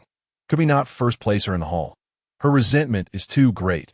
She cannot leave this place, and only in this manner can we help her depart. Zhang Xiaocui nodded in agreement, and then took Zhang Yuejun away. Zhang Yuejun expressed her gratitude. Thank you, little master. I heard her words echo in my mind. You need not thank me yet. Please be patient for 2 days. I will first visit Inshio Mountain before coming to your home. I pulled out my phone to check the time. Zhang Yuejun had recounted her tale for 2 hours. I lay down in bed, eager to catch up on sleep. At 8 in the morning, the guests in the inn began to awaken and emerge from their rooms, all glancing towards mine. Did you hear anything unusual last night? They asked. Everyone shook their heads in denial. He couldn't have died of fright. Could he? Ji Yuan, who had swapped rooms with me, spoke slowly. His words caused everyone to ponder. The bald uncle went to find the owner, and they gathered at the door. Just then, I opened my door, startling everyone. What are you all doing? I inquired, puzzled. Ji Yuan explained what had just transpired, and I could not help but chuckle upon seeing the owner. I recalled Zhang Yuejun's story, yet I could not ask in front of everyone, as I did not want to disrupt the owner's business. I pulled the owner aside and quietly asked, has anything ever happened in this last room? Upon hearing my question, the owner dropped the room card he was holding in surprise. Bending to pick it up, he exclaimed, how did you know? Zhang Yuejun told me. I replied, and upon hearing her name, terror flooded the owner's face as he instinctively exclaimed, 20 years ago, a woman named Zhang died here. Upon hearing his words, I felt a sense of clarity. It appeared that Yuejun had not deceived me. If she had woven such an elaborate tale merely to manipulate me into aiding her escape and causing harm, the consequences I would bear would indeed be grave. Ignoring my employer's persistent inquiries, I turned and settled the bill, making my way directly to Inshio Mountain. Before me, the plaque bore the 3 prominent characters, Inshio Mountain. Instantly, a wave of serenity washed over me, as if all my worries had dissipated in a thin air. I continued along the designated path, unaware of how long I had been walking until I reached the Dragon King Palace. Numerous devotees surrounded me, fervently offering incense. The atmosphere was vibrant with spiritual fervor, yet I sensed that this was not my intended destination. Further ahead stood a massive stone, beside which a staircase led upward. Ascending the steps, I beheld the Kaishan Hall. Regardless of the hour, the incense offerings there were ever burning. Continuing onward, I arrived at another grand hall, renowned as the most famous temple on Inshio Mountain. I paused, contemplating the two legends surrounding the deity enshrined within, though I shall refrain from elaborating upon them here. Advancing further, I discovered the cave where the deity attained immortality. Entering the hall, I reverently offered 3 sticks of incense, bowing in homage before turning to leave, yet a feeling lingered that this was not my final destination. My journey continued until I arrived at the Guanyin Hall. In that moment, my heart settled, as if I had found my purpose. Entering the hall, I repeated my ritual of offering and bowing. Just as I rose, a sound of soft weeping reached my ears. Glancing around, I found that I was alone apart from a girl kneeling beside me on a mat. Slightly tilting my body, I confirmed that the source of the weeping was indeed her. Just as my curiosity piqued, the girl suddenly lifted her gaze to meet mine. In that instant, I envisioned her adorned with 2 playful braids, dressed in traditional attire resembling a festive doll, her face beaming as she offered a slight bow in greeting. "Forgive me." Her timid voice broke the silence. In the blink of an eye, her appearance transformed into a modern style. Bewildered, I murmured, "Am I hallucinating? That was merely an image I projected for you," she explained. She was once a maiden under Guanyin's guidance, but she mischievously ventured down to the mortal realm. Guanyin, unable to chastise her, assigned her a task to assist those fated to cross paths with her. "Then why did you show me this image?" I inquired, only to feel a sharp pain strike the back of my head, as though someone had delivered a forceful blow. "Are you foolish? This is because you share a connection with this girl. You must assist her." Instinctively, I protested. "That is not feasible, Oh, my surprise. My flustered response escaped my lips. "Why not?" She gazed at me, her eyes glistening with unshed tears. I found myself at a loss for words, unsure how to respond. Perhaps sensing my discomfort, the girl ceased her weeping and stood to leave. "There is no why not. Do not underestimate your abilities simply due to your age. You possess remarkable potential," she encouraged. Sighing, I rose, realizing this path was inescapable, and I followed her figure out of the hall. Chapter 68. This girl holds a grudge note. There is no romantic subplot in this entire narrative. I remain unmarried to this day. This book recounts my decade-long experiences as a temple master, filled with curious and extraordinary events. The girl about to appear is merely a youthful deity I encountered during my early years. "Wait!" I called out in a panic as the girl hastened her pace. She halted, sunlight illuminating her figure as she turned to gaze at me with tear-filled eyes. In that fleeting moment, I found myself immobilized. My heart raced, a sensation foreign to me in the past 19 years. Dressed simply, she captivated my attention, rendering me momentarily speechless. She seemed to discern my discomfort and chuckled. "You aren't chasing after my contact information, are you?" "No, not at all." My voice faltered, tinged with embarrassment. "Are you aware of the connection you carry?" Her gaze sharpened with curiosity. "You can perceive such things?" I nodded. "Yes, I have a temple that my name is Zhong Ruoxue." "What about you?" Zhou tired a moment later. We found a secluded spot and sat facing one another. My heart had calmed, yet I still dared not meet her gaze, instead fixating on a hole in the wooden table as I summarized the conversation with Meng Tsuo. However, I feared she might consider me deranged. Zhong Ruoxue remained silent. While I wrestled with my thoughts, I recalled how my parents had sought guidance from others, who echoed similar sentiments. Her voice remained steady. Devoid of any tremor, I looked up to find her not gazing at me, but rather lost in contemplation of the surrounding mountains. "Why haven't you established a temple? By all accounts, you should have done so by now." Zhong Ruoxue shook her head, offering a bittersweet smile. "You might not believe me, but I have consulted numerous practitioners, yet none could assist me, claiming the celestial beings behind me are formidable." She recounted an experience from not long ago. wherein she approached a renowned diviner from a nearby village. The diviner attempted to establish her temple. The moment they began, she felt a presence. The diviner suddenly knelt before her, repeatedly bowing and exclaiming, "We welcome the esteemed immortal." How could they proceed with the ceremony under such circumstances? If the master must bow to their disciple, how can the hierarchy be maintained? That night, Zhong Ruoshui dreamt of Inxiu Mountain, accompanied by a faceless man who guided her throughout the area. Ultimately pausing before the Guanyin Hall, he proclaimed, "In 3 days, at the Guanyin Hall of Inxiu Mountain, destiny awaits you." Upon awakening, she recalled the dream vividly, prompting her visit to the hall today, where she encountered Zhou Tai. Reflecting on this, I recalled an old saying from Lao Lu: ordinary dreams are easily forgotten. Even if remembered upon waking, they soon fade into oblivion. Yet, the dreams of worshippers may contain symbolic meanings, leaving a lasting impression. Just as I remembered a dream from the previous night, wherein a girl stood beside me, reaching out to grasp my hand. Her attire bore a striking resemblance to that of Zhong Ruoshui. "Zhou Tai, can you help me establish my temple?" Upon hearing her request, I felt uncertain how to respond. Just 19 years old. While Zhong Ruoshui was already 23, the age difference posed a dilemma. If I were to establish her temple, she would be bound to call me her master. Yet, this was not the primary concern. Like how I regarded Lao Lu as both mentor and father, I never explicitly referred to him as master, choosing instead a more casual address.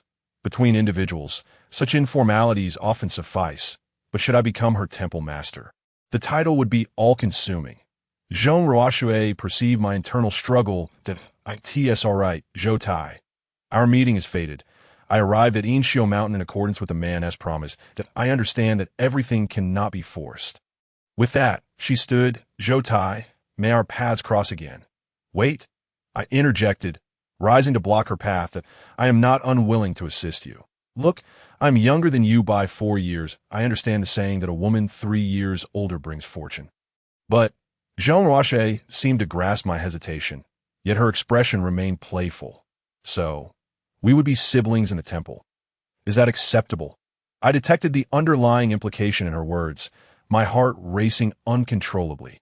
"Then you must call me senior brother from now on, that we exchange contact information." And as we descended the mountain, I called Lao Lu in her presence, putting the call on speaker. "Lao Lu, do you have time to visit Inxiu Mountain? I have a temple establishment to discuss with you." That he was likely eating, his words somewhat muffled. "Why not establish it yourself? Why make me come all the way there? Just tell me if you're coming." A moment of silence passed before Lao Lu chuckled. "Is it a male or female temple?" The girl, merely 23 years of age, "I understand now. Zhou Tai, you are smitten with youthful infatuation, yet spring has not even arrived. Are you contemplating that once the altar is established, pursuing her will become unattainable?" From the other end of the line, Lao Lu's teasing voice reached me, prompting me to hastily switch my phone to speaker mode. Stealing a glance at Zhong Ruoshui's expression, I noted nothing unusual and then lowered my voice to say, "Do not speak carelessly. I am not." All right, you are not, but today you certainly cannot get away with it. I shall go tomorrow, and I estimate I will arrive by afternoon. There is no altar establishment in the afternoon. Let us first prepare the items tomorrow, and then summon the Elder Immortal the following morning. After ending the call, I relayed Lao Lu's words to Zhong Ruoshui. I escorted her to the inn where she was staying, and as I watched her silhouette fade away, a sense of emptiness enveloped my heart. At that moment, Lao Lu called again. "Please provide me with the girl's name and her birth date. I shall check if there are any troublesome spirits behind her." I sought out Zhong Ruoshui, and upon her disclosure, I communicated the information to Lao Lu.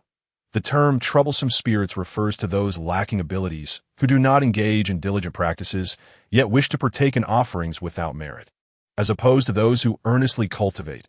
After a brief silence, Lao Lu spoke with a serious tone. "This young lady has troublesome spirits." Chapter 69. Come forth and commence your tasks. What are troublesome spirits? They can be categorized in various ways, and I shall briefly enumerate a few. 1. Ancestral transgressions against sentient or spiritually adept animals. This includes many instances. For example, if an ancestor harmed a weasel. Devoid of spiritual prowess, what of its grandfather or its great-grandfather? This necessitates meticulous investigation to ascertain the origins of the issue. 2. Ancestral offerings that were once made to a spirit altar but were later discontinued. Severing the connection, altar establishments generally fall into several categories. One such type being the ancestral lineage of the altar, typically passed down through generations, where the elder immortals have gathered spirits from their forebears.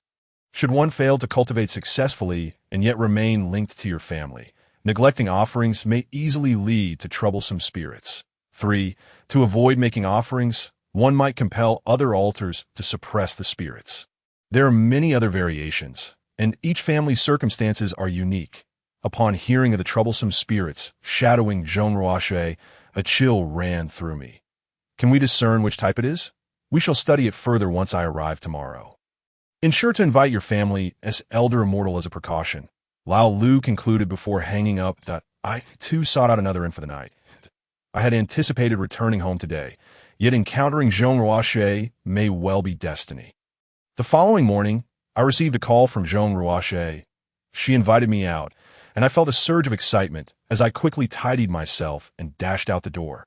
However, upon reaching her inn, I was met with the sight of Jean Roache, her countenance weary, dark circles beneath her eyes that I hurriedly inquired, "What is the matter? Did you not sleep well?" "I had a dream," she replied, shivering slightly at the mention. I noticed goosebumps rising on her exposed skin. "What kind of dream?" "I dreamt of a colossal dog with an enormous maw relentlessly pursuing me until I fell off a cliff and awoke." Her words came out in a stammer, her tone fraught with the remnants of fear from that haunting nightmare. Listening to her, I fell into contemplation. In dreams, dogs often symbolize troublesome spirits. The image of a gaping mouth chasing her likely represented the very spirits shadowing her. I softly reassured her. "This must be the troublesome spirits.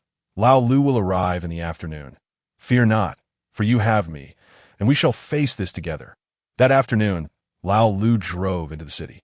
After exiting the vehicle, he rubbed his aching back that we proceeded to a restaurant and secured a private room. After lighting a cigarette and hearing about Jean Roache's dream, Lao Lu remarked, "Xiao Tai is correct. These are indeed your troublesome spirits. He senses your intention to establish an altar is causing unrest. Before coming, I inquired, did your ancestors once make offerings to an altar?" Jean Roache recollected. "I recall my mother mentioning that my grandmother had once made offerings. But for reasons unknown, she ceased, and now that she has passed, the details remain murky." I offered her reassurance. "You need not fear. With Xiao Tai and myself, no one dares to harm you. Proceed with the preparations for the altar. Do not underestimate Xiao Tai. Despite his youth, the altar he possesses, though a ghost altar, is not inferior to yours." I had never disclosed to Jean Roache that my own altar was a ghost altar. As expected, her astonishment was palpable. "Yours is a ghost altar? Is it not said that ghost altars are ill-fated?" "It varies greatly. My family's elder immortal means no harm. What is there to fear?" I poured her a glass of water, deftly shifting the topic.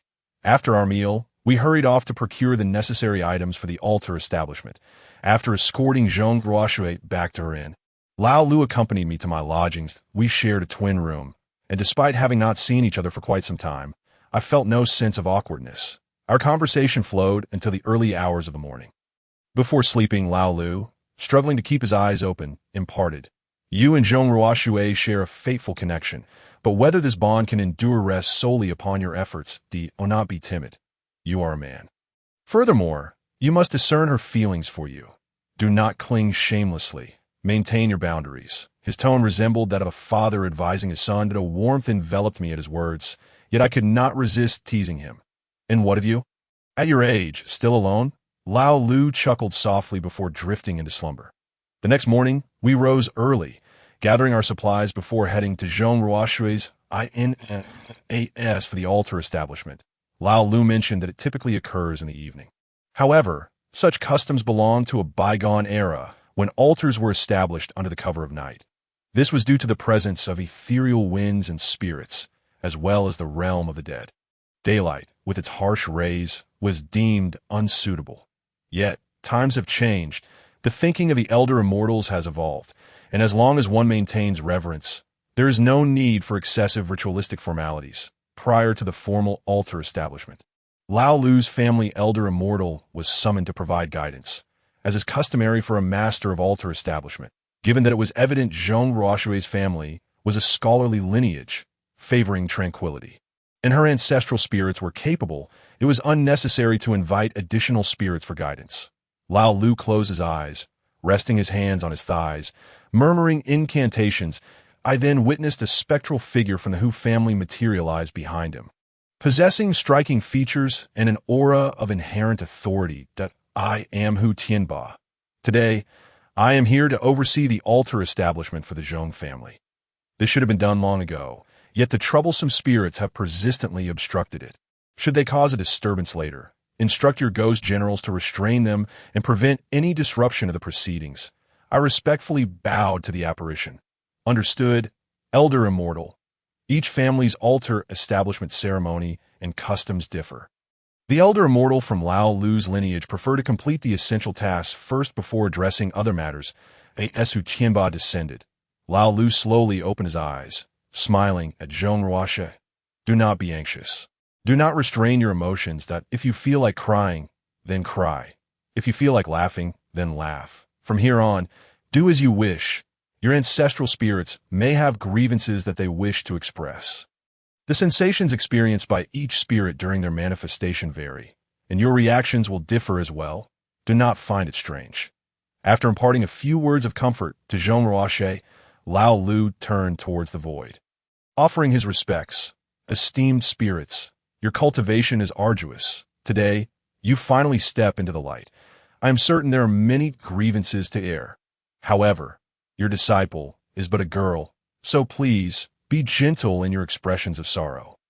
If you wreak havoc, it may cause them distress. May the spirits of the Zhong family assist this disciple in her cultivation, granting her the merits necessary to return to her rightful place. May all spirits forge benevolent connections and gain renown across the seas. I observed numerous spectral figures emerging behind Zhong Ruoshui, bowing in response to Lao Lu. Come forth and commence your tasks. I silently urged that in that instant, a line of protective ghost generals materialized behind me, clad in armor and wielding steel blades. Chapter 70. Registration for the altar. Lao Lu cast me a knowing glance. I retrieved a small cup from my bag and poured a measure of white liquor for Zhong Ruoshui.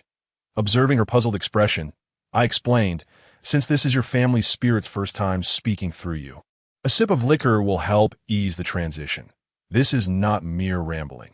The constitution of an individual tends to weaken after consuming alcohol, leading to dulled cognitive responses, as if a celestial being has momentarily possessed them.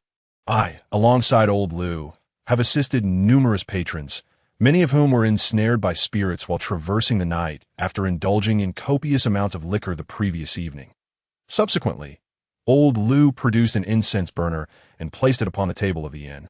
Lighting a stick of incense, that moment, the figure of Hu Tianba emerged behind him as the incense ignited. Zhong Ruoshui closed her eyes, resting her hands upon her knees, and soon began to tremble in an irregular manner. Both Old Lu and I remained silent, patiently waiting. The spirits of the hall guarded every corner of the inn room, prepared for any unforeseen occurrences. 10 minutes elapsed. Zhong Ruoshui occasionally furrowed her brows and shivered, and I could discern a multitude of ethereal figures standing behind her, yet none dared to speak. At that juncture, Hu Tianba, positioned behind Old Lu, began to utter celestial incantations, communicating with the divine beings behind Zhong Ruoshui. After a time, it became apparent that Zhong Ruoshui's visage flushed with a slight redness, her body vibrating as if electrified. Just then, Old Lu proclaimed in a resonant voice, "When shall the celestial beings speak?" With this utterance, I noticed the figures behind Zhong Ruoshui becoming increasingly distinct. The spirits of Hu, Huang, and Chang all manifested. One figure stepped forward, clad in a blue robe, with long hair as dark as ink, bearing an indescribable air of authority. I am Hu Tianshan. I represent the Hu family as its leader. I am grateful to Lu Minfu and Zhou Minfu for establishing the hall for my family as protector. In the realm of spirit mediums, the names of various halls are often quite similar, particularly among the leaders and elder spirits, resulting in a high frequency of name overlaps. though some celestial beings may indeed possess unique names. Yet each celestial being is distinct. No spirit wanders across different halls. It is said that long ago, among the four great families of Hu, Huang, Chang, and Mang, many of the ancient divine generals attained enlightenment, some receiving celestial titles, while others became protectors of the path or achieved Buddhahood. Their names have been passed down through generations, evolving into titles rather than mere names. Old Lu once imparted a phrase to me that lingered in my memory. One day, he pointed to a certain figure in the hall and remarked, "Countless celestial beings have come and gone, bearing the same title, accumulating virtue and goodness solely to attain enlightenment. Yet frequent sojourns by the river inevitably lead to wet shoes. They too may suffer injuries or have their souls disperse. At such times, another celestial being will assume the title and continue their cultivation." Old Lu continued, "Dear celestial beings, your cultivation is profound and commendable. Yet I must inquire whether the other celestial beings agree to this leadership matter." After a moment's pause, no other ethereal figures spoke. It seemed they had already come to an agreement in the rear camp. Old Lu nodded. "Very well. Let us invite the Hu family leader to register." The blue-robed figure turned to glance behind, and a multitude of ethereal figures, previously concealed, stepped forward. Simultaneously, Zhong Ruoxue began to announce a series of names. Hu Qianba, Hu Tianlong, Hu Tianbing, Hu Tianqing. A continuous stream of names emerged. Old Lu quickly recorded them, pausing to clarify any uncertain characters with the celestial beings. For instance, whether Hu Tianqing bore the character for clear or green must be accurately inscribed. The male spirits of the Hu family were thus documented, and a portion of the ethereal figures behind Zhong Ruoxue faded away. Next, he began to list the female spirits of the Hu family. Hu Tianmei, Hu Tianfeng, Hu Qianlian, Hu Tianhua. The number reported was equivalent to that of the male spirits, as per the established protocol. Hu Tianshan, standing beside Zhong Ruoxue, solemnly declared, "The Hu family has completed its registration. It is now time for the Huang family leader to step forward." At this, the ethereal figures behind Zhong Ruoxue dissipated. Those not appearing on the list were not necessarily lacking in ability, but rather chose not to be recorded, or their cultivation was insufficient for inclusion. Opting instead to practice in the rear camp while assisting with incense offerings, soon, a new assembly of figures emerged behind Zhong Ruoxue. Unlike the Hu family, the Huang family exhibited a more vivacious demeanor. Without Old Lu needing to prompt, one of them declared, "I am Huang Tunbao, the leader of the Huang family." His voice was steady, yet tinged with palpable joy. Before he could continue his declarations, Old Lu interjected. "Today marks a momentous occasion for the elder celestial being, rightfully deserving of celebration. However, I beseech the Huang family leader to be meticulous in your registrations. Any errors could adversely affect the disciples." The term revising the hall implies a complete overhaul of the existing establishment, which can arise from various reasons, including instability among disciples, difficulties in communication with their mentors, or an overwhelming presence of chaotic spirits. Huang Tanbao did not manifest as a human figure, but rather in his true form he gently placed his forepaws together, as if in salute. "Fear not. I cherish the disciples dearly.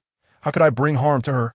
Huang Tianbao continued with his registrations, his speed far surpassing that of Hu Tianlong, listing a number of names equivalent to that of the Hu family, also numbering in the dozens. Old Lu adhered to the traditional wisdom of the previous generation, believing that an excessive number of names on the roster serves little purpose. Everything should stem from the actual circumstances. The elders would often assert that as long as there was a capable individual, they could thrive regardless of the hall's composition. Conversely, even if a roster were filled with grandiose titles, those lacking ability would still falter. He had once witnessed a case where an individual boasted nearly 200 names on their roster. Yet their hall contained only a few spirits. At such times, it becomes evident that one's mindset weighs too heavily. Old Lu deemed this approach suitable for Zhong Ruoxue. Next came the Chang family. Strictly speaking, the Chang family and the Mang family are one. The Chang spirits differ from the Hu and Huang families, predominantly comprising martial figures, who often evoke a chill in the bones upon their ascent. Nonetheless, a few spirits possess the ability to diagnose ailments.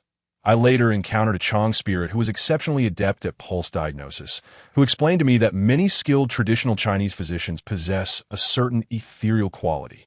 Initially, I was skeptical, but later witnessed a physician diagnose a patient, only to find an ethereal figure behind them.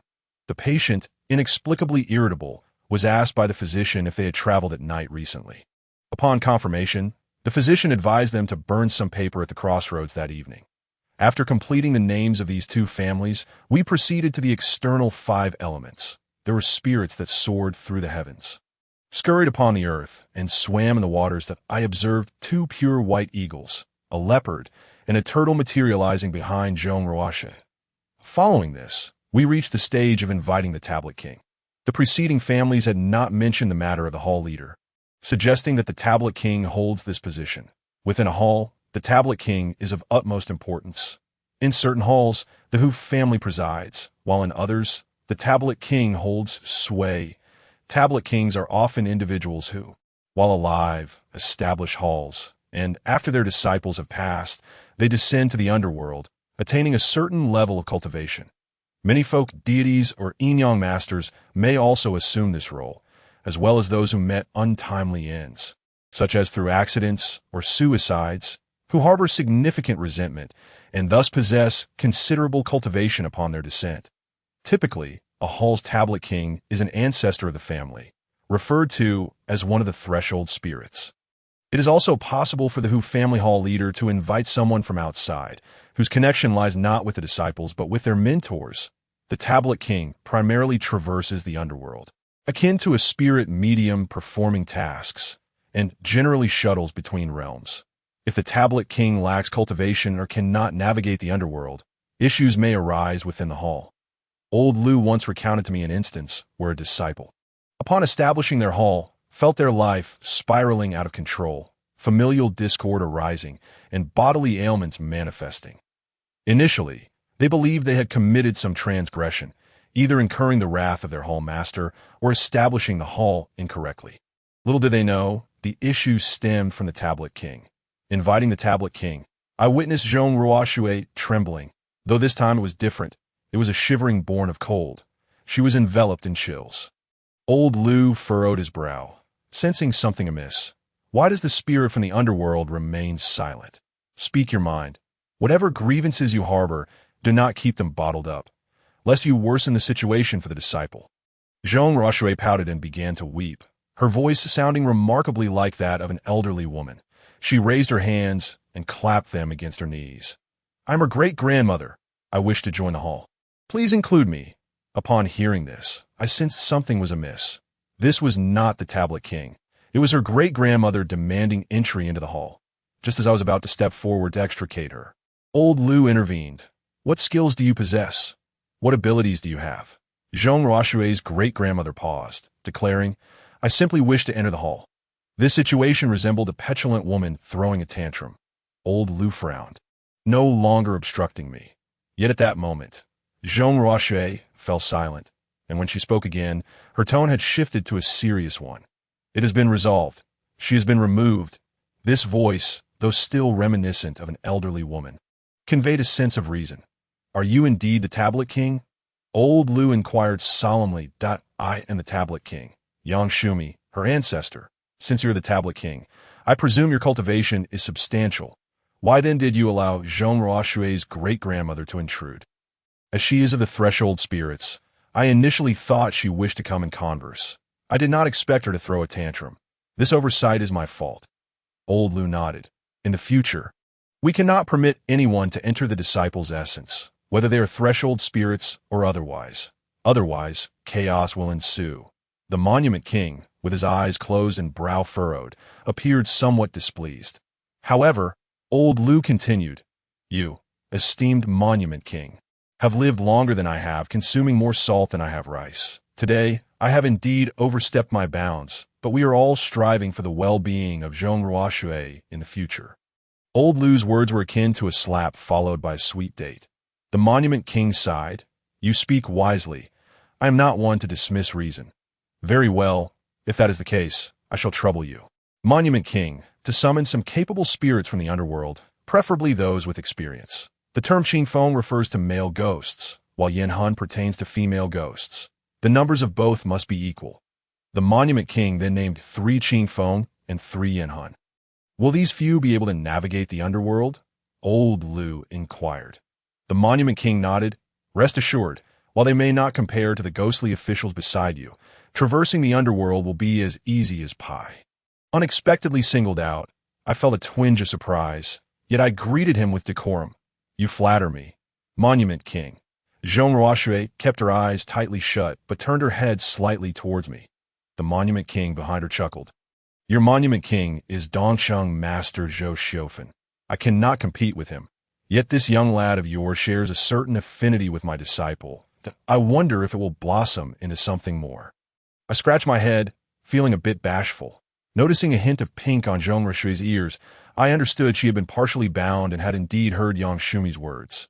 Old Lu, sensing my emotions, changed the subject. That little girl, Zhong Ruoshui, is still quite young and her temperament unstable. Do not rush to investigate or consult the divination. Allow her to temper her character first. That is only natural. We did not come solely for divination. As you should know, she carries a task as well. Old Lu nodded with a smile. If you do not wish for me to know, then I shall remain unaware. After all, it was you who selected this master of the hall, was it not? Hearing this, I was somewhat taken aback. Logically, if I were not interested in Zhong Ruoshui, I should be the master of the hall. Yet I had entrusted this matter to Old Lu. Had they calculated it all? No matter how long one has been in this profession, there will always be moments that send shivers down the spine. The celestial beings behind you are not to be underestimated, and your young disciple's ghostly hall is no less formidable. It seems you could offer her some support. That is indeed the case. Upon hearing Old Lu's agreement, the Monument King continued, This child need not perform the 7 stars opening ceremony. We have already facilitated that for her, and the esteemed Hu Tianlong has been summoned. Thus, the entire registration process concluded. After bidding farewell to the Monument King of Zhong Ruoshui's ancestors, she slowly opened her eyes. Having sat for an extended period, her legs felt numb, prompting her to stand and stretch. However, as she rose, her balance faltered, and she nearly fell. Instinctively, I stepped forward to catch her at the waist, locking eyes for a fleeting moment before quickly averting my gaze. I helped her back to the stool and took a few steps back to create distance. Old Lu jested, Take a moment to rest. There are more procedures ahead. What other procedures are there? I thought my task was complete once I registered. I queried in confusion. Old Lu approached from behind and playfully tapped my head. Are you a fool? That is a ghostly hall, while this is a legitimate spirit summoning venue. Who said it was illegitimate? I feigned discontent. Old Lu glanced at the ghostly generals behind me, but then again. A ghostly hall is not necessarily inferior to a spirit summoning venue. Good deeds are not determined by size. Just as Old Lu thought, he had smoothed over the conversation.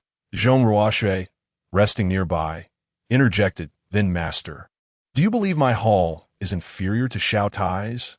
Old Lu chuckled awkwardly. I'm going out for a smoke. I'll be back shortly.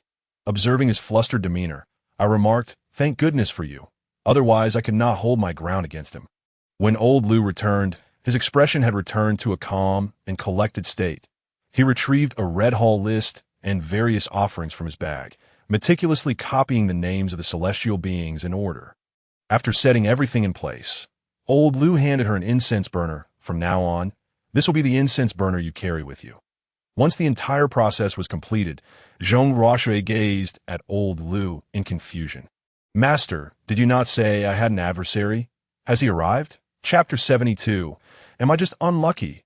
Old Lu approached the window and abruptly pulled the curtain aside. That moment, the sunlight was no longer blinding, but gently warmed the skin. Old Lu's tone grew grave. The time is not yet ripe. Do not rush. Today, all karmic ties will be resolved. Zhong Ruoshui was left in a daze, yet I understood Old Lu's implication. Today, as Zhong Ruoshui successfully established her hall, this adversary was sure to cause trouble. Whether to bring disaster upon Zhong Ruoshui or to wreak havoc in her rear camp, the outcome remained uncertain. All we could do was prepare to meet the challenges head-on. At 8 p.m., both Old Lu and I were acutely aware that a fierce battle was imminent. Staying at the inn might disturb others, so we found a nearby rented house and moved in. The house featured a modest courtyard, with a stove in the center and 2 rooms on either side. Old Lu and I occupied the left side, while Jean Roache took the right. I summoned the ghostly soldiers and generals to guard the area around the house. And Zheng Xiaotai, observing the scene, eagerly asked, "Where shall I stand guard?" I glanced at Zheng Xiaotai and the big black dog. "You wait here for now. You can walk the dog later." Old Lu looked at the circle of ghostly generals outside and chuckled. "You place such importance on a single adversary. Zheng Ruoxue has just established her hall. There are many matters in her rear camp to attend to. What if she suffers harm due to a slow response?"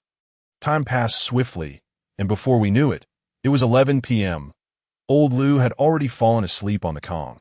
While I remained anxious about Zheng Ruoxue's safety, I took one of Old Lu's cigarettes, placed it between my lips, and quietly stepped outside. In the courtyard stood a lounge chair, where I reclined, gazing up at the moon hanging high in the sky. Lighting the cigarette, I took a puff. But the smoke caught in my throat, causing me to cough. Not wanting to disturb their rest, I sat up, closed my mouth, and stifled my cough, tears streaming from my eyes in my tear-blurred vision. I noticed a figure lurking in the corner of the courtyard. He was shrouded in darkness, emanating resentment and hatred. The moment he appeared, the ghostly soldiers immediately surrounded him, and I instinctively summoned my ghost-hunting whip. Gripping it tightly, I took a few steps closer, scrutinizing the figure. A Huxian, his aura formidable. It seemed he was indeed the adversary of Zheng Ruoxe.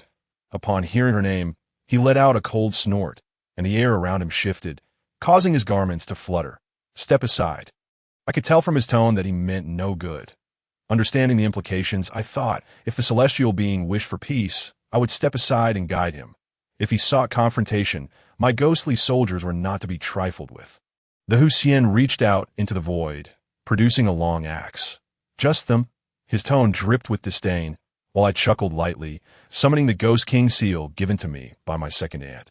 Pressing it into the air, behind me, a surge of dark energy erupted, and thousands of ghostly soldiers lined up behind me in perfect formation. "Kill! Kill! Kill!" They slammed their long spears into the ground, raising a cloud of dust. Their battle cries deafening. I raised my ghost-hunting whip, silencing the tumult, and stared unwaveringly into the Huxian's eyes, teasingly asking, "Can we have a civil conversation now?" Yet, truth be told, it was not that we could not converse. The long axe in the Huxian's grasp vanished, and he gazed at the dense ranks of ghostly soldiers behind me. Pursing his lips, I sheathed the ghost-hunting whip and fixed my gaze upon his face. A vivid image suddenly surfacing in my mind. The vision revealed a village, within which a household was embroiled in conflict. 2 individuals were tugging at something. Shattered porcelain littered the ground, dust scattered everywhere. And a wooden table lay splintered in the corner, alongside a rusted axe with remnants of wood shavings. The man's expression was one of fury, his lips moving as if uttering words. Forcefully pushing the woman before him, tearing the object in his hands into fragments and flinging them into the air as he stormed out. The woman wept on the floor, gathering the pieces.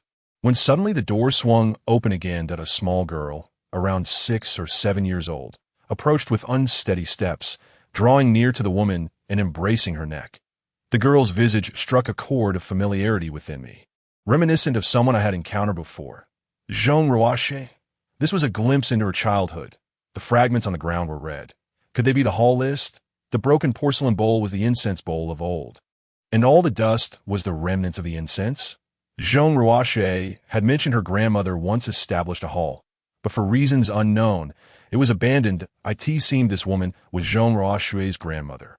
As the image gradually faded, I observed the Huxian before me, his countenance twisted with rage, teeth clenched, as if he would summon the long axe once more to sever my head. Now do you understand why I harbor resentment against her? Her grandfather tore my hall list, shattered my incense bowl, cut off my offerings, and now she dares to establish a hall once more. What then do my unwarranted tribulations amount to? Am I simply unfortunate? I nodded. The Huxian furrowed his brow, scrutinizing me in silence. That I hastily clarified. I do not mean to imply that you are unfortunate. My nod was to indicate my understanding of your grievances toward Zheng Ruoxe. However, all things have their causes and effects. It was not Zhong Ruoxue who tore the hall list. With a cold laugh, Hu Xian remarked, indeed, it was not she who tore the ritual list, yet she bears the blame. Through his narration, I became acquainted with the origins and developments of the matter. Zhong Ruoxue is a virgin, also referred to as Hua Jia, who could be classified into true and false categories, discernible through one's birth date and time. She is the genuine Hua Jia. Zhong Ruoxue's grandmother, Wang Salan, possesses connections with the celestial realm, and due to Zhong Ruoxue's frail health since childhood, she frequently sought assistance from the celestial beings, including the very Hu Xian. There exists a certain bond between Hu Xian and Zhong Ruoxue, and he has devoted himself diligently to this matter. However, one day, while playing with her friends, Zhong Ruoxue accidentally fell into a river, fell gravely ill, and nearly lost her life. Hu Xian sought the help of a familiar Huang Xian, acquiring several elixirs to place in her mouth, thereby saving her life. She merely needed to recuperate for a while to regain her health. Yet, her grandfather, Zhong Yuchuan, already felt embarrassed by Wang Sulan's intervention. Although he had previously tolerated it upon witnessing Zhong Ruoxue's significant improvement in health, he could no longer endure it when he saw her unwell once more, and he seized the opportunity to smash the offering table and incense bowls. Meanwhile, Wang Sulan harbored her own doubts, questioning whether her old celestial had truly exerted effort. This left Hu Xian feeling unjustly wronged. I sought the elixirs from Huang Xian to restore your granddaughter's life, and you dare say I did not contribute? He was angered yet reasonable. That very night, he entered the dreams of Wang Sulan and Zhong Yuchuan, revealing the entire sequence of events and his grievances. Upon waking, they compared their dreams and discovered they were not mere figments of imagination.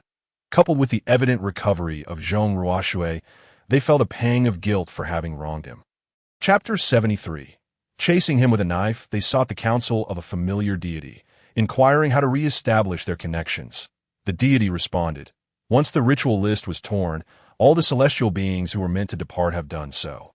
Only Hu Xian remains to guard. Upon hearing this, Wang Sulan grew anxious and urgently asked, how can we invite them back? We were in the wrong. The deity cast a sidelong glance at her, his tone somewhat unkind.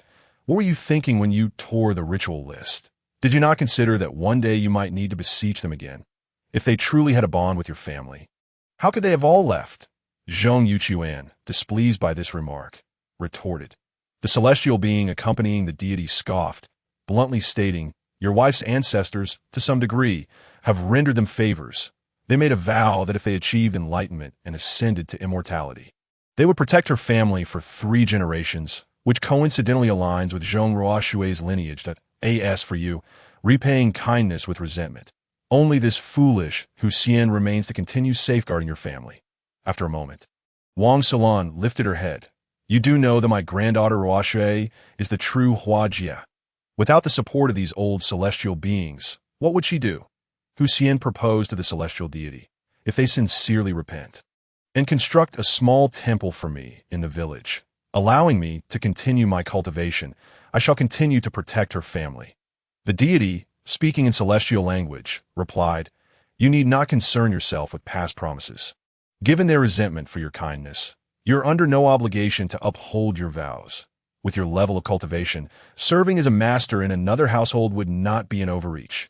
Why linger here? Listening to his earnest persuasion, Hu Xian gazed at the two before him and chuckled.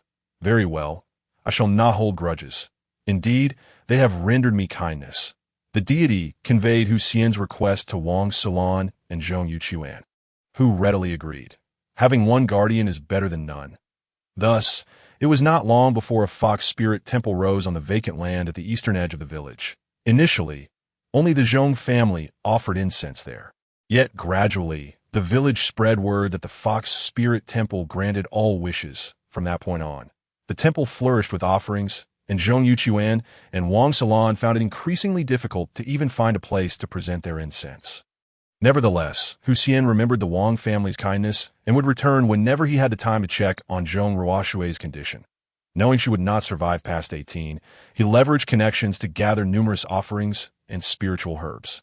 After much effort, he managed to preserve Zhong Ruoshui's life that he intended to enter their dreams that very night to share this good news with Zhong Yuquan and Wang Sulan. However, that night, an even more pressing matter arose, causing him to set this aside. The following morning, Zhong Yuquan stormed into the Fox Spirit Temple, cursing vehemently, for he and his wife had been unwell recently. Huxian was enraged, yet still investigated, discovering that another celestial being, who had departed immediately after the ritual list was torn, returned to torment the couple, coveting Huxian's temple for themselves. Out of gratitude for their construction of the temple, Huxian resolved the matter. He planned to inform them of these two incidents in their dreams come nightfall. However, Zhong Yuquan's fury only escalated, leading him to demolish the Fox Spirit Temple while Huxian was away. Upon his return and witnessing this scene, Huxian was infuriated. Time and again, he had been humiliated. First the tearing of the ritual list, now the destruction of the temple.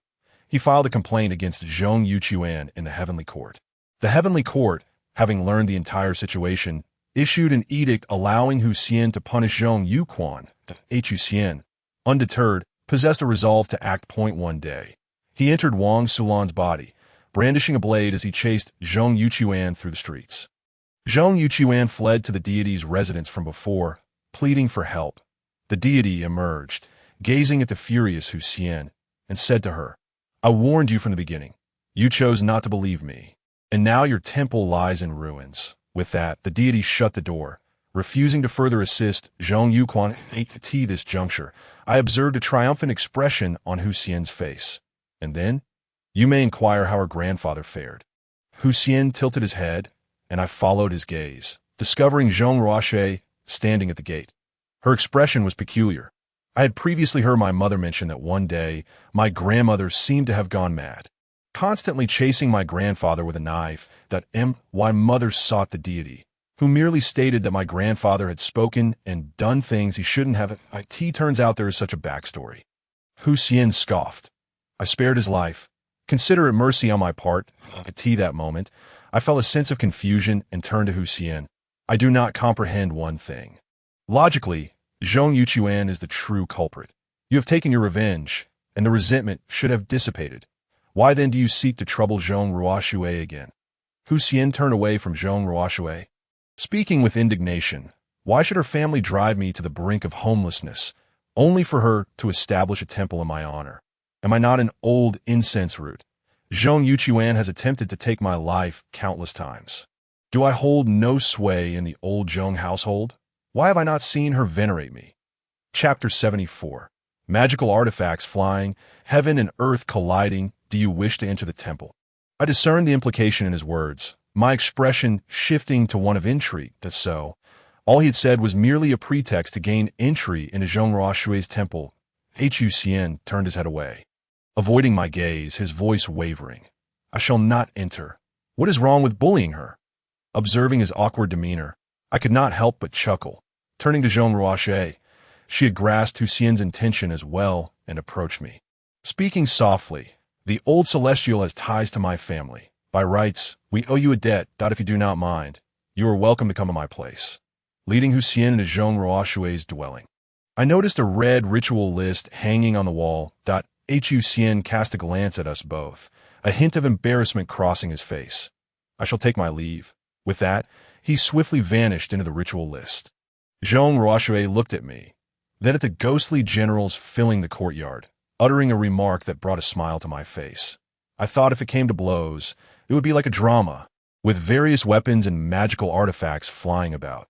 Yet it turned out to be this simple. Just a few words suffice. Following her gaze to the ghostly generals outside the courtyard, I casually waved my hand, and they bowed slightly before departing. It is not so dramatic. Moreover, since the spirit is heavily bound by karma, discussions are paramount, with intimidation as a secondary measure. Had the courtyard not been filled with those ghostly soldiers, would he have been so amiable? Zhong Ruoshui nodded in sudden realization. I wondered why he sheathed his long axe. It was due to the intimidation from your ghostly soldiers. I pondered for a moment. It is half and half. His cultivation is not trivial. Yet primarily, I believe his resentment and anger have largely been vented upon your grandfather. His coming to you is merely an expression of his injustice. As for some grudges, once they become entwined with the threads of fate, resolving them is far from simple. After conversing with Zhong Ruoshui for a while, I noticed her growing weariness and returned to my quarters with Lao Lu. The following morning, upon rising, I found the room empty. Exiting, I saw only Zhong Ruoshui and inquired about Lao Lu's whereabouts. "Where's Uncle Lu?" Zhong Ruoshui, while retrieving breakfast from her bag, replied. "Uncle Lu said he had matters to attend to and left early. He also mentioned that you handled this matter rather well, far less reckless than before." Grabbing a bun from the table, I bit down fiercely, internally grumbling. Why didn't that old Lu just tell me directly? Why send Zhong Ruoshui to relay it? Is it so difficult for him to praise me face to face? With that thought, I took a deep breath and smiled. "You resemble him quite a bit, like father and son." At Zhong Ruoshui's remark, I looked up in confusion. How do I resemble him? I'm far more handsome than he is. Zhong Ruoshui nodded slightly, her gaze appraising me from head to toe. "You are certainly more self-absorbed than he is. That I can't quite articulate it, but it feels strikingly similar. Well, it seems I've once again fallen prey to old Lu's antics. He has once more joyfully taken on a role of a father." After dining, I tidied my belongings. Upon exiting the room, I unexpectedly encountered Zhong Ruoshui, who was also carrying her luggage. "I am departing," I declared first, feeling a twinge of reluctance toward Zhong Ruoshui, yet my mind lingered on the wish of the ghost. Zhang Yuejun from the inn, to return home for one last glimpse of her son. Zhong Ruoshui lowered her head and replied, "I too must leave. My vacation is nearly over, and I must return to work." We journeyed to the train station together, parting ways as we boarded different trains. In Yangshu, Zhangjiakan, Zhang Yuejun appeared before me shortly after I disembarked. She guided me along the path etched in her memory to the home she once shared with Huang Xingwen. The dilapidated house had vanished, replaced by a charming two-story building adorned with red bricks and white tiles. The front door stood ajar, and as I peered inside, I spotted a man in the courtyard.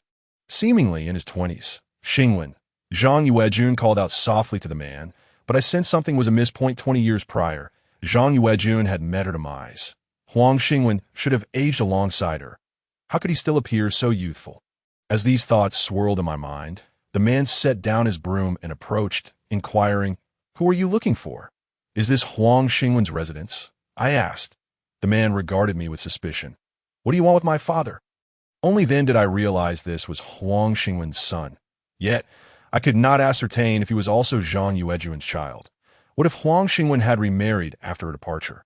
Zhang Yuejun sent me to convey some messages. Upon hearing her name, the man's expression shifted, not to one of disdain, but rather a curious emotion. He beckoned me inside. During our walk, I learned his name, Huang Jia, precisely as Zhang Yuejun had mentioned. In that moment, Zhang Yuejun recognized the man before her as her own son, and she began to weep softly, yearning to reach out and touch him, only for her hand to pass through his form. They could no longer acknowledge one another, speak, or make contact. Upon entering the house, I observed the decor was quite simple, with white ceramic tiles underfoot and a sofa facing a television. A man lay sprawled on the sofa, his attire somewhat soiled, and his shoes caked with dirt. My father just returned from the fields and is currently asleep. "Please wait here," Huang Jia whispered, approaching his father gently and shaking him awake. Dad. Huang Xingwen stirred, his voice hoarse and puzzled. "What is it, son? The Zhang Yuejun you've been mentioning has come to see you." The moment he heard her name, Huang Xingwen sprang up from the sofa. But upon seeing me, his expression gradually morphed into one of disappointment. "You are her son?" I shook my head, glancing at Huang Jia, remaining silent. Huang Xingwen dismissed Huang Jia from the room, and I settled onto the sofa. Does he not know Zhang Yuejun's true identity? No, I have never told him over the years. It is not a matter of pride, Huang Xingwen replied, lighting a cigarette. How is she? No news for so many years. Did she manage to marry in the city? Has she had children? His voice faltered, as if a sudden thought had struck him. Has something happened to her? Why have you suddenly come here after all these years? I looked at Zhang Yuejun standing beside him. Should I tell him? In the realm between the living and the dead, Zhang Yuejun reached out, her hand hovering over his face, a bittersweet smile crossing her lips as she nodded. You should tell him, and also let him know that I deeply regret not cherishing our time together. Noticing my silence, Huang Xingwen grew anxious, gripping my clothing and pleading, "Please do not remain silent." "What happened to her? She has passed away," I interrupted. His expression twisted in disbelief, and he fainted from the shock. Chapter 75. The ghost follows behind Huang Xingwen slowly regained consciousness. How did she die? I inhaled deeply, concealing much of the truth, and relayed part of the story. Huang Xingwen's expression turned peculiar. "So, she is transformed into a ghost due to her lingering attachment, and yet you were able to see her?" With that, he rose from the sofa and gestured towards the door. Sensing that he regarded me as a charlatan, I silently communicated with Zhang Yuejun. "He does not believe me," Zhang Yuejun responded. "He has a deep brown birthmark on his buttocks." I relayed this to Huang Xingwen, who stood frozen in place. After a long pause, he asked, "Is she here now?" The rugged man, who appeared coarse, was now both laughing and crying. I nodded and pointed to the space beside him. Huang Xingwen turned his head, and in my sight, he was merely an inch away from Zhang Yuejun. Yet, in his perception, there was no trace of her presence. He turned back, grasping my hand. "Is there any way for me to see her?" I shook my head. "It is exceedingly difficult for ordinary people to perceive ghosts. Those with slightly weaker constitutions or some spiritual affinity might sense their presence. But it is rare for anyone to actually see them." Huang Xingwen lamented. "Will she leave? Can she remain here? We spent so little time as a couple. I wish to be buried together with her in the afterlife." His tone was heavy with sorrow. "No, she cannot stay here. I must guide her to the underworld." Seeing Huang Xingwen about to plead further, I quickly interjected, "The living and the dead belong to two distinct worlds. Prolonged contact could adversely affect your health. However, if she wishes, she can wait for you in the underworld. You have waited for her all these years. It is time for her to wait for you too." Huang Xingwen nodded, tears glistening in his eyes. During dinner that evening, the round table was set with 4 sets of chopsticks and bowls. Huang Jie counted the people at the table and nearly removed 1 set. But Huang Xingwen stopped him. "Today, let us have a good meal together as a family." I understood he meant himself, Zhang Yuejun, and Huang Jie. However, to Huang Jie, the words took on a different meaning. As expected. After dinner, Huang Xingwen went to wash the dishes, and Huang Jie approached me, whispering, "Are you my mother's other son? Do you know who your mother is?" "I do not know." "Then do you know who Zhang Yuejun is?" Huang Jie leaned against the sofa. "Whenever he drinks too much, he murmurs her name and cries. She must be my mother." Before bed, I could still hear Huang Xingwen sitting on the sofa, murmuring to the empty air. The following morning, I announced, "Uncle Huang, I shall take my leave now. Zhang Yuejun has promised to wait for you, and I will escort her away." He chased after me, exchanging contact information, just as I was about to depart. I noticed a boy approaching from afar. He appeared quite young, perhaps a year or two my junior, around 17 or 18. His complexion was fair and delicate, and he dressed smartly. However, dark circles under his eyes and a weary, unsteady gait suggested he was quite agitated. As he passed by, I discerned a ghostly figure trailing behind him. Seeing my gaze fixated on the boy, Huang Xingwen queried, "Xiao Tai, why do you keep looking at Xiao Ming? Is there something unusual about him?" I nodded. "Yes, do you know him?" "Of course, his father is a Yukai, and he's called him Ming. That I have a good relationship with his father. I will call him to come over." 5 minutes later, a figure rushed in with great urgency. It was none other than the boy's father. Yukai glanced at me and then turned to Huang Xingwen. "Old Huang, why did you call me over in such a hurry?" Huang Xingwen recounted the situation. Noticing the skepticism in Yotsai's eyes, I spoke up. "Your son used to have a gentle temperament, but recently he has become incredibly irritable. He argues with you at the slightest provocation and seems utterly lethargic, able to sleep from morning until night." Yotsai's eyes widened in disbelief, his mouth agape. "How do you know this?" "A ghost is following him, but for specifics, you need to bring him to me so I can examine him. I cannot make unfounded claims." Yukai left, and half an hour later, his phone rang. Huang Xingwen answered, only to hear shouting and crying on the other end. "Old Huang, Ming refuses to go. I can't even bind him. It's harder than slaughtering a pig in the countryside. If it comes to that, could you send the little master over? Chapter 76. The reality of marriage. Yotsai's residence is not far from Huang Xingwen's abode. Upon our arrival, we beheld the Yukai embroiled in a scuffle with He Ming. Standing nearby was a woman, presumably Yotsai's wife, wielding a rolling pin, aiming it at He Ming's body. I stepped through the threshold. The rolling pin arced through the air, landing squarely on Yotsai's forehead. Yukai collapsed to the ground, and as He Ming attempted to flee, he halted upon noticing my presence at the entrance. I perceived a female specter merging with his form. He Ming squinted towards me, his fingers curling into a delicate gesture, his voice transforming into a shrill timbre akin to that of a woman. "It is you, you little bastard, who dares to sow discord between us? Husband and wife. Who is with whom?" The female specter and He Ming. At the utterance of these words, the previously doubtful Yotsai's wife, Gao Yuzhu, collapsed in a heap. "You shameless female ghost! Leave my son at once." The specter glanced at Gao Yuzhu, her hands resting upon her abdomen, performing a slight bow. "Greetings, mother. He Ming and I are truly a match made in heaven. A perfect pair. Anyone who dares to interfere shall meet their demise."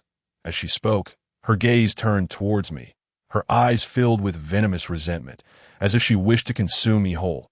Sensing the surrounding ghostly energy stirring, Zhang Xiaocui and the large black dog appeared, the latter barking furiously at the specter, causing her to retreat, taking control of He Jun's body. "He Ming and I are already in a marital bond. If you force us apart, do you not fear retribution?" He Ming proclaimed, his movements graceful and reminiscent of a woman. Zhang Xiaocui advanced step by step, and I called out to her, "Xiaocui, come back." In Big Black, "Cease your barking. It's too loud for my ears." Through He Ming's form, I observed the female specter, contemplating silently. This specter appears to be rather shameless. If I drive her away now, she may return on a day when I am absent. Indeed, as she asserted, she and He Ming have established a conjugal connection. I contemplated intervening, but hesitated. If I inadvertently harmed He Ming's soul or body while she possessed him, the consequences would be dire. That moment, I recalled a method taught to me by old Lude. I then addressed the specter gently. "Who claims I wish to separate you?" The specter's expression was one of confusion. Yet upon hearing my words, she seemed to relax somewhat. However, Gao Yuzhu, upon hearing this, interjected hastily. "Little master, we cannot allow her to cling to my son forever. If she does, how will my son live? How will he marry?"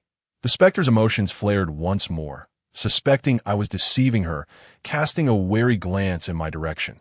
Realizing the precariousness of the situation, I turned to Gao Yuzhu, speaking earnestly. "Aunt Gao, your words are misguided.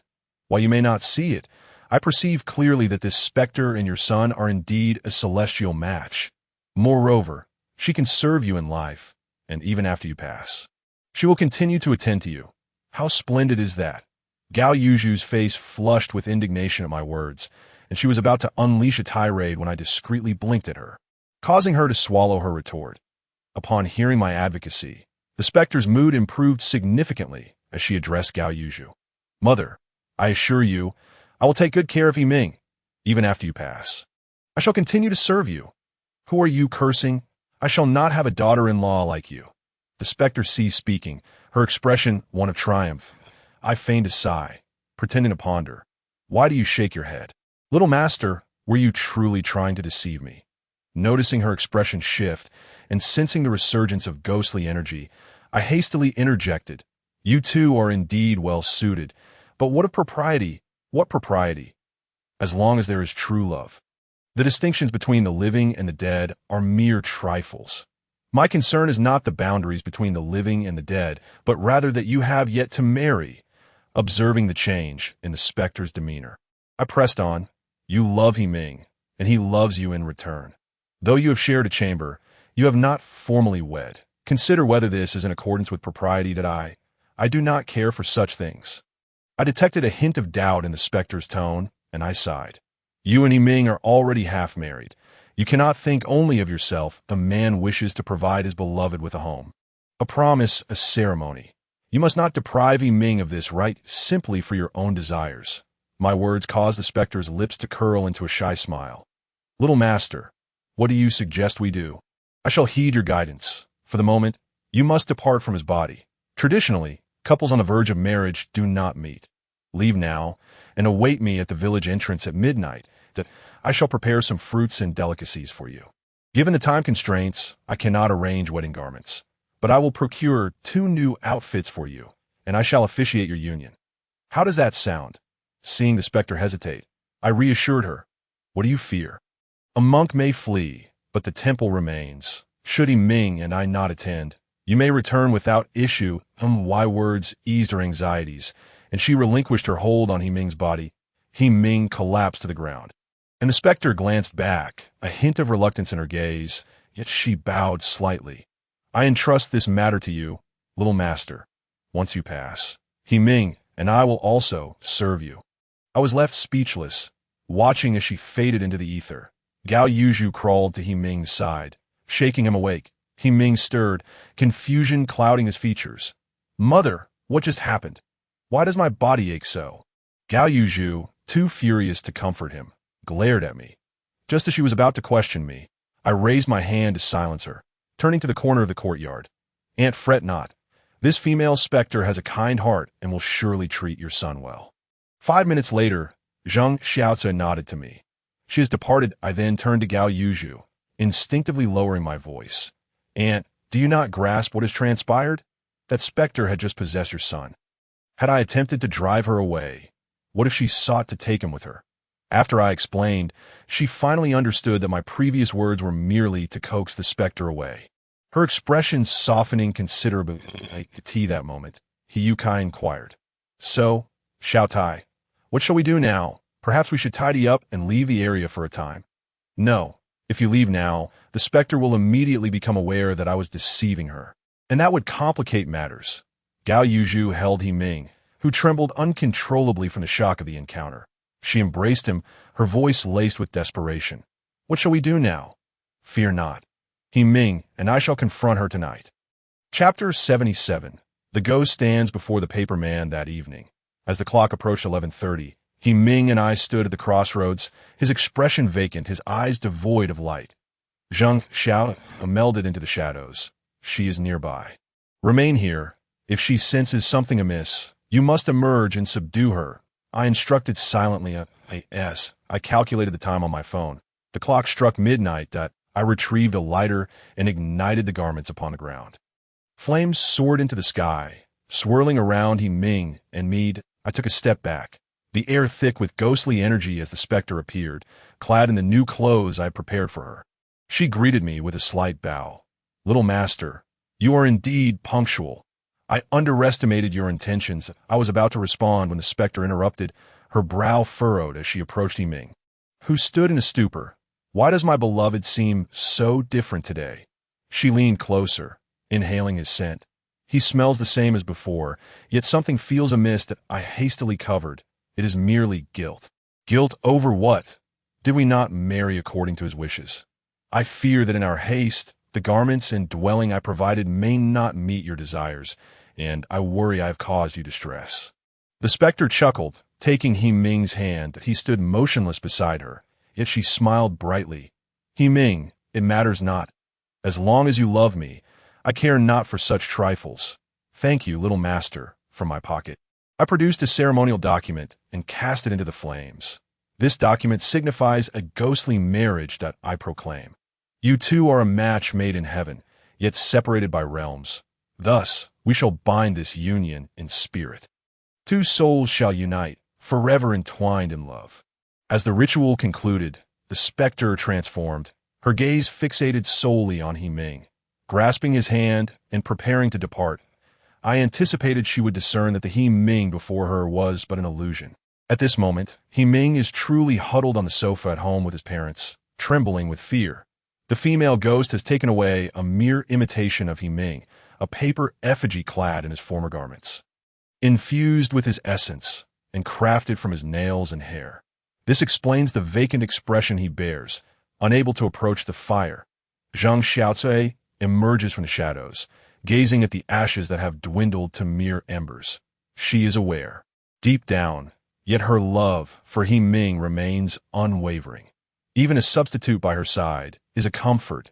I sighed and returned to Yotsai's residence. Upon entering, I noticed that Ming no longer bore any trace of negative energy, and that he had severed his ties with the female ghost. She would not return. I relayed this development to them, and Yukai handed me 200 yuan from his pocket that I graciously accepted, considering it reasonable compensation for my services, albeit minimal, as my contribution had merely involved a few words with the ghost, while the remaining offerings were procured by the family.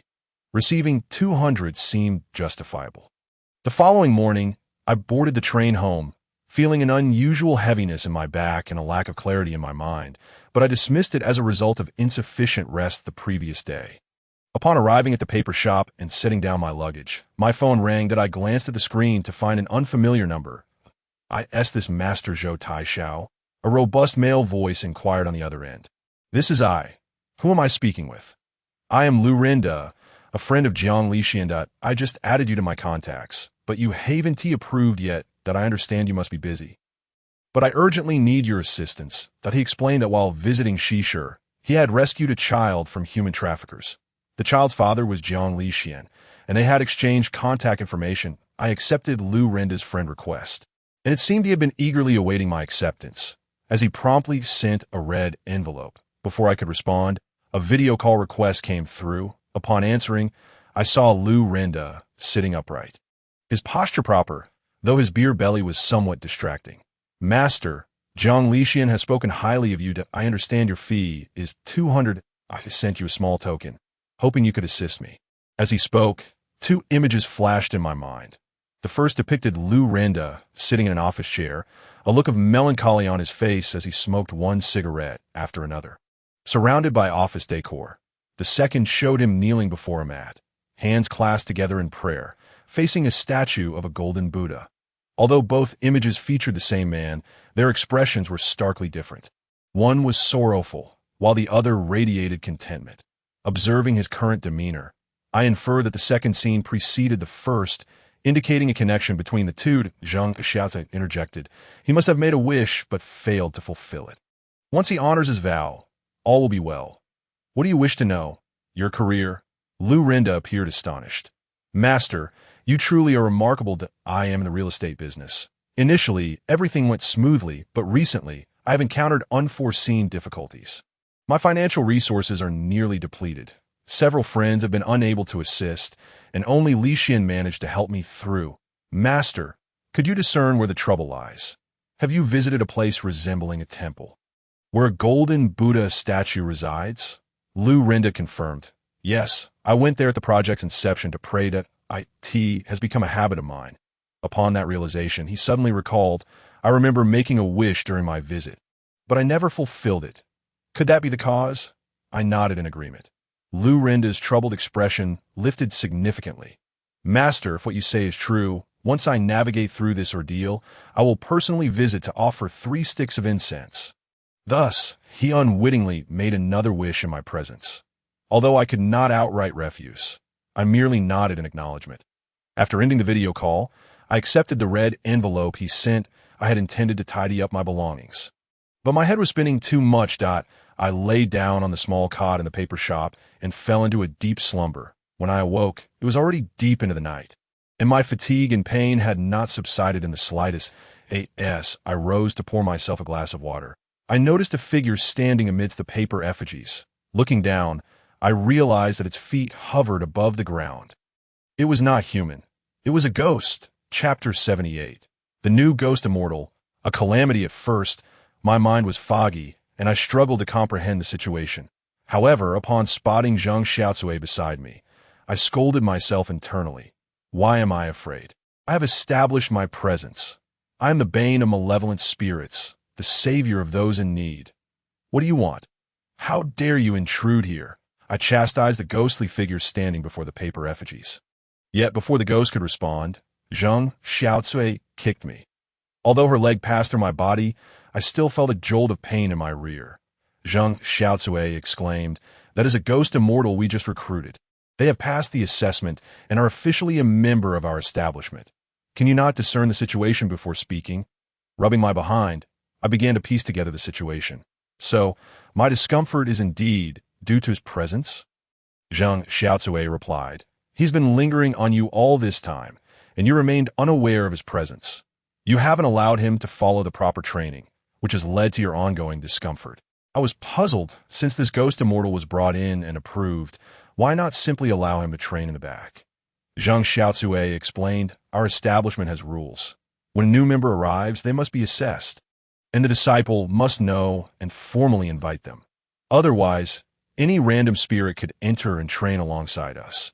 Zhang Xiaocui's rare reprimand cleared my mind considerably. I turned to the ghostly figure and, clasping my hands together in respect, inquired, may I ask your esteemed name, origin, and abilities? The ghost turned, revealing a delicate face, with hair neatly styled, embodying a blend of masculine and feminine traits, as the saying goes. A person's appearance reflects their heart, that if one harbors compassion within, their outer demeanor will exude harmony and grace. Confucianism speaks of moderation, while Taoism speaks of the yin and yang. I am the guardian of Yinxiu Mountain. My eyes widened. Such a title must hold significant power. The guardian of Yinxiu Mountain. Yet Zhang Xiaocui exhaled in exasperation, and the large black dog snorted dismissively. Zhang Xiaocui rolled her eyes. What an impudent spirit. You died foolishly at the entrance of Yinxiu Mountain and have never left that circle. Now you call yourself its guardian? The ghost chuckled awkwardly. I haven't spoken to anyone in ages, and I thought I'd jest with you. My name is Yi Baokai. I can perform acupressure, read fortunes, and even scare children. He continued, I was once an exorcist, but I revealed too many secrets of fate. Before heading to Yinxiu Mountain, I foresaw my demise. However, I hope to find a way to avert it. Who would have thought I was struck by a speeding vehicle at the entrance, the driver being intoxicated and subsequently imprisoned, leaving me trapped until I met you? Yi Baocai's voice was filled with sorrow. After escorting him to the training area, the discomfort I had felt diminished significantly. I lay down and slept soundly until dawn. That afternoon, I received a call from Lu Renda, who informed me that the financial crisis had been resolved and asked for my address to express his gratitude in person. This time, Lu Renda seemed more thoughtful. At 3 o'clock that afternoon, a luxury car pulled up outside the paper shop. Lu Renda emerged, approached the altar, produced a red envelope from his pocket, placed it under the incense burner, and then lit 3 sticks of incense.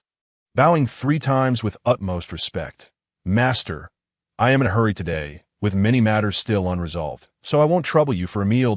Yi Baokai interjected. On the 30th of this month, someone on his construction site will meet with a fatal accident. A person will fall from a height. Yi Baokai continued. That individual is bald, always wearing black shorts and a tank top, of short stature with a round face, and a black mole on his ear. This is his calamity. I pondered inwardly. Is this Lu Renda's calamity, or that of the bald man? Yi Baokai clarified, it is undoubtedly Lu Renda's calamity. The bald man's life will end by the end of the month. Regardless of where he is, have you not heard the saying, when the king of hell decrees death at midnight, who dares to let him live until dawn? Yi Baokai paused for a moment before adding, of course, you are an anomaly. You survived a near-fatal encounter at birth, which I have only seen once. Upon hearing this, I furrowed my brows and called out to Lu Renda, who was about to leave. Lugo, wait a moment. Lu Renda turned back, puzzled, thinking I was dissatisfied with the amount he had pressed on the altar. He hastily said, Master, I was in a rush this time and didn't bring much cash. I can transfer the rest to you if necessary. I waved my hands dismissively. It has nothing to do with that. I called you back to ask.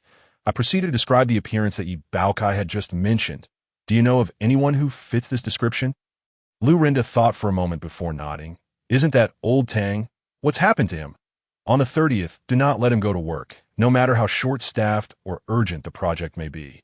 He must stay home to rest. Seeing my serious demeanor, Lu Renda instinctively asked, why?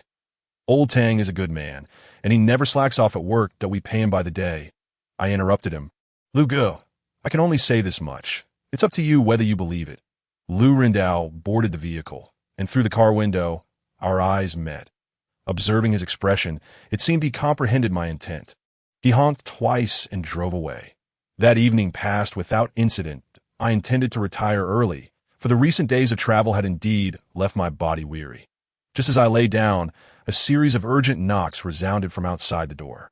Upon opening it, I was greeted by a woman with an anxious countenance that I recognized her as Yang Mei-chun, who had spoken ill of me just a while ago at the village entrance. "Aunt Yang, why are you knocking at this late hour?" I inquired, attempting to maintain a semblance of politeness. Yang Mei-chun grasped my hand, attempting to pull me out. I hastily shook her off, saying, "Aunt Yang, I know you harbor disdain for me, but surely you cannot just expel me from the village." Yang Mei-chun, filled with urgency, explained, "Xiao Tai, I spoke out of turn before. I am here to apologize. You must come with me to see my daughter. She is out her mind." She slapped her thigh and reached for me again. I stepped back, insisting, "Aunt Yang, please clarify what you mean by out her mind. If you do not explain, how can I accompany you?" She is standing in my yard, brandishing a kitchen knife, attacking anyone who approaches. She has already injured several people. Yang Mei-chun exclaimed, desperation etched on her face, the thought of a woman in her 30s. Standing in the yard with her eyes shut tight, and walk your path well. I shall expand our influence. The grave mound remains undisturbed, and the group has chosen to return the way they came. Until the 7th day, on this day, the 7th day following Guo Chengzhong's passing, a disturbance once again arises from the grave mound. At that moment, Guo Qiao's mother resolves to unearth the grave.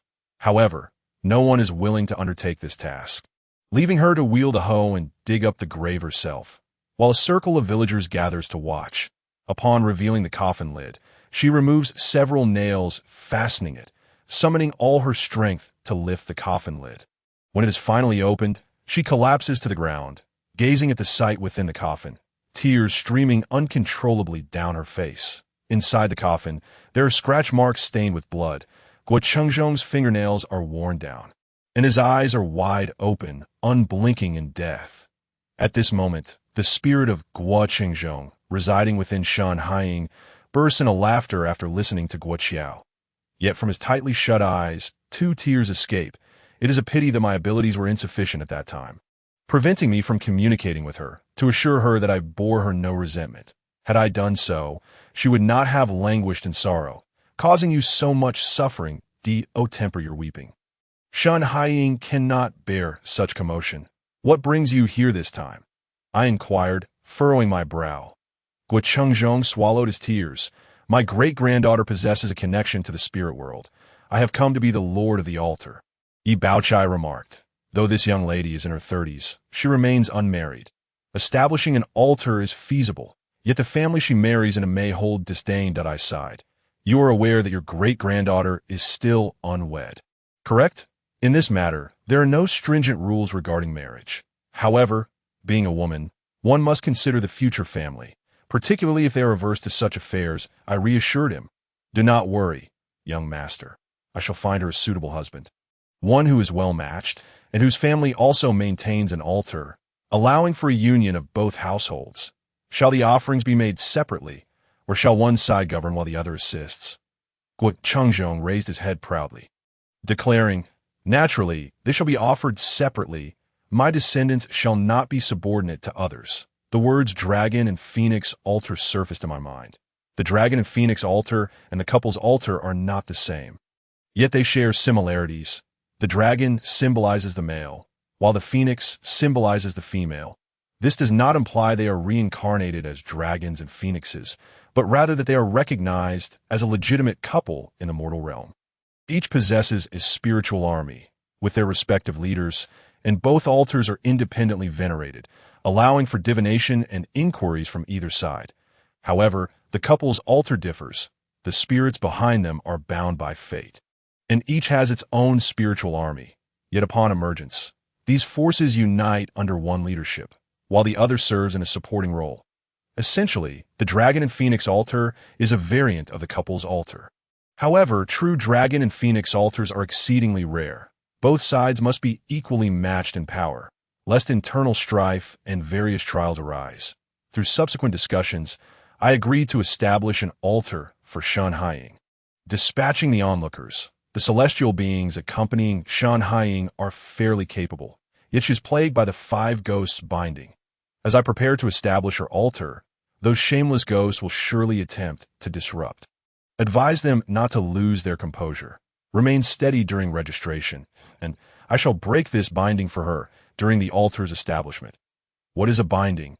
It is determined by each individual's birth chart, with varying degrees of severity depending on one's fate. Common bindings include the 5-ghost binding, the 5-ghost night walk, the horse and cart binding, the backward evil, and the 5 ghosts obstructing wealth. Among others, breaking the binding can occur before, during, or after the altar's establishment, primarily depending on the established practices of the altar master. The method taught to me by Old Lu is to break the binding during the altar's establishment. Gua Chengzhong nodded, indicating his understanding. Aunt Yang, please make another trip to the paper shop. There's a piece of red cloth in the cabinet that you should bring back.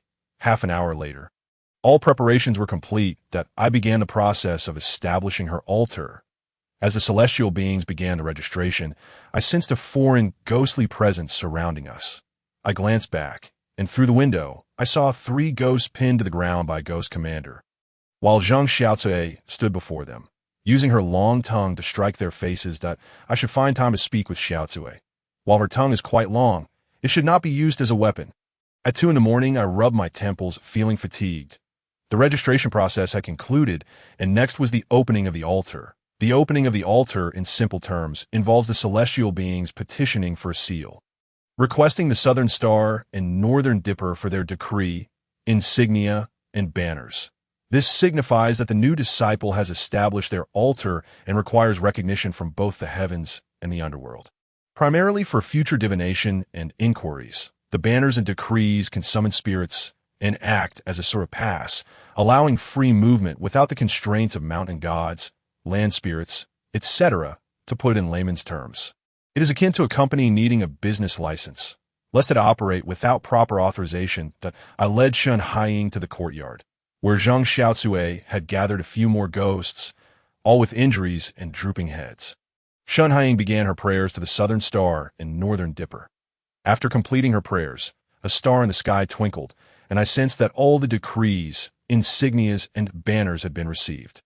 Once all procedures were finalized, I approached Zhang Xiaocui, and with a wave of my hand, the few ghosts were confined in the rear yard. This binding was effectively broken, while the normal process of breaking bindings is complex. As the ghost altar master, I need not adhere to so many rules. Confining them in the altar's rear yard and subduing them would suffice to prevent further disturbances to Shen Haiying. As long as Shen Haiying maintains a righteous heart and intent, she shall not encounter further bindings, especially now that she is accompanied by protective spirits and celestial beings. Upon returning to the paper shop, I intended to sleep until the following afternoon. However, at 8 o'clock, my biological clock awakened me. Having not rested well, my head felt heavy until the afternoon improved slightly. I sat within the small room of the paper shop, practicing making paper horses, ensuring the paper horses had no manes and the paper figures had no eyes painted. While I practiced, 2 individuals appeared at the entrance of the paper shop, peering inside. Chapter 81. Evil bones and flesh. I sat amidst the paper scraps, raising my eyes. The 2 at the door were none other than Yang Meichun and Shen Haiying. Uninvited guests seldom come without reason. Yang Meichun chuckled lightly, pulling Shen Haiying inside. She opened her clothing and retrieved a red envelope from her inner pocket, handing it to me. You established the altar for Haiying yesterday in such haste. I didn't provide you with any payment. That I waved my hand. It's sufficient for Sister Shen to visit and offer tributes to my master a few times in the future. Just take the money back. Yang Meichun stuffed the envelope into my hand. That simply won't do. Business is business. After a few rounds of pushing back, I stood up, placing the envelope atop the altar's incense burner. Turning around, I noticed they had not left yet, so I raised an eyebrow. Aunt Yang, if you have something to say, just say it. There is no need for such formality between us, Xiao Tai. Aunt previously spoke of you, yet you still diligently assisted Aunt and your sister Shen. I remained silent, merely observing her. She chuckled awkwardly, then got to the point. I have a younger sister from the neighboring village, Beiyun Village. She also established an altar, but recently, I don't know what happened. She sleeps from day to night and is barely able to rise from her bed, even going to the restroom or eating. It is my brother-in-law who tends to her. That I was wondering if you could take a look. That I contemplated inwardly. This likely stems from a poorly established altar. I could see that moment. I heard Zhang Xiaocui's voice. I just want to check. This is an empty altar. with no celestial beings, only wandering spirits. An empty altar, as the name suggests, has only one or two celestial beings, with no knowledge of who they are serving, lacking any sense or tangible presence. Typically, such altars are directly established by the altar master, and if maintained for too long, they attract many wandering spirits. It is too late today. Let us visit early tomorrow. After they left, I lay on the bed and unintentionally glanced at the calendar. It was now mid-August, and next month would be my birthday. Zhang Xiaocui remarked. Xiao Tai, I wish you an early happy birthday. I looked at Zhang Xiaocui, who stood beside me, teasing. Isn't this a bit too early? Zhang Xiaotai said nothing and simply departed. The next morning, I promptly packed my bag, waiting outside the paper shop, when Yang Meichun hurriedly arrived, carrying 2 bags of seasonal fruits from her home. She took out an apple from the bag and handed it to me, which I accepted without hesitation. The two of us took a ride to Beiyun village. Following Yang Meichun, we arrived at her sister Yang Jia's doorstep. Brother-in-law, I've come. Upon entering the courtyard, Yang Meichun called out, and an impatient voice responded from the house. I exchanged a knowing glance with Yang Meichun, who smiled awkwardly. Xiao Dai speaks that way. If he says something unpleasant later, please do not take it to heart. Entering the house, I found Yang Jia's husband, Dai Xing, sitting at the edge of the bed with an impatient expression, while Yang Jia lay on the bed with her eyes tightly shut, appearing to be in a deep sleep. How long has she been like this? Quite a while. To put it bluntly, she seems as if she is dead. Dai Xing replied impatiently. He frowned at me, then at Yang Meichun. Sister, why do you always bring these strange people to our home? Yang Meichun maintained a stern silence. Zhang Xiaocui interjected. An empty altar combined with evil bones and flesh has caused 1 or 2 of Yang Jia's souls to depart from her body. The terms evil bones and evil flesh are dialectical expressions from our region, which can be translated into standard Mandarin as this person has a light fate. Their destiny is inherently attracting spirits. I too can be considered as having evil bones. Otherwise, I would not be able to bear such a burden in the spirit realm. Fortunately, I have been protected by numerous masters at the temple over the years. Otherwise, she has been in the state of slumber due to her soul and spirit being separated from her body. If we open the door, I can summon her soul back. Yang Meichun acknowledged this and moved to open the door. But Dai Xing stopped her. What do you think you are doing? Who are you to give orders? What do you mean by the soul leaving the body? With your age, how can you speak such nonsense? Are there really ghosts in this world? Hearing his words, I glanced at Yang Meichun, recalling her previous admonitions, and suppressed my rising anger, responding in a calm tone. Just because you haven't seen them doesn't mean they don't exist. Not to mention, isn't your family involved with the temple as well? Can you believe her, but not me? Dai Xing snorted coldly. The one who helped us establish the temple is a master. A true expert that you're just a kid. What do you have to compare to her? He continued.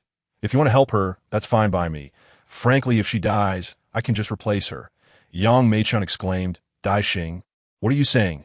I removed the cloth bag from my shoulder and placed it in Yang Meichun's arms, drawing forth my ghost-hitting whip, revealing only the rounded end of the handle. I struck with a powerful punch. Dai Xing stumbled back, clutching his face, his expression dazed, as if he had not anticipated my sudden attack. Well struck, came Yang Meichun's approving voice from behind. Dai Xing attempted to retaliate, but I did not give him the chance. Delivering a punch to his abdomen that made him cough violently, I then firmly grasped the ghost-hitting whip and swung it towards him in the air. I saw a shadow expelled from his body, which did not linger and attempted to flee. Zhang Xiaotai suddenly appeared, her long tongue flicking out to ensnare the shadow, throwing it before me.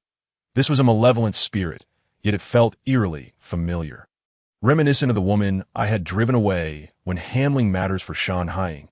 First, I threw this malevolent spirit into the back chamber to confine it, then turned to Dai Xing, who was cowering in the corner. Are you feeling more awake now? Dai Xing, bewildered, nodded. Why did you hit me? Sister, why did he hit me? Yang Meichun recounted his previous remarks. Dai Xing, in disbelief, exclaimed, How could I say such things? Seeing the expressions on my and Yang Meichun's faces. He grasped his hair, looking filled with self-reproach that you've been possessed by a malevolent spirit. It borrowed your mouth to speak those words in an attempt to drive me away. Don't take it to heart. Do you know who helped establish the temple for Yangjia? Chapter 82. 1,000 miles to deliver the soul, Dai Xing said. Possessed by a malevolent spirit, I was wondering why I couldn't quite remember what just happened. Where did that malevolent spirit even come from? He pondered and then added, the one who helped establish the temple for Shaojia is the great deity of our village, Wei Qiuyu. Could this malevolent spirit be related to her? I recalled, Xiao Tai, do you remember the woman you chased away when you helped Tai Ying establish her temple the other day? That was Wei Qiuyu. Yang Meichun looked at me, her tone tinged with shock. Could Xiao Jia's situation be related to her? I nodded, stepping in front of Dai Xing, who was guarding his face warily. That I rolled my eyes and handed him a talisman. Put this in your pocket. It will temporarily protect you from external spirits. Dai Xing quickly accepted the talisman and placed it in his coat pocket. Are there really external spirits? His tone was cautious, as if fearing some entity might discover him. I glanced toward the shadows in the corner of the yard, where two phantoms were watching me intently. However, the entrance was guarded by two formidable ghost generals from my household, so they dared not intrude. Of course, I closed my eyes, allowing Song Tzuo to take over, pulling out a piece of empty yellow paper and a vermilion brush from the bag. She danced across the paper, inscribing it with symbols. Dai Xing leaned closer. Little master, why do your symbols look different from those Wei Qiuyu draws? Hers look much more beautiful, with lotus flowers, whereas yours are all crooked. While it cannot be said that all practitioners are the same, true masters of the craft rarely have the time to meticulously draw lotus flowers on yellow paper, I replied coldly. Pinching the talisman between my index and middle fingers, Song Tzuo and I spoke in unison. Wandering souls, where do you linger? Graves and mountains, we now summon the mountain gods and earth deities, the five generals, and the kitchen god. Fetch back the lost souls, bind them to their bodies. The celestial gates open. The earthly gates open, 1,000 miles to deliver the soul. Break. As I uttered the final word, I abruptly opened my eyes and flung the talisman into the air. The talisman floated, igniting into flames, turning to ashes as it fell upon Yang Jia's body. Yang Jia's fingers twitched, and she slowly opened her eyes, her voice weak. What happened to me? Just then, she attempted to struggle to sit up, and Dai Xing, closest to her, supported her against himself, tears welling in his eyes. Thank you, little master. Without your help, Shaojia might not have awakened for a long time. Dai Xing recounted what had just transpired, while Yang Meichun approached and took Yang Jia's hand, weeping. If it weren't for Xiao Tai, your soul would still be wandering outside. Yang Jia looked at me, sincerely expressing her gratitude at that moment. I noticed two phantoms standing beside her, one red and one yellow, with the latter's dull hair even missing a tuft. It seemed these were the two celestial beings of Yang Jia's family. I waved my hand, saying, your family temple only has two celestial beings. It should not have been established as a horse temple, but rather a home protection temple. Now those two celestial beings are being tormented by external spirits. If you are certain of this, I can reform the temple for you into a home protection temple. Yang Jia's lips were pale, and she forced a bitter smile. During this time, I've been wandering outside, vaguely remembering the hardships I've endured. I cannot return home, to be honest. When I first established the temple, I did so with ulterior motives, wanting to earn money like Wei Qiuyu by divining fortunes. But after this experience, I suddenly feel that I am not cut out for this. I do not wish to delve further into this line of work. I lack the fate for it. I just want to live a good life. Hearing her say this, I smiled. People like you are just fine, living an ordinary life, steady and secure. Upon saying this, I sensed Song Tzuo's gaze upon me, her eyes conveying a hint of unrecognizable emotion. I thought she might be displeased and quickly reassured her in my mind. Master Song, having you here is just fine. I am only comforting her. So do not overthink it. Song Tzuo shook her head, sighed softly, and departed.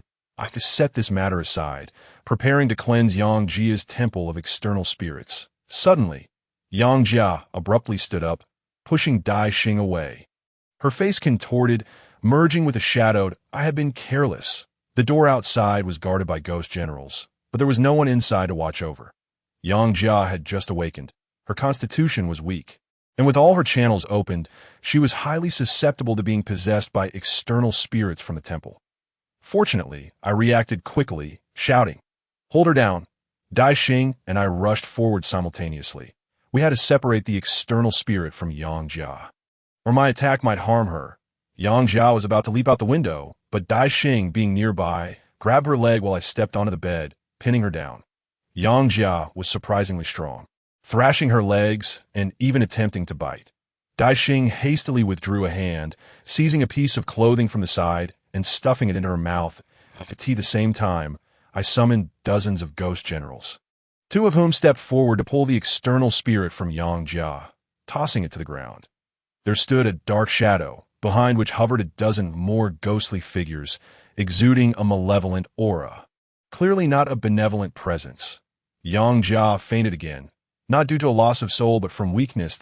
I stood up, surrounded by the ghost generals, while I pointed my ghost-hitting whip at them. And the generals drew their swords with precision. "State your names," I commanded. The leading shadow remained silent, glaring at me menacingly. My heart sank. "This is your last chance. Were you sent by Wei Chuyu?" The shadow spread its hands, and in the blink of an eye, its nails grew exponentially, attacking the nearest ghost general. The general responded swiftly, blocking with his sword. The moment the sword clashed with the nails, a faint spark erupted, reminiscent of metal against metal. Seeing their obstinacy, I leaped off the bed and swung my ghost-hitting whip fiercely at the shadow. The shadow sidestepped, and the malevolent spirits behind it surged forward, attempting to overwhelm me. However, my ghost generals were not to be trifled with. A single sword stroke dispatched 3 malevolent spirits into nothingness. The remaining spirits, sensing the dire situation, attempted to flee, but I flung out the ghost-hitting whip. And upon contact, their ethereal forms shattered like tofu against stone. Witnessing this, the other malevolent spirits trembled as if deflated. Easily captured by the ghost generals, I approached with the ghost-hitting whip, looking down at them, and asked each word clearly. "Were you sent by Wei Chuyu to occupy Yang Jia's temple?" "Yes," they replied. "She instructed us to stay here and occasionally bring calamity to Yang Jia, compelling her to seek her fortune-telling services." The leading malevolent spirit cast a wary glance at my demon-slaying whip, a hint of fear evident in her tone. "I could see this moment. She must already be aware of your dealings with Yang Jiaqing's domain." Another specter murmured softly. Chapter 83. The struggle between ghost halls and ghost halls. Upon clarifying the situation, the remaining malevolent spirits were escorted to the underworld, where judgment and punishment awaited them. I approached the entrance of Yang Jiaqing's domain. Gazing at the names of 500 celestial beings inscribed above, my vision momentarily darkening, I could not count how many malevolent spirits had perished beneath my whip. I turned to Hu Xian and Huang Xian, who sat beside me. "Do not wander off. I am about to burn this red list and establish a new yellow list for you." Seeing their nods, I grasped a corner of the red list and tore it forcefully, transforming it into the protection hall. At that moment, Yang Jiaqing awakened, appearing significantly more revitalized than before. Dai Xing retrieved a money box from the wardrobe and handed me a stack of crisp bills. During this period, fearing that Xiao Jia might never awaken again or that some unforeseen circumstance might arise, I withdrew 10,000 yuan in advance and kept it at home. "Now that you, young master, have resolved this issue for us, we no longer require this money. Let it serve as your reward for your efforts." I waved my hand dismissively. "There is no need for such a sum. A standard fee of 3,000 will suffice. Anything beyond that is unwarranted." Before I departed, I inquired, "Where is Wei Chuyu's home?" Dai Xing pointed me in a direction, and I followed his gesture. There, in front of a 2-story small courtyard, stood a woman, Wei Chuyu. Our eyes met, and in that brief moment, I discerned her true nature. Her family also operated a ghost hall. However, there are distinctions among ghost halls. The spirits in my family's hall predominantly cultivate their skills in the underworld, including my second aunt, who is the East City Lord of the Underworld, making it unlikely that they are malevolent beings. Conversely, the spirits in her family's hall are primarily those who have died tragically, consumed by their own malevolence, committing heinous acts and depleting their virtuous merits. That I noticed her countenance darken as she turned and returned home. I understood well that such matters breed deep-seated animosity. Severing one's means of livelihood is akin to committing murder. It seemed a fierce battle awaited us this evening. Upon returning to the paper-making shop, I reclined on my bed to recuperate, not allowing thoughts of Wei Chuyu to trouble me. Those malevolent spirits needed to be dealt with, as their presence would only lead to chaos in a mortal realm in the military camp. I awoke to find myself amidst my second aunt's military encampment. The ghostly soldiers stood in perfect formation, awaiting some occurrence rather than engaging in drills. I navigated past them and entered my second aunt's tent. As I stepped inside, I encountered an old acquaintance, a red fox, the one I had previously collected from Zhang Ging, now wielding an axe to marred its handsome face, rendering it considerably more rugged. Red Fox, it has been quite some time. I could hardly recognize you. The red fox turned at the sound of my voice, casting a disdainful glance. How rude. I am, after all, your master now. May I inquire your esteemed name? Master Hu Yifeng. While we engaged in casual conversation, my second aunt entered from outside the tent. Upon seeing me, her tone was unusually gentle. Someone will arrive shortly to disrupt the hall. Are you prepared? I scratched my head nonchalantly. Of course I am prepared. Besides, you are here, aren't you? I merely need to lend a hand. My second aunt smiled softly. Xiao Tai, remember this. If there comes a day when you can no longer perceive us or see us, do not be afraid or panic. You must take care of yourself and contemplate whether you wish to take over the hall again. If you choose to do so this time, there will be no turning back. I will provide you with an address and a name. You must remember it. If you wish to reunite, seek him out. If not, live your life well, and we will ensure your needs are met.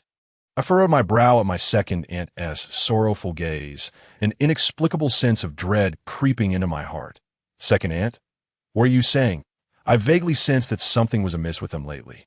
First, Zhang Xiaothe wished me a happy birthday in advance, and now the peculiar glances from Mang Sohua, along with my second aunt's strange remarks. Just as I was about to inquire further, my second aunt softly uttered, "It is time for you to awaken." Upon her words, I jolted upright in bed, my eyes bloodshot. Ignoring the need for light, I stumbled toward the ghost hall, lighting 3 sticks of incense. Who is there? Speak to me. 5 minutes, 10 minutes passed without any response that I could not sense their presence. Closing my eyes, I attempted to project my soul into the blacklist. However, I felt an invisible barrier isolating me. Zhang Xiaotsue? Xiaotsue, there go. I called out repeatedly within the paper-making shop until my voice failed me. Collapsing before the blacklist and succumbing to slumber in my dreams, 2 armored warriors approached, holding a seal intended for my family's ghost hall door. Instinctively, I stepped forward to obstruct them. No. One of the radiant warriors turned to me, his expression stern yet voice gentle. Zhou Tai, sealing the hall has its reasons, but it is unrelated to your affairs. You need not worry. Zhou Tai, you must consider whether you truly wish to take on this ghost hall. Without heeding my objections, he affixed the seal to the door. When I awoke again, it was already the following afternoon. I attempted to summon my demon-slaying whip, but felt nothing. My hands were empty. At that moment, I felt as if I had plunged into an icy abyss, trembling uncontrollably, their words echoing in my mind. Was it not because I had wronged them that the hall was sealed? What, then, was the reason? My second aunt had urged me to carefully consider whether I wished to assume control of the hall again, implying that it was still possible to return. Sitting on the ground, I clasped my head in despair, feeling an emptiness within me. I had long resisted taking on the ghost hall, but unexpectedly, in this instant, I found myself bereft of any connection to them, and it filled me with sorrow. It seemed I had long regarded them as family. As I pondered aimlessly, the telephone beside my bed rang. I scrambled to answer it, and Yang Mei-chun's excited voice came through. Xiao Tai, that Wei Chuyu can't speak today. Is it the work of our old celestial being? Chapter 84. 3 Conditions. I ensure she does not fall into madness. She can't speak? I recalled the last time I saw my second aunt. She mentioned someone would come to disrupt the hall. Was it Wei Chuyu? Were Xiaotsue and the others unharmed? Did the Hey Ghost still bark with vigor? But I knew nothing more. I hesitated. Young, I need to hang up. Without waiting for her to finish, I ended the call. At that moment, a realization struck me. I could not detach myself from this ghost hall. Even if I were no longer permitted to read fortunes or investigate matters, I would be content merely to see and converse with them. Rising to my feet, a flame ignited within me, warming my previously frigid body that I will retrieve them. I hastily gathered my belongings, packed a few changes of clothes, secured the money, and pushed open the door of the paper-making shop. Just as I was about to step outside, I encountered a massive python coiled at the entrance that I knew not how long it had been waiting outside, its body damp with dew. This must be the true form of Mang Suehua that I had encountered previously. "Master, wait for me. I shall bring you all back." I offered a slight bow to the black python. The serpent raised its body, its head nearly the size of my own, yet I felt no fear. This was my master, the true form of Mang, so I stood still, gazing into its cold, serpent eyes that shone with a glimmer of humanity. It nodded to me and departed without pause. Watching its retreating form only strengthened my resolve. I boarded the train, my heart racing with urgency, wishing for wings to carry me swiftly. 3 hours later, it was already 9 p.m. With my backpack in tow, I arrived in Dongning City, randomly selecting an inn to stay for the night. Intending to visit the address my second aunt had provided the following morning. The night passed. Upon awakening, I found my face damp, unsure of what dreams had visited me. After packing my belongings and checking out, I boarded a vehicle heading towards the address that lingered in my heart. 2 hours later, at 9:30, I arrived at my destination. Before me lay a secluded village, the sign declaring it to be Happiness Village. To my right stretched fields of crops, where numerous individuals toiled, and I even spotted a farm vehicle moving about. Following a narrow path, I suddenly heard a sharp scream, but I turned abruptly and saw a child had been swept under a farm vehicle. Without a moment's hesitation, I dashed over, and by the time I arrived, the child had already wriggled free, brushing off the dust from his sleeves.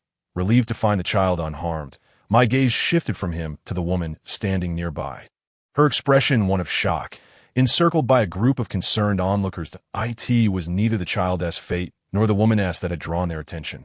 Why were they all fixated on her? If the woman were the child's mother, she should have checked on her child first, yet their gazes seemed to linger solely on her. Why was this so? My mind swirled with confusion. "Xiao Guang," a woman softly called out, her voice steady and unremarkable. The surrounding individuals exhaled in relief. The child named Xiao Guang rushed into the woman's embrace. She exchanged a few words with the man beside her.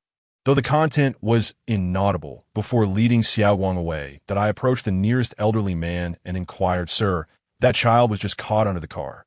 Why were you all focused on his mother instead of checking on the child first?" The old man glanced at me, his dark skin glistening as he smiled, revealing a set of white teeth. "You're not from this village, are you?"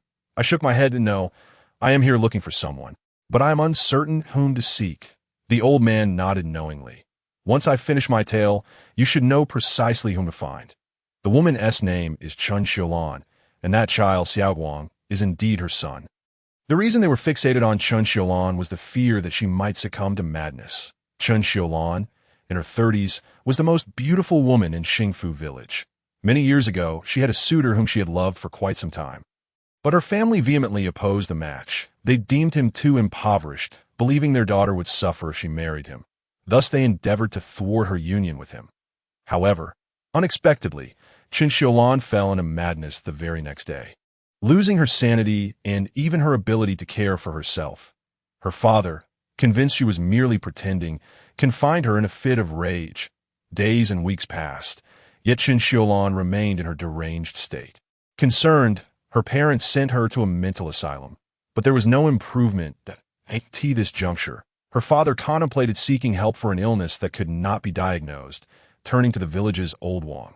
Skeptical of such mystical matters, he sought Wang out as a last resort.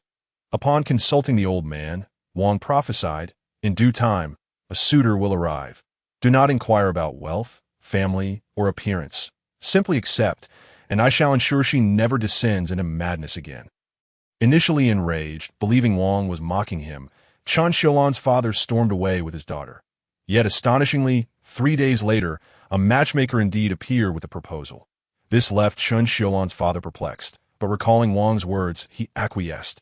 Even on the eve of Chun Xiulan's wedding, He fretted that she might be returned to them. However, to their utter astonishment, once married, Chun Xiaolan miraculously regained her sanity.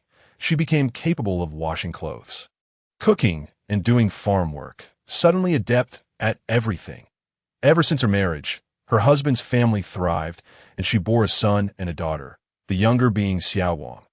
Blinking in disbelief at the elderly man's animated recounting, I instinctively remarked, "So you were all concerned that such a shock might drive Chun Xiaolan mad again?"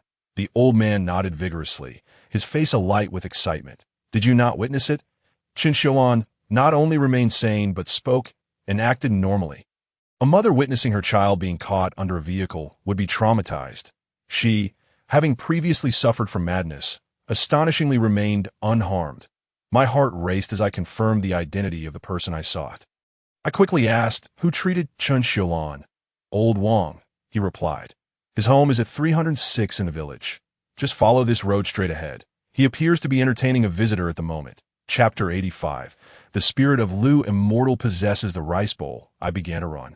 5 minutes later, I leaned against my knees, raising my gaze to the doorplate, reading 306. I entered the courtyard and called out, "Is anyone home?" The front door was ajar, and I stepped inside. Then my eyes fell upon a bronze statue of Guangong and a statue of a bodhisattva placed upon a table. In front of these two statues were corresponding incense bowls. I bowed respectfully to each statue, and then I heard footsteps approaching.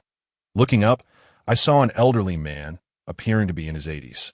Robust with graying hair, he frowned and remarked, "I did not expect the hall behind you to possess such fortune. Being sealed is indeed a fortuitous event." With just a glance, he discerned both my connection to the hall and its sealed status. "You must be Master Wang," I ventured. He nodded. "Do not call me Master Wang. It is too cumbersome. Just call me Uncle Wang. For various reasons, his real name will not be disclosed, and he will be referred to as Uncle Wang henceforth." "Uncle Wang, please help me. Can you assist in unsealing the hall?" My voice bore an edge of urgency and supplication. To my surprise, Uncle Wang shook his head. "No, it is not yet time. Come inside with me." I followed him into the room, which was modest yet fully equipped. Several potted plants adorned the windowsill. Alongside an oddly shaped wine jug, I instinctively asked, "Is that jug not made of solid wood? Won't it crack if left in the sun?" Uncle Wang chuckled softly. "Tomorrow, when I invite you to taste the wine from that jug, you will understand its peculiar nature. It cannot be divulged that a thin cord was tied to the ceiling, appearing no thicker than my pinky finger, stretching from the ceiling to the radiator by the window." Noticing my perplexed expression, Uncle Wang said nothing, merely sporting a mysterious smile. Why did Chun Xiaolan never descend into madness after marrying that man? Just moments ago, she witnessed her child caught beneath a vehicle and remained unaffected. Uncle Wang lit a dry cigarette and began to smoke because she owes her husband a debt in their past lives. There was a karmic connection. In this life, they must return it with clarity. Karmic connection? Can it be manipulated? As if reading my thoughts, he inquired, "What is your name, young man?" "Zhou Tai," I replied. "Would you be willing to call me master and learn from me?" I was taken aback by this question. I had come to unseal the hall, not to apprentice under him, and I politely declined. "Uncle Wang, I already have a master." Uncle Wang smiled. "That is your founding master. My teachings differ from others. What prompts you to wish to take me as a disciple?" I countered with a question. "Some matters are preordained. One must follow the will of fate. And no harm in pondering it. A visitor is arriving shortly." Before he finished speaking, footsteps echoed from the outer room. The curtain was lifted, and I beheld a newcomer whose steps were unsteady, eyes darkened, skin covered in goosebumps, and an expression of agitation. Based on past experience, he was likely possessed by a loose spirit. Uncle Wang casually discarded his cigarette, but turned to face the entering man. "Now that you are here, do not conceal yourself." At this, the man trembled, his voice becoming shrill. "I have long heard of Master Wang's profound abilities. Seeing you today confirms the rumors."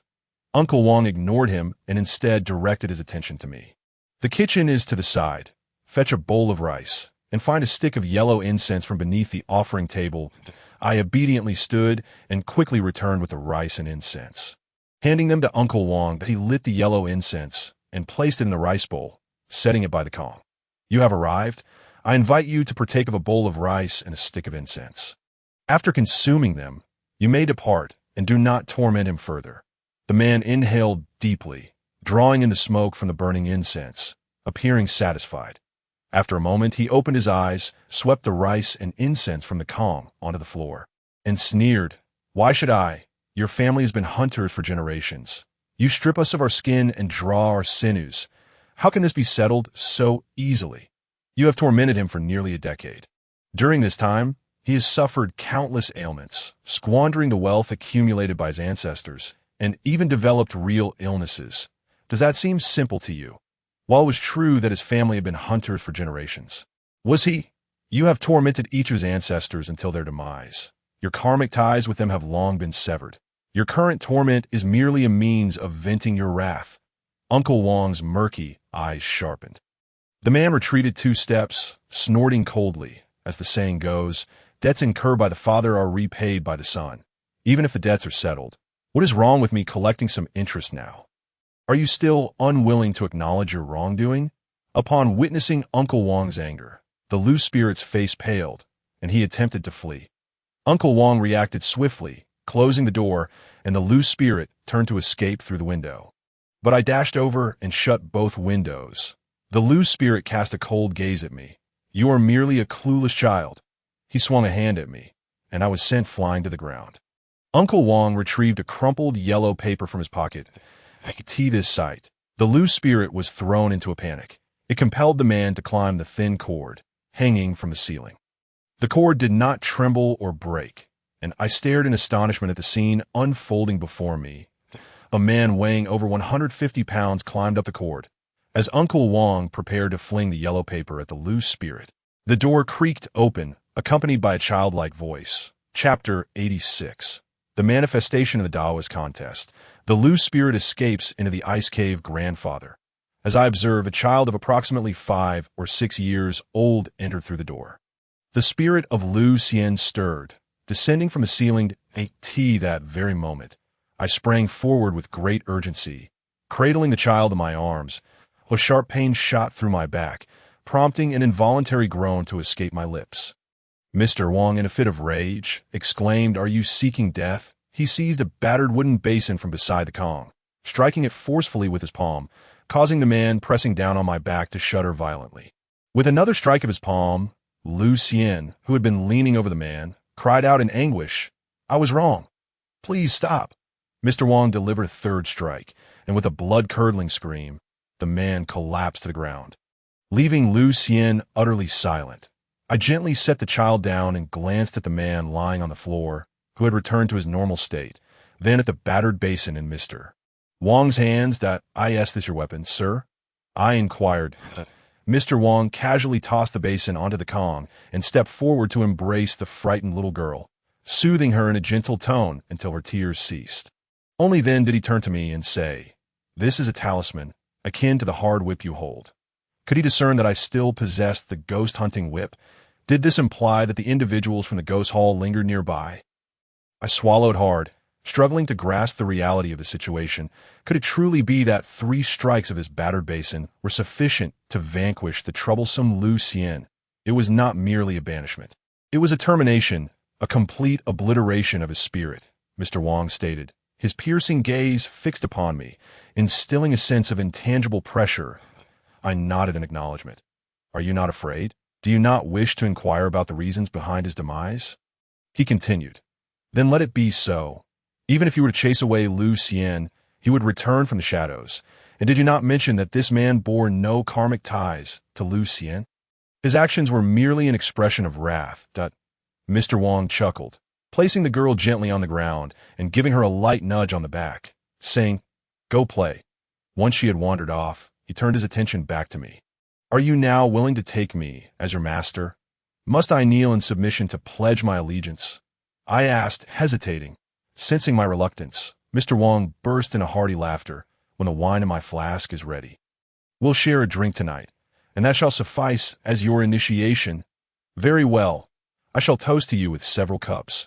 Master Wong Ti had just imparted upon me my first lesson in the realm of spirit mediums.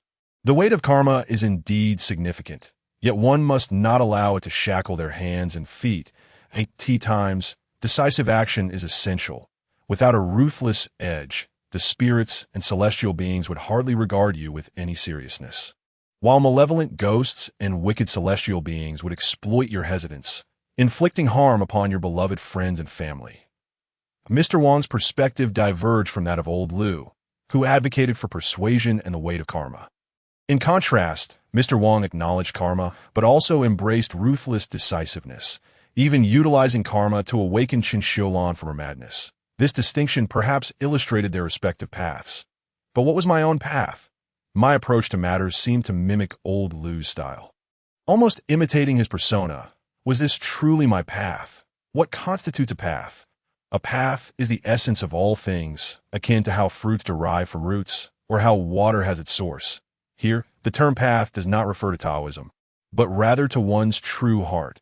A flicker of insight seemed to illuminate my mind, yet it was fleeting, slipping away before I could grasp it, leaving me engulfed in a haze of confusion. Mr. Wong regarded me, a look of satisfaction etched upon his face as he stroked his beard, and asked, "Is there anything else you wish to inquire?" His words jolted me from my reverie. I pointed towards the thin rope suspended from the ceiling and gestured at the still slumbering man, asking, how is it that Lu Xian could control him to traverse the rope as if it were solid ground, suspended in mid-air? The rope remains taut, barely thicker than my pinky. Mr. Wong retrieved 2 pipes of dry tobacco, handing one to me while igniting the other for himself. You understand what is meant by manifesting one's Tao in combat.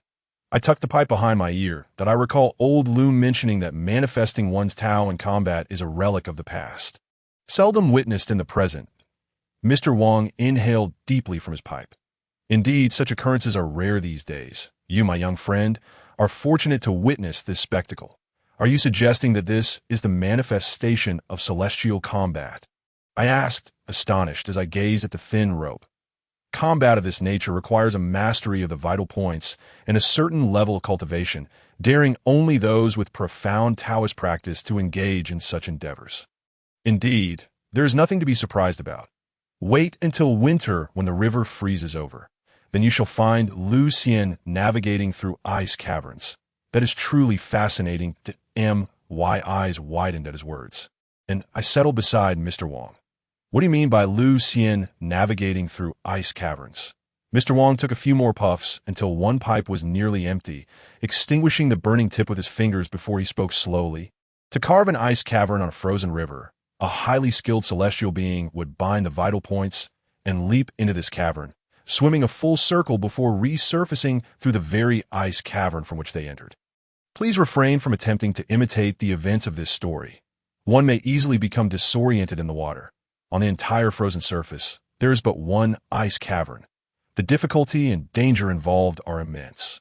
And what if one cannot resurface? I queried. Mr. Wong regarded me with a bemused expression. Fear not. There will be no difficulty in resurfacing, for it is not a human who swims, but Lu Xian, setting aside the challenge of capturing a favored steed. They would not allow their centuries or even millennia of cultivation to be lost in an instant. You know what it means to pull the red thread and swallow the red date? Seeing my confusion, he erupted into laughter. Have you ever seen an iron chain as thick as a bull? Heat it until it glows red, and a celestial being can bind the vital points and touch it with their hand, returning unscathed without redness, swelling, or breaking. That is true celestial prowess. And swallowing the red date refers to charcoal. One blows away the ash to reveal the red core inside, then places it directly in the mouth to chew, ultimately spitting out the extinguished ash. That is what it means to swallow a red date. I listened, astonished, feeling a surge of excitement. Celestial beings possess such an array of extraordinary skills. Their capabilities are vast. They can determine life and death, contend with the impermanence of existence. Yet there are certain actions they cannot undertake, as they are bound by the laws of their realm. Minor disturbances may be permissible, but actions that disrupt the order of the mortal world are strictly prohibited. As we engaged in our light-hearted conversation, a sudden flurry of hurried footsteps echoed from outside. Mr. Wong stood, adjusting his garments. "Take this basin with you. We must go." Just as I grasped the battered basin, confusion filled my mind. Where are we headed? Suddenly, a frantic voice called from outside. "Mr. Wong, come quickly. It seems that Zhongyun is possessed by a yellow weasel. He's causing a ruckus at home. Upon arriving at Zhongyun's residence, we stepped through the gate, only to be greeted by a shrill voice. Now you understand my power, don't you? Following the shrillness was a chorus of pleas. I understand now. Huang Xian, your cultivation is truly formidable. Please descend. Whatever you ask, I will comply. Great celestial being, show mercy. Cease tormenting Diyuan and release him from your grasp. Let me tell you, that's impossible. I demand little phoenix's grass rolls. In fine wine, you must worship me. I require. The little phoenix refers to roasted chicken. Fine wine is the liquor, and grass rolls are the tobacco. Mr. Wang stepped into the house, took the basin from my hands, and coldly inquired, "What else do you desire?" Upon seeing Mr. Wang, the Huang Xian's expression shifted dramatically, and he attempted to leap off the Kong using all limbs. Mr. Wang struck the basin, and with that blow, a scream resonated, followed by the sound of breath escaping. Then gradually regained consciousness, rubbing his head where he had struck the edge of the Kong, bewildered as he asked, "What just happened?" having lost all memory of the recent events. He listened to his family recount what had transpired, and fear washed over his face as he scrambled off the Kong, exclaiming, "Mr. Wang, it cannot return, can it?" Mr. Wang replied, "Head east from your home. You will pass several stacks of firewood. Stop at the third one and search. Then you will know if it will return." Though Zhongyun felt perplexed, he obediently exited his home. My curiosity piqued. Mr. Wang remarked, "You should follow along and see for yourself. Then return directly to my place." With that, he hummed a tune and departed. I hurried after Zhongyun to the third stack of firewood. We paused. Before we even began a search, I caught a faint whiff of blood. Zhongyun picked up a tree branch from the ground and began rummaging through the woodpile. Suddenly, he let out a scream, falling to the ground and pointing at the stack with his finger. Following his gaze, I beheld a yellow weasel, its head separated from its body, blood still fresh and uncoagulated, at the dining table. Master Wang filled a cup with wine from the flask, pouring himself another.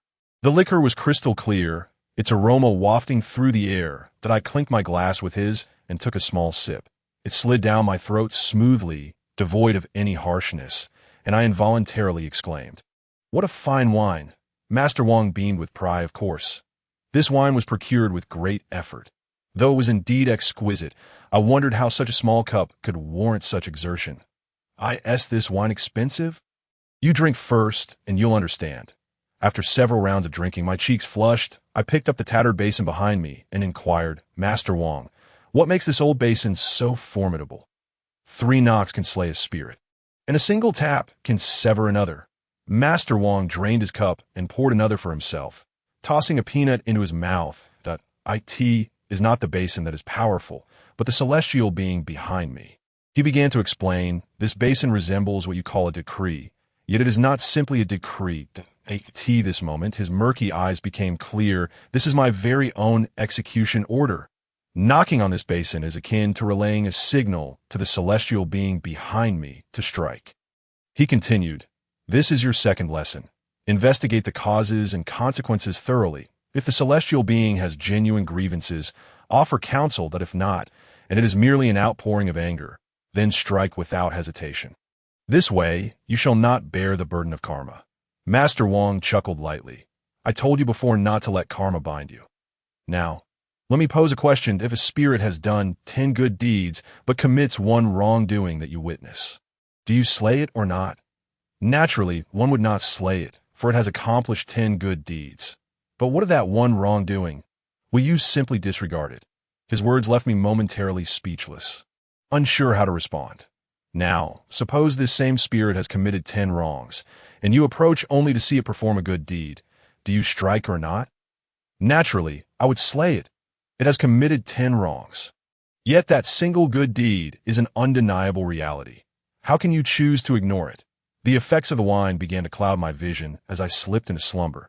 Just before I succumbed to sleep, I heard Master Wang say, "In this line of work, no matter how cautious one might be, one inevitably bears some karmic repercussions. That it is better to follow your heart, as long as you act without guilt."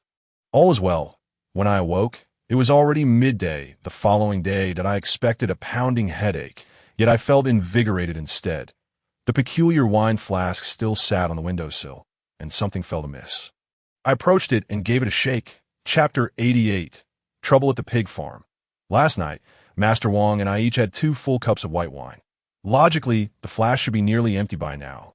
Yet it felt as if it was still quite full. Master Wong. Master Wong. After calling out several times with no response, I deduced he must have stepped out, leaving some food for me on the stove. I went to the kitchen, found an empty bowl, and lifted the flask to pour. Before long, the bowl was filled to the brim. Peering into the flask, I realized it remained full. Could it be that the wine within was inexhaustible? Just as I pondered this, a hand snatched the flask away. There stood Master Wong, gazing at the bowl of wine with an expression of pained disbelief. "You wasteful child! How can you squander things so recklessly?" Squander meaning waste, of course. "Master Wong, this flask holds some secret." He said nothing as he cradled the flask and walked away. After finishing my meal, I asked Master Wong, "Can you help me lift the seal on the altar?" He shot me a look, still a bit miffed about my handling of his flask, and grunted, "I can, but you must be prepared. If the altar is unsealed, you will no longer be able to distance yourself from them." "I made up my mind." Master Wong replied, "Now is not the time. I see there's a long-tongued female ghost and a large black dog following you since your arrival. They seem to have something to say. Here is the plan. Tonight, you shall sleep in another room, and I will let her enter your dreams. You may find clarity regarding why the altar was sealed and when it can be reopened." Long-tongued female ghost. That must be Zheng Xiaotsue and the black dog. That night, I lay alone on the small bed, drifting into slumber. Upon opening my eyes again, I found myself in the dim room. Yet a familiar, ghostly figure appeared before me. "Xiaotsue, why was the altar sealed?" Shout I, "Listen to me. This incident is a form of reform for our family's altar. It may even be considered a tremendous blessing." I found her words perplexing. How can sealing the altar be a blessing? It may not seem so for others, but it is for you. Zheng Xiaotsue's words left me increasingly confused. She patiently explained. "Our family is a ghostly lineage. Although our procedures are complete, we are still distinct from the established altars. Your second aunt wishes to transform this altar into a new form, and the higher powers have agreed. Though you have never committed evil and strive for goodness, your heart remains unstable, and thus you must venture out for training." "What new form?" Zhang Xiaotsue shook her head, indicating she could not reveal more. She gathered her hair behind her, and the long tongue vanished, revealing her face for the first time. It was a delicate and gentle visage, and the simple ponytail added a touch of charm. "Shout I, separation is fleeting. We shall reunite one day. For now, rest assured with Master Wong, I have one more thing to tell you. When you wake, you may continue to use the ghost whip and the yin-yang eye. Shout I, steady your heart and cultivate a calm nature. Only then can you lead our ghostly lineage forward." After saying this, she looked at me and gently pushed my shoulder. In that moment, I felt myself plummet, and I jolted awake from the bed. A beam of sunlight streamed through the window, that I flexed my fingers, the familiar sensation of the ghost whip returning, yet Zheng Xiaotsue's figure was nowhere to be seen. The days are long. There will surely be a day of reunion. Knock, knock, knock. The door to the small room was rapped upon, accompanied by Master Wong's voice. "Shout I, rise quickly. Trouble has arisen at the pig farm." I sprang from the bed and opened the door to find Master Wong displaying an unprecedented look of urgency. "What has happened? What do you mean, trouble again?" Master Wong scrutinized me from head to toe. "Not bad. Your artifacts and yin-yang I have returned. You won't be a burden in future tasks." With just a glance, Master Wong discerned the changes within me, and I clearly saw a shadow flit across him. Such perceptive ability I had never witnessed in anyone. And a cold sweat broke out on my back. I hastily changed the subject. "What trouble has arisen at the pig farm? What occurred?"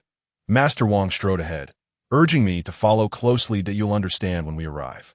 5 minutes later, we stood before an expansive plot of land, surrounded by earthen walls enclosing the pig farm.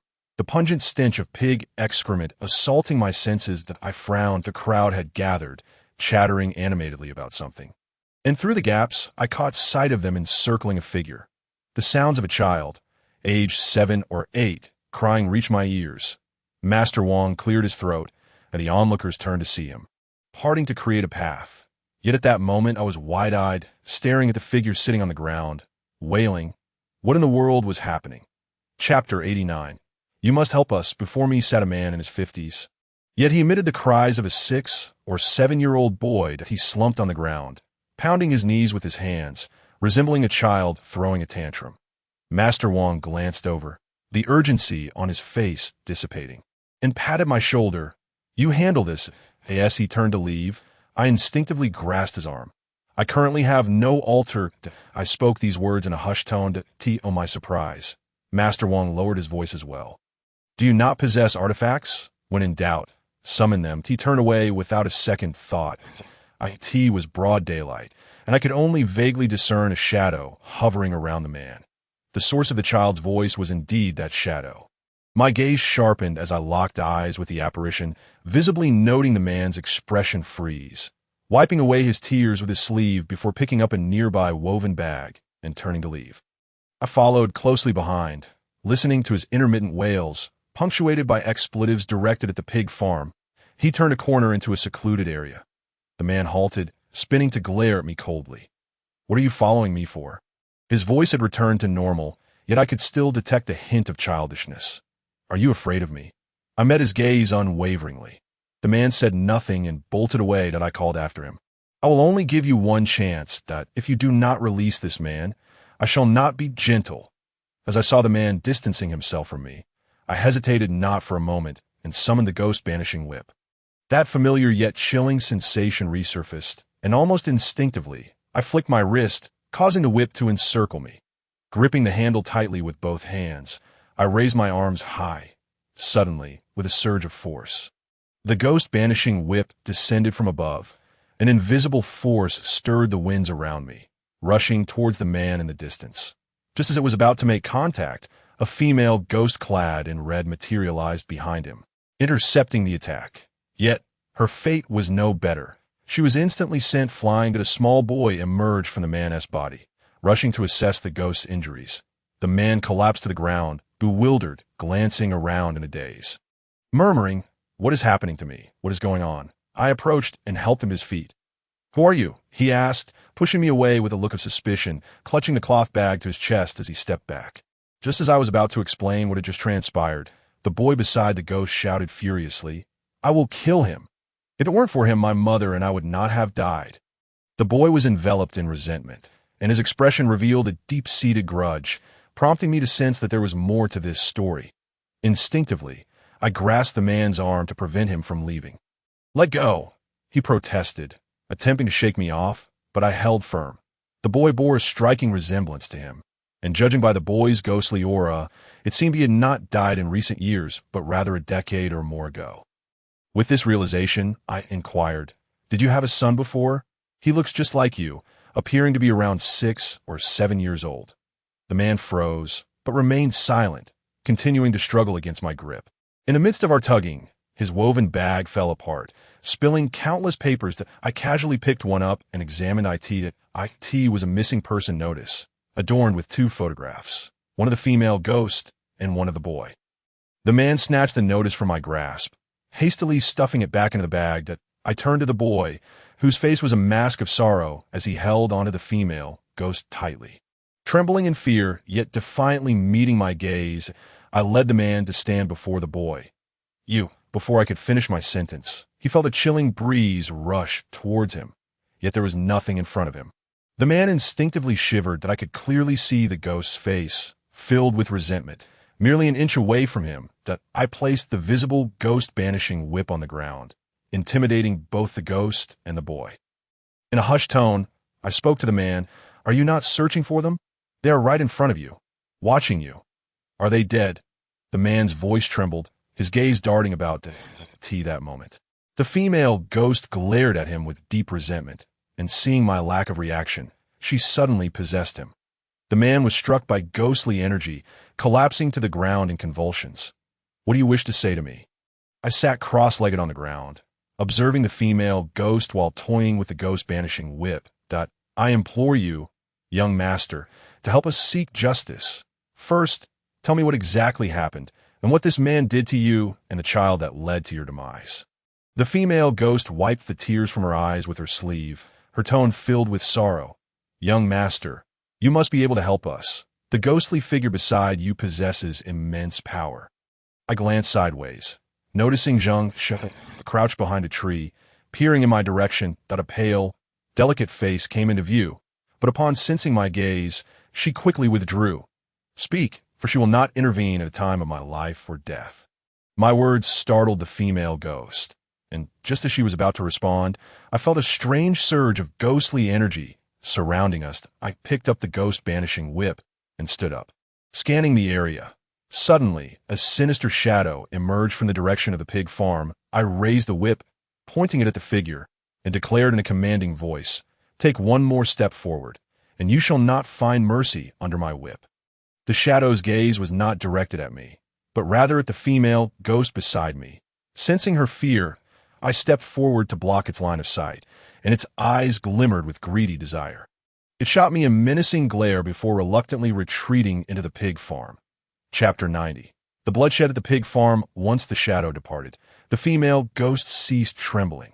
She steadied herself and gradually recounted the events that led to this tragedy.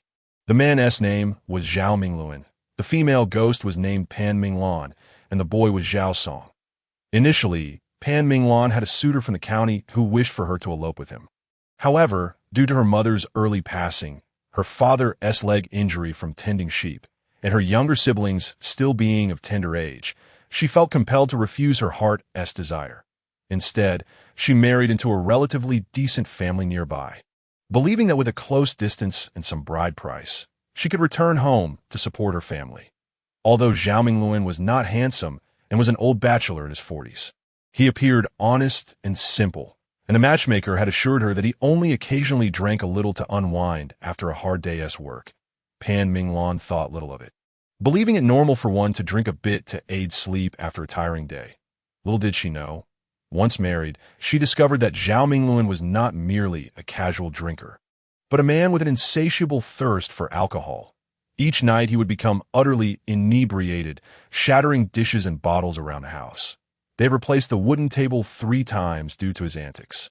At first, Pan Minglan tried to reason with him, hoping to build a good life together. Yet upon learning of her previous suitor, Zhao Mingluan would berate her when drunk, resorting to violence. Unable to endure this any longer, Pan Minglan resolved to leave him, packing her belongings while he was out working. However, just as she was about to step out of the door, she felt a wave of nausea and vomiting. After consulting the village's barefoot doctor, she learned she was pregnant. Returning home, she gazed into the mirror at her battered face, dark circles under her eyes, and swollen skin. Feeling hopeless, she wondered why fate had dealt her such a cruel hand, why her life had been so tragic thus far. Just as she was about to take her own life with a rope from under the bed, Zhao Mingluan returned, having heard of her pregnancy from the doctor. He rushed home upon witnessing her despair, kneeling on the ground in tears. Zhao Mingluan promised he would never harm her again, would stop drinking, and would work doubly hard to provide a happy home for both her and the child. He lamented that in his old age, having a child was a rare blessing and pleaded for her forgiveness, slapping himself repeatedly until his face swelled. Softened by his pleas, Pan Minglan embraced him, deciding to keep the child, who was Zhao Song. Initially, Zhao Mingluan kept his word, refraining from alcohol and working diligently. He bought whatever Pan Minglan desired. However, after Zhao Song was born, everything reverted to the beginning. Despair consumed Pan Minglan, though she found some solace in the fact that Zhao Mingluan treated Zhao Song well. But everything changed on that fateful day. Pan Minglan's former suitor returned from the county, and the first thing he did was visit her father. Coincidentally, Pan Minglan was at home caring for her younger siblings at the time. While this was a mundane occurrence, rumors began to spread throughout the village. Whispers claimed that Zhao Song was not Zhao Mingluan's son, that he bore no resemblance to him, but rather to Pan Minglan's previous suitor. This was patently absurd. By the timeline, such claims were entirely fabricated. Yet, Zhao Mingluan chose to believe them. That very night, he brutally beat Pan Minglan and Zhao Song within an inch of their lives. The following morning, Pan Minglan resolved to leave Zhao Mingluan's home with her son, having packed their belongings that if she stayed, given Zhao Mingluan's temperament, Zhao Song would likely not survive for long. Before departing, she took a long look at her siblings and father from distance. Her father's leg had healed. Though still slightly lame, he could work again. Her siblings were no longer children, nearing adulthood. Though reluctant, she steeled herself for Zhao Song's sake, leaving her hometown and embarking on a long journey to Happiness Village. As they passed the pig farm, the owner's wife, seeing their weary appearance, took pity and offered Pan Minglan work at the farm. Initially, everything went well until that fateful day. The pig farm owner happened upon Pan Minglan while she was shoveling pig manure, and his lascivious intentions ignited. In the beginning, he had indeed encountered Pan Minglan, but at that time, her face was a dark crimson, marred by injuries, rendering her true appearance unrecognizable, accompanied by a burdensome child.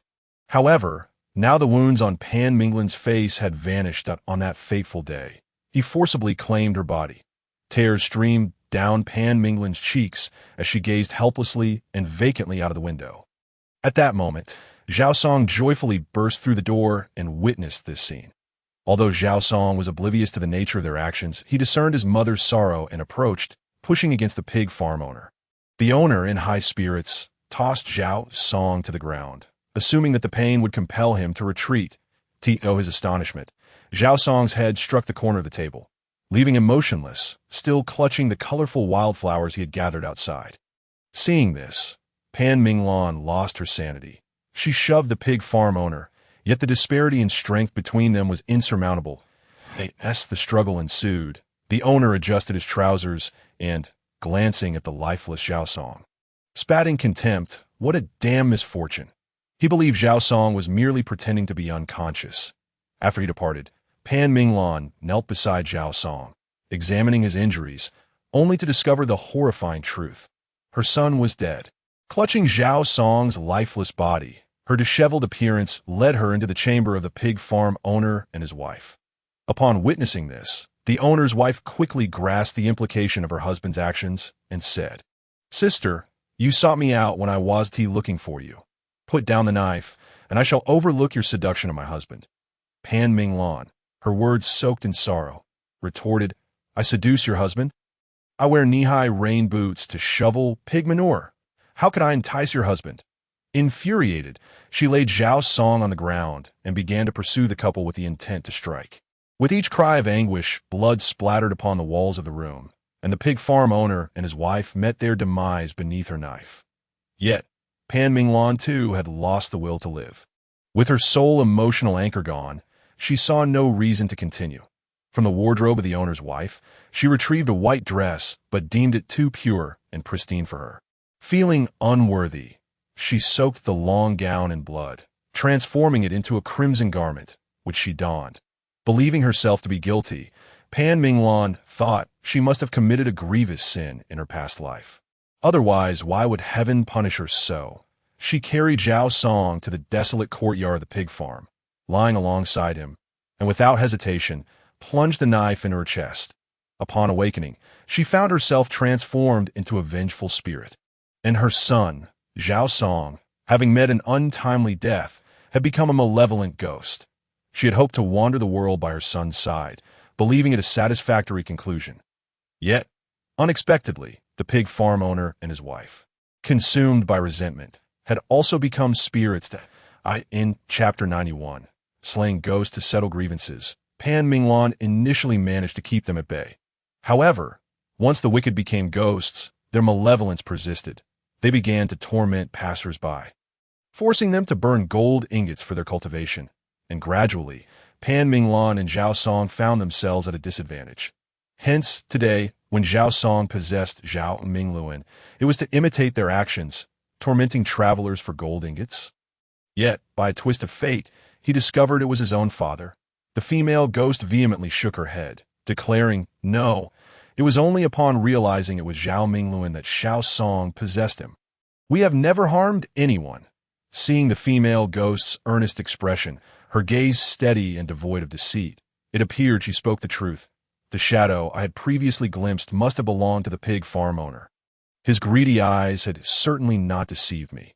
Nevertheless, I recalled a saying, "Ghosts can also deceive."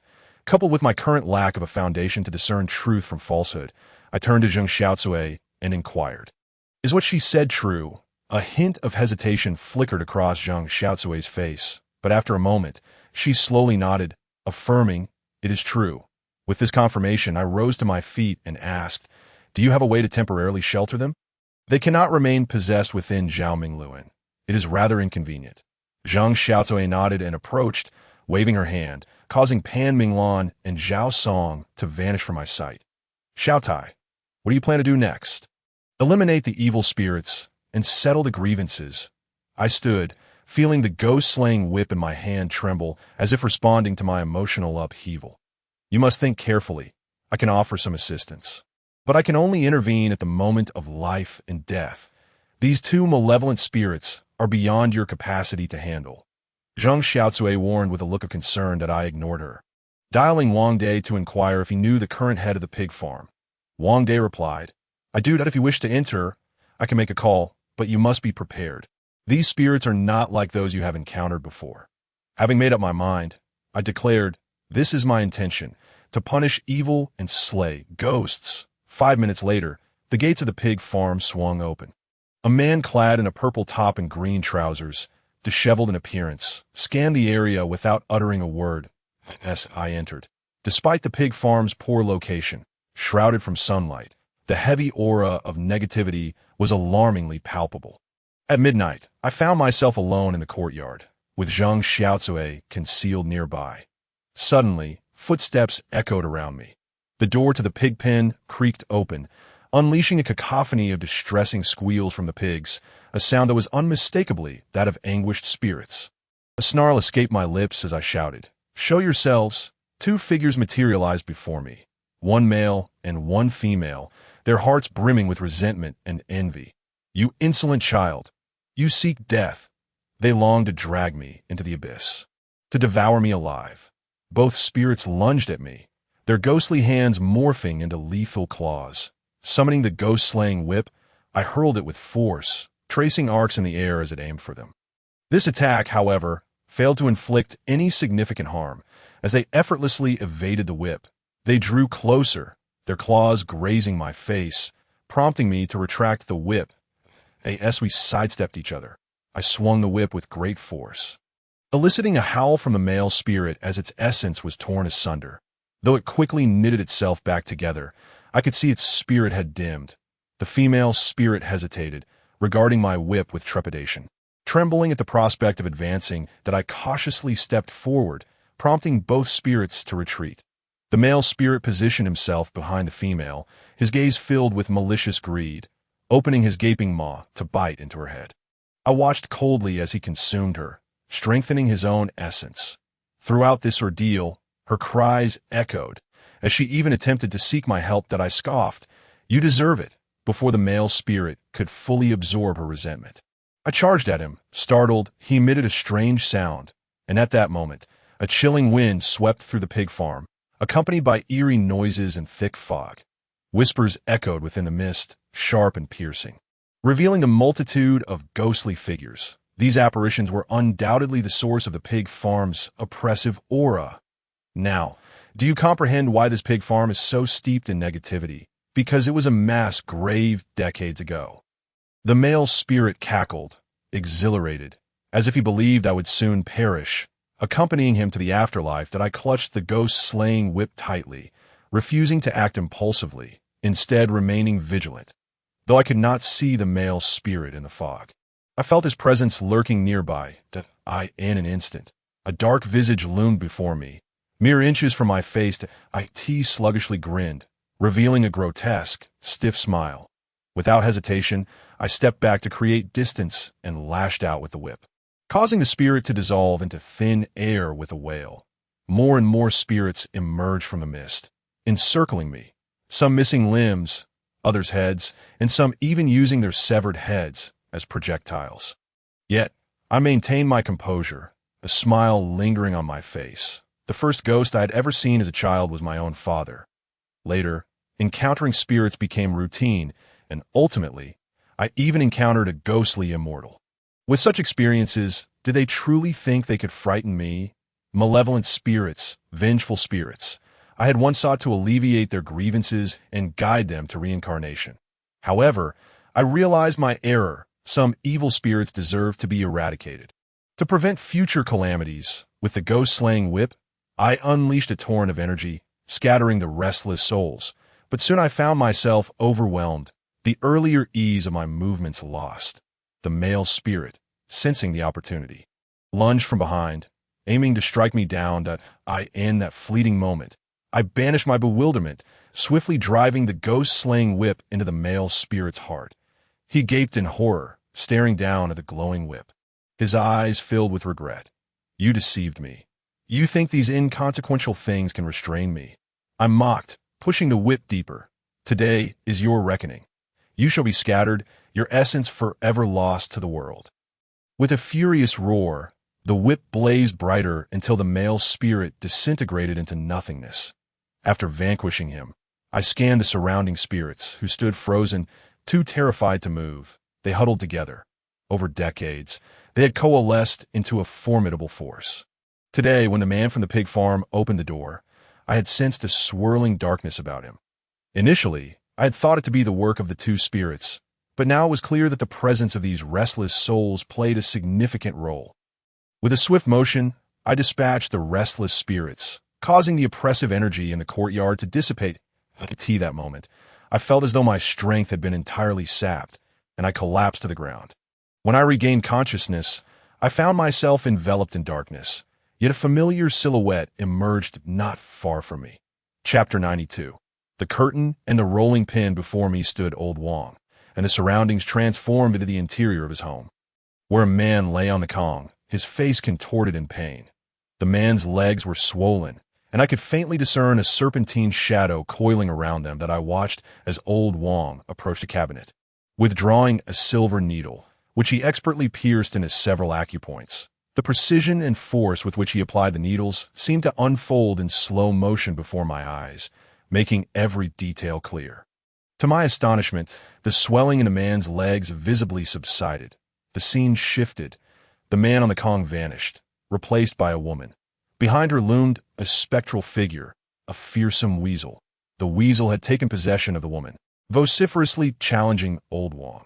This time, Old Wong brandished 3 silver needles, thrusting them forward, and I was amazed to see the needles strike the weasel's phantom form. In an instant, the weasel dissipated into a wisp of smoke, and the woman, beaming with joy, declared that her back no longer ached. The scene transformed once more. I now stood face to face with Old Wong, who raised his silver needle and began to speak to me. Little brother, after sleeping for a day, don't sleep yourself to death. I felt a jolt, and when I opened my eyes again, I was greeted by the sight of a pig farm employee. Still clad in his tattered clothes, it dawned on me that it had all been a dream. Yet Old Wong had imparted a lengthy message to me, the details of which I could not recall. Save for his needlework and the acupoints he had mentioned, that I shook my head, feeling a wave of dizziness. Perhaps it was simply an endless dream. Exiting the pig farm, I noticed that dusk had begun to settle. And suddenly, I heard a man's voice calling out, "Is that you, Zhou? I turned to see a stranger. It's me. And you are? Old Wong said you should be awake. I happened to pass by and thought I'd call you back for dinner." As I watched the man's figure recede into the distance, a sense of astonishment washed over me. How did Old Wong know I would awaken at this moment? Could it be? I hurried back to Old Wong's home, eager to inquire about the meaning of the dream. Upon entering, I found Old Wong seated on the Kong, a knowing smile playing on his lips as he regarded me. "How did you sleep? Did you remember those acupoints?" A cold sweat broke out on my back. It turned out Old Wong had indeed entered my dream, seemingly keeping a watchful eye on my every move. What profound mastery did his family possess? Well, the things you mentioned afterward, I forgot as soon as I got up. Old Wong's expression remained unchanged as he stroked his beard. You must remember well, retain as much as you can, for those are the 13 needles of the Ghost Gate. The 13 needles of the Ghost Gate. It is said that an ancient saying warns, in matters of cause and effect, only those of great virtue may wield them. The maladies caused by 100 evils can be treated with 13 acupoints. I had heard that no one dared to use all 13 needles. To do so would invite calamity upon the practitioner. In my dream, Old Wong had employed the silver needles to save others, but he had only used 5 at most. The dining table. I frequently questioned Old Wong about the complete application of the 13 needles of the Ghost Gate. Yet he remained tight-lipped, only responding when pressed. All things have their causal connections. In dreams, I will demonstrate the use of all the acupoints of the 13 needles. How much you remember is up to you. Just then, the sound of galloping hooves echoed from outside the courtyard. Old Wong set down his bowl and rose to head to the kitchen, retrieving a rolling pin and a curtain. The curtain was a traditional rural steamer for dumplings and buns. Made from sorghum stalks, its back slightly darkened. Before I could pose a question, a middle-aged man burst in, kneeling before Old Wong and clutching his leg. Old Wong, I'm from the neighboring village. Please come and take a look. My son, I don't know what's wrong. He suddenly stared blankly, uttering incomprehensible words. He cries out sporadically. We climbed aboard his horse-drawn cart and made our way to the neighboring village. I observed the peculiar items in his hands. I couldn't help but ask Old Wong, we're not going to make dumplings, are we? Old Wong shot me an exasperated glance. You'll understand soon enough. 10 minutes later, we arrived at the entrance of a paper-making shop. Brother, why are we here? We haven't even assessed the situation yet. Shouldn't we prepare the gold paper first? The man offered a sheepish smile, his embarrassment palpable. This is my home. Old Wong chuckled softly and led the way. I fell silent and followed him inside. Upon entering the inner room, I saw a 7 or 8-year-old boy sitting on the Kong, his eyes bloodshot. Just as I pondered how Old Wong would handle the situation, he unexpectedly pulled me to the forefront. You deal with this I don't have a platform right now. I glanced at the boy as parents, a man and a woman, and whispered, I can't do this without a proper setup. Seeing Old Wong's unyielding expression, I reluctantly approached the boy. If you have grievances, come forth and speak. After repeating myself twice, the boy remained utterly unresponsive. Suddenly, Old Wong struck the curtain with a rolling pin, singing in a mournful tone, Oh, spirits of smoke and gentle breeze, I know not your plight. Were you lost before the cart or after the horse? Why do you weep? Speak of your grievances. Old Wong's lament was hauntingly rhythmic, resonating with a bittersweet melody that stirred the heart, evoking a desire to voice one's own suppressed sorrow. That I watched as the boy trembled, his voice shifting to a sorrowful operatic tone. I was but a young lady of 18, forced by my husband to leap into the well, losing my life. Behind him, I glimpsed the spectral figure of a woman clad in vibrant red opera attire, her face painted elaborately, to my surprise. Old Wong was adeptly performing a dual role, summoning the spirit with just a curtain and a rolling pin. Typically, such rituals involved a primary deity and a secondary spirit, the latter performing the rites of invocation and farewell. I took a step back, intending to let Old Wong handle the communication, but felt a firm pressure on my back. Old Wong was propelling me forward with a rolling pin. You ask, faced with his unyielding demeanor. I had no choice but to return to the boy. What grievances do you have? I cannot understand your singing. The female spirit sobbed. I was the matriarch of the Chun family, a performer. Yet my husband deemed my profession shameful, often ridiculing me. One day, he uttered cruel words, and in my fury, I stormed out. Glancing back, I saw him pursuing me, and in a moment of recklessness, I leapt into the well, hoping to teach him a lesson. Chapter 93. 10 paper old men. Little did I know, it was winter and the well was frozen over.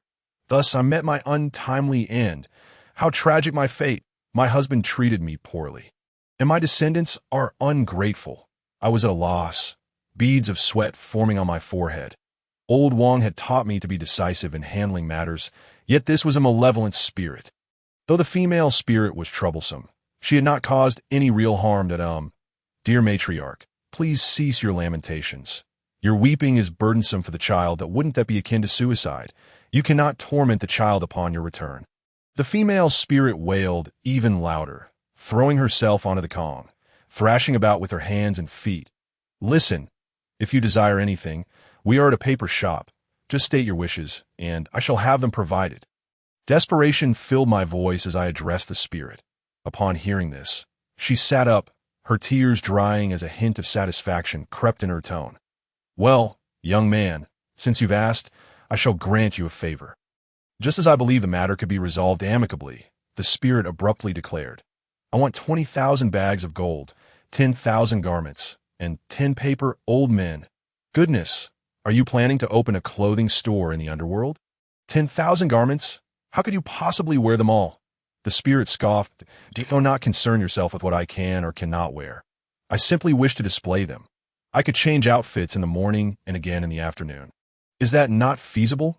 As I grappled for a response, Old Wong gently nudged me aside. He approached the spirit, attempting to grasp the boy's hand, but the spirit evaded him, maneuvering the boy's hand away.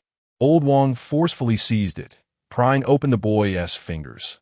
After rummaging through his belongings, Old Wong produced a silver needle from an unknown source. With unwavering resolve, he plunged the needle into the boy's fingertip. I observed closely. Inexplicably, no blood emerged, only a strange yellow fluid. Old Wong remarked, "My sight and hearing are failing. How much did you just ask for?" The spirit's resolve weakened, and she stammered, 20,000 bags of gold will suffice. I can forego the garments, but the 10 old men must be burned for me." Old Wong raised the needle high, his face twisted with determination as he threatened to stab again. "What do you want?" "I only want 1 bag of gold. Please do not stab me." The female ghost let out a piercing scream. As I observed her, it became evident that she was no longer being obstinate, but rather appeared fearful. I grasped a profound truth. One must possess strength oneself. If one lacks capability, even a ghost may take advantage of you. The host was equally resolute, directly producing a bag of gold ingots and an iron basin. Igniting them in front of the boy, I witnessed a phantom bag of ingots materialize in the ghost's embrace. Instantly, her expression transformed into one of sheer joy, just as she was about to depart when Old Wong's cold voice interrupted. "You cannot return here. Should I encounter you again, I'll pierce each of your 10 fingers." The ghost shuddered, offering a sycophantic smile before leaving on the carriage ride back. I inquired of Old Wong, "Why was there no blood when you pricked your fingers, but rather a stream of yellow fluid? Normally, one would bleed, but if the body harbors malevolent energies, it will yield yellow liquid." For several consecutive nights, I dreamt of Old Wong administering acupuncture, diligently noting down numerous acupoints. Just when I thought today would pass without incident, a group of individuals entered through the courtyard gate, carrying a woman on a wooden board. Among them, I recognized two, with Qian-ge leading the way, while the figure on the board was his wife, affectionately referred to as Qian-sa. Upon spotting me through the window, Qian-ge's eyes lit up. "Xiao Tai, is Old Wong home?" I welcomed them inside. "Old Wong has stepped out for a stroll. He will return shortly." As they drew closer, I noticed Qian-sa's pallid complexion. Had it not been for the faint rise and fall of her chest, I would have thought her lifeless. "Why are you seeking Old Wong? If medical attention is required, you should head to the hospital without delay." Qian-ge sighed. "We just came from the hospital. We need to find Old Wong quickly. Time is of the essence." "Xiao Tai." While I was on the phone, a fleeting vision caught my eye. A small boy appeared before me, his face contorted with resentment and sharp teeth bared, sitting atop Qian-sa's visage, fixating on me. Was this a vengeful spirit? It was evident that Qian-sa was struggling to breathe, her face reddening from the strain. Qian-ge, noticing her distress, urgently tugged at my sleeve. "Xiao Tai, what is happening here?" I summoned the ghost-repelling whip, directing it toward the spirit. "Depart at once." Although the spirit seemed unaware of the object in my hand, it sensed the power within and displayed both fear and defiance. Merely shifting aside to reveal Qian-sa's nose and mouth, Qian-sa gasped for air. "Why do I feel like I can't open my eyes, Xiao Tai?" Indeed, her eyes were closed, blocked by the spirit's presence. The phone line was engaged. Old Wong was presumably preoccupied and did not answer. Instead of addressing the situation, I countered her question. "What was your purpose in going to the hospital? To seek treatment? Or to pursue something illicit?" Qian-sa fell silent, while Qian-ge pulled me aside and whispered, "Xiao Tai, have you figured something out? Has Qian-sa had previous abortions?" "How many times?" Qian-ge glanced at me, taking a deep breath. "To be honest, we already have 2 children at home. We cannot afford to have more." I urged him to provide clarity. "Just tell me how many times were there?" "Including this time, 3 times. The trip to the hospital was also for an abortion. To be frank, your sister-in-law is currently wearing adult diapers because she has been bleeding continuously. The hospital's treatment has proven ineffective." I sighed. Qian Saw is currently accompanied by a vengeful spirit. Given the intensity of the resentment and ghostly aura, this is likely not a recent development. She must have felt unwell following the previous 2 abortions. Correct? Qian Gu blinked in acknowledgement. Exactly. After the first abortion, she bled for several days. A visit to the hospital for a clotting injection resolved it, but since then, her health has been deteriorating. She frequently struggles to breathe, and sometimes experiences back and leg pain. Do you think this is related to the vengeful spirit? Just then, my phone rang. It was Old Wang that I stepped aside to answer, and his voice came through. Xiao Tai, I have an urgent matter outside. You'll have to handle this yourself. The silver needles are in the cabinet. Dealing with a small, vengeful spirit is quite simple. Old Wang seemed to know everything, which I had come to accept, but the background noise on the call sounded oddly familiar. I lower my voice. Old Wang, can you not focus on something serious for once? Are you off playing cards again? He chuckled and hung up. I retrieved the silver needles from the cabinet, glancing at the nearby spirit, a smirk creeping onto my face. Chapter 94, An Appointment with the Spirit at Midnight. The spirit remained obstinate, sitting defiantly, clearly not a benign presence. With arms crossed and sharp teeth bared, it was attempting to intimidate me. I stated. Old Wang is preoccupied with urgent matters and will not return for the time being. This matter has been entrusted to me. Qianji's expression was one of concern, embodying a sense of desperation akin to a dying horse being treated as if still alive. Quickly, Xiao Tai, do something for my wife. I toyed with the silver needles in my hand. There is no rush. I have yet to ascertain the full circumstances. Was the first child aborted solely due to the number of children in your household? Or are there other reasons? Qian Gu sighed, his eyes betraying a hint of astonishment. Yes, the first child. Leaning closer, he whispered. The first child was a ghost. That night, I dreamt of my late father, who had passed away many years ago. His bones likely turned to dust. In the dream, he entered, informing me that he had recently befriended a much younger individual, a good person, and suggested that this child should be conceived by my wife, urging me to care for it well.